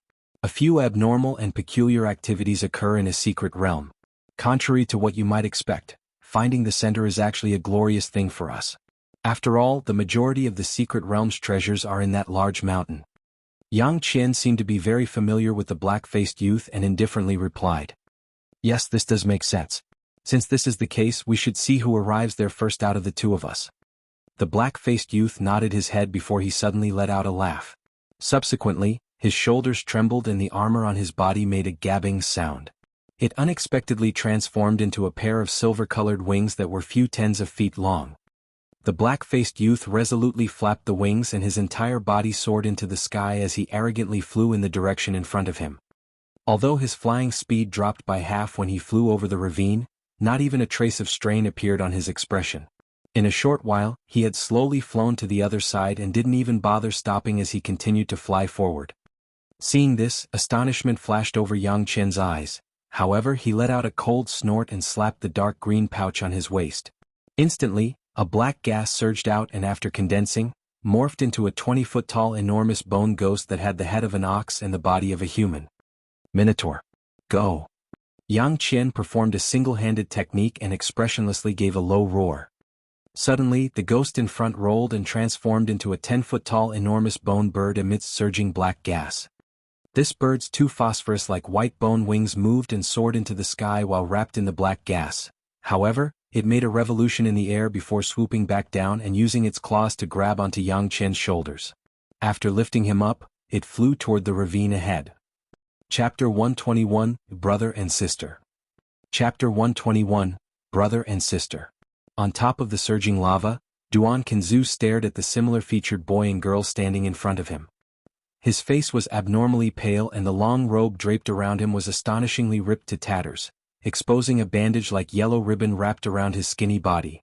Moreover, there were over 10 ribbons wildly dancing around in the vicinity as they transformed into a ribbon-constructed world. However, even under such strict defenses, Duan Kanzu still exposed a hopeless expression as he spoke to the other two. Do the two of you really want to kill me? If I were to disregard my own life, I might be able to take you down with me. Brother, listen to his howling. A weakling is just a weakling. He unexpectedly wants to use him, risking his own life to scare us. Originally, I planned on giving him a quick death, but right now, I don't want him to die so easily. The girl, who looked around 17 to 18 years old, was very cute, but when she sweetly giggled to her brother, she surprisingly spoke something that made one's blood run cold. This girl and the neighboring male both astonishingly wore fusion sect apparel. There's no time right now to let you have fun. Since this person discovered our secret, we definitely cannot let him live. Quickly make your move, because if someone else were to arrive, it would be troublesome. The adjacent handsome male let out a harumph as he spoke. Really? Ever since we left the clan, we haven't had many opportunities to have fun. Nevertheless, since it's brother's command as a younger sister, I must obey it. The cute young girl's mouth formed a pouting expression. It seemed as if she wasn't very happy. However, when the opposing Duan Kanzu heard this, his body shivered and he suddenly crushed a glyph in his hands. A plethora of cyan light threads suddenly emerged on the exterior of his body as his body abruptly moved back. He transformed into a flying cyan light as he fled. Guji, trying to escape in front of us, brother and sister, is wishful thinking. When the cute young girl saw the situation unfold, she wasn't the least bit worried and instead delicately giggled. Subsequently, a light blue spirit inscription suddenly appeared on the girl's face. Next, her body twisted and she transformed into a ball of blue light that made a sonic boom as it gave chase. Its speed was fast, and in a few flashes, like the flash of lightning from the spark of flint, it had nearly reached Duan Kanzu. When Duan Kanzu saw this, his face flushed blood red and he suddenly let out a loud yell. The ribbons on his body abruptly went taut and they unexpectedly turned a light gold color as they wildly danced about. Wherever the ribbon went, a loud shishi sound echoed. It was as if there were over 10 sharp blades violently swinging about without pause.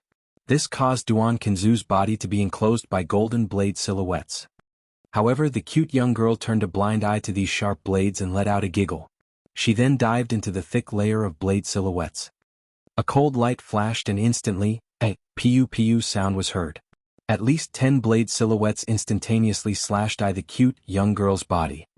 Nevertheless, a shocking scene appeared. A layer of blue light continuously circulated on the cute young girl's body as she nonchalantly bore all of the attacks. Furthermore, not even a scar appeared on her body.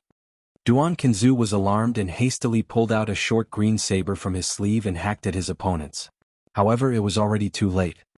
In a vague movement, the young girl's body brought about a fragrant wind as she appeared in front of him. Duan Kanzu only saw the world go black as he proceeded to let out an extremely mournful shriek. 2 blood and flesh-ridden holes astonishingly appeared on his face. In an instant, his eyeballs, which had originally resided in his eye sockets, had been forcibly removed by the girl in an inconceivable manner. Even though Duan Kanzu could be considered one of the barbarian ghost sect's outstanding disciples, after his eyeballs were suddenly removed, he suddenly became absolutely terrified. He could only risk his life and wildly swing the short, dark green saber in his hands in all directions.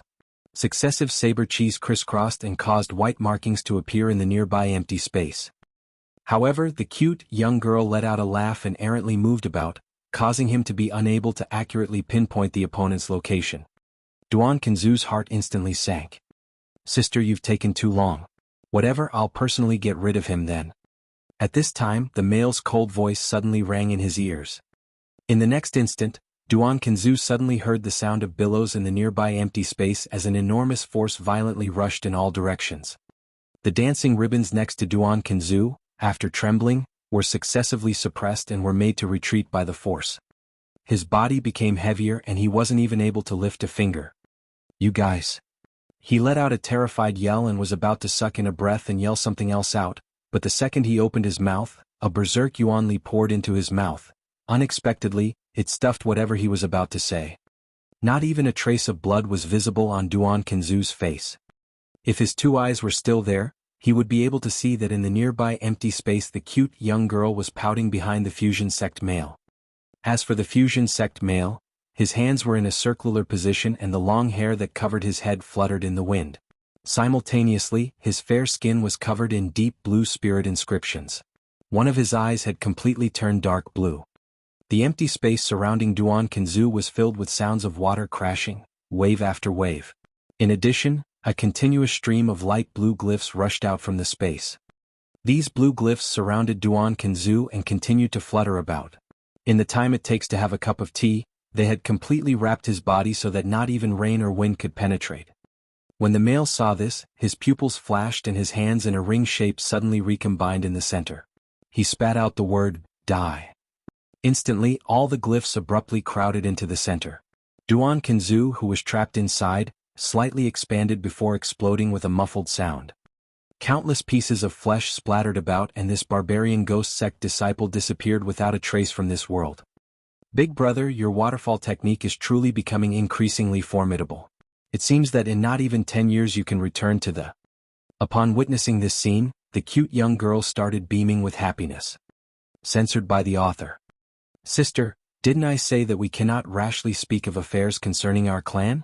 Earlier, if it weren't for you talking irresponsibly, how would our secret have been discovered by that brat? If it were heard by someone else, it would cause a lot of trouble." The male stopped his secret technique and his eyebrows creased as he spoke. Simultaneously, the blue spirit inscription on his face disappeared without a trace in a flash. "This place isn't the external world and is composed of spirit apostle ordinary humans. At the very worst we can just kill everyone here." The girl used her pink tongue to lick her lips. She seemed to not care at all. "What nonsense are you spouting? Don't even think about doing that. If only the two of us exit the secret realm when the time comes, do you believe that those human geezers in the external world would let us go easily? Although we have used secret medicines in the clan from when we were little and under normal circumstances our history would not be discovered by others, if a crystal-level human were to personally use a secret technique to examine us, we won't be able to get away." The male's face changed and he reprimanded her in a low voice. "If this is the case, then what other point is there? Only with great difficulty were we able to come across a natural secret realm like this. Don't tell me that we have to politely share the various resources and treasures with the other human disciples?" The cute, young girl tilted her head and was still unconvinced as she spoke. "Did you forget the plan from earlier? We'll let it pass if the other resources in the secret realm go to the human cultivators, but we must take the spirit Scarlet Dragon's corpse for ourselves. As long as we are able to obtain this dragon's corpse, we will have done a great deed for our clan. When the time comes, perhaps we will no longer need to stay in Fusion Sect. With only this contribution we can leave directly for..." The male finally let out a hint of a fervent expression on his face as he replied. "It would naturally be the Bead outcome if we truly are able to find this Scarlet Dragon. However, we don't know how big this secret realm is. In order not to attract attention, we further are unable to perform the clan's escape technique to examine the entire realm. It will be hard to find this Scarlet Dragon unless brother wants to." The cute, young girl nodded her head first, but then began to blink her eyes as she exposed an expression of hesitation. "That's true. Nearly half the time has already passed, so it seems that I must use that item." When the male heard this, he let out a soft sigh. "Big brother, you have to think clearly. That item is for you to use to arouse the strength of your bloodline when you attempt to enter the liquid level. Furthermore, it was specially gifted by the clan's elder. If we are to use it now, the clan definitely will not bestow it a second time." When the cute, young girl heard the male's words for the first time, her expression turned serious. "Don't worry, I know what I'm doing. Although that bottle of pure ocean dragon blood is precious, how can it compare to an entire crystal-level Scarlet Dragon? As long as we obtain the Scarlet Dragon's corpse, we can rely on such a great merit to easily exchange it for another bottle of pure ocean dragon blood. Thinking about it the other way, if we aren't able to use such an opportunity to obtain it, then it will cause me to regret it forever. A trace of decisiveness appeared on the male's face as he spoke. Both dragons are actually serpent dragons and not real dragons. Since Big Brother has thought it through as a sister, I won't stop you. Are we going to perform the technique now? The cute, young girl let out a sigh as she spoke. We should temporarily take things slowly. That scarlet dragon has sustained heavy injuries and is most likely in that enormous mountain, using the dense yuan qi in that place to preserve a bit of its life. When we enter the interior, I will perform the technique and sense the scarlet dragon's location in order to not waste the bottle of pure blood. The male said in an extremely confident manner. When the girl heard this, she naturally did not express dissent. Thus, the two people retrieved the Sumeru handkerchief from within the scorched pile of flesh and proceeded to fly toward the enormous mountain peak, side by side. At the entrance to the secret realm, Master Lingyu and a few other crystal-level experts remained in a cross-legged position atop the stone platform. They continued to expedite the disc in their hands in order to maintain the stable condition of the secret realm's entrance. In between them, identical glyphs continuously rushed out of the enormous gold-colored cauldron without stopping for even a second. Fellow Murong, since you expended such a large price to obtain a chance for your sect to enter this secret realm, I believe that there must be extremely strong disciples among the people you brought. Master Aunt Lingyu suddenly opened her mouth and asked Murong Xian a question. Chapter 122, Monstrous Bird and Enormous Ape. Chapter 122, Monstrous Bird and Enormous Ape. When Qiang Lingyu and the others heard this, they couldn't help but be startled. Immediately they respectively exposed strange expressions. Among our 10 disciples entering the sect this time, fellow Lingyu should have already looked over them. I don't know which one of them caught fellow's attention.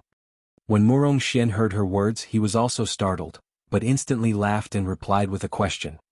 I can't be sure about your other disciples, but those 2 disciples with similar appearances seem to have cultivated a special mental energy secret technique, right? Master Lingyu indifferently asked. That's correct. I also took note of those 2. Although their cultivation is still shallow, the mental energy fluctuations they emitted are absolutely not something a normal disciple possesses. Martial Ancestor Yen said as his eyes flashed. Haha, as expected, the abnormal mental energy of the Lan brother and sister wasn't concealed from the various fellows. That brother and sister pair truthfully aren't normal disciples. Not only is their mental energy strong, but they also harbor a mental energy superposition innate gift. Therefore, they also cultivate our fusion sect's most powerful mental energy secret technique. Murong Xian let out a laugh and a bit of arrogance was exposed on his face. Mental energy superposition? That's the legendary gift that allows the fusion of multiple people's mental energies and allow one person to perform techniques much beyond their level. Master Lingyu's face slightly changed. Fellow Lingyu really is experienced and knowledgeable. You unexpectedly know about the usage of this ability. However, this sort of ability can only be used by the 2 of them and cannot superposition with other people's mental energy. Murong Xian faintly laughed as he replied. This already is an extremely incredible gift. Those 2 disciples from your fusion sect had stronger than normal mental strengths. With the addition of being able to layer their mental strengths, once they cast their mental energy secret technique, a normal person of the equivalent level would be completely unable to resist it. No wonder fellow Murong was willing to fork out such a price for this opportunity. I don't know how your sect found such disciples with terrifying aptitude. Master Lingyu let out a sigh and seemed to be rather jealous. Brother Lingyu said one thing wrong. The Lan brother and sister weren't found by my fusion sect, but instead are the direct descendants of an elder that was in our sect a few generations ago. They were holding a letter of identification and looked to join our sect. They haven't been in our sect for a year, and when they came they already possessed the cultivation of a peak stage late spirit apostle. Moreover, they easily entered our sect's top 10 disciples. Murong Xian shook his head as he replied. They independently sought out the fusion sect? Fusion sect truly came across treasure. Martial Ancestor Yen muttered and didn't bother concealing the look of envy on his face. At this time he couldn't help but think of Jia Lan, this female disciple of barbarian ghost sect who possessed an Aphrodite body. If Jia Lan and her Aphrodite body were to run into the 2 people from fusion sect, not only would it have no effect but most likely she would be restrained. Hee, it is only due to our sect's prosperous luck that these sorts of disciples independently entered our sect. Murong Xian proudly replied. The other people looked at each other and most were somewhat worried for their sect's disciples. Due to the mental energy superposition technique possessed by the Lan clan's brother and sister, if they were to perform a formidable mental energy secret technique, they would be able to harm their enemy in an incorporeal manner. Nobody dared to say that their sect's disciples could resist such an attack. 2 days later at the foot of the enormous mountain peak, underneath an extremely hidden cliff, Jia Lan expressionlessly looked at the Heavenly Moon Sect male disciple 100 meters away. A purple on continuously swirled in her eyes. That male disciple was clutching a long silver sword in one hand and motionlessly stood rooted to the spot while staring at Jia Lan. However, the expression on his face was an idiotic smile. After a while he clenched his teeth. Sometimes he would raise his sword only to put it down again. It seemed as if two people were simultaneously in the same body. After another while, a drop of fragrant sweat appeared on Jia Lan's forehead, but after letting out a cold snort, the purple on in her eyes grew even more vigorous. If one were to examine carefully, they would find that 2 grain-sized inscriptions were faintly discernible in the depths of her eyes. The opposing Heavenly Moon Sect male disciple's body shivered, and after the smile reappeared on his face, he finally did not return back to his other expression. Instead, he slowly raised the long sword in his hand and ultimately brought it to his neck. Jia Lan still remained expressionless but suddenly let out a low cry. Puchi. The Heavenly Moon Sect male disciple's arm used strength and he unexpectedly used the long sword in his hands to chop his own head off. The headless corpse instantly swayed before falling to the ground. As for the skull, it rolled a few times before stopping. A foolish smile was still plastered across its face. Jia Lan let out a long exhale, but an abnormal dark shade of red suddenly appeared on her 2 cheeks. She hastily retrieved a small bottle and put a light blue-colored medicinal pill into her mouth. Subsequently, the purple on in this girl's eyes retracted and she once again turned into a normal, pretty and delicate girl. Disregarding everything else, she sat down on the ground in a cross-legged position and began to meditate. The time it takes to have a meal passed and Jia Lan's expression finally relaxed as she stood back up. Her gaze swept across the headless corpse and she shook her head. Next, her gaze shifted and fell on a golden-yellow small piece of grass on top of the cliff. Earlier, the reason why this Heavenly Moon Sect disciple had immediately launched his attack without any discussion was because of this legendary golden spear grass. 3 days later, Lu Ming appeared on the hillside halfway up the enormous mountain. He raised his head and looked at the mountain topography, which had suddenly turned precipitously perpendicular. He couldn't help but crease his eyebrows. In these past few days he had incessantly been searching the lower half of the mountain for various spirit grasses and spirit medicines. Aside from a great harvest, he had also occasionally killed a few monsters and run into disciples from other sections. However, since both parties were wary of each other, neither had any intentions of attacking and they ultimately acted as if they hadn't seen each other. It was clear that these people understood very well that there most likely weren't any weaklings left on the mountain. If they didn't have assurance, they naturally would not rashly issue a provocation. There wasn't much time remaining and Lu Ming had just reluctantly left a small ravine containing a rather large amount of spirit medicines before he continued to climb upward. Since the upper half of the enormous mountain had 5 mountain tops, Lu Ming naturally chose the one closest to him. However, when he walked there, he was unable to continue walking forward. He would either have to use his hands and feet or the soaring sky technique to keep moving forward. Lu Ming was in the midst of ponderance when a miserable shriek suddenly echoed from the mountain peak. After a whistling noise, a black object descended from the sky and seemed to be on course to smash into his body. His heart froze over and without thinking, his body moved and he retreated a few tens of feet away. Ultimately, a hong sound rang out and someone wearing barbarian ghost sect apparel heavily smashed into the hillside of broken rock, causing him or her to be badly mangled. A look of astonishment spread over Lu Ming's entire face and he hastily glanced at the sky.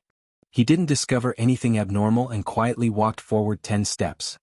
He meticulously examined the corpse that had its face turned at the ground a few times and used one foot to kick it over. Min Shou.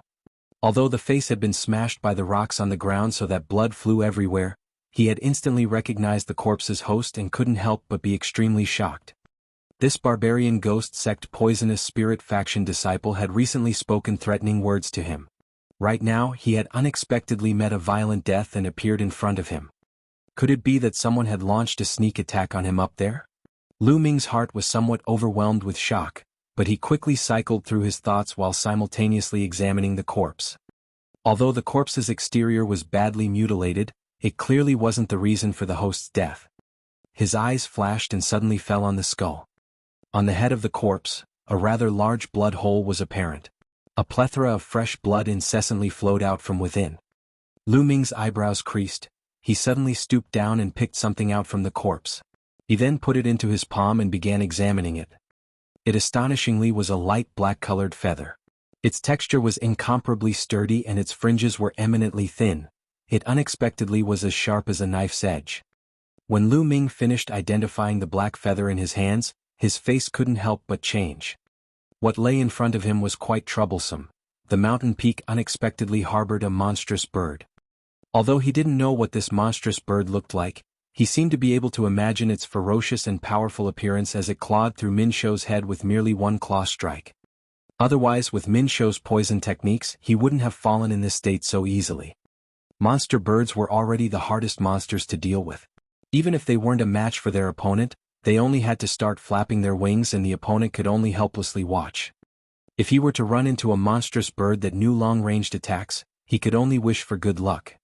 Lu Ming shook his head and instantly extinguished the thought of continuing on. He searched through the items on Min Shou's body and instantly turned the corpse into ashes with a fireball. He changed directions and walked toward an adjacent mountain peak. 4 hours later, Lu Ming stood on a large tree and looked down from his vantage point at the nearby lively activity in the jungle. He couldn't help but expose a dumbstruck expression. He saw a black-faced youth with silver wings on his back, wielding a thick, large golden stave, and fighting with an enormous ape that was dozens of feet tall, holding a large green tree.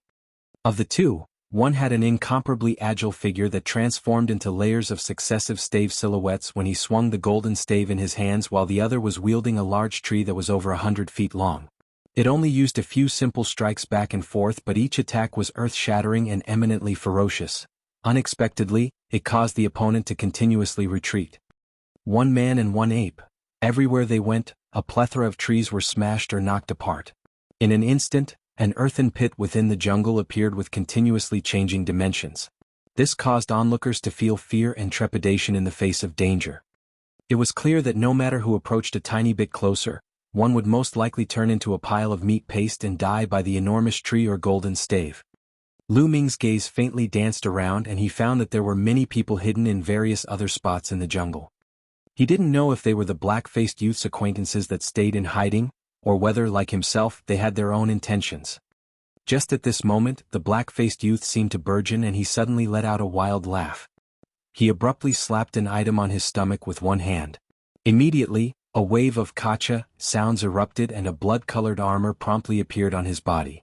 Simultaneously, over 10 blood-colored bamboo needles suddenly protruded from the inside of the armor, and all of them lodged into the secret acupuncture points on the youth's chest. Chapter 123, Working Together. Chapter 123, Working Together. In the next moment, the body of the young black-faced man suddenly expanded, and his blood vessels on the surface of his skin vibrated, exposing themselves like azure-colored worms. His body, under the muffled sound similar to a firecracker, also suddenly grew to be a head taller.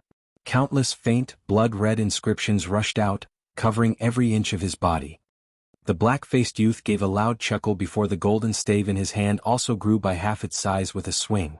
Using strength to grasp it tightly with both his hands, he actually began using it to clash with the huge, green-colored tree in the hand of the giant ape. He used force against force without dodging or avoiding the attacks. In that moment, loud sounds could be heard from the dense forest one after another. Lu Ming only heard a few of the sounds that were like thunderclaps and started to feel pain in his ears. His expression changed as he formed a single-handed seal with lightning speed. Only when the Fa Li in his body flowed toward his 2 ears did he feel slightly better. However, he could not help but still be extremely shocked at heart. Ever since he cultivated the dark bone method, he believed his strength could not be compared to an ordinary disciple. But compared to the black-faced young man and that gray monster ape, it paled in comparison. If he entered the battle against the two in such a manner, fighting force with force, he would be shaken to the point where he would retreat spitting blood after a few rounds. However, under his surprise, Lu Ming realized the reason why the power of this black-faced young man had suddenly become this frightening was due to some type of secret technique that could activate his potential. Also, the strength of the effects seemed to outclass all the effects of the mortal secret techniques he knew himself. Lu Ming wondered if there were any extreme after effects after using this technique. At this moment, there seemed to be the movement of 3 or 4 shadows from a side in the dense forest far away. It was obvious that the people too close to the battle had moved and hid themselves again because of the shockwaves. Even though he saw them move, since the distance was so great between Lu Ming and the shadows, he could only see a few rough silhouettes that constantly flashed. He was completely unable to see their appearances clearly. Of course, if he was a little closer he would definitely be able to see much more clearly. However, the consequences of doing this would most likely expose his own location. Under these circumstances of undefined friend or foe, this type of method naturally posed great risk. Lu Ming knit his brows, but in the next moment, he suddenly remembered something. With one hand he produced a white crystal bead from inside his sleeve and hit it with several techniques. In the next moment, the crystal bead released white light and at the same time, a black dot the size of a rice grain could be seen from it. There actually was a barbarian ghost sect disciple there. Lu Ming estimated the approximate position of the black dot on the crystal bead before looking at the dense forest. He revealed an expression with a sliver of surprise. However, at this moment, the intense battle in the faraway dense forest finally reached an end. The black-faced young man, who had used the unique secret technique to make his strength increase by several times, gave an explosive yell before finally breaking the huge azure tree with a swing of the golden stave in his hand. Seizing the opportunity, he used the stave to fiercely smash into one of the shoulders of the demon ape. One of the limbs of the gray demon ape drooped after it gave out a mournful cry. The limb had obviously been crushed by the giant stave. Its eyes, which were originally filled full with bloodlust, also began to show slivers of fear. It did not wait for the black-faced young man to attack again and immediately turned around, fleeing at lightning speed with a few leaps. The black-faced young man let out a cold snort before wanting to chase it with his giant stave. However, his 2 legs suddenly gave way and he almost fell to the ground. It seemed like the ferocious battle from before had made him use a lot of stamina. The blood armor and the blood-red inscriptions on the black-faced young man disappeared quickly. The huge, golden stave in his hand trembled before shrinking as well. At the same time, there was a sudden, muffled sound from the ground in the direction of the dense forest the monster ape had just escaped to.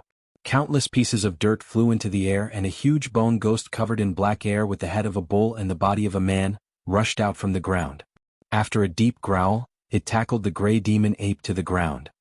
Instantly, the 2 similarly sized creatures began fighting and biting at each other. The shadow of a person behind a large tree near the black-faced young man moved and a gray-robed youth with a silver mask walked out without sound. He asked plainly, "What, you can't walk anymore?" "Hee, no need to worry, I am just somewhat tired. I will be fine after a little rest. However, with you here, those who want to take advantage of me will not be able to do so." The black-faced young man spoke with a small laugh. "I really don't understand how you think. It is obvious that the 9 Enlightenment Mountain specializes the most in mechanical puppets, yet you, one who is the great senior of the generation, instead focused on close combat techniques for body cultivators. Perhaps if you meet one of those brutes from the Hall of Blood, they would have a headache dealing with because of your current level of brute force power." This gray-robed youth was Yang Qian and spoke without happiness after hearing what was said. "Last time, my body cultivation techniques were not cultivated to complete mastery. This time, if I can still meet that bastard again, perhaps I will really have to ask him what level his blood blade secret technique has reached." The black-faced young man spoke with a sneer. "Whatever, I am not interested in these competitive matters at all. We should quickly finish off the other monster apes on this mountain so we can actually search for treasures, which is the important matter." Yang Chang replied with a snort. "If you really want to get rid of those monster apes on the mountain, it will be quite difficult with just the 2 of us. Just attracting one down takes 3 or 4 days. If we get rid of the remaining few in the same manner, the remaining time is definitely not enough. Do not forget that returning to the entrance takes up a portion of time." The expression of the black-faced young man became a little serious. "Since the 2 of us are not enough, then let's go find another 2. If I have observed correctly, one of the observers hiding from before should be a disciple of your 9 Enlightenment Mountain. As for the other person," Yang Chen spoke and suddenly pulled out a white crystal bead with one hand and glanced over it plainly. He saw there was also a small black dot on the surface within the flashing white light. At this moment, in the battle between the 2 huge creatures far away, with the circumstances that the injured arm of the gray ape could not be used at all, it was obvious that it was at a disadvantage. It was already pinned to the ground by the huge bone ghost, with the two sharp bull horns firmly stuck halfway into its chest. Fresh red monster blood spurt continuously out. Even though the gray ape cried out and used its remaining arm to attack the body of the bone ghost as if its life depended on it, it was unable to move its opponent at all. In the end, its strength became weaker and weaker. After the bone ghost gave a low growl and suddenly pulled its head upward, the two bull horns cut open the chest of the demon ape as if they were giant blades, causing a few brightly colored internal organs to immediately roll out. The giant ape gave another growl before finally dying with its neck in a crooked angle. In the big tree, Lu Ming saw the result and shook his head before deciding to leave. Since such strong people already had their eyes set on this mountain, he naturally wanted to choose another mountain. However, at this moment Yang Qian, who was in the dense forest, suddenly turned his head and looked at Lu Ming and raised his hand to wave. Seeing this, Lu Ming could not help but be somewhat startled. Just as he was wondering if the other person was waving at himself, he could suddenly hear a plain, detached message from Yang Qian. "It does not matter who Junior is. There is no need to hide now, you can come out. Brother Yun and I have a few matters to discuss with you too." "You too." Lu Ming was a very quick-witted person. After hearing what was said, he immediately reacted and could not help but stare off into the distance with surprise. He did not know what type of communication method the black-faced young man had used. He soon saw that on the other side of the dense forest, there was actually a person who walked out from the nearby trees. It was also a youth who wore the blue robes distributed by the 9 Enlightenment Mountain, and seemed to have an extremely gloomy expression. "It's him?" After Lu Ming saw the face of the youth clearly, he felt extremely surprised. The newly appeared youth was actually the genius disciple of the 9 Enlightenment sect whom he defeated once, Jianghu. "What are you hesitating for? Do I need to personally invite you down? Since I am asking you, there are naturally benefits for you." Just when Lu Ming hesitated a little at heart, he heard the transmitted voice of Yang Qian once again. It seemed a little impatient. Lu Ming squinted, but after thinking for a moment more, he jumped out of the large tree, walking toward the group in the open. After a short period of time, he also appeared in the dense forest and stood in front of Yang Chang and the other two. "It's you, Bai Tsong Tian." After seeing Lu Ming's face properly, Jianghu immediately clenched his two fists tight and exclaimed loudly. "Even if Junior Jin is a former acquaintance of mine, there is no need to be so excited when we meet." Lu Ming replied with an expression of smiling, yet not smiling. "What are you talking about? Although I messed up last time and was defeated by you, that was only because I was careless, not because I lack strength. Since we have met now, let's have a match between us." Hearing what was said, Jianghu became very angry and spoke rudely. "So it turns out you are that Bai Tsong Tian often mentioned by Junior Jin? No wonder our young junior has such a big reaction. However, Junior Jin, this time Brother Yang and I have called you out not for you to fight, but rather to discuss some important matters." After hearing what was said, the young black-faced man looked at Lu Ming's face with an expression that revealed a sliver of surprise before immediately becoming serious again as he spoke to Jianghu. "Yes, Senior Yun. Then let us wait for the matter to be completed before I settle my scores with this Bai brat." Jianghu seemed to revere the black-faced young man and seemed afraid of disobeying his orders. He immediately agreed against his will. Instead, he looked at Lu Ming with a few glances of ferociousness. "As you wish." Lu Ming restrained his smile and replied plainly.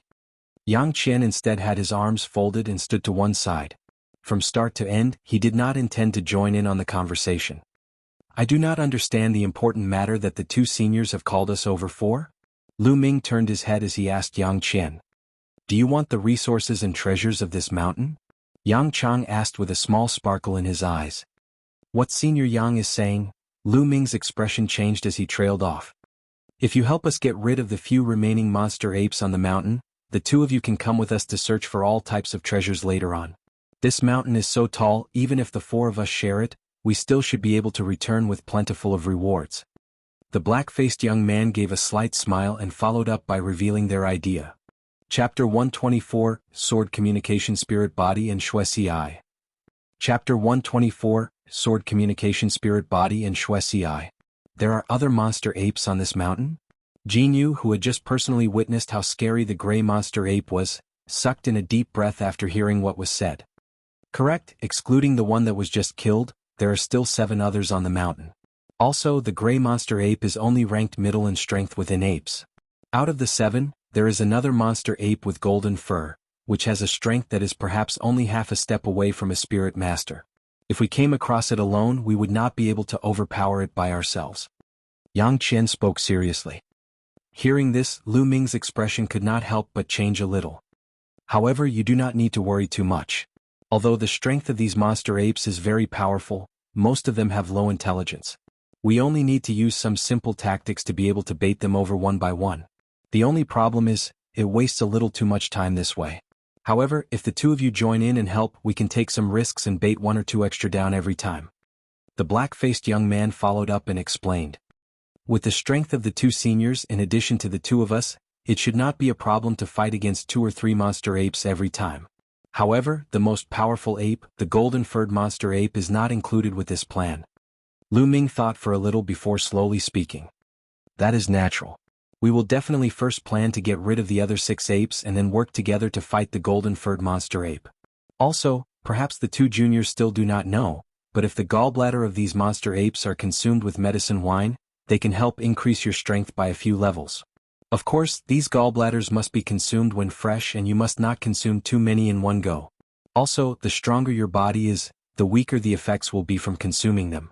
If we do succeed, there is just enough to give every person 2 gallbladders.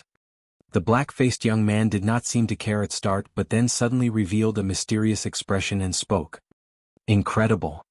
Hearing what was said, Jianghu spoke with a slightly surprised expression, but he did not reveal an expression of great happiness.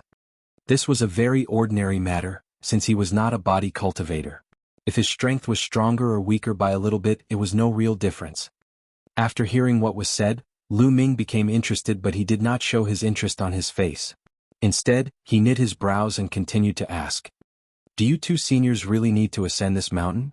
Since the monster apes are hard to deal with, you could always go to a different mountain. Are there perhaps also other strong monstrous beasts on the other mountains? Haha, what Junior Bai has said is indeed correct. A few days ago we roughly searched through the 5 mountain peaks. Other than this mountain with a few monster apes, the other 4 were all claimed by even stronger monstrous beasts such as the iron-feathered hawk or the silver-crowned python. Although these monster apes are also strong, they can be considered easier opponents to handle. The time remaining we can spend in the secret realm is not much, so we naturally must choose easier prey. If the other people also want to ascend the other mountains, most of them must also work together like us. The black-faced young man replied with a chuckle. So it is like this. I have no more opinions on the matter regarding us working together. Lu Ming gave a soft sigh as he replied. He did not reveal an expression of extreme surprise. Jianghu naturally also did not voice any more opinions regarding this matter. Very well, since the 2 junior have agreed, let us discuss the plans in detail again. The original method of baiting them is effective, but now that we want to bait an extra 1 or 2 apes, there naturally will be some changes in some areas. The black-faced young man spoke with delight. The group discussed in the dense forest for a whole half an hour, before finally deciding on the plan in detail. At this moment, the bone ghost with the head of a bull and the body of a man dragged the carcass of the monster ape in front of the group of people. The black-faced young man immediately pulled out a sharp blade from his chest without holding back, and after going through a series of crazy cuts into the chest of the carcass, he finally found a light gray gallbladder the size of a date. It gave off a strong fishy smell. The black-faced young man did not care about the weird smell of the monster gallbladder at all. Instead, he ate it in one bite with a smile plastered across his face. He then quickly pulled out a wine flask from his robes and quickly drank 2 mouthfuls before squinting his eyes. He began savoring the taste as if he was slowly savoring some type of high-class delicacy. Seeing this scene, Lu Ming could not help but be speechless at heart. It seemed that his great senior of the 9 Enlightenment sect had an odd personality very different to other people's. There had to be a story for him to be on such good terms with Yang Qian. As for the remaining carcass of the monster ape, the head was cut off by Yang Qian and the remaining parts were all burned to ash by a fireball. The matter should not be delayed. Brother Yun, bring the 2 to the ambush area we previously discussed and take the time to quickly recover some strength. I will first go up the mountain to check the movements and tracks of the remaining monster apes. Wait until dawn tomorrow where we will properly begin our plans. Yang Qian spoke in such a way. After hearing this, the other 3 people did not have any other disagreements. Thereupon Yang Qian put the huge bone ghost away and flew toward the nearby mountain top. As for the black-faced young man, he shook his sleeve and a yellow ball rolled out. After a series of muffled sounds and transformations, it turned into a huge wolf puppet several tens of feet long. The black-faced young man mounted it in a swaggering fashion and rushed off to some nearby hidden area. Jianghu and Lu Ming naturally followed along. At the foot of another mountain, a pair of disciples of the fusion sect, male and female, stood on a huge rock and gazed toward the peak of the mountain. However, they had a rather ugly expression. "Brother, have you felt wrong? The aura of the Scarlet Dragon is actually transmitted from up there? There are obviously only a few silver-crowned pythons." The cute girl spoke with her brows knit together. "There is no error. I have used this bottle of pure sea dragon blood with the secret technique of our clan. I can feel the aura of all other dragon races for 10 days, so there definitely is no error. Perhaps that demon dragon has some method of being able to infiltrate inside and not be discovered by the silver-crowned pythons." The male looked away from the mountain and seemed to start thinking about something. "If it really is like this, then it will be somewhat difficult. It is obvious that those silver-crowned pythons have already reached maturity. Even if we work together to fight them, it will take great effort." The cute girl became slightly worried. "Even if they are hard to handle, we still need to get rid of them. I have already used all of the pure sea dragon blood, so I definitely cannot return empty-handed. I just need to return to my true form and use a few clan secret techniques to handle those demon pythons at most." The male instead spoke without hesitation. "Since brother has already set his heart on it, younger sister will naturally do her best to coordinate. I will be nearby, placing a few simple restrictions. Therefore, when you do start fighting, there will be no need to worry about other people secretly watching." The cute girl thought for a while before finally speaking seriously. "Very well, younger sister has always been talented when placing formations since young. Even though you are limited by your cultivation level and time, causing you to be unable to place down overly complex restrictions, against these spirit apostles of the human race that have entered the secret realm, your restrictions will definitely be more than enough. Since it is like this, brother will be able to put all of his effort into the fight." After hearing such, the male naturally became very happy. "Then let brother wait for another 2 days. That should be sufficient time for me to prepare everything." The cute girl replied with a normal expression now. This time, the male only thought for a little before making sounds of agreement. On the hill where Du Shou had previously lost his life, a female from the Heavenly Moon Sect, carrying a long snow-white blade on her back, stood silently as if she was studying something on the extremely steep mountain peak. After an unknown amount of time, the arm of the female suddenly moved and a jade-like hand pressed on the shaft of the blade on her back. At the same time, she turned her head toward a nearby giant rock and commanded coldly, "Who is hiding here like a ghost? Come out." "Hee, you are worthy of being the person with the sword communication spirit body that only appears in the Heavenly Moon Sect once in 1,000 years. My breathing was only slightly ragged and was discovered by junior sister." A snicker could be heard from behind the huge rock and a tall, skinny male in blood-red robes walked out sniggering. "Shuexi, so it turns out to be you." The female from the Heavenly Moon Sect saw the face of the blood-red-robed male, and was somewhat surprised. "Other than me, who else is brave enough to speak in such a manner to Junior Zhang? Knowing what junior sister is like, it seems that you are also interested in these iron-feathered hawks. These monster birds have great potential. Even if there are no other treasures, if we can obtain a few bird eggs, it is worth it for us to take such a risk." Shuexi spoke unhurriedly. When did I say that I was going to work with someone?" The female from the Heavenly Moon Sect thought about his words before replying with a sneer. "Junior Zhang must be joking. Besides going against our sect's agreement to work together, are you sure you want to face the iron-feathered hawk on the mountain by yourself?" After hearing was said, Shuexi's expression became somewhat ugly.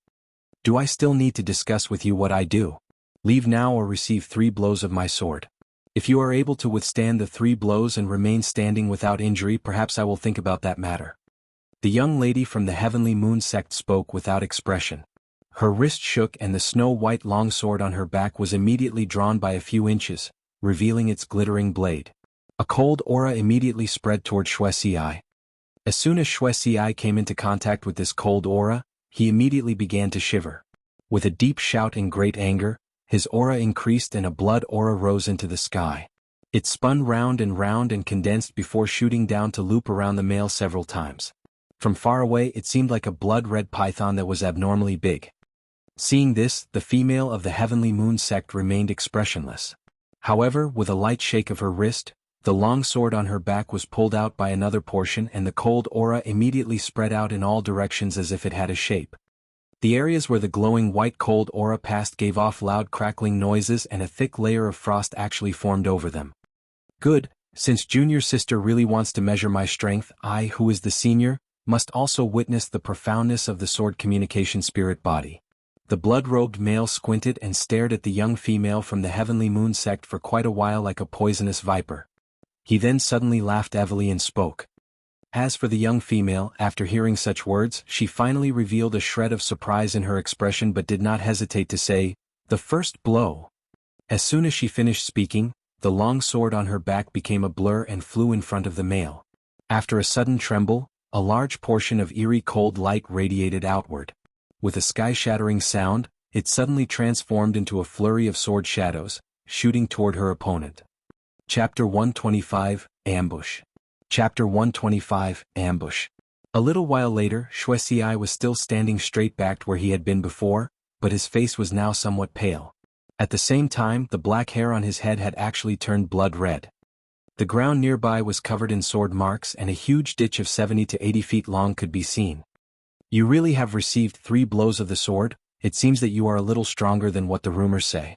Since it is like this, I will agree to the matter regarding working together. However, if we receive more than 2 eggs for the iron-feathered hawk, I will take 2/3. You have no opinions regarding this, right?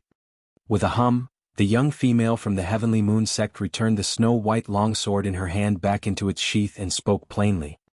Who would have thought that your sword technique has actually been cultivated to such a level? My strength is far below yours, so I will naturally agree to what you have said. Wuxia raised an arm and looked at his hand covered in blood before replying with a forced smile. Very good.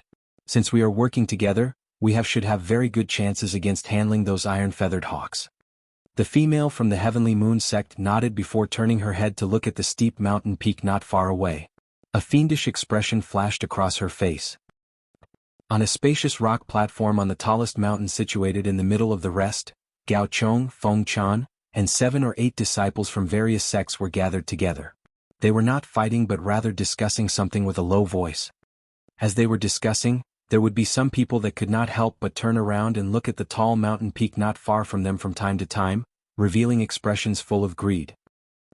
At the foot of the giant mountain, inside a stone cave, Lei Jun was covered in electric sparks. He held a small silver mallet that was also covered in convulsing sparks. He was currently holding it in both hands and crazily swinging it at a huge, blackish stone embedded in the rock wall. Every time he swung, a huge, thick lightning bolt would shoot out, firmly hitting the giant rock. The bolt would cause it to tremble slightly and reveal cracks across its surface. Cracks that were slowly becoming deeper and deeper. After the time it take to eat a meal, Lei Jun once again swung resolutely with a loud yell. The electric sparks on his body immediately disappeared. After collecting the silver mallet with lightning speed, he sat cross-legged and began meditating. The current him had an abnormally weak aura, obviously due to overusing Fa by a great amount. At this moment, an abnormal scene occurred on the black rock. As soon as the attack stopped, the cracks on the surface of the rock began to slowly close up again. After a short while, the black rock became smooth like new. It only seemed to be a little smaller than before. After a few hours, when Lei Jun opened his eyes again, the aura of his body was fully recovered. He casually picked up a pebble beside him and threw it at the huge black rock with the flick of a wrist. Hong. As soon as the pebble approached the area a few tens of feet away from the black rock, it suddenly trembled before being crushed into powder by some type of shapeless force. At the same time, all the powder slowly floated into the huge black rock, becoming a part of it. Not good enough, it still has not dropped to a level where I can withstand it. I must continue so I can retrieve the treasure inside. Lei Jun mumbled and looked at the black rock with a frenzied expression. This black rock was only discovered by him unintentionally after chasing a monster here 2 days ago. Once the monster that was being chased approached the rock, it became a pile of bloody pulp and was absorbed into it. It was then that he immediately knew that he had discovered an impressive treasure. As a result, he spent the remaining time using the lightning attacks he was well versed in to attack the black rock without stop, slowly weakening the mysterious power. However, looking at the effects of the attacks from the last 2 days, if he really wanted to remove all of the mysterious power, perhaps it was an impossible matter without 10 days or half a month worth of time. However, he actually did not need to completely remove all of the power. He only had to weaken it enough to be able to forcefully approach it. Then he could use a totem to break the rock, allowing him to retrieve the treasure. Although he did not know the origins of the treasure with this mysterious manifestation, he believed that as long as he could retrieve this item, his gains from his journey in the secret realm would definitely not be inferior to other people's. Jialan currently stood beside a mysterious lake covered by trees with purple light flowing from her eyes. She was currently standing opposite of 3 small beasts that were covered in azure scales and had a single horn at the top of their heads. These 3 small beasts stood softly on the surface of the water on 4 claws without trembling. Their 6 eyes gazed directly upon Jialan, but they did not seem to have any fear at all. It was as if they were monster beasts with naturally strong mental power. Behind the small beasts, in the center of the lake, a faint blue lotus flower that was completely translucent floated on the surface of the water. It was surrounded in all 4 directions by a dense, water-type yuan qi. After an unknown amount of time, Jialan suddenly gave a muffled snort and could not help but take 2 steps back to protect herself. The 3 small beasts on the other side also had a flash of blue appear in their eyes and retreated back with a tremble in the same manner. Jialan looked deeply at the 3 small beasts for a little while before turning around and disappearing into the woods. To be able to find this water yuan lotus, that had many uses to her, could be said to be a pleasant surprise. This item would be of great use to her in the future, but she had to first find a way to get rid of these unknown water-type monsters that were hard to deal with. However, there was still plenty of time left to stay in the secret realm. This place was secretive enough, so she did not need to immediately fight these 3 beasts as if her life depended on it. She could spend time thinking up a method and it would still not be too late. On the morning of the 2nd day, Lu Ming opened his eyes to a hidden valley. His energy and Fa Li had recovered to peak condition. Not far from where he was, Yang Chong and the other 2 people were also meditating in the same fashion. Lu Ming waking up seemed to alarm the others, and after a short while, the 3 of them also stopped meditating and opened their eyes. "Brother Yun, how has your strength recovered? We might have to battle again today." Yang Qian asked the black-faced young man with a somewhat caring manner. After he scouted out the activity of all the monster apes on the mountain, he gathered with Lu Ming and the other 2 last night. "Do not worry, I have already completely recovered and will definitely not neglect our important matter." The black-faced young man stood up and stretched his arms and legs. He replied with abnormal confidence. "Very well, since it is like this, let us act according to the plan today. I will ascend the mountain again and use the monster ape head from yesterday to lure the monster apes from the mountain. I will do my best to control the number to around 2 or 3. If there is only 2, Brother Yun and I will fight 1 each. Junior Jean and Junior Bai will be at our side supporting us. If there are 3, we will rely on the 2 juniors to each handle 1 for the time being. Brother Yun and I will work together to finish 1 off as quick as possible before immediately coming to help the 2 of you." Yang Qian spoke seriously. Lu Ming and the others naturally did not have any disagreements with what Yang Qian had said. As a result, during the following period of time, Yang Qian carried the gray ape head, which was slightly shriveled, on his back and left the valley again. As for Lu Ming and the other 2, they both found secret spots to hide, not far from the entrance of the valley. Lu Ming hid in a big tree with dense branches and leaves, whereas Jianghu instead hid behind a pile of loose rocks. What made Lu Ming speechless was that the black-faced young man stood proudly to one side of the entrance and raised his hand to release a pangolin puppet. Only with a twist of its body, the puppet wrapped up the black-faced young man inside, and with a series of physical transformations, it actually turned into a huge, yellow boulder. The appearance of the boulder, created from the pangolin puppet, looked extremely realistic. Even if you stood close by, you could not tell whether it was real or fake. Time slowly passed by, and after an unknown amount of time, a series of howling sounds could be vaguely heard from the entrance of the valley. They were soon followed by tiny rumbles in the ground, as if there was something huge approaching at lightning speed. Lu Ming took a deep breath. Without saying anything further, he used one hand to pat the leather pouch on his waist. A black light immediately radiated from it, and the white-boned scorpion covered in purple gas appeared under the tree. Under his mental communication, the ghost immediately disappeared into the ground with a roll. Jianghu, who was behind the pile of loose rocks, also shook his sleeve and 3 different colored round balls rolled out. They rested silently beside his feet without moving. As for the black-faced young man hidden inside the pangolin-transformed huge rock, there were no abnormal movements. However, after a short while, the howling became louder. Suddenly, from the entrance nearby, a sky-shattering sound could be heard and Yang Qian shot into the valley from outside like an arrow. With a few flashing actions, he flew several hundreds of feet before stopping and turning around to yell loudly with a serious expression. "There are 3 monster apes, immediately follow the plan." As soon as he finished speaking, he formed a hand seal with one hand and black gas rolled out of the leather pouch on his waist. The huge bone ghost with a bull's head and a human's body immediately appeared and gave a low roar while staring without wavering at the entrance of the valley. After 3 loud sounds of bang bang bang, 3 giant demon apes jumped into the valley from outside. One was around 30 feet tall, and the fur on its body was pure black. 2 were around 20 feet tall and had grayish-white fur, surprisingly similar to the gray ape from yesterday.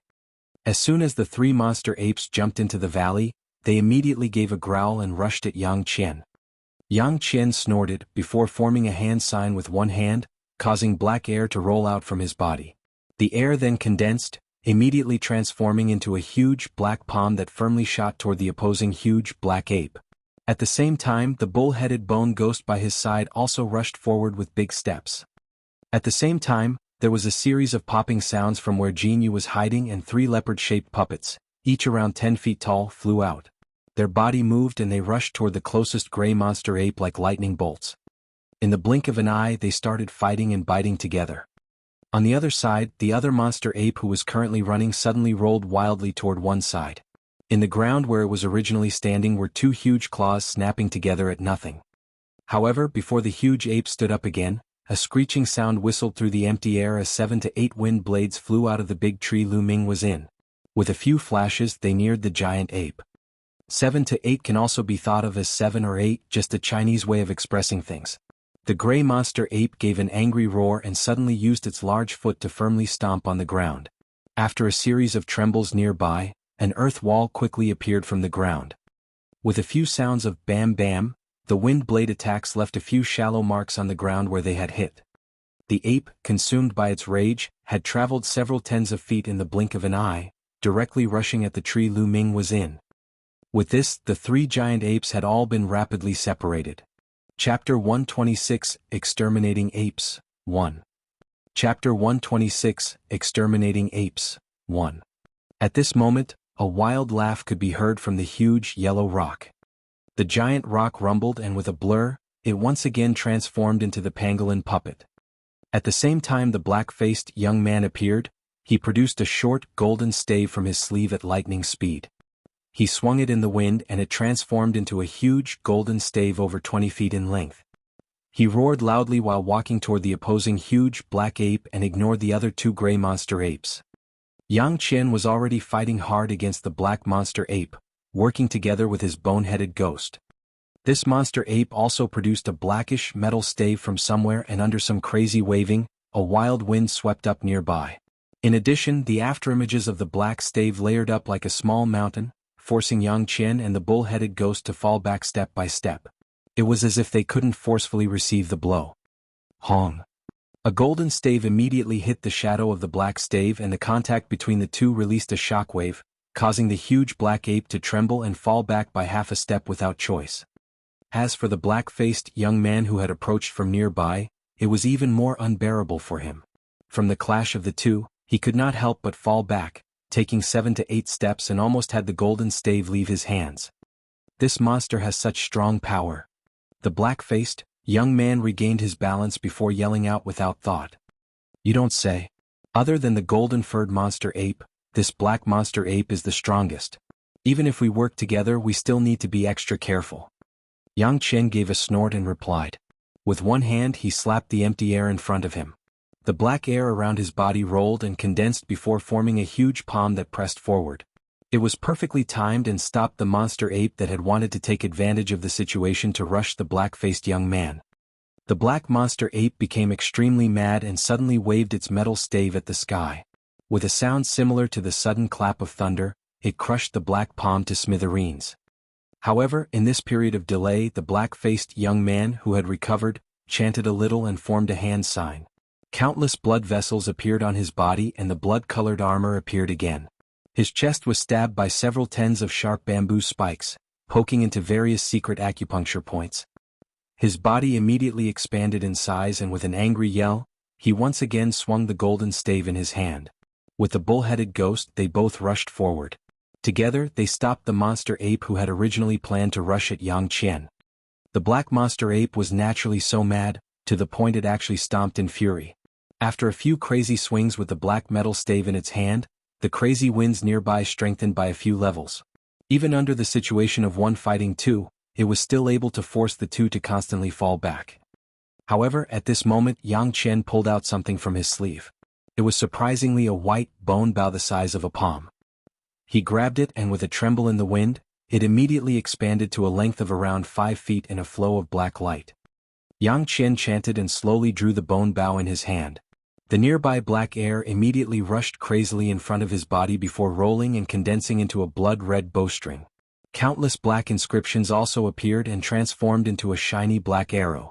It was steadily aimed toward the black monster ape not far away. Whoosh! Yang Qian stopped chanting and his two hands relaxed. The black arrow then disappeared from the bone bow in a blur. The huge black ape gave out a painful howl, and a bloody hole appeared in its chest out of nowhere. It was actually caused by the black arrow passing through it at an unbelievable speed. A large amount of fresh blood spurted out of the chest of the giant ape. Even though he used a big hand to furiously cover it up, there was naturally no way the hand would block the blood from flowing out, especially when pressed by the attack of the black-faced young man and the black bone ghost.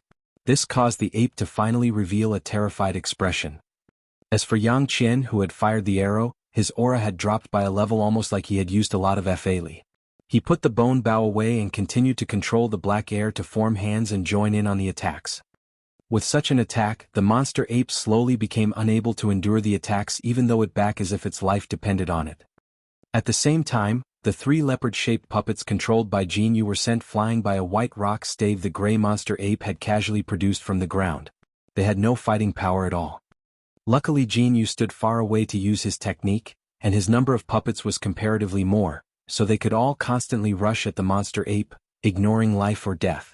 They were covered in injuries and damage, but at least they could forcefully keep the monster ape busy. At Lu Ming's side, he currently moved extremely fast and did not really come into contact with the huge ape at all. Azure light radiated wildly from his hand and wind blades constantly shot out without stopping. Even though the gray monster ape was not far away, it was unable to use all its strength to chase him. This inability to use its full strength was caused by the attack of giant claws and stingers that appeared from the ground from time to time. During this time it constantly let out deep roars. The stinger of the scorpion was so fast that it made even the gray ape take time to avoid it with caution. From time to time, it would scrape up large amounts of dirt from the ground and quickly join the dirt together to form rocks of different size. Then the rocks would be wildly thrown at Lu Ming without pause. If Lu Ming could not dodge the rocks with his incredible dodging speed, then they would be cut into rubble by countless wind blades with his quick casting speed of the wind blade technique. The ape did not realize that Lu Ming's fleeing range was actually restricted to a small area from the start to the end, even though he was constantly running. The nearby ground now constantly emitted clouds of purple fog. At the start they were very thin, but after a while they had become a dense layer and slowly rose into the sky.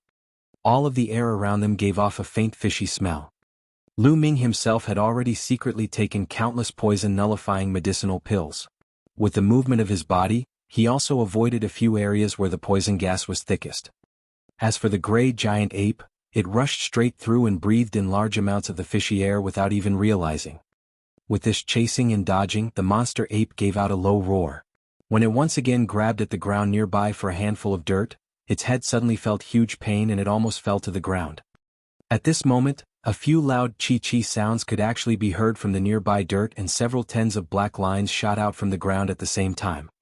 The giant, gray ape hurriedly dodged with great shock, but it felt its entire body become encased in a powerless feeling, causing its movement speed to decrease by at least half when compared to before.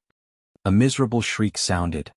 Several dozen blood holes the size of a thumb were pierced in one of the thighs of the giant ape.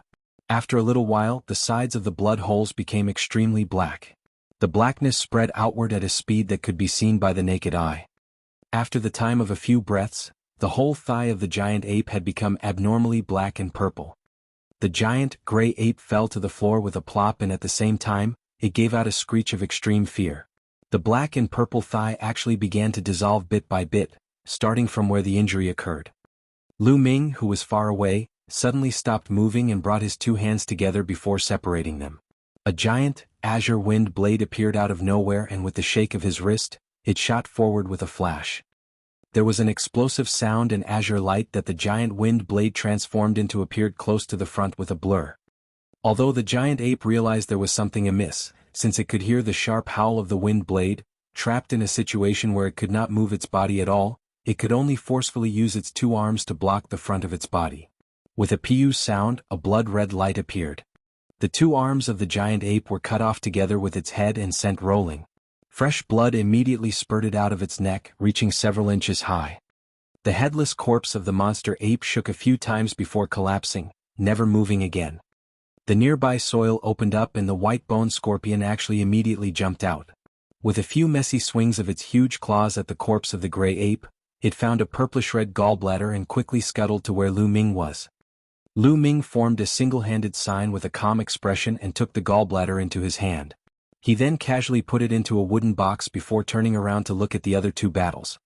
He only saw that on Yang Qian's side, the black monster ape was already covered in flesh blood from attacks on all sides. Its body teetered as if it could collapse at any time. As for Jianghu's side, two of the three leopard-shaped puppets already lay on the ground. They were unable to move and the remaining one was also in ruins. It could not last for long. However, there was surprisingly an extra black tiger puppet and azure wolf puppet that were keeping the gray monster ape busy. Jianghu was far away, moving his 10 fingers without stopping as he concentrated on manipulating the three puppets. He was not allowed to be distracted by the tiniest bit. Seeing this, Lu Ming smiled and walked toward Jianghu's side with a movement of his body. The white-boned scorpion instead rolled around where it was, once again disappearing into the ground. Jianghu naturally saw the action of Lu Ming walking over and his expression became somewhat ugly. He immediately clenched his jaw and controlled the three puppets to pack even more powerful attacks. The time it takes to drink a cup of tea passed by. A series of clear sounds from the short azure sword in Lu Ming's hand could be heard as several azure blades flew out. They cut the gray monster ape, already covered in cuts and bruises and pinned to the ground by the two puppets and the white-boned scorpion, into multiple pieces. Very good. Who would have thought that the performance of the two of you would have far exceeded my expectations? Especially Junior by TSK. Your white-boned scorpion is really abnormally intelligent, perhaps even normal late spirit apostles are not its opponent. On the other side, the other battle had also just finished. The black-faced young man, who originally decided to come over to help, saw this scene and immediately congratulated the two of them with great happiness. Brother Yun has overpraised me, although my bone scorpion has some intelligence, how can it really compete with a late spirit apostle? Also, when I came over to help, the monster ape had already used up a large portion of its strength. With the teamwork of Junior Jean and I, it is natural that the ape was easy to handle. What I was referring to was not this monster ape but the one you finished off yourself. Your ghost's overbearing poison must have been mutated after birth. A normal white-boned scorpion does not have such strong poison. The black-faced young man shook his head and clarified what he was talking about. However, this time Lu Ming just smiled and did not reply.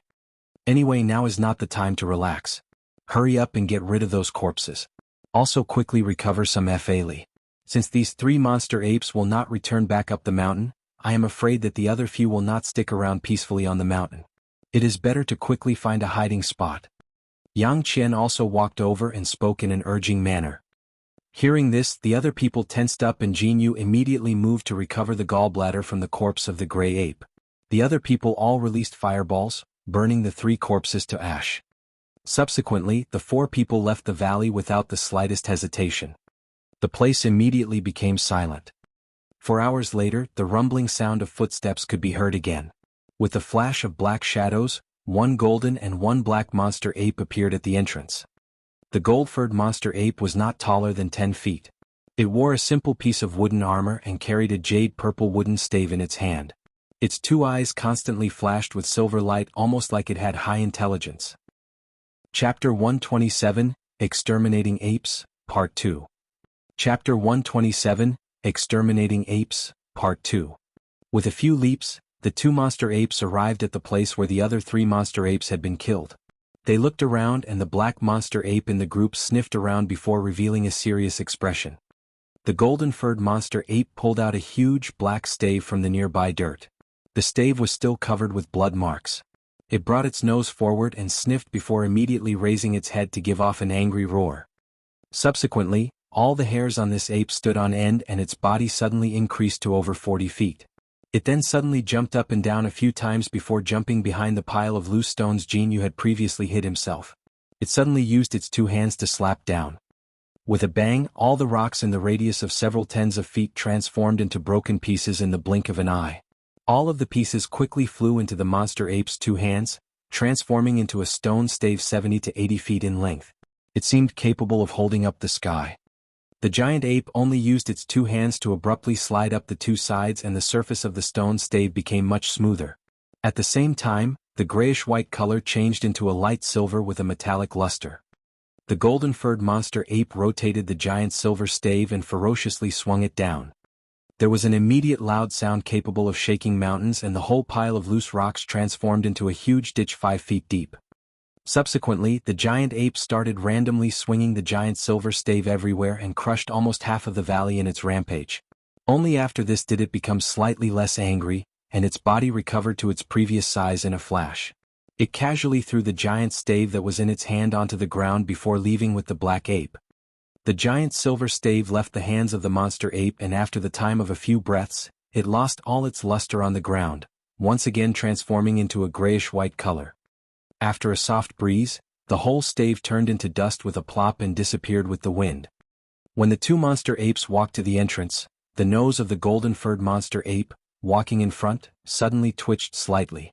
It suddenly squatted, and with power firmly used through its two legs, it rushed at a nearby boulder like a huge eagle. Not good, we have been discovered. Run quickly. From behind the boulder, a terrified voice could be heard and with two whooshes, two shadows of people shot off in different directions like arrows. It was actually two young men in the apparel of the Firestorm Way. It was obvious the two were attracted to the valley by the sounds from before, but after clearly witnessing the terrifying strength of the golden-furred monster ape, they cowardly hid themselves. However, they did not think that the nose of the golden-furred monster ape would be extremely sensitive and would pick up on their trail. Under this situation, the two could only flee with great fear. The golden-furred monster ape, while in the air, let out a low roar before throwing two punches firmly at the two people with a whooshing sound. Immediately, the two Firestorm Way disciples felt a huge force rushing toward their backs. Of the two, one of them could only sway and dodge to one side while the other turned around and counterattacked with his sword after hardening his will. Hong hong. Near the side of the first person, a huge ditch suddenly appeared in the ground. As the air waves scattered, the shock waves almost caused him to totter and fall over. The other person was even more unlucky. As soon as his released sword chi came in contact with the huge power, it was crushed to the point where it was forcefully reflected. If that person had not hurriedly crushed a glyph in his hand and covered himself in a green light that flashed crazily to block the sword chi, perhaps he would really have been cut in two. However, even with their maneuvers, the power of the huge force following the attack shook their bodies, causing them to spit a mouthful of fresh blood out as their body flew back like scarecrows. At this moment, the golden-furred monster ape twisted its body and the direction it was moving in changed. Immediately, it brought a gust of coarse wind as it appeared by the male who had shot out the sword chi. This disciple of the Firestorm Way had just stabilized himself from the strong force. Watching what was occurring in front of him, he naturally became pale in fear. He only had time to open his mouth to allow an azure light to shoot out. At the same time, the long sword in his hand suddenly shook, causing a layer of flames to immediately rush out wildly from its surface. Seeing this, the golden-furred monster ape roared loudly without even thinking and a milk-white sound wave shot out in all directions. The azure light and flames that were speeding toward the ape were immediately stopped and broken with this sound wave. In addition, the residual force from the sound wave shook the disciple's body until he began bleeding from all of his facial features at the same time. The body of the giant ape moved again and appeared behind the male, as if it had instantly teleported. Its two arms became a blur before its hairy hands firmly landed on both of the shoulders of the disciple. The disciple of the Firestorm Way gave out a loud howl of "ah." When he was about to react to the sudden change, it was already too late. The golden-furred giant ape suddenly used power through its two arms to rip the male in its hands into two pieces. It then opened its big mouth and ate a large portion of the revealed heart that was still slightly beating. Seeing this, the other disciple of the Firestorm Way who was standing far away became scared stiff. Almost without thinking, he crushed all the glyphs on him with a single breath. 3 layers of light barriers, all of different color, immediately appeared around him, and at the same time, there were 2 different colored glyphs of white and azure that began to flutter at his feet. With a plop, he transformed into a beam of azure light and flew off into the sky. He actually did not seem to care about the hazards of flying too high at all. However, when the golden-furred monster ape saw this, it did not immediately chase after the disciple and instead threw the corpse in its hand away. It then leaped in front of a green boulder the size of a water tank. With a shake of its shoulders, its aura increased by several fold and it once again transformed into a giant ape that was 40 feet tall. Its 2 arms moved again and it grabbed the huge green rock, lifting it up without expending great effort. The giant ape gave a low roar before a silver metallic light appeared between its 2 large hands. The boulder, which seemed rather ordinary before, now had a silvery, metallic luster. Subsequently, the 2 arms of the giant ape became even thicker and it forcefully threw the silver boulder at empty air far away, aiming at the male from the Firestorm Way who had already flown a good distance away. This male was currently rushing away while circulating FA-ly, like his life depended on it. Suddenly he heard a muffled "whoo" sound, and when he was wondering what had happened, he was forcibly hit in the back by the huge, silver rock. Under the crazy pressure of the huge rock, the layers and layers of protection barriers ripped apart like wallpaper and he gave off a miserable shriek before immediately dying. His deformed body, which had no human shape anymore, fell from the sky. The golden-furred giant ape leaped a few times like a lightning bolt and caught the falling corpse with one hand at low altitude. Its arms moved and ripped it into several pieces, before finally throwing the destroyed corpse to one side. It then used its 2 hands to ferociously beat its chest and raise its head to give off a long, mournful howl. The sound of the howl rumbled to areas to unbelievably far away, spreading over a distance beyond 5 kilometers. After hearing this howl, all the disciples of the 6 sects still hanging around this area shivered at heart. Excluding those who had extreme confidence in their strength, they all agreed without discussion to avoid this area and stay far away. However, in a natural cave 3 to 4 kilometers away, Lu Ming, Yang Qian and the others who were currently meditating all opened their eyes after hearing this howl. It seems like the monster apes on the mountain have already discovered the matter about their missing comrades. If it is like this, we need to be extra alert and cannot act in these 2 days. We must wait for 2 days before continuing the luring plan. Yang Qian spoke with his eyebrows knit. What Senior Yang has said is reasonable, but we cannot also waste the time of the 2 days. How about we temporarily break up and act on our own before meeting up here again on the 3rd day? Lu Ming's eyes flashed and he spoke. Break up? Yes, this is indeed a good idea. Every day in this secret realm is abnormally precious. It is natural that we must fully make use of what time we have. Hearing what was said, the black-faced young man completely agreed. Jianghu had no opinions regarding this matter at all. Since it is like so, this will be our decision. Once you have rested well, we will meet up again. Otherwise, everyone will act individually for 2 days. Yang Qian naturally did not have any excuses to disagree. Junior Jean, here I have 2 bottles of medicine wine. It is best for you to consume the gallbladders of the monster apes soon.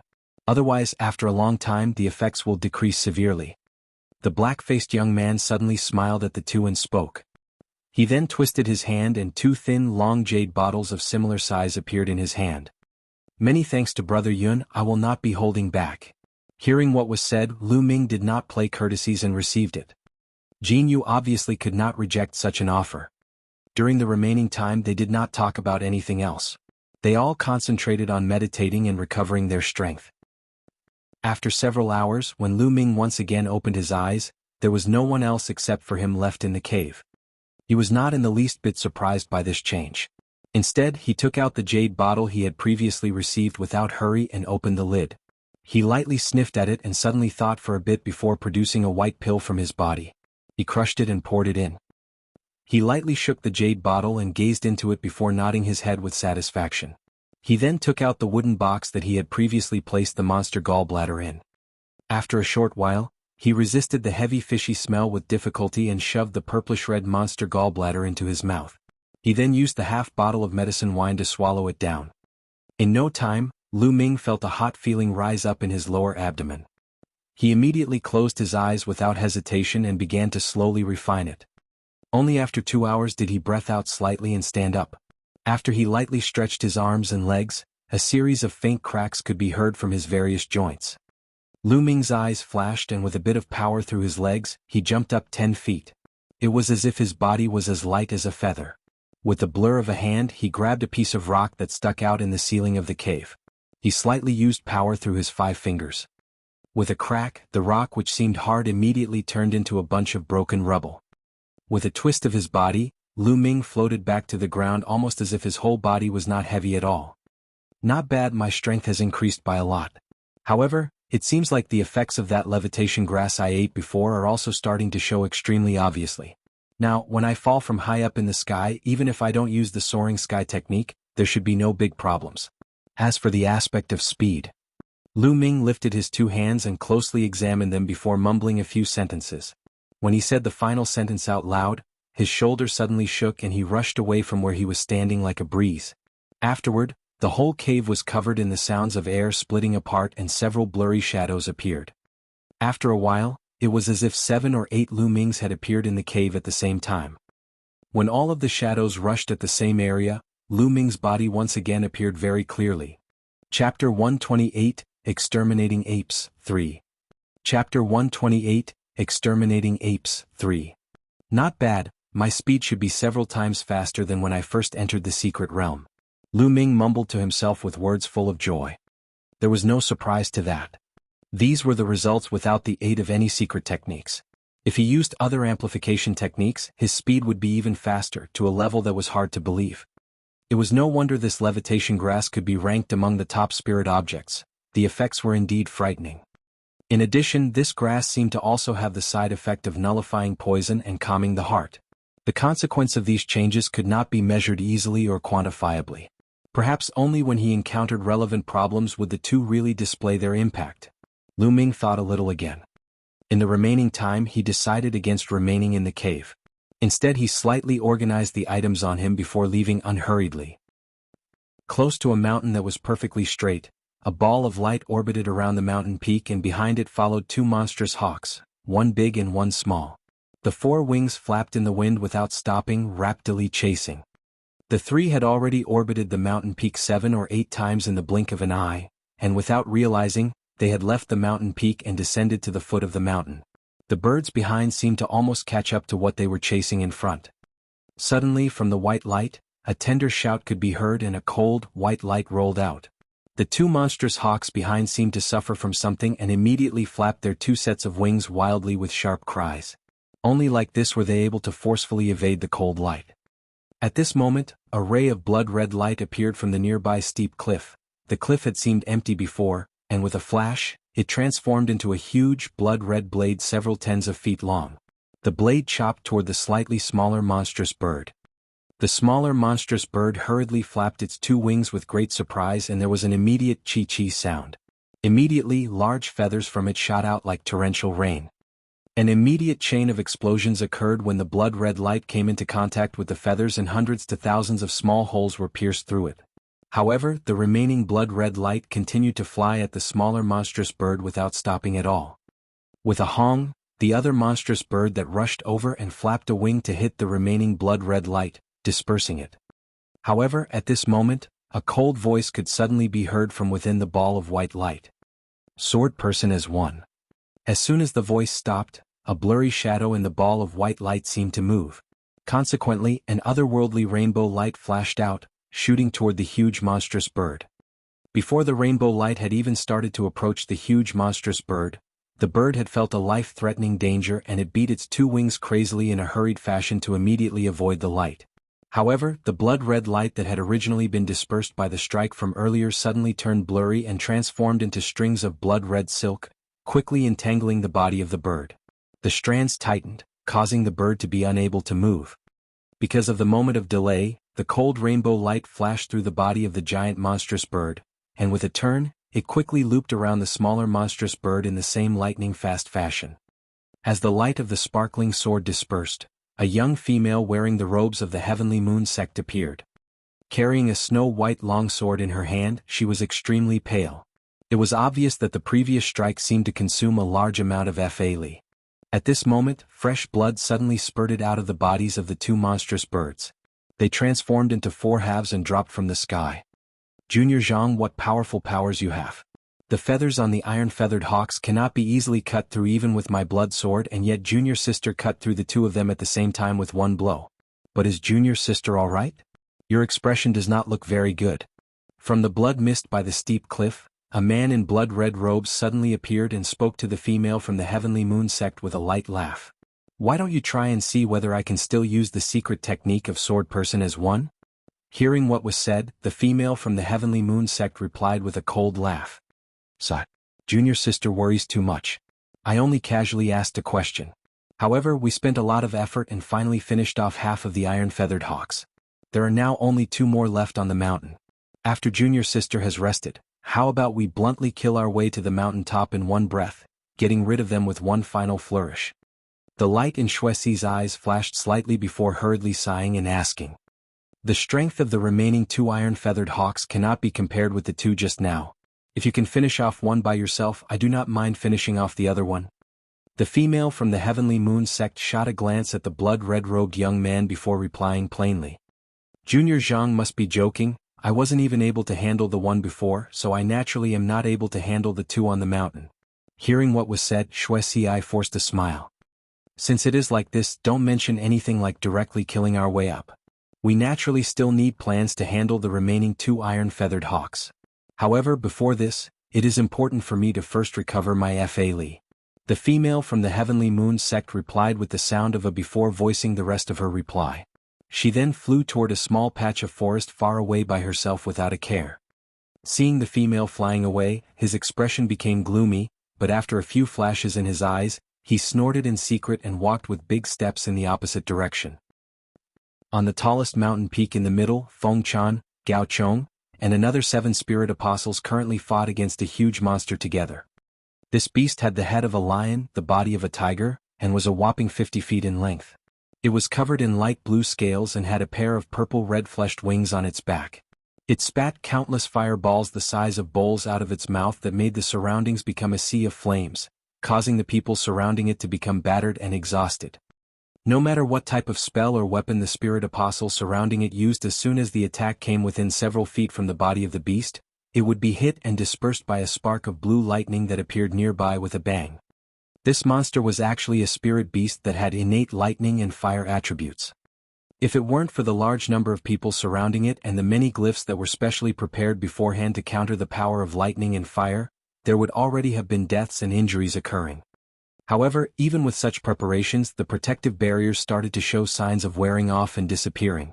Finally, a person who seemed to be in a bad position gave a loud shout of retreat, and all of the people immediately rushed down the mountain as quick as they could. Seeing this situation, the lion-headed, tiger-bodied monster was first slightly startled. Following, its first reaction seemed to be extreme anger. It suddenly opened its mouth wide, and instead of spitting out fireballs, it shot out an extremely abnormal, thick blue lightning bolt. With a flash, it heavily struck the body of a fusion sect disciple who had just begun to fly. The barrier around his body as well as his body immediately became a pile of black ash. Subsequently, the flesh wings on the monster's back suddenly flapped and it hurriedly chased a disciple from the Hall of Blood. An hour later, there were only 7 disciples that had gathered under a huge tree. A large portion of them had abnormally pale expressions. Who would have thought that the lion-tiger beast is actually more terrifying than what the legend says? Perhaps only spirit masters can handle it. Our actions from before were really too rash and risky. A disciple of the Heavenly Moon Sect looked left and right at the other people before slowly voicing his thoughts. Indeed, our attacks were unable to break through its protection spell, much less kill it. If we really cannot do it, then let it be. Another female disciple from the Fusion Sect also spoke with a sigh. Hearing what was said, the expressions of Feng Chan and Gao Chong both became ugly. However, the two subconsciously looked at each other and Feng Chan spoke with a flash in his eyes. Although this lion-tiger beast is extremely hard to deal with, it is only a beast. We wrongly guessed its strength at the start, which was why we used the method of surrounding it and trying to forcibly break its defenses. If we changed the method of attack, we might be able to finish it off. However, by using such a process, no one can keep their hidden cards hidden any longer. I really don't believe that if everybody used their strongest techniques, we would still not be able to break through the protective spell of the beast. Let me say first, I have a corpse chi lightning given to me by an elder. It is equal to the full power attack of an early spirit master, which should be of use to us. If there is anyone who is unwilling to reveal their hidden cards, then feel free to leave now. After we kill the lion tiger beast, those who did not contribute will naturally have no right to go up the mountain with us. Since Senior Feng has spoken, I will also speak. I have a baleful blood all. It specializes in breaking various types of defensive techniques. It should be able to injure this beast. Gao Chong immediately followed with a response. Hearing the two speak such words, the other people could not help but look at each other in dismay. The expression of a large portion of them revealed they were unsettled, which meant that they obviously had not finished thinking about whether to reveal or not reveal their real strengths. At this moment, a voice which gave a soft laugh could be heard from the large tree. "Oh, since it is like this, how about the two of us also join in?" As soon as he finished talking, two people, a male and female, jumped out of the tree. Both seemed as light as a feather. The stature of the male was tall and big with scarlet eyebrows and large eyes. He wore the robe from the Firestorm Way and had a scarlet red palm leaf fan on his waist. He also had a wide smile. The female had an oval face and was rather pretty. However, she wore the apparel of the barbarian ghost sect and displayed a helpless expression. "Fantastic, Junior Tian. Junior Qian, is that you?" If you don't remember who this person is, she was the core disciple on the ship with Lu Ming, which was attacked by the Scarlet Dragon. Most of the people were startled at first, but after getting a clear look at the appearances of the two, a female disciple of the Firestorm Way immediately became overjoyed and spoke in surprise along with Feng Chan. When Gao Chong, who was to the side, saw the face of Chen Huinyang, he could not help but be startled as well. Lu Ming naturally did not have a single clue about the matters happening in different places. He also had no interest in joining in the plans for other matters. Instead, he decided to take advantage of the 2 days to find some more spirit medicine on the bottom half of the huge mountain. Of course, it naturally would be best if he could find some spirit medicine that could be consumed right away. As for spirit medicines that could increase Fa Li, other than the green Ganoderma that had been maturing for 300 to 400 years, he also found 2 spirit grasses of similar type. However, they had not matured past 100 or so years, so the effects after consuming them were not as obvious. He hoped that the harvest from these 2 days would give him a pleasant surprise. 2 days passed in the blink of an eye. On the morning of the 3rd day, when Lu Ming once again returned to the cave from before, Yang Qian and the other 2 were already waiting inside. "Junior Bai, you have come somewhat late. The 3 of us have been waiting for you for a very long time." Seeing him, Yang Qian spoke plainly. "Sorry, I was delayed on the road by a little." Hearing what was said, Lu Ming instead replied with a smile. Chapter 129, Exterminating Apes, Part 4. Chapter 129, Exterminating Apes, Part 4. Since Junior has his reason, being late can naturally be forgiven. Brother Yang, let's make the most of the remaining time and act. The amount of time left that we can stay in the secret realm is not much. The black-faced young man spoke with a smile. "Okay. I went up the mountain yesterday to check their movements and discovered that those monster apes are indeed more alert than before. Perhaps we can no longer separate them easily with simple methods. After discussing our options with Brother Yun, I feel that our plan this time requires us to take some risks to achieve what we want." Yang Qian's expression became serious as he spoke slowly. "Taking risks to achieve what we want?" Brother Yang is saying. "Jean, you seem to not understand the suggestion. It is very easy. Since there is no method to separate the golden-furred monster ape from all the other monster apes, we might as well lure them all down the mountain and exterminate all of them at once." Yang Qian spoke with a deep voice. "Brother Yang must be joking. That golden monster ape is too powerful. If all 4 of them come together, how will we kill them at the same time?" Hearing what was said, Jianghu jumped in fright. He who said to kill them at the same time. What I said about exterminating them all is referring to a 2-stage process. We must trap the golden monster ape by itself somewhere, and only after we kill the other 3 monster apes like how we did the other day, will we work together to fight the final ape. Although the golden monster ape is strong, under the teamwork of the 4 of us, fighting it should not be too hard. The black-faced young man followed up with a small laugh. "This method is not bad. However, how will we trap the golden-furred monster ape by itself? All of these monster apes possess great strength, perhaps a normal trap will not be enough." Hearing the plan, Lu Ming knit his brows and asked a question. "We of course cannot use normal methods.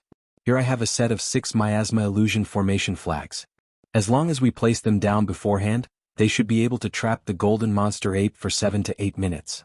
According to the results from the battle 2 days ago, this amount of time is just enough for us to finish off the 3 apes. With this, do you two juniors have any other opinions? Yang Qian replied without hesitating. So Brother Yen has formation flags with him. Impressive. Since it is like this, I am completely satisfied. Hearing what was said, Jinyu's expression changed slightly. Formation flags, formation discs, and other formation-related tools and equipment could be easily used by ordinary practitioners that did not practice the ways of formations at all, thus their prices were unbelievably expensive. So, even the simplest set of formation equipment would definitely be more expensive than normal totems. However, as most of the simple formations and restrictions could be easily broken by a normal spirit apostle, formation equipment were only suitable for a few special situations. Therefore, formation equipment was considered an expensive, luxurious item that was very limited in use. Even spirit masters would be hesitant when buying one. Since Yang Qian was only a late spirit apostle, to have a set of formation flags with him was a matter that surpassed many people's expectations. Since we have this formation, I naturally also have no problems. A surprised light flashed in Lu Ming's eyes and he also nodded. Good, I will go right now to the nearby dense forest to place down the restriction. Later on, Brother Yun and I will go together to lure them down. You only need to lay ambush near the formation. If we succeed this time, all the resources on this mountain will be free for us to collect. Yang Qian spoke with a flash of enthusiasm in his eyes. Hearing this, the black-faced young man also gave a small laugh. Jinyu became very excited while Lu Ming only smiled a little. The discussion came to a close and the few people walked out of the cave at the same time. They flew toward a dense forest not far from the peak of the mountain. At the same time, in the shadow behind another mountain, there was a male and female floating in the air. Their upper bodies were human but their lower bodies were weird huge fishtails. They currently controlled waves of huge water and battled without stop with a huge azure python with a silver flesh crown that was over 100 feet long. From the human portions, the male and female were the Lan brother and sister that Mu Rongshan had talked about.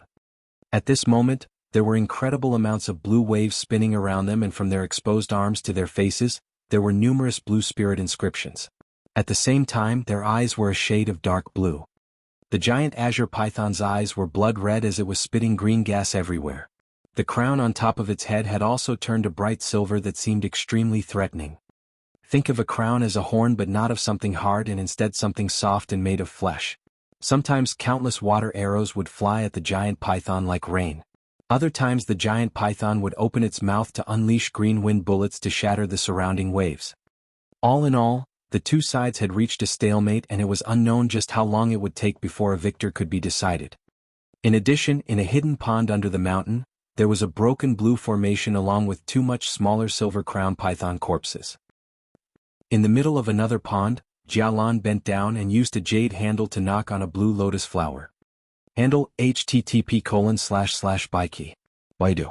com/sub/315280/10130415. Tim. A blue light trembled on the spirit flower before the flower fell from its stem, landing into a jade box that Jialan had already been holding with her other hand. Jialan covered up the jade box and carefully put it away. She looked at the 3 small monster corpses that were not moving in the water inside. Amidst a rocky region, Feng Chan, Gao Chong, and another 7 spirit apostle had once again surrounded the lion-tiger beast and were attacking it furiously. However, this time, 2 of the 9 people were replaced by a Firestorm Wei disciple with a palm leaf fan and Chen Huinyang. The beast was still as strong as before and had blue lightning bolts arc around it while it spat fireballs. Unlike last time, the 9 people fighting the beast were much more relaxed and unhurried. As soon as a fire sea appeared, the Firestorm Wei disciple would just wave his palm leaf fan and all the fire would be extinguished. As for the lightning that protected the beast, it was starting to become pierced by the various special techniques that everyone used. With that, the beast gained wounds of various sizes. With each successful attack, the 9 people became more and more overjoyed as their attacks became more frequent. However, no one noticed that even though the lion-tiger beast was at a disadvantaged situation, its eyes were still cold without any trace of fear or impatience. On the other side of the secret realm, Lei Jin gave a low roar and swung the silver hammer in his hand again. The silver lightning arcs that shot off it smashed into the black rock that had countless cracks in it. Immediately, the black rock shattered into pieces. The black rock was about a third of its size compared to the start when it broke apart.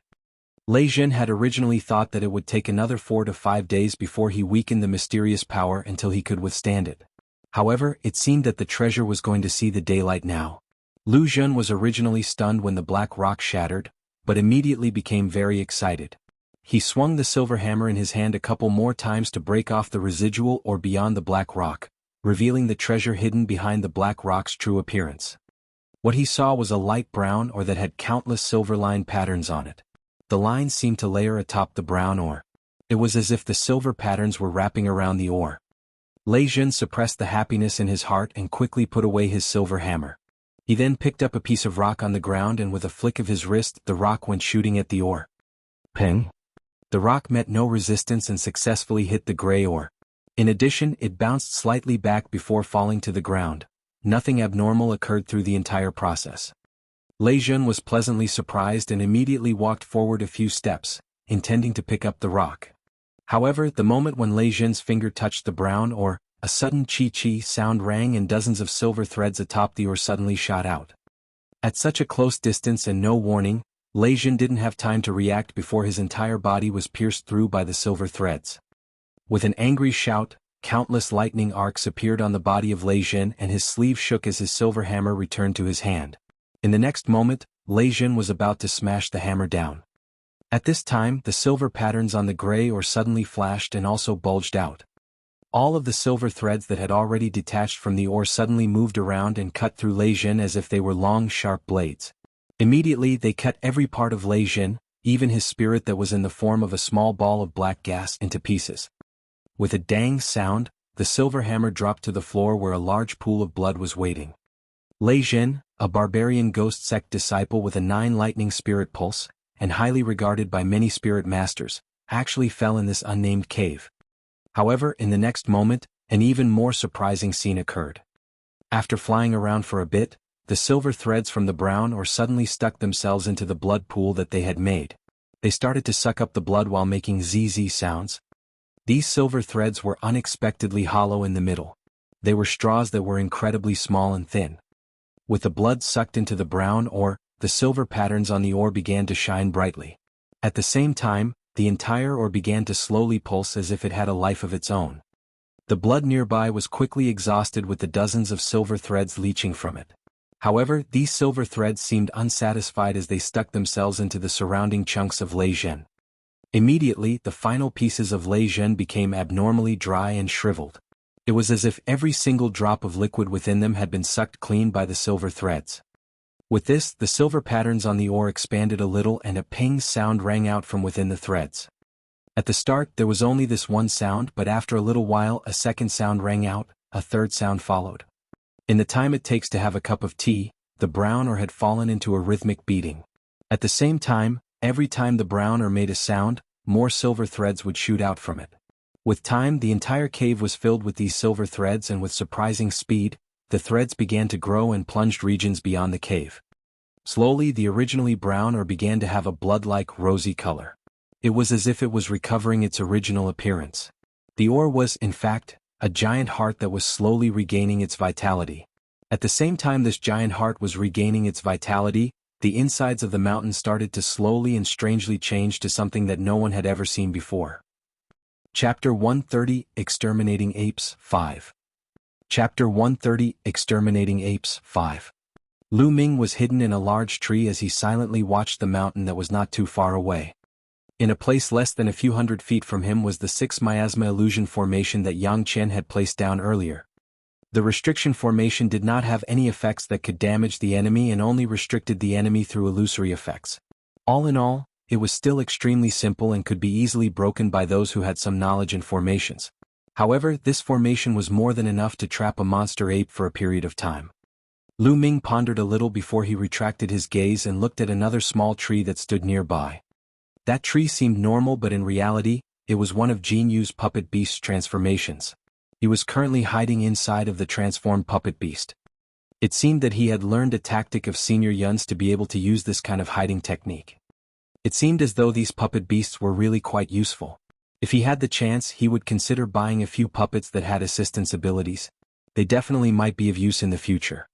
Lu Ming thought up to this point and could not help but think about his last visit to Weizhou Market. He actually saw a few puppets for sale. However, their prices were not cheap at all. He did not realize that within his dantian, there was something the size of a soybean that continuously flickered. Surprisingly, it was that mysterious bubble that should have disappeared. It was unknown when the mysterious bubble unsuspectingly appeared in Lu Ming's dantian once again. Lu Ming had not noticed it in the slightest. Not long after, there was a prolonged roar that came from the peak of the mountain. Even though it was relatively far away, Lu Ming could still hear it clearly. A chill ran through his heart. Once he returned to his active state of mind, he looked toward the peak of the mountain once again. The roaring from the mountain continued, becoming louder and clearer. It was obvious that it was not the sound of a single monster ape. In addition, it seemed that all the apes were traveling at an extremely fast speed down from the mountain. After a few breaths, a cloud of black air and ball of silver light descended from the sky from the direction of the mountain. Impressively, there was a huge skeletal bird in the midst of the black air with sharp claws tightly grabbing both sides of Yang Qian's shoulders. In the silver light was the black-faced young man, who flew down with a pair of silver wings flapping rapidly on his back. The duo only swayed a few times before they reached the foot of the mountain. They suddenly made an immediate change in direction and rushed straight at the dense forest. Almost at the same time, countless boulders were suddenly hurled from the top of the mountain, viciously smashing the area the duo previously occupied. A few large ditches around several tens of feet long immediately appeared. Subsequently, with an angry cry for blurry shadows, one golden, one black and two gray, appeared from high above. After a few bangs, the four monster apes firmly landed on the ground nearby.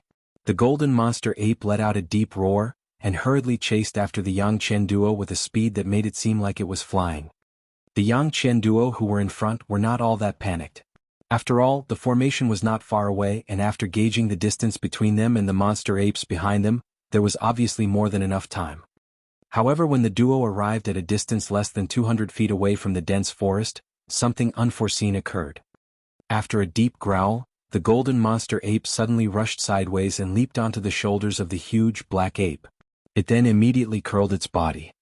The black monster ape moved both its hands without saying anything and abruptly grabbed onto one of the calves of the golden monster ape that was still 10 feet tall. It began spinning its body wildly in the same spot before suddenly releasing both hands. The golden monster ape shot directly in front of the black-faced youngster like a boulder. If the golden monster ape, with its ruthless power, hit the black-faced young man, if the black-faced young man did not immediately die, he would be badly hurt. The black-faced young man was obviously paying attention to the situation behind him.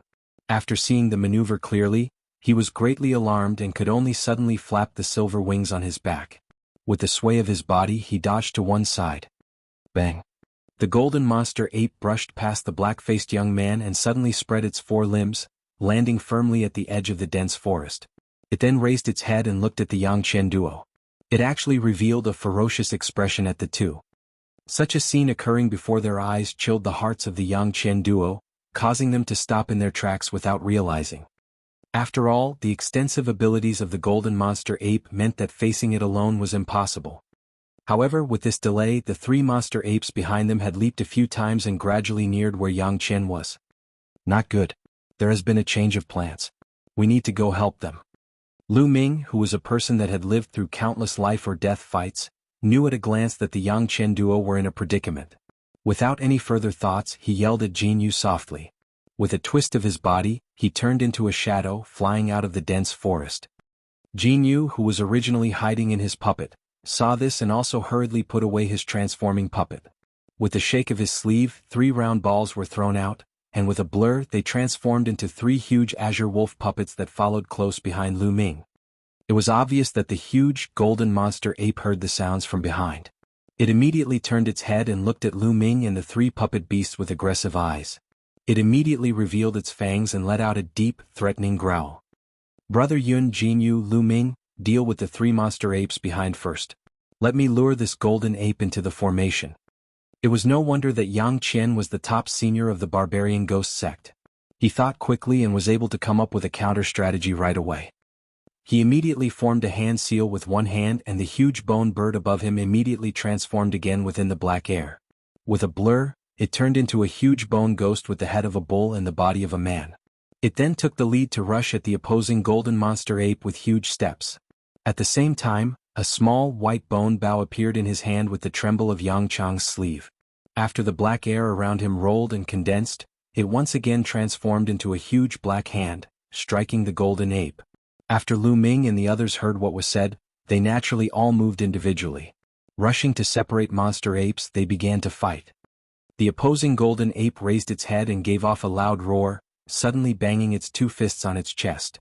Its hair stood on end as it transformed into an enormous creature 40 feet tall. It suddenly threw a punch at the huge black hand without making a noise. At the same time, it raised its big foot and stomped at the bull-headed bone ghost with lightning speed. Plop. Bang. The giant black hand immediately dissolved after being hit, and the bull-headed bone ghost had to use both arms to receive the blow. In the end, it was still blown away by the huge foot, like it was unable to take a single hit at all. Yang Qian was shocked and without hesitating, he suddenly waved the skeletal bow in the breeze and it became several tens of feet large. Pulling it back, countless black gases rapidly surged inward to form a black arrow. Releasing his hand, the black arrow vanished into thin air with a blur. Almost at the same time, the huge golden monster ape suddenly opened its mouth and a white sonic wave whirled out. There was the sound of tearing. The black arrow appeared in an area only a few inches away from the giant ape out of nowhere. It only advanced a few more inches in the sound wave before stopping midair without a sound. Hong. The huge ape waved its hand like lightning and caught the black arrow in the air with its hand. With some power, it was directly crushed and exploded. Yang Qian, who was on the other side, could not help but have a hint of dismay flash across his eyes. His heart sank and he knew that he had underestimated this monster ape a little too much. The strength of the ape was not something one or two people could face against at all. Fortunately, he did not need to recklessly face the monster ape head-on. As long as he rushed into the dense forest behind the ape, he could lure it into the formation. That was what Yang Qian thought at heart. He immediately began murmuring and the black air began whirling crazily around his body, seeming as though it was moving with amazing momentum. The huge, golden-furred ape strode directly in Yang Qian's direction like a meteorite. However, huge whooshing sounds could be heard and 5 shadows, that seemed exactly the same, flew out of the black air, flying off in different directions. Seeing this, the gold ape was slightly startled at first, but almost instantly began stamping in fury. It suddenly grabbed 4 handfuls of dirt from the ground and the piles of dirt immediately transformed into 4 green stones. Hoo-hoo! The huge ape hurled the 4 green-colored stones at lightning speed. As a result, 4 of the shadows were smashed by the huge stones. They were immediately destroyed, fragmenting like popped bubbles. There was only 1 shadow left, which flickered and immediately disappeared into the forest without a trace. Seeing this, the large golden monster ape howled in fury. Without hesitation, it jumped up and chased the shadow into the jungle. After a short while, when the huge, golden monster ape followed Yang Qian into the middle of a bunch of large trees, the surroundings suddenly began to fluctuate. Countless clouds of black gas rolled in crazily from all directions, covering up all of its surroundings. The huge, golden monster ape was shocked, but it still continued to charge forward. However, after a series of continuous leaps, it just reappeared again in the empty space in the center of the black air. It was very obvious that the intelligence of this monster ape was not high enough to comprehend what was going on. After a few low growls, it once again dashed around the black air in a rampage several times. However, it still returned to its original position in confusion. This made the ape fly into a huge rage. Outside the formation, Yang Qian stood atop a large tree and looked down at the situation inside the restriction. He could not help but let out a soft smile. He immediately turned his body and was about to leave the dense forest to meet up with the black-faced youngster. However, at this moment, there was a sudden huge rumbling sound from behind, causing the nearby area and trees to suddenly shake. Yang Qian was caught off guard and almost fell from the tree. In a fit, he quickly looked in the direction of the formation. The results caused a big change in his expression. He saw the golden monster ape pull out a huge silver stave 60 to 70 feet in length, out of nowhere and repeatedly swung it around crazily and angrily in the black air. It caused the nearby ground and the entire formation to become on the verge of collapsing. The blind actions of this monster ape were originally only out of anger, but the random swinging turned into an action of forcefully breaking through the restriction with strength. If it was a true, powerful illusion formation, this type of force would not be able to affect it at all. However, this 16 illusions formation casted by the set of formation flags placed down by Yang Qian was too simple and crude. Could not withstand the crazy swinging of the monster ape. In a state of shock, Yang Qian did not have time to think about anything as he abruptly retrieved a small black flag. Taking flight, he actually disappeared into the formation. A short while later, 6 black beams of light suddenly emerged from the black air. The formation, which was originally about to collapse, hummed and became stable again. Impressively, Yang Qian was currently using a supportive formation flag to use his own FA to support the formation, and he had made such a decision without hesitation. Chapter 131, Exterminating Apes, 6. Chapter 131, Exterminating Apes, 6. However, the golden monster ape in the formation seemed to feel restriction power of the formation increase in strength, so it began crazily swinging the huge stave in its hands again. The shadow of the stave whirled around in all directions, forming something like a small mountain. It shook up waves of black air, once again causing rumbles. Yang Qian, who originally only wanted the formation to stabilize a little before leaving, could not help but grumble and stay near the formation, heavily pouring the FA in his body into the formation flags.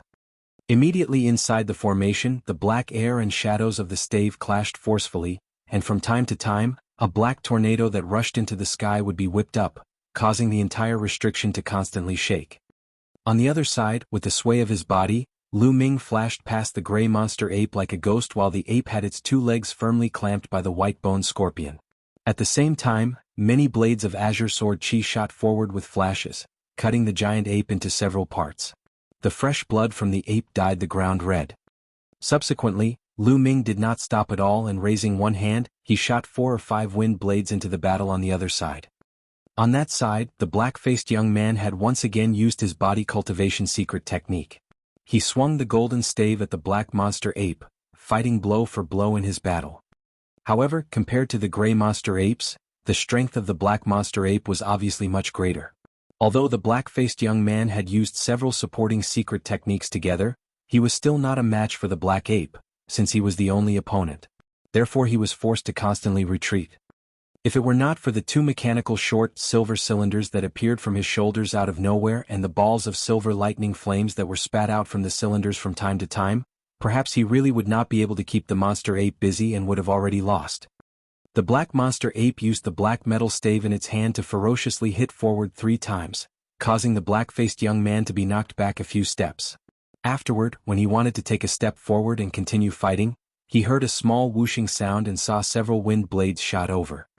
The monster ape let out a deep roar and suddenly placed the black metal stave horizontally in front of its body. With a slight movement, it knocked all of the wind blades away with a crisp sound. However, in this period of delay, the silver wings on the back of the black-faced young man suddenly flapped and his body rushed into the sky. After a twirl, the 2 wings shook and countless rays of silver light immediately shot out from within. The attack was actually composed of countless silver needles that were as thin as the hair of a cow. Seeing this situation, the black ape below was not frightened at all. With a blur, the black metal stave in its hand turned. Immediately, a huge gust was created as the stave gained numerous afterimages that protected the ape within it. The rays of silver light seemed to be densely packed, like torrential rain. However, they did not even make it to the afterimages of the stave and were instead all blown away by the gale created from the stave.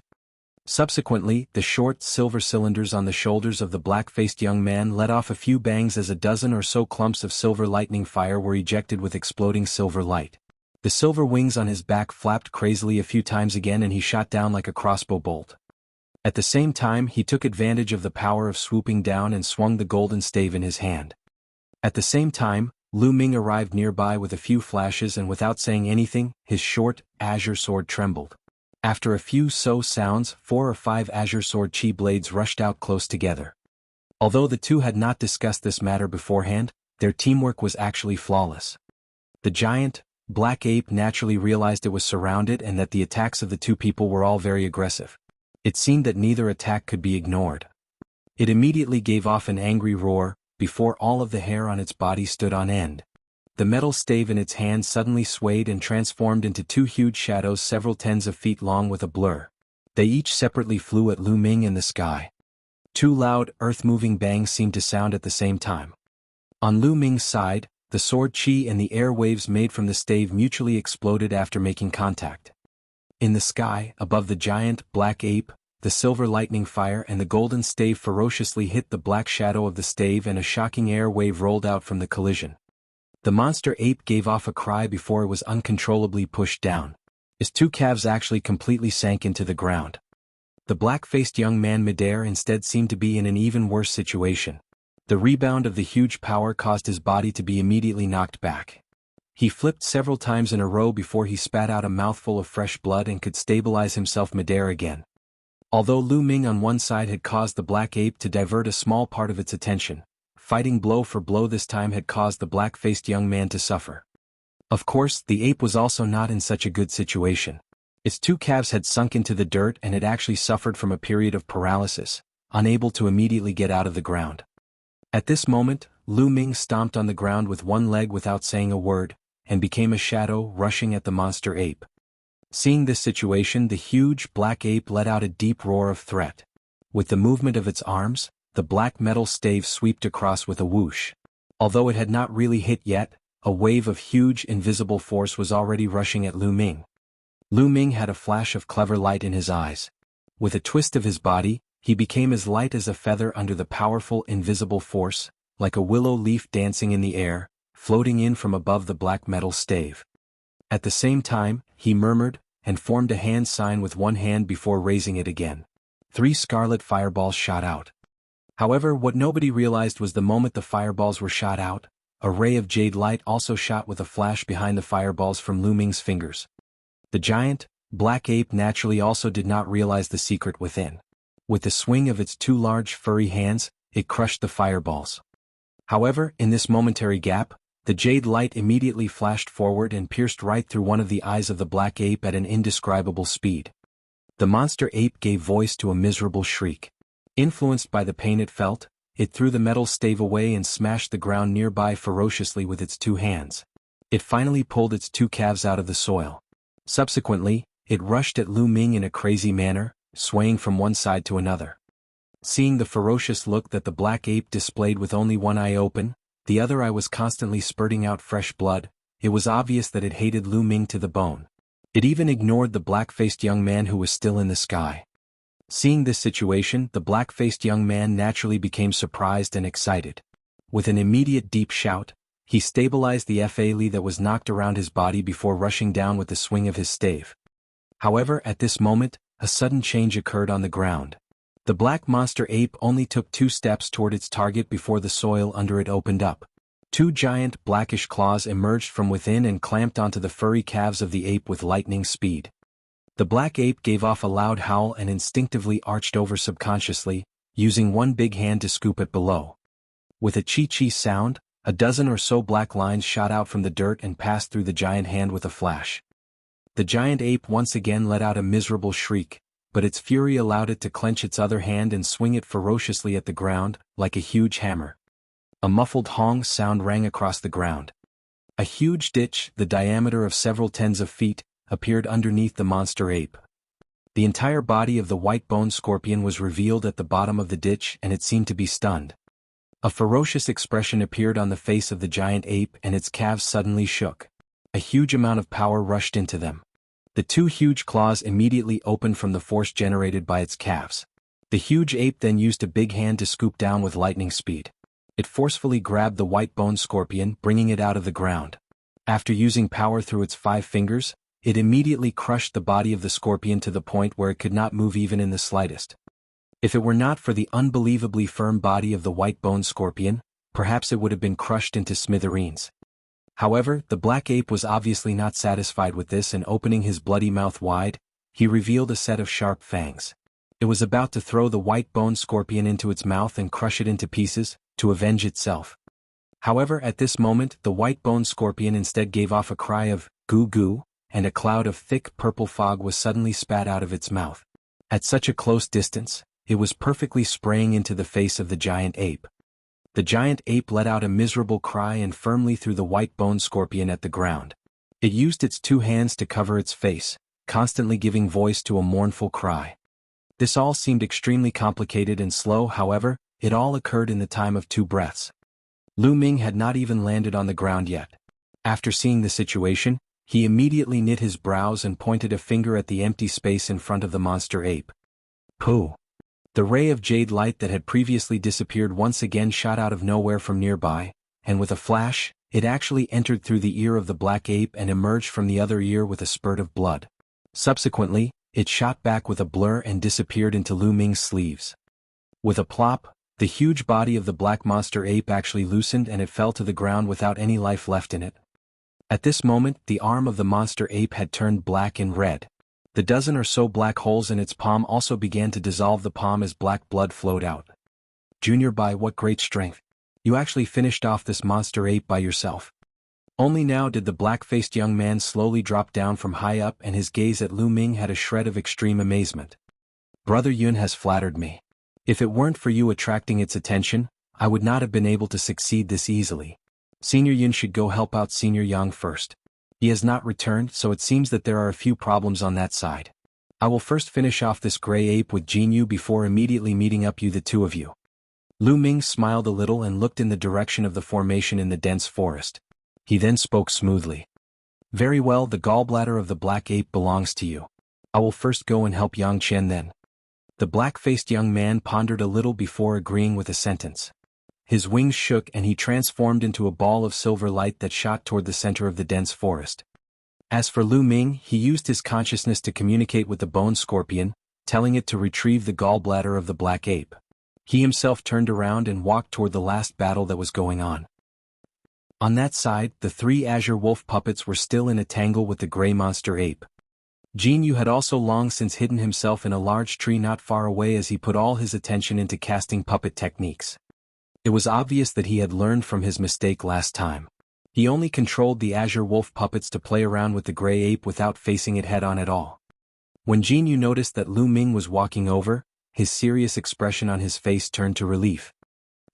An hour later, there was a huge, sky-shattering sound from the dense forest, and a huge ball of light, like the sun, appeared out of nowhere. The astonishing air waves that it created almost crushed all of the nearby trees flat. In addition, when the white ball of light disappeared, a huge crater, around 1/15 of an acre in size, appeared. The formation cast down nearby the epicenter of the explosion was also completely gone. Chapter 132, Rock Spirit. Chapter 132, Rock Spirit. Near the edge of the large hole, human figures slowly regained their balance after being unsteady.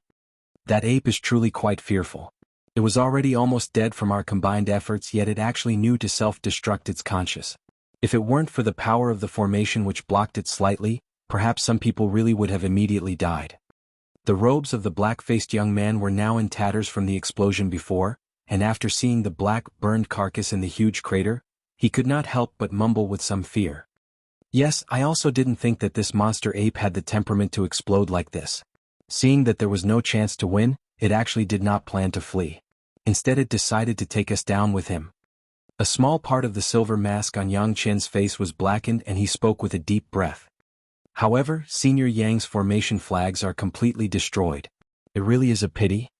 Lu Ming put on a new robe as he looked around to see the situation before he suddenly speaking with a laugh. No problem, it is only a set of formation flags after all. As long as we find enough treasures on the mountain, it is more than enough to make up for this loss. Yang Chen instead replied without caring at all. It is a pity that the gallbladder of this monster ape is gone. Since this ape was so strong, the effects of its monster gallbladder must have exceeded the gallbladders of the other monster apes. The black-faced young man also pulled off his tattered robes and spoke with an expression of pity. There is nothing that can be done about this. Who thought that something like self-destruction would occur? Yang Chen spoke plainly. Seniors, can we discuss other matters later? Why don't we head up the mountain quickly? Now that there are no more monster apes on the mountain, we can't let other people steal our place. Jianghu could not bear it any longer and suggested they move on. We put forth so much energy just to get rid of these monster apes, who is brave enough to steal our spoils? If there really are people, don't think that they will be able to leave this mountain alive. Hearing what was said, an ominous glint flashed across the black-faced young man's eyes as he replied. What Junior Jean said makes sense. Brother Yin Jr. It is better to move quickly. We also do not need to travel together anymore. Once on the mountain, any spirit items you find are yours. However, if you really meet any strangers, immediately shoot a fireball into the air to alert the other people so we can work together to scare away other people. Yang Qian spoke of the matters at hand. Hearing this, Lu Ming and the others naturally had no objections. As a result, they immediately took to the sky, directly flying to the mountain peak not far away. Pooh! A giant, light blue blade, over 100 feet in length, slashed past like lightning and chopped off the head of the silver-crowned python that was encased in a surface of blue frost. Only now did the Lan brother and sister, who had their hands clasped with each other, relax and slowly release the hand seal formed with their hands. Voila! The giant blue blade that was originally floating mid-air immediately transformed into a wave of blue sea water, scattering apart. From within, a short, blue blade the size of a thumb entered the big sleeves of the male with a flash, not to be seen again. Haha, we have finally gotten rid of this silver-crowned python. The huge amount of energy and effort we used will not be in vain. With this monster gone, we can go up the mountain to search for that scarlet dragon. The male released the hand of the cute girl and looked at the headless corpse of the huge python before laughing crazily. Brother, it is better if you leave your true form and make the most of the time left to recover Fa Li. Otherwise, people will recognize us with just a glance right now. Perhaps anybody can guess that we are a part of the sea race. The cute girl who had also transformed warned her brother with a harsh and unmistakable tone. What sister said is correct. I let the victory get to my head just then. However, there is not much time, so let's not recover Fa Li. First we should go looking for that scarlet dragon. Otherwise, if an accident were to happen during that period of time, it would affect the important matter. The male first nodded before speaking with some hesitation. Brother, you really are silly. Although that scarlet dragon was heavily injured by the powerful people of the human race and should not have the power to resist, it is still a crystal-level existence. Even if it were to recover a little of its power, it could easily affect whether we die here or not. So to really be prepared in case something happens, ascending the mountain in optimal condition is a sensible act. After all, the time we will spend recovering Fa Li will not even be over half a day's worth of time. The cute girl replied while shaking her head. Okay, I will listen to you. Although the male was still slightly reluctant at heart, he knew that while his sister was in true form, her intelligence could not be compared with normal people. Her decisions had never been wrong before, so after a period of hesitation he agreed. Subsequently, the two people each grabbed a white leather pouch from their waist and threw it into the air. They chanted some words and formed a hand sign, causing the blue rolling seawater that was nearby to rumble. Afterward, the water transformed into two blue water pillars that flew into the leather pouches. After the time it takes to drink a cup of tea, all of the seawater had been sucked into the leather pouches with not a single drop left out in the open. Only at this moment did the hand sign of the two change, and with a sudden blur of their bodies, they returned to their humanoid appearance like before. In the next moment, the two people put their leather pouches away and they each immediately ate a pill. They sat down cross-legged and began to meditate and rest. Hong! A grayish-white rock spike, several tens of feet in length, rushed out of the ground without warning and actually pierced at the body of a fusion sect disciple that could not dodge in time. The layer of protective light barrier around the disciple immediately broke with a blur, as if it was not effective at all. However, under this situation, the fusion sect disciple did not immediately die and instead constantly shrieked miserably for help. At this moment, other than the lion-tiger beast, there was an additional stone person 30 feet tall and covered in green moss in the center of the rocky region. The outer appearance of the stone person looked crude, but it was covered in a layer of an unknown hard rock. Near its body, there were 7 or 8 additional green boulders that spun around without stopping, forcing the nearby disciples of the various sects to constantly retreat. At the same time, the stone person seemed to move slowly, but every time a yellow light flashed across its eyes, a rock spike would emerge from the ground nearby. There were at least 30 to 40 spikes that were packed nearby, greatly restricting the movements of the disciples of the various sections. Their dodging became more and more uneasy. As for the other side, the lion-tiger beast covered in scales and injuries constantly spat out fireballs and lightning bolts. Behind it, there was the black, burned corpse of a disciple of the Firestorm Way on the ground. What was even weirder was that whenever someone wanted to turn around and flee out of the region, they would hit an invisible air wall and be repelled back. This situation around the rock region was entirely different than before. The big and small rocks that were originally scattered around had begun coalescing together one by one at an unknown time during the battle and vaguely formed a simple, yet crude, natural stone formation. Under the chase and attacks of the two monsters, Feng Chan, Gao Chong and the other complained at heart secretly. Under their various attacks from before, the lion-tiger beast had become injured. Just when they thought that they could win with one more push, a rock spirit, which was also a being that was only heard about in legends, suddenly appeared from the ground. The rock spirit could be considered a creature that was half monster and half spirit. It was just barely considered a monster beast.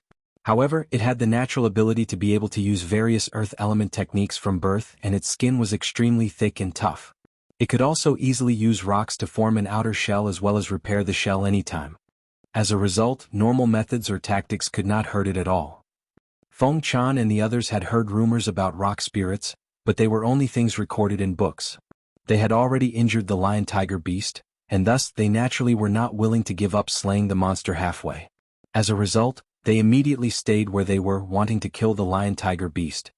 However, what had never crossed their mind was the rock spirit's ability to control all of the nearby rocks. Originally they were unmoving, but after a short period of time, they actually formed a natural stone formation, forcefully trapping them here. Although the rock formation had a few tricks, trapping them here was not something that would happen under normal situations.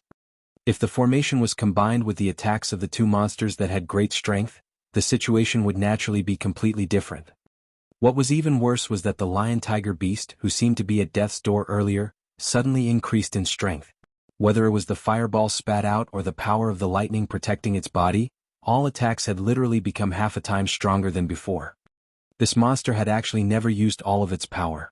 Only after waiting for the rock spirit to appear, did it finally reveal its terrifying strength.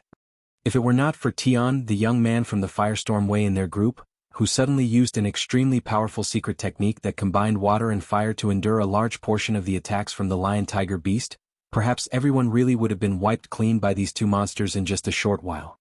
However, even though it was like this, two people had fallen in the blink of an eye. "Brother Tian, we cannot continue like this. We must break this rock formation." Feng Chan dodged another rock spike that had emerged from below with a sudden movement. He shouted toward the other side with abnormal pessimism. Not far away, the young man with the surname of Tian currently swung a palm leaf fan, that had expanded crazily to the size of several tens of feet, in his hand and released two inscriptions, one blue and one red, that he forcefully shot at the lion-tiger beast. I also understand this logic. As long as there are people that will cooperate, I will put all my power into a strike and break open this stone formation in the shortest time possible with force. However, I need people to keep the two monsters busy so I have time to cast the spell. Tian, the Firestorm Way disciple, replied plainly. Even up to this point, this disciple from the Firestorm Way was still calm and unhurried. I have a secret technique which can temporarily keep the rock spirit busy for a while. However, during this period of time, we will be unable to attack the monster. With a flash through his eyes, Feng Chan spoke quickly. As for the lion-tiger beast, let me handle it. If I use Fa Li unsparingly, I also have a method to keep it busy for a short while. This way Brother Tian should have no problems. Hearing what was said, Gao Chong also spoke while grinding his teeth. At this point in time, they naturally could not afford to care about other matters. They could only work together to break through this formation. Okay, then I will leave this matter to the two of you. As for the other fellows, use your strongest attack in a while's time and cooperate with me to strike at the same point in the formation. The young man with the surname of Tian suddenly fell back, and commanded without hesitation. Chapter 133, Spirit Fruit. Chapter 133, Spirit Fruit. To the side, Gao Chong instantly moved forward without demur. Letting out a low roar, the blood chi on the exterior of his body abruptly rushed forward. Subsequently, it rushed from the point of his finger toward the lion-tiger beast in an imposing manner. A stream of sparkling and translucent blood was forced from his finger, and after a ping noise, it immediately transformed into a fog of blood that exploded. After being controlled by Gao Chong, the fog of blood immediately transformed into a blood-red tentacle as thick as an arm. It then underwent a sudden coiling motion and wrapped around the lion-tiger beast, who didn't have time to react. The lion-tiger beast was startled, and the arc of lightning on the exterior of its body violently and unceasingly attacked the tentacle. However, the fog of blood was clearly completely different from the techniques Gao Chong had performed earlier.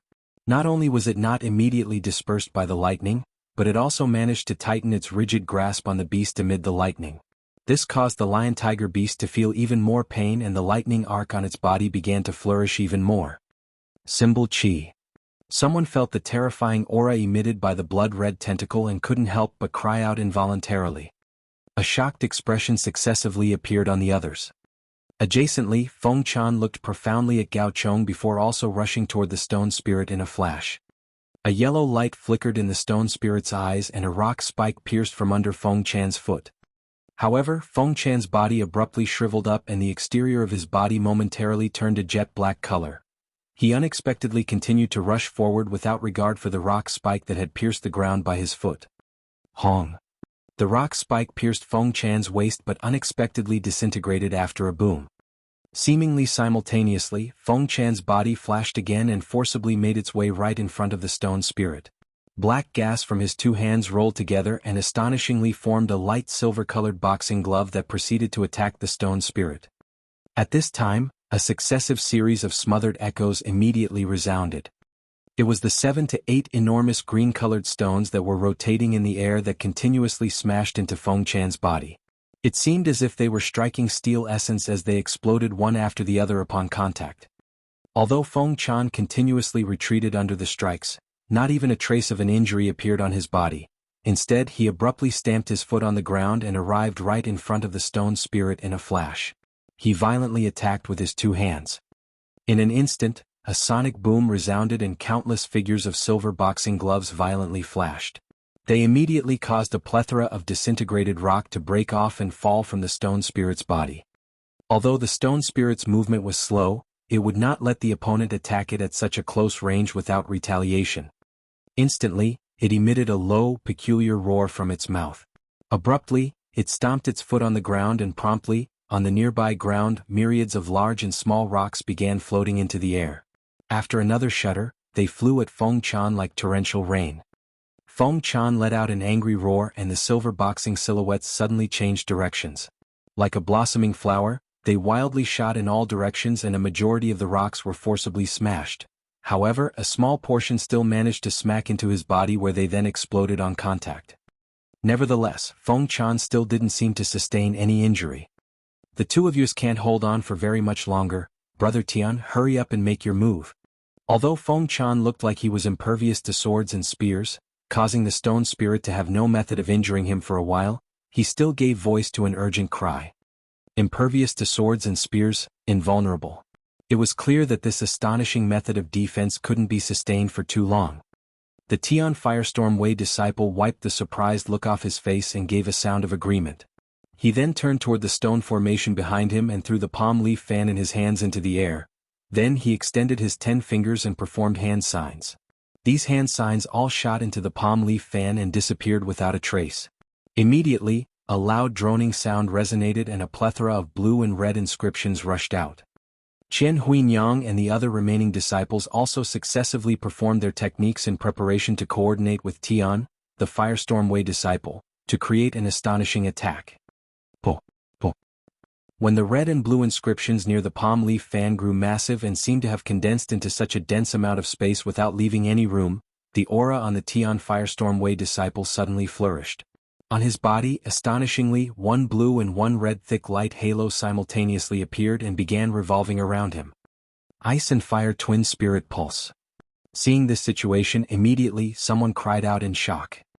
Just at this time, the youth's incantation came to a stop and the hand sign he was performing abruptly changed. The palm leaf fan faintly shook and resolutely fanned the stone formation. A smothered sound rang out. One red and one blue light beam flew out and intersected with each other. After a flash, they successively knocked into the nearby incorporeal air wall whereby they transformed into an enormous ball of light that continuously rolled around. Simultaneously, loud rumbling sounds rang out and the neighboring empty space began to shake. Seeing this, the other four naturally didn't hesitate to release their attacks. Qing Huinyang let out a yell and a sparkling ice spear that was almost 10 feet long instantly morphed into a glittering light as it shot forward. As for the other three people, one summoned Scarlet Red Fire Python, one created enormous yellow rock shadow and the last one shot out a number of densely packed Cyanons rapidly. All of them struck a place near the red and blue ball of light. The Tian Firestorm Wei disciple lifted his arm and a ball of light suddenly condensed in the empty space above his hands. After a deafening rumbling sound, the ball of light and the other attacks simultaneously exploded. The incorporeal air wall resisting them was immediately torn into smithereens. A few piles of rocks nearby shook and myriads of stones exploded in the air, transforming into fine powder. "We've succeeded, hurry and go." When everyone saw the scene unfold, an excited cry instantly rang out from within the stone formation. Gao Chong and Feng Chan, who were tying up the stone spirit and lion tiger beast, respectively retreated without saying anything else. The stone spirit's movements were slow and it was unable to catch up to Feng Chan. To the side, the lion tiger beast was tied up by the blood-colored fog for a while and could only watch Gao Chong run away. After a short while, the lion tiger beast let out an angry roar and freed itself from the fog of blood. However, by this time, the group of people had already disappeared without a trace. The stone spirit expressionlessly chased them until the edge of the rock piles, where it let out an angry noise and submerged itself into the ground, disappearing without a trace. Seeing this, the lion-tiger beast could only give off a few low, angry roars before it turned around and returned to its mountain peak. Lu Ming was riding his gray cloud. He reached up and grabbed a rather large black-red-colored Ganoderma on the cliff. Subsequently, he exposed an expression of content and put it away. The cloud under his feet moved and he flew to an even higher point on the cliff. In that place, astonishingly, was a light yellow-colored spirit grass that was emitting a rich fragrance. This mountain was worthy of harboring the most concentrated spirit chi in the secret realm. It would have been hard to find a variety of spirit medicines in other areas, but not long after arriving at this mountain, he had continuously found them. Moreover, among them, there were a few plants that would immediately increase one's FA after being refined and used properly. This naturally resonated deeply within Lu Ming's consciousness, and he instantly followed a certain path on the mountain, slowly searching. He spent his time like this, and after 4 hours he flew vertically to an enormous mountain rock. There he raised his head and looked at an even higher area. His heart couldn't help be faintly moved. A few dozens of meters up, on a large platform, was a small peach forest. In it were a few half-green but not red hairy peaches. Most of them were shriveled and small, causing a lack of desire for people to eat them. However, at the edge of the peach forest laid a few young ape corpses that had been chopped into several pieces. Seeing this, Lu Ming's heart couldn't help but shake. He unfortunately forgot that those few monster apes were rather smart and were further able to occupy this mountain for a long time. In their nest there were probably a few valuable spirit objects.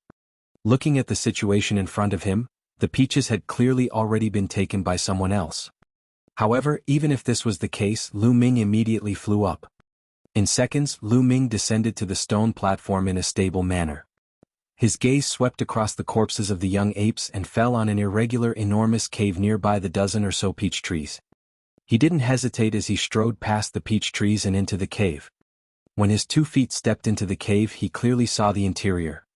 The mountain cave astonishingly was a natural cave, covered in various forms of stalactites. Furthermore, the area was so large that it surpassed his expectations. Aside from a small pool in the center of the cave, a few short shrubs grew everywhere in the cave. Within the shrubs, a few fresh patches of dirt had been overturned. Clearly, someone had dug something up here. Not only was it like that, but some areas on the walls of the cave had been smashed in, indicating that someone had also pried a few important objects. Apparently he really had arrived one step too late and had just missed out on the valuable objects that were swept away by someone else.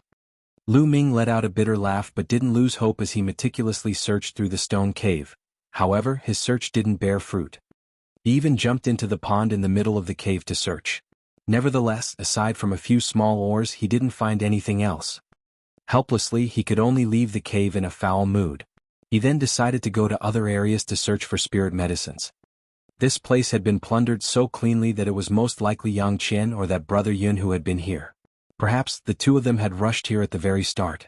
He also didn't know what kind or how many treasures had been stored in the monster ape's nest. Lu Ming's thoughts quickly spun about as he walked by a peach tree. By coincidence, a small half-red peach fell onto his head. It was about as large as a chicken egg. Unconsciously, he moved his arm and grabbed the peach, bringing it to his mouth. He took a small bite into it and seemed to plan on throwing it away. However, in the next second, Lu Ming's feet suddenly stopped. The expression on his face underwent a large number of changes. At first, it showed one of extreme shock, but in the next second, it changed into an expression of disbelief. "This peach is..." He seemed as if he still didn't believe it and muttered to himself before he suddenly took a second bite and quickly swallowed it into his stomach. The pulp instantly transformed into fluids that flowed into his stomach. A surge of abundant yuanli instantly flowed all over his body. These peaches unexpectedly were the same kind as those 100-year-old, mature spirit grasses. They also possessed the unique ability to increase Fa Li. Lu Ming efficiently ate the rest of the pulp in his hands, and after making sure of the effect again, he was immediately extremely content. He then moved and his figure flashed a few times in succession as he began to pick the fruit off the peach trees. Just at this time he discovered that although there were a dozen or so peach trees, each tree only bore 7 or 8 peaches. Multiplying by the dozen or so fruit trees, he would only garner around 100 peaches. After picking off all the spirit peaches, a large pile had accumulated under his feet. Subsequently, Lu Ming let out a long sigh and reached for one peach. He then brought it in front of his eyes and meticulously examined it. Chapter 134, Resting Dirt. Chapter 134, Resting Dirt. It was mentioned in the past with the spirit farms. If you do not remember, look over Chapter 29. After examining the peach for a long time, other than the fact that the object in his hand was slightly smaller than the average peach, it really did not have any other apparent abnormal areas. It was probably because of this reason that any previous person who visited this area would not have known that these peaches were actually spirit fruit. Otherwise there definitely would not be a single peach left on these trees. He immediately picked up a few spirit peaches and shoved them into his robes before using the summer handkerchief to collect up the rest. Lu Ming then looked at a nearby peach tree and walked over as if he had thought up of something. He used his arms to hug the trunk of the spirit tree and used all of the power in his body to suddenly shake it. With a muffled bang, the entire peach tree shook a few times but did not actually break. Lu Ming was surprised at heart, and with a sudden change in direction with his arms, he used power to change from shaking to pulling. Although the spirit tree shook slightly and countless tree leaves fell down, the large tree still remained deeply entrenched in the ground. It seemed to not have been pulled loose at all. Seeing this, Lu Ming did not become mad and instead became happy. Releasing the hug and with the shake of his sleeve, a short, azure sword appeared in his hand. After turning around and walking to the center spot of the dozen or so peach trees, his wrist suddenly trembled. Many waves of azure sword chi cut forward in a pattern that became interwoven. A short while later, Lu Ming used the sword chi to forcefully cut out a huge ditch that was 30 to 40 feet deep. After seeing thick, dense roots that continued down in the dirt to an unknown depth, the happy expression on his face became more intense. He immediately used sword chi to cut into the ground without stop. He dug until there was a 70 to 80 foot deep hole through the roots. Only then did he finally find a ball of a light golden object, similar to clay, hidden in the countless dense roots. Seeing the light golden clay, he could not help but gaze at it with great happiness. After sucking in a deep breath, he immediately retrieved a jade box. With the shake of his sleeve, a gentle force came from within. It completely pulled the light golden clay out of its resting place and put it steadily into the box. Lu Ming then bent over and pulled out a root half a foot long from the nearby soil that had been previously cut. With a tremble of the wrist, he pushed it into the light golden clay. An unbelievable scene occurred. The moment the root made contact with the light golden clay, it stood up perfectly straight and completely turned green. Afterward, it began to germinate and bud at a speed observable with the naked eye as a thin twig slowly began to grow out of it. It is indeed resting dirt.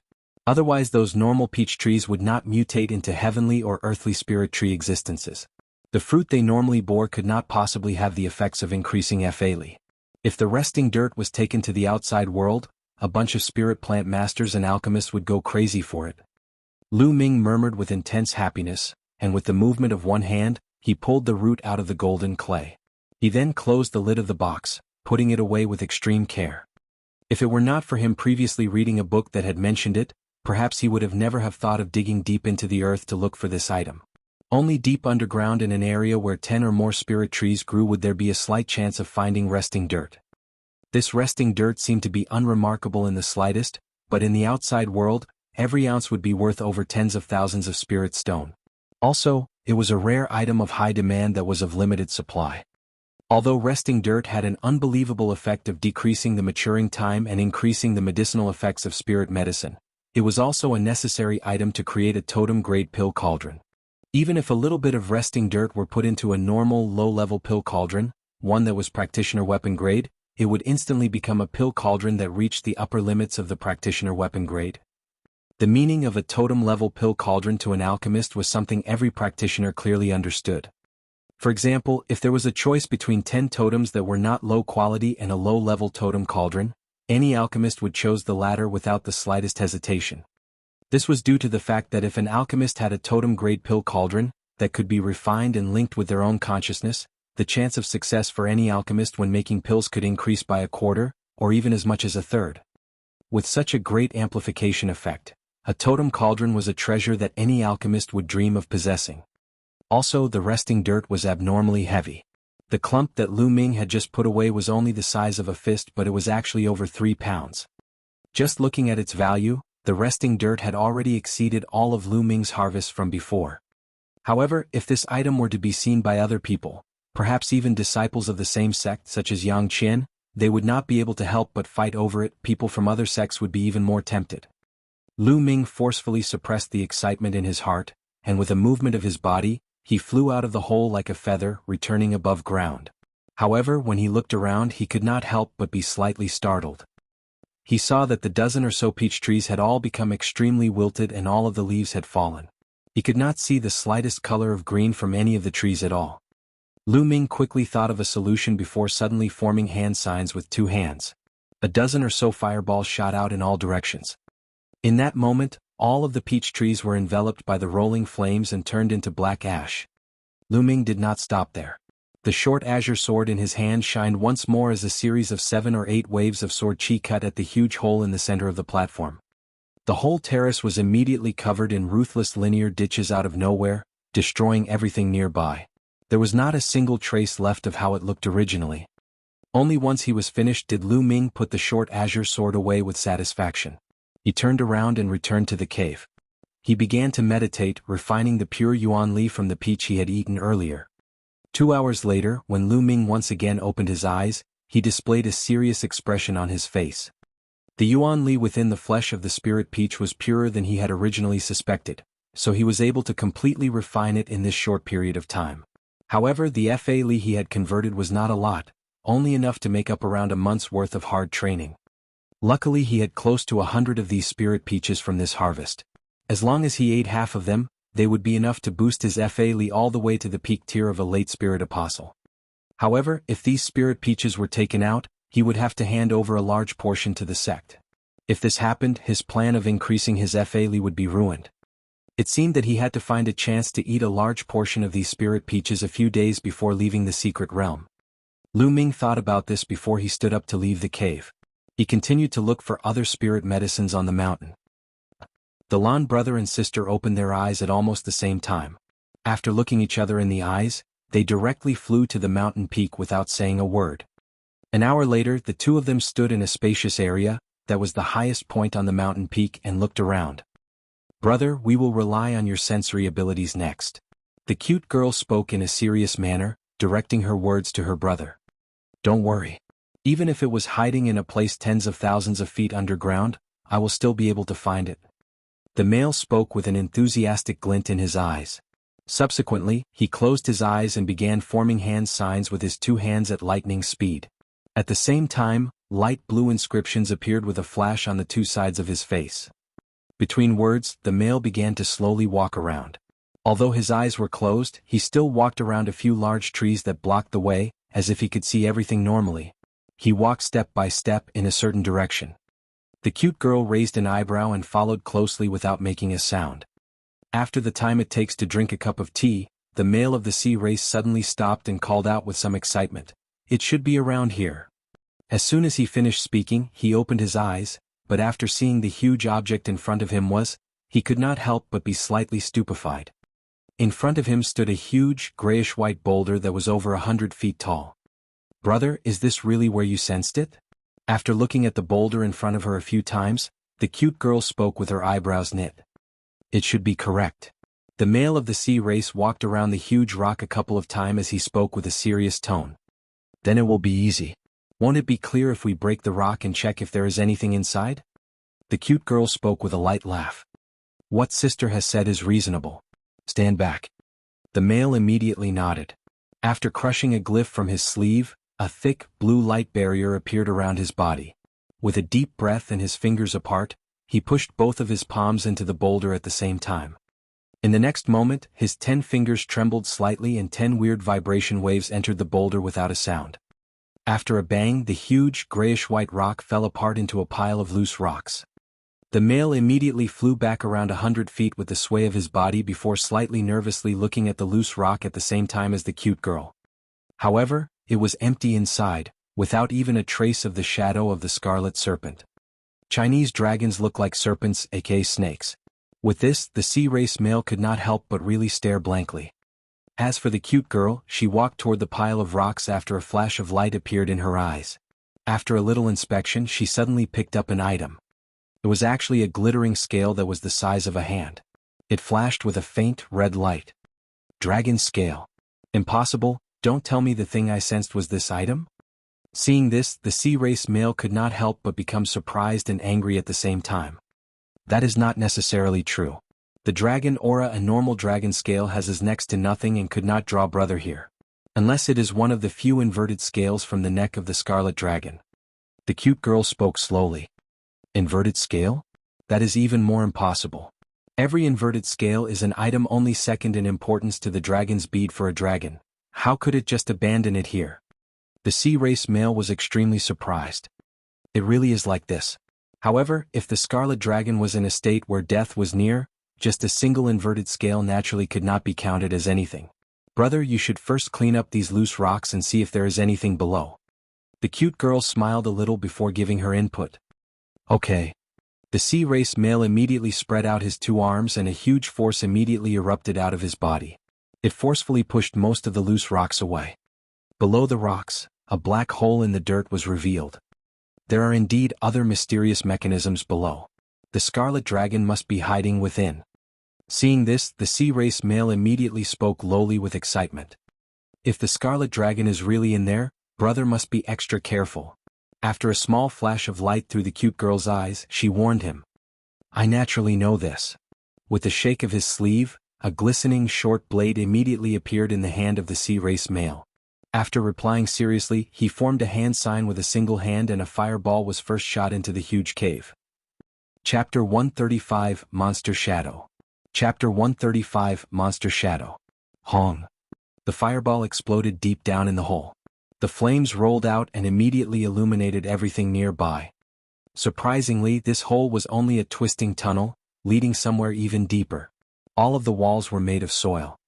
With a leap, the sea race male jumped into it. After slightly hesitating, the cute girl also followed along. With his feet on the dirt ground of the tunnel, the sea race male produced a white, round pearl the size of an egg from his robes. He threw it up and it transformed into a ball of white light. It floated above where he was and illuminated everything nearby, making everything visible. The tunnel was circular and the air was thick with the smell of moist soil. After taking a deep breath, he grasped the blade with one hand and carefully walked along the tunnel. The blue light barrier around him did not disappear from start to end, obviously due to the fact that he feared something would suddenly ambush him. The 2 people continued to walk through the ever-twisting tunnel. After traveling down for around 100 or so feet, the sea race male in front suddenly stopped. He started at a blood mark that had become slightly black. It was on the soil wall and his eyes flashed with interest when he noticed it. This? The cute girl could not help but ask. The sea race male did not immediately reply and instead moved his arms to grab a clump of dirt that was soaked in the black blood. He put it under his nose and sniffed gently. Yes, it was left behind by this scarlet dragon. In the next moment, the sea race male spoke with great happiness. The cute girl nodded her head and did not say anything more. The brother threw away the soil in his hand excitedly and continued to travel with faster steps. A little while later, a huge cavern opened up from the tunnel. The Lan brother and sister became serious and started to walk extremely carefully. When the sea race male walked into the cavern and swept his gaze over the area above him, he immediately became terror-stricken. He saw in the area above him a scarlet red dragon that was over 100 feet long, coiled up into a ball. He made out the huge ferocious head in the dark, which was currently staring viciously at the 2 of them. Not good. Sister, retreat quickly. The wrist of the sea race male trembled without even thinking. With a sway of the shiny blade in his hand, it immediately transformed into a glistening sword that was several feet in length. With a loud yell, he rushed at the scarlet dragon that was floating midair and tried to attack. Wait a moment before you attack, it seems like it is dead. The moment the cute girl saw the scarlet-colored dragon, her face also became pale, but after concentrating she immediately saw irregularities. Dead. The sea race's male paused after hearing this. Finally, he found that the dragon midair wasn't even moving and its two wide eyes weren't even blinking. Did this dragon already succumb to its wounds? I'll test it. The Lan brother became extremely shocked and surprised. With a slight pause, he flicked the blade in his hand, a cold light sword at the dragon. Ping! The cold light hit the dragon's large body and bounced off. However, the dragon lightly floated back dozens of feet. That's not right. It's much too light for the scarlet dragon's corpse. When the cute girl saw this, her expression changed. The sea race brother also observed this odd point, and without another word, he flew into the air. Immediately, he flew before the scarlet dragon and after some careful examination, he yelled out. This is merely an empty shell that was shed. The real scarlet dragon is not here. The cute Lan sister heard this and thought of something. With a twist of her body, she rose up and came closer to the scarlet dragon. What she found was a thin long crack on the back of the scarlet dragon.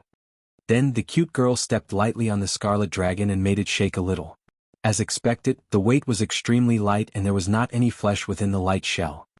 How is this possible? Where did that scarlet dragon run to and why hasn't my technique felt anything? The sea race male stared heavily at the dragon's shell and his face became extremely ugly. A dragon molting would only happen in two circumstances. One of them is the dragon gaining a huge increase in cultivation, having their body hugely increase in size. It would have to shed its old skin in order to be able to accommodate a larger body. Another circumstance is for a pure-blooded dragon to have mastered an incredibly rare innate talent called Returning Truth. It is said that the technique can be used when a dragon is about to die to shed its dragon shell and reconfigure its entire body for a chance of rebirth.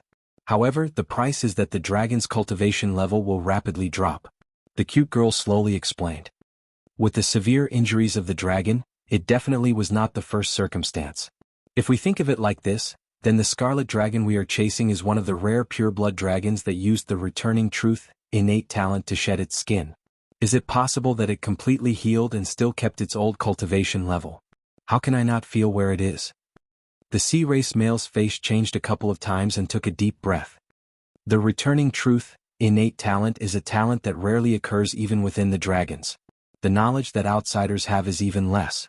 All I know is that if the dragon really used this talent, it definitely doesn't have a crystal-level cultivation. No, maybe it doesn't even have a liquid-level cultivation. In addition, it is probably quite weak. Otherwise, it would have shown itself and killed all of us. As for why you couldn't feel it, I don't know what happened. Maybe it's an added effect of the innate Returning Truth talent, or maybe the dragon has a technique that can stop you from sensing him. The girl hesitated before speaking. So the scarlet dragon could recover its strength at any time and appear before us to kill everyone. The brother's face changed as he asked. Of course, we can't deny such a possibility. For insurance, we should all quickly leave. Since this place has the shell of the dragon, it might come back to check on it. The cute girl suggested with gravity.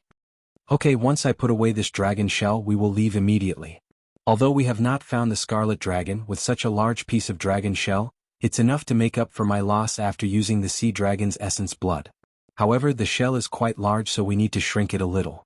Since the scarlet dragon is with a fire affinity, the shell should shrink when meeting fire. The sea race male thought a little and then made his decision. Then he made a single-handed technique to allow a couple of fireballs fly out.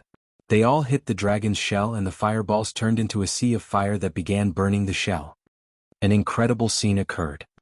After the dragon's shell was engulfed by the sea of fire, flashes of red started appearing on the dragon's shell as it became smaller. In seconds it was only 3 feet long. This size should be enough. The sea race male muttered and the shiny sword in his hand flashed. It actually cut his wrist with a slight wound, and with another push of his Fa Li, a miniature sea conch that was the size of a bean was forced out.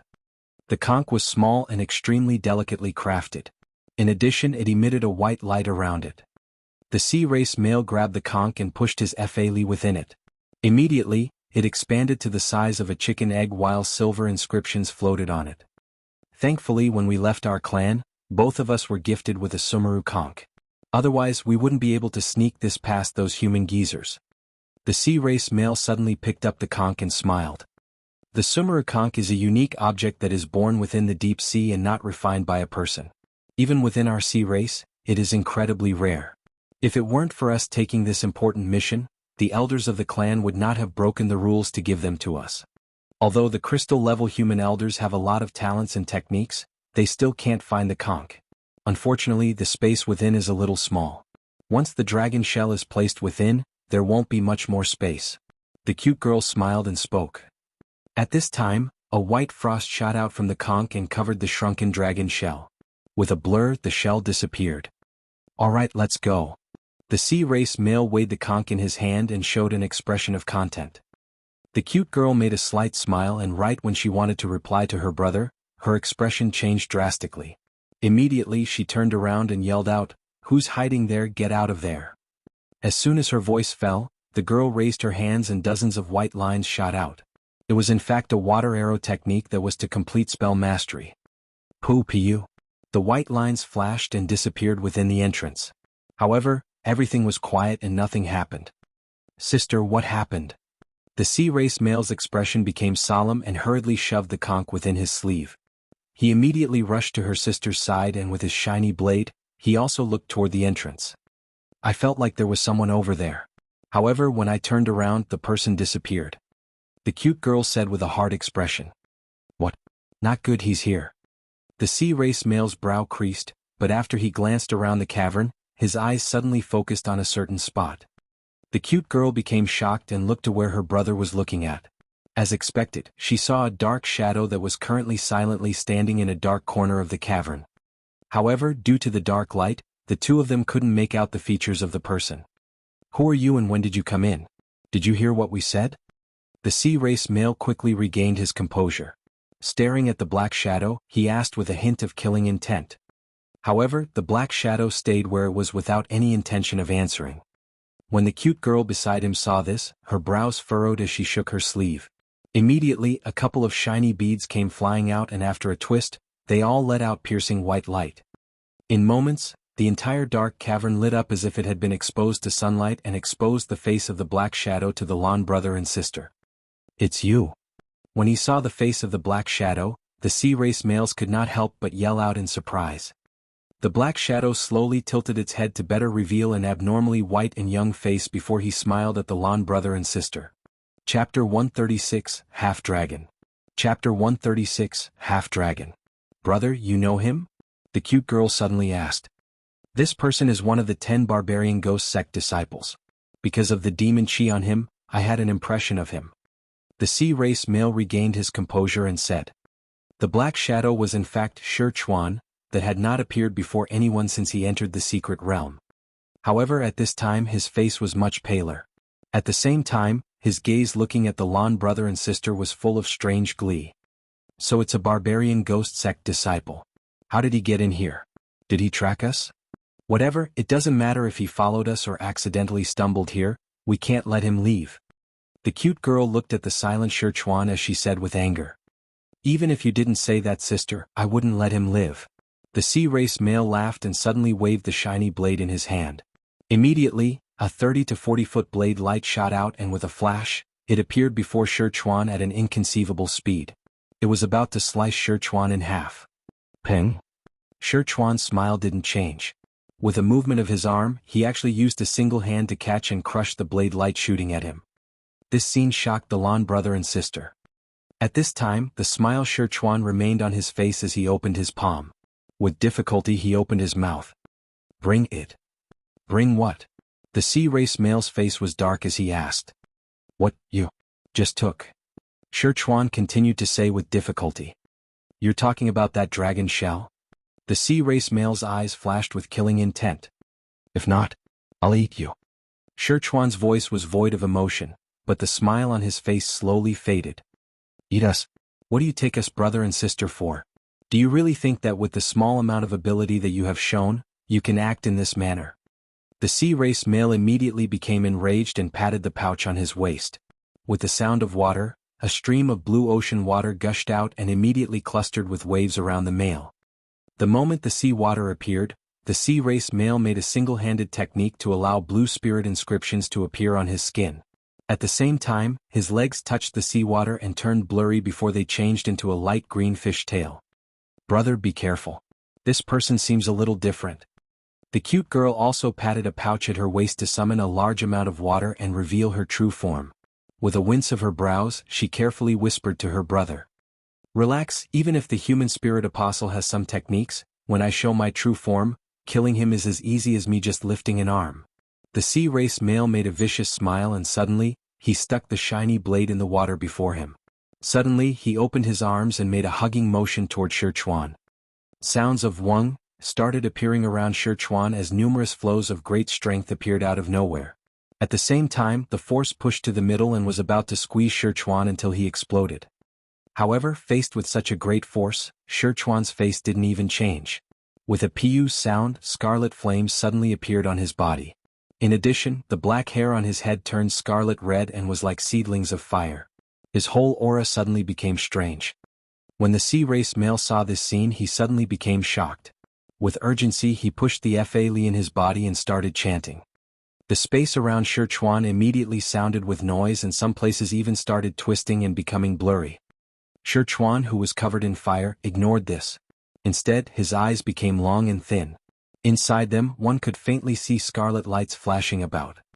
If you don't give it, then I'll eat. Sichuan muttered a few words before the fire on him suddenly surged. Immediately, he disappeared from the giant forces with a blur. The sea race male felt a red wave suddenly engulf him. Immediately afterward, heat materialized in his chest as a scarlet red, scaled arm pierced through his chest. The dark blue light cover around the sea race male seemed to be made out of paper and wasn't able to defend against the scales at all. Ah! The sea race male gave a horrible shriek and felt as if all the strength in his body had disappeared. In the next instant he saw that Sichuan, who had become a half-dragon, half-human monster, had suddenly appeared before him. The face Sichuan wore was still human and within his scarlet hair grew a pair of dragon horns that were a couple inches tall. In addition, most of his body floated out a layer of scarlet scales while the two hands of his became sharp dragon claws. No, you are that scarlet dragon. How did you become like that? The nearby cute girl was about to move over and help her brother, but after closely examining Sichuan's appearance, she was immediately shocked and took 2 steps back with a shout. Then she gnashed her teeth and suddenly turned around, turning into a ball of white light that shot toward the entrance. Obviously, the girl knew that with her brother taking such a fatal attack, he had no chance of survival. With herself, she had no chance of being the opponent of the half-dragon, half-human monster. The monster that Sichuan had transformed into had no emotion on his face. The arm that he had stuck into the sea race male's body just simply shook. With a ping sound, a fire wave appeared. Instantly, it swept over the body of the male and turned it into a charred black corpse. Immediately afterward, it shook its body and disappeared into a flash of light red. The cute girl flashed around a couple of times and was about to jump into the tunnel when suddenly, an explosion sounded by her ear and a faint shadow appeared before her. Like a ghost, Sichuan's body appeared before her and blocked the exit. Immediately, the cute girl's face turned incredibly pale. However, her body only trembled as she flew back by 100 feet. Immediately afterward, a flurry of glyphs were crushed within her sleeve. Layer after layer of colorful light covers floated from her body and the sea water behind her started to crazily spin around the girl. What you want is on my brother. You have also seen that me and my brother are not human. Can you let us leave? The cute girl stared at Sichuan as her voice slightly trembled. Those who enter here, die. A cold glint appeared in Sichuan's long and thin eyes as he spoke without emotion. Hearing this, the cute girl lost her final vestiges of believing that she would be lucky. With a gnash of her teeth, she no longer wasted any words. A long roar came out of her mouth and 2 light blue glyphs came shooting out of her sleeve. Then she made techniques with both of her hands. Peng peng. The moment the 2 glyphs flew out, they turned into 2 balls of blue light that exploded. From within, 2 light blue water serpents came flying out and viciously pounced toward Sichuan. At the same time, the seawater around the girl shot out in white lines toward Sichuan. Faced with such a vicious attack, Sichuan's face did not change. He slowly opened his mouth and emitted a roar that was nothing resembling a human. The rolling flames on his body turned into a dragon head that was the size of a house. Its mouth opened and chomped down on the 2 water serpents that were rushing at it. As for the white lines that shot out, after the dragon head blew out a light red breeze, the white lines shattered inch by inch. When the cute girl saw this, her heart dropped. Now, Sichuan gave a deep smile and suddenly took large strides toward the girl.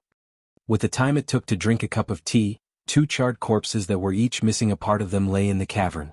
In addition, everything on them was gone. The half-dragon monster that Sichuan had transformed into also had disappeared.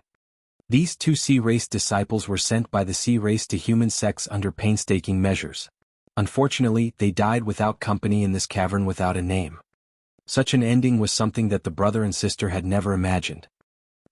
As for the cavern that Lei Zhen had died in, the heart-like thing that had countless silver spirit inscriptions had expanded to the size of a washing bowl. When it slightly pulsed, many silver threads would fly out. The dense lines had stuffed every inch in the cavern. If someone followed the silver threads far into the ground, they could find after every certain distance, each silver line would split into another few silver threads. In addition, many of the lines kept plunging down for a long ways. In a long cave far within the giant mountain, an ugly-faced Hall of Blood disciple was excitedly picking many colorful strange spirit flowers on 2 sides of a cave.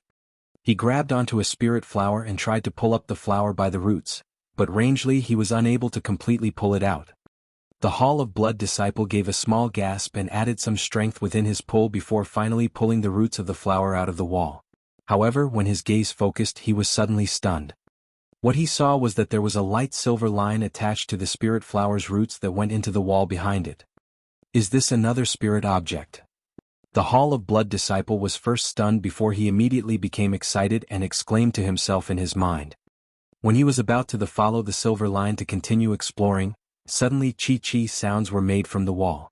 Dozens of silver threads shot out without even the slightest warning. Under such a close distance, the Hall of Blood disciple did not even have time to set up any defenses. With a blood-curdling scream, the silver threads passed through the body of disciple. In a few breaths, all the flesh and blood on him had been sucked dry by the silver threads. Immediately he was a dry corpse that did not have any life within it. After all of the silver threads trembled, they all soundlessly returned back into the rock wall. In an underground cavern that wasn't too far away, multiple 40 to 50 foot large, yellow serpents were also in the form of dried corpses as they lay in their nests. The same scene was occurring throughout the mountain. Chapter 137, Sudden Change. Chapter 137, Sudden Change. On a huge boulder at the top of a mountain, the young girl from the Heaven Moon Sect gently slid her snow-white sword into its scabbard. She took out a pill and popped it into her mouth. She immediately sat cross-legged as she began to meditate in order to recover and stabilize her breath. Not far from the huge boulder, on the ground underneath, lay the cut-in-half corpse of a 30-foot-long iron-feathered hawk. With only half of its iron feathers left, blood poured out endlessly in a goo-goo sound from the various wounds along its body. Sometime later, when the young girl from the Heavenly Moon Sect slightly recovered the color in her face, she heard a deafening sound coming from below the mountain peak. She saw a cloud of blood fog rushing up to her. Ping! A quite worn-out Shuai emerged quickly from the blood fog. He stumbled and almost fell to the ground close to the huge boulder. The girl from the Heaven Moon Sect opened her beautiful eyes from her deep meditation. She quickly scanned the man in the blood robes and softly spoke, "Looking at you, you probably finished off the other iron-feathered hawk, right?" "Yes, I did. If I hadn't, I would not have been able to come back alive." Standing stably now, Shuai replied fiercely to the girl from the Heaven Moon Sect as he stared intensely at her. From his tone it seemed that the girl had given him quite a hardship to endure. "If I hadn't initially deeply wounded that iron-feathered hawk, I wouldn't have let you lure it away. It is absurd that you think that you alone are capable of defeating a spirit bird whose strength matches that of a peak spirit apostle." The girl from the Heaven Moon Sect snorted as she countered his response. "Yet even if you decided to use me as bait, wouldn't it be better if you told me beforehand?" Shuai angrily questioned her. "Tell you? If I really told you the plan, would you still obediently lure that monster away? I'm afraid to say that if I told you, it is highly likely that you would be hiding, watching in delight as I get attacked by 2 iron-feathered hawks." Without reserve, the girl from the Heaven Moon Sect responded. "These are merely your speculations. How would you know that I would do such a thing at that moment?" Shuai asked, becoming even more enraged. "So what if it's my speculation? Don't tell me that you want to fight me now." The girl from the Heaven Moon Sect narrowed her eyes and replied icily. The man in the red robes suddenly became a greenish pale as he heard her words. Staring dead straight at the girl for almost an eternity, he took a deep breath. Okay then. I'll let this pass. Let's talk after we share the iron-feathered hawk spirit eggs. You could have said that earlier. Let's go. The girl from the Heaven Moon Sect smiled coldly as she made a one-handed sign and flew to a distant, enormous tree that was more than 400 feet tall. On that enormous tree were two impressively built massive bird nests, each with diameters of tens of feet. The two nests hugged each other tightly and were built from strands of dried-up branches. Seeing this, Wuxia covered himself in a cloud of blood fog and swiftly followed. In one bird's nest there lay two watermelon-sized light gray eggs. The other only had one egg. Perfect. There really are 3 eggs. This saves me some trouble. Seeing such circumstances, the girl from the Heaven Moon Sect muttered some words and took out her sumaru handkerchief. Shrinking the 2 spirit eggs and wrapping them in the handkerchief, she floated away without paying any attention to Wuxia. As Wuxia icily stared at the back of the leaving young girl, he did not have any incentive to say anything to stop her. Only when her figure disappeared in the distance did he finally snort in bitter resentment and took the leftover iron-feathered hawk egg. A period of time later, standing on a gray cloud flying down, the girl from the Heaven Moon Sect suddenly faintly muttered, "Are you sure that guy is very dangerous? Leaving him will cost me greatly." The Hall of Blood is the second strongest sect after the Heavenly Moon Sect. Additionally, Wuxia is also the greatest senior in his generation at the Hall of Blood.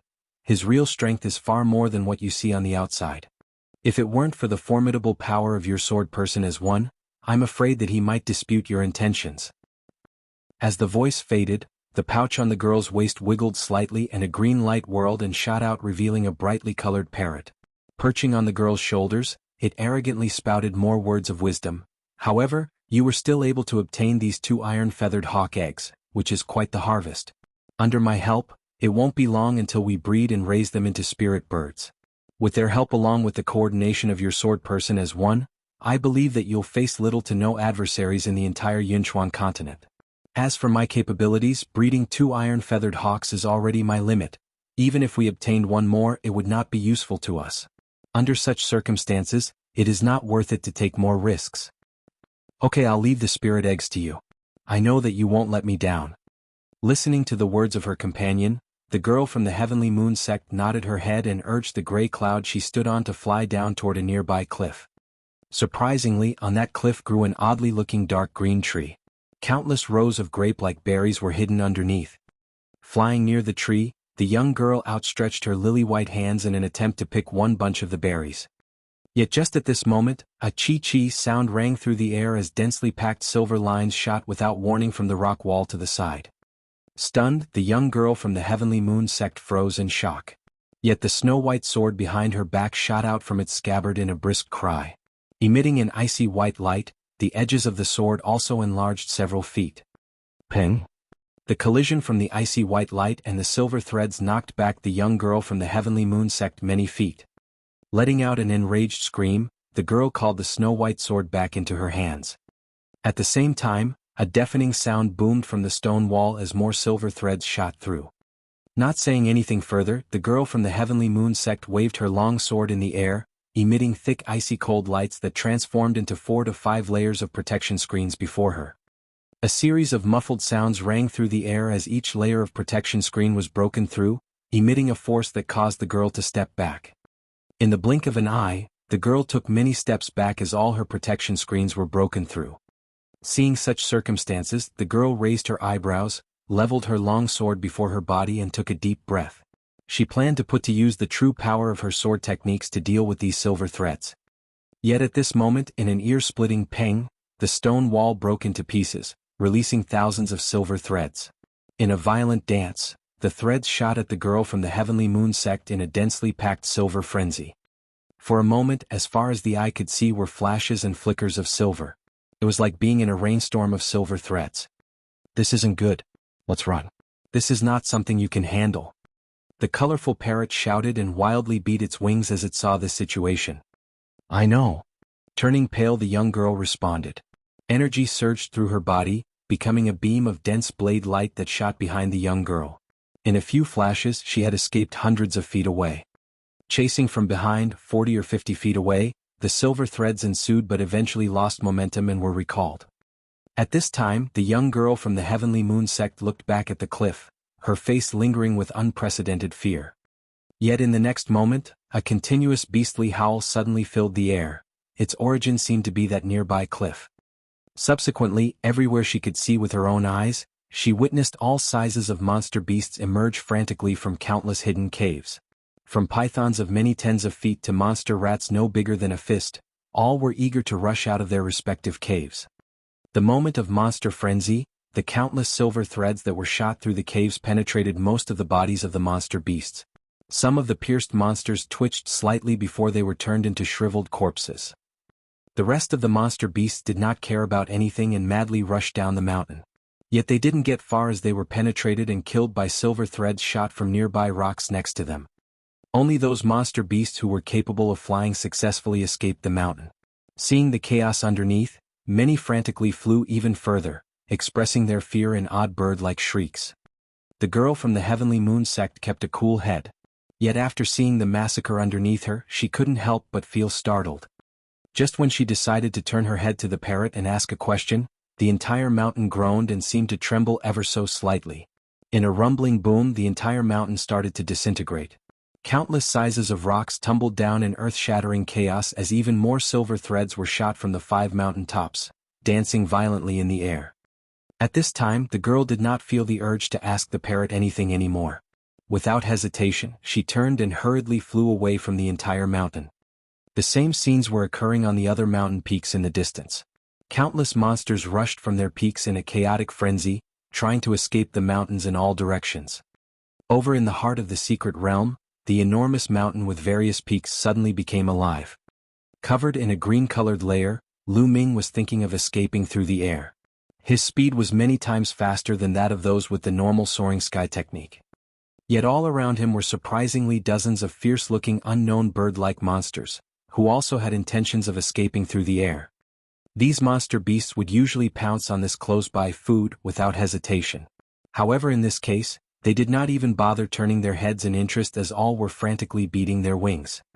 In one breath, Lu Ming flew several kilometers away. As he felt more relaxed after covering much distance, he stopped for a moment and looked back at the mountain behind him.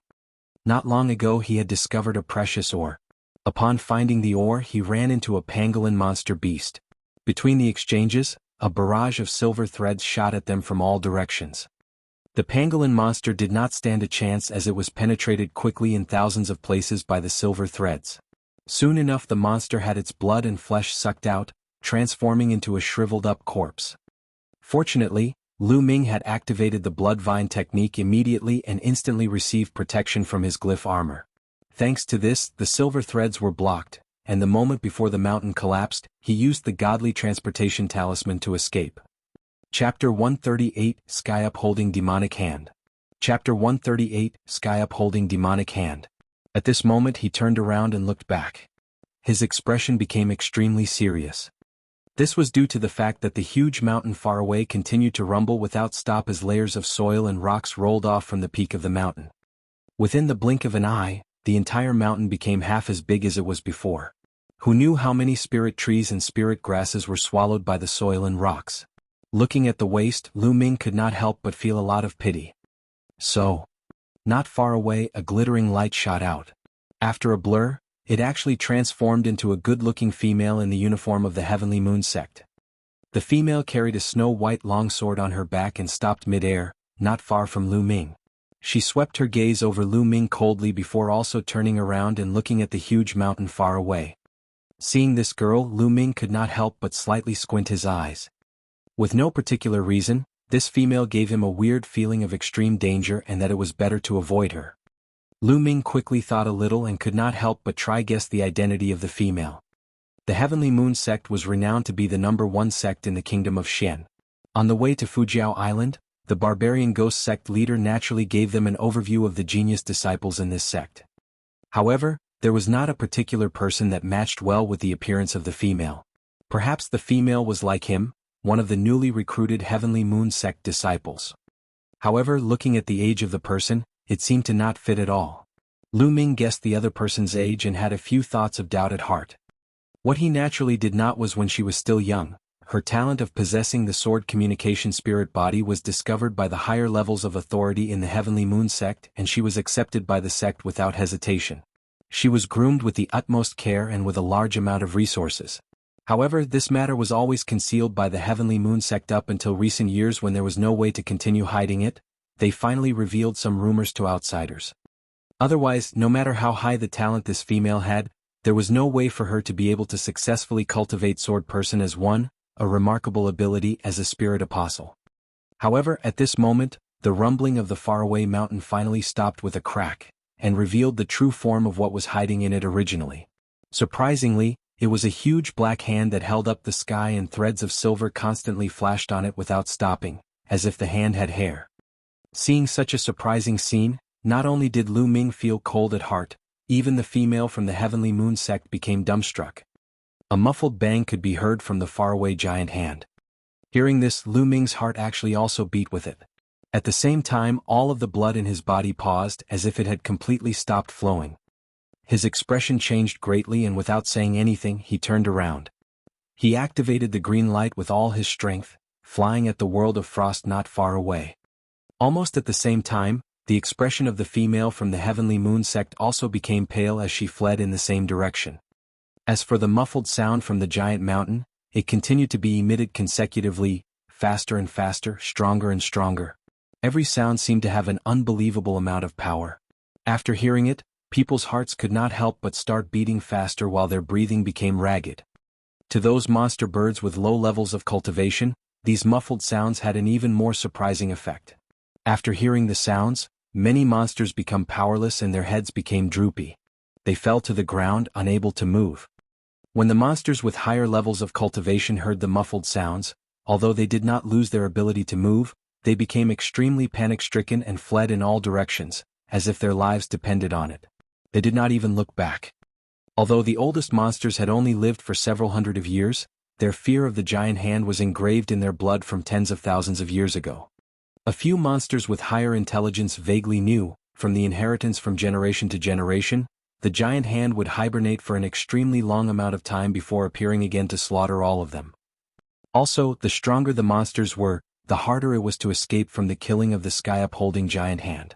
On the other hand, if the existences with weaker strength hid away secretly, perhaps they could escape with their lives intact. Since it was like this, the monsters with the strongest strength naturally became even more frightened. As for the disciples of various sects that had entered the range of the giant hand, they were suddenly ambushed by the silver threads and were put into a disastrous and deadly situation. There were almost 10 or so people that were not able to defend in time and were transformed into dry corpses. As for the other people with strong cultivations or abnormal sensory abilities, they all became caught with the other monsters, running away with their lives in fright. Some disciples with comparatively greater speeds had already dived head first into the world of frost, or even the area of magma. With a flash, Lu Ming and the female from the Heavenly Moon Sect entered the world that was snowing with the sky was covered in goose feathers. One was in front and one was behind. At that moment, the Sky-Upholding giant hand behind them swayed a little and slowly emerged out of the ground, shaking the dirt and finally revealing the bottom half of it. Surprisingly, the Sky-Upholding giant hand was cut off at the wrist, and in the center of the palm, there was a silver heart embedded in it. It beat slowly with a rhythm, and a surprising ba-dump sound could be heard from it. As it beat, the fingers of the Sky-Upholding giant hand slowly began to move, sometimes shaking slightly without stopping, sometimes bending and at other times twisting and turning. In the same time period, the 5 fingers actually did actions different from each other, as if they were 5 completely independent bodies. Pooh! After beating quickly a few times, the silver heart in the center suddenly released a fog that was as dark as ink. At the same time, thick black scales emerged, quickly covering the whole hand. From far away it seemed very sinister. The moment when the silver heart suddenly released the black fog, Lu Ming, who was currently trudging through the goose feather-like snow and fleeing in the opposite direction, felt something in his dantian suddenly jump. Immediately, he used his mental power to look into his body after a change in expression. As a result, in the next moment, his expression became extremely ugly. He only saw inside his dantian. The mysterious bubble currently moved slightly without stopping and gave off a vague, weird feeling, as if it thirsted for something. Lu Ming did not have the time to carefully figure out the weird feeling the mysterious bubble gave out. He could only secretly swear before pulling out a godly transporting glyph to place on himself. A dozen or so inscription lit up and the green light around Lu Ming immediately became thicker by 1 to 2 levels. At the same time, the Li in his body exploded crazily and his whole body was enveloped by a black air bubble. He rushed through the sky and flew several tens of feet above the ground. Seeing this, the female from the Heavenly Moon Sect was slightly startled, but after thinking quickly, she also reluctantly pulled out a glyph from her body. She then crushed it and rays of white light flowed out from within, condensing wildly onto her back. In the next moment, the female actually had an additional pair of white wings that were tens of feet long on her back. With a light flap, she shot forward covered in white light. Her speed seemed to be slightly faster than Lu Ming, who was in front by a portion. Not good. This is demonic gas. Such strong demonic gas. This is an ancient demon's giant palm. As for this place, it is not a natural secret realm and is rather a place from ancient times that was made by an ancient being to seal a limb of a giant demon. The person who said this was actually the black-faced young man who was trembling slightly. Beside him stood Yang Qian. With the strength of the two, they naturally escaped the attacks of the silver threads when the mountain first appeared and fled to this area. However, when the black-faced young man saw the sinister giant hand from far away, his whole face became extremely pale, as if he had seen a ghost. Inside his hand he seemed to carry a weird round disc thing, which had a needle that spun crazily without stopping on it. What ancient giant demon? Is it the owner of this giant hand? Yang Qian, who was by his side, was completely confused and asked quickly. Don't speak useless words, quickly run. If that giant hand is really left over from an ancient giant demon, perhaps even our martial ancestors will not be able to withstand a blow. If we do not quickly escape from the secret realm, death will be the only path left. The black-faced young man spoke with great hurry before putting the round disc away. He immediately released a huge tiger puppet and pulled Yang Qian onto it before turning around and rushing straight at the world of frost. What is an ancient giant demon? You say that even our martial ancestors are not their enemies, is that true? Although Yang Qian had a few thoughts of doubt, he did not deny anything due to his trust in the black-faced young man. However, he formed a hand seal with one hand and released layers of rolling black air to protect him from behind before asking, as he could not help it. For matters regarding the ancient giant demons, I only read a tiny bit in an ancient book and cannot confirm that this palm is an ancient giant demon. However, all you need to know is that 80 to 90% of the human race in the Yunchuan continent was once swallowed by an ancient giant demon. The black-faced young man had a face full of anxiety. After quickly replying with a few words, he crazily activated the giant tiger puppet to sprint toward the snow and ice region. What? 80 to 90% of the humans of the whole continent were eaten by an ancient giant demon? You must be joking. Hearing what was said, Yang Qian was completely shocked, and seemed to be unable to take it in at all. This matter definitely cannot be fake. Even the current sea race and other special races were only the servants and slaves of that ancient giant demon. Anyway, it is not too late to discuss the other matters after we survive. The black-faced young man gave a bitter smile, and did not continue to answer the question. Hearing what was said, Yang Qian's expression constantly changed for a while. One covered in rolling gray air and one covered in blood fog, Feng Chan and Gao Chong currently flew for their lives over a field of burning hot lava. Behind them, there was a suddenly sky-shattering sound. After being startled, they could not help but turn around to look at the same time. What they saw was that not far away there was a scarlet-red ball of light, which shot toward them like a crossbow bolt. Its speed was extremely surprising. It actually is him, Shi Chuan. After seeing the person in the scarlet light clearly, Feng Chan immediately spoke with a peculiar expression. Hearing what was said, Gao Chang's expression also slightly changed. Seeing the ball of light that was transformed by Shi Chuan fly over, the two glanced at each other. Feng Chan suddenly moved and actually immediately blocked the path which Shi Chuan was about to shoot past. He carried an evil smile and spoke loudly, "Junior Shi Chuan, wait, I have matters to discuss with you." Chapter 139, Nightmare. Chapter 139, Nightmare. Shi Chuan, who was in the ball of scarlet light, did not seem to hear his words, and shot toward Feng Chan without slowing down at all. "Shi Chuan, have you heard what I said?" Feng Chan was surprised, and although he dodged to one side, he controlled the gray air around him with great anger. At the same time, one of his arms, which seemed slightly shriveled, grabbed at Shi Chuan's shoulder with lightning speed. Ping! Feng Chan had grabbed Shi Chuan's shoulder and forcefully stopped him. After a flash of cold light in his eyes, He used strength in his 5 fingers at the same time and decided to let Sichuan suffer from some pain. However, a surprising situation emerged instead. Feng Chan's 5 fingers clearly dug several inches into Sichuan's shoulder like metal hooks, but Sichuan just turned his expressionless face to look at him. Afterward, his normal-looking eyes suddenly flashed and became extremely thin and long. He spat out words blankly, "Go? Die." As soon as he finished speaking, one of Sichuan's arm became a blur and the palm, which was covered in scarlet red scales, pierced through Feng Chan's chest. In his hand was a fresh, red heart that was still beating. Feng Chan's eyes expanded. He saw the hand that had pierced through his chest with his lowered head. His lips moved as if he wanted to say something but no sound came out. His cultivation into an iron corpse body was actually completely unable to withstand the heart-piercing attack of Sichuan. A malevolent expression flashed across the face of Sichuan, and with the movement of his other hand, he placed his 5 icy-cold fingers on Feng Chan's head before suddenly bringing the fingers together.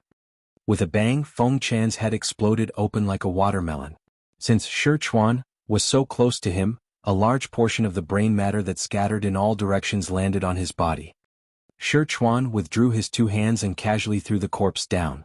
With his mouth open, he ate the heart in his hand before sticking out a long, purplish-red tongue.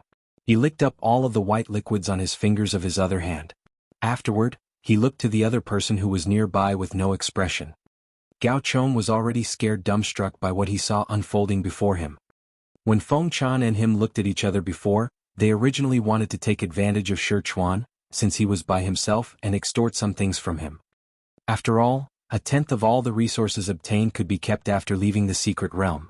As for the 2 of them who wasted some time in vain, they were not able to obtain much spirit medicine, so they naturally wanted to make up for the deficiency with Sichuan. However, who would have thought that this great senior of the 9 Infants faction, who should have been easy to bully, actually used such a cruel killing technique to kill Feng Chan? Knowing Feng Chan's strength, his death was mainly due to the fact that he was not on guard. However, the strength of the opponent was also obvious. At the very least, Gao Chong knew that even if he used the power of symbol Qi, he definitely would not be able to easily defeat Feng Chan's iron corpse body in such a short time. However, when his gaze met the long, purplish-red tongue and the hand covered in scales, his face suddenly turned pale. With a turn of his body, he rushed away, covered in fog of blood. Up to this point, how could he not understand that the Sichuan in front of him was not the original Sichuan, and was perhaps transformed into by some abnormal object? When he realized that he was in danger, he immediately began to flee without even saying a word. Gao Chong highly regarded himself as an exceptionally talented disciple with the Earth's spiritual pulse, so he would do anything to not fall dead in an insignificant secret realm. After seeing what happened, Sichuan opened his mouth a little, which actually split open all the way to where his ears were. Inside, 2 rows of abnormally sharp teeth could be vaguely seen, and with the shake of his shoulder, he seemed to decide to chase after Gao Chong. However, at this time, a huge, world-shaking sound could be heard from far behind, and the ground shook and rumbled without stop. Out of nowhere, the ground split open into countless deep cracks, which spat out pillars of scarlet red fire. As for the Sky-Upholding demonic hand that was behind, it separated its fingers and suddenly slapped down from high above, causing the countless monsters nearby that could not move to be squashed into mincemeat. Fresh blood immediately rolled from the giant hand with goo-goo sounds. With another chi-chi sound, the silver threads once again shot down densely, immediately stabbing into the blood matter below. Seeing this, a light of terror flashed across his eyes and Sichuan moved his body, transforming into a ball of red light.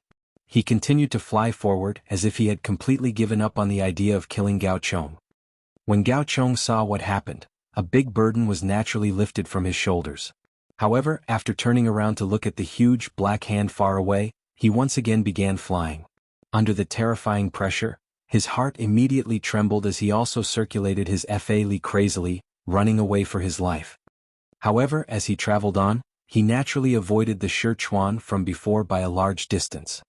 Lu Ming followed the path recorded on the compass-like object in his hand. After rushing through the world of frost, he returned to the ravine, which was covered with stone pillars. Only at this time did he relax slightly. He also turned around and looked back, only to see the huge black hand slap down unhurriedly. Countless monsters were immediately flattened into minced meat. The giant hand was a frightening size. After a dozen or so slaps, it had completely flattened all of the trees and terrain that stuck out. It also left behind basins that were over 100 feet wide in areas that it hit harder. Under the constant movement of the giant hand, these basins continued to grow larger, spreading to nearby areas. The Sky-Upholding giant hand seemed to want to kill all of the monsters and would not rest before then. Seeing this, Lu Ming's heart grew slightly cold and immediately shook his sleeve without any further hesitation. A black rope rolled out and curled around the stone pillar that was closest to him. At this moment, on another section of the ravine, the female from the Heavenly Moon Sect took a deep breath and suddenly pulled out the snow-white longsword from her back. Subsequently, sword chi rushed into the air and she transformed into a ray of cold sword chi, flying in the opposite direction of the valley. After a few flashes, the sword chi disappeared, and surprisingly, the female from the Heavenly Moon Sect appeared on the other side of the valley. Her face was extremely pale as she indistinctly looked back at Lu Ming. She then formed a hand seal with one hand and summoned a gray cloud to silently fly away. So this is the special ability of sword cultivators. It indeed is outstanding. Lu Ming looked at the huge force of gravity on his body, and after using some strength to climb to the top of a stone pillar, he saw the back of the female from the Heavenly Moon Sect from far away. He could not help but become extremely jealous. However, after the time it took to eat a meal, he finally jumped to the other side of the valley with his body covered in sweat. Luckily his Fa-Lian strength had increased by a lot when compared to before, otherwise he would not have been able to move so quickly. Once Lu Ming left the cage of the terrifying gravity, he stood firmly on the ground and could not help but be relieved. Taking advantage of the fact that the effects of the godly transport glyph had not completely disappeared yet, he immediately transformed into a ball of blue light, shooting toward the dense forest far away. However, the mysterious bubble in Lu Ming's dantian started flashing more and more often from inside. An abnormal feeling of extreme thirst could be felt as it became stronger and stronger. Although Lu Ming was very unsettled at heart, he would not dare to stop now to think. He could only wait until he found a secret and safe place to resolve this matter. However, when he entered the dense forest with a flash, he suddenly stopped on a big tree branch as the green light died away. When he was thinking of circulating his Fa-Li again to continue on, something that no one would ever think of suddenly happened. The mysterious bubble in his dantian burst open with a flash. Lu Ming only felt a series of pain in his dantian before his two eyes turned blank. He fell head first off the tree branch. With a bang, he crashed into the thick layer of leaves underneath and was unconscious. In the next moment, strands of black air emerged from Lu Ming's skin. They rolled and condensed, transforming into lines of unknown, black inscriptions that spun crazily around Lu Ming. In the flashes of black light, there was an ancient glyph formation of several tens of feet wide. The black glyph formation flashed a few times and the black gas in the center condensed, turning into a sparkling bubble the size of a fist. Inside there was some silver light that could vaguely be seen. Almost the same moment the silver light appeared, the Sky-Upholding demonic hand that was incredibly far away, which was currently crushing large areas of monsters, suddenly and completely stopped mid-air. The faint silver heart that was in the center of the giant hand flashed crazily and started to emit a bright light. Silver threads spread out from the top of it and beat even crazier. After two loud pungs, the silver heart suddenly transformed into a ball of silver light and exploded. The Sky-Upholding giant hand fell apart as if it had lost its controller and transformed into rolling black gas. Afterward, it flowed crazily in Lu Ming's direction, hiding the skies and covering the earth. Lu Ming felt like he had a really long dream, and in the dream, it was as if he had returned to the grayish mysterious space. However, at the same time, his body was covered in countless black snakes, entrapping him so that he could not even move an inch. As for the space around him, it constantly flashed with countless blurry black shadows without stop. These black shadows only flashed visibly and invisibly nearby while others constantly beat with an extremely weird language by his ear. However, he was not able to understand any of the meaning of the constantly changing language, making him feel extremely worried at heart. In these black shadows, there was a tall and large black shadow which had its head down.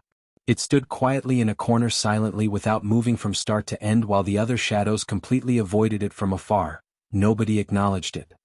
After an unknown amount of time, the tall, black shadow suddenly raised its head, and walked slowly to Lu Ming. Seeing this, the other black shadows gave way to one side and all transformed into clouds of fog before disappearing. The big and tall shadow walked with a few steps to an area near Lu Ming and leaned over, as if it was examining Lu Ming. Lu Ming could even feel the hot air the other person breathed out, but the face of the shadow was still a blur. Even if he used his eyes to look at it as if his life depended on it, he could not see the appearance of the other person clearly. He could not help but feel absolutely terrified at heart. At this moment, there was a sudden clap of thunder in the empty space, and a lightning bolt appeared nearby with a flash. Subsequently, with the small amount of light, Lu Ming finally saw the appearance of the black shadow clearly. He immediately cried out involuntarily. "Impossible, how is it you?"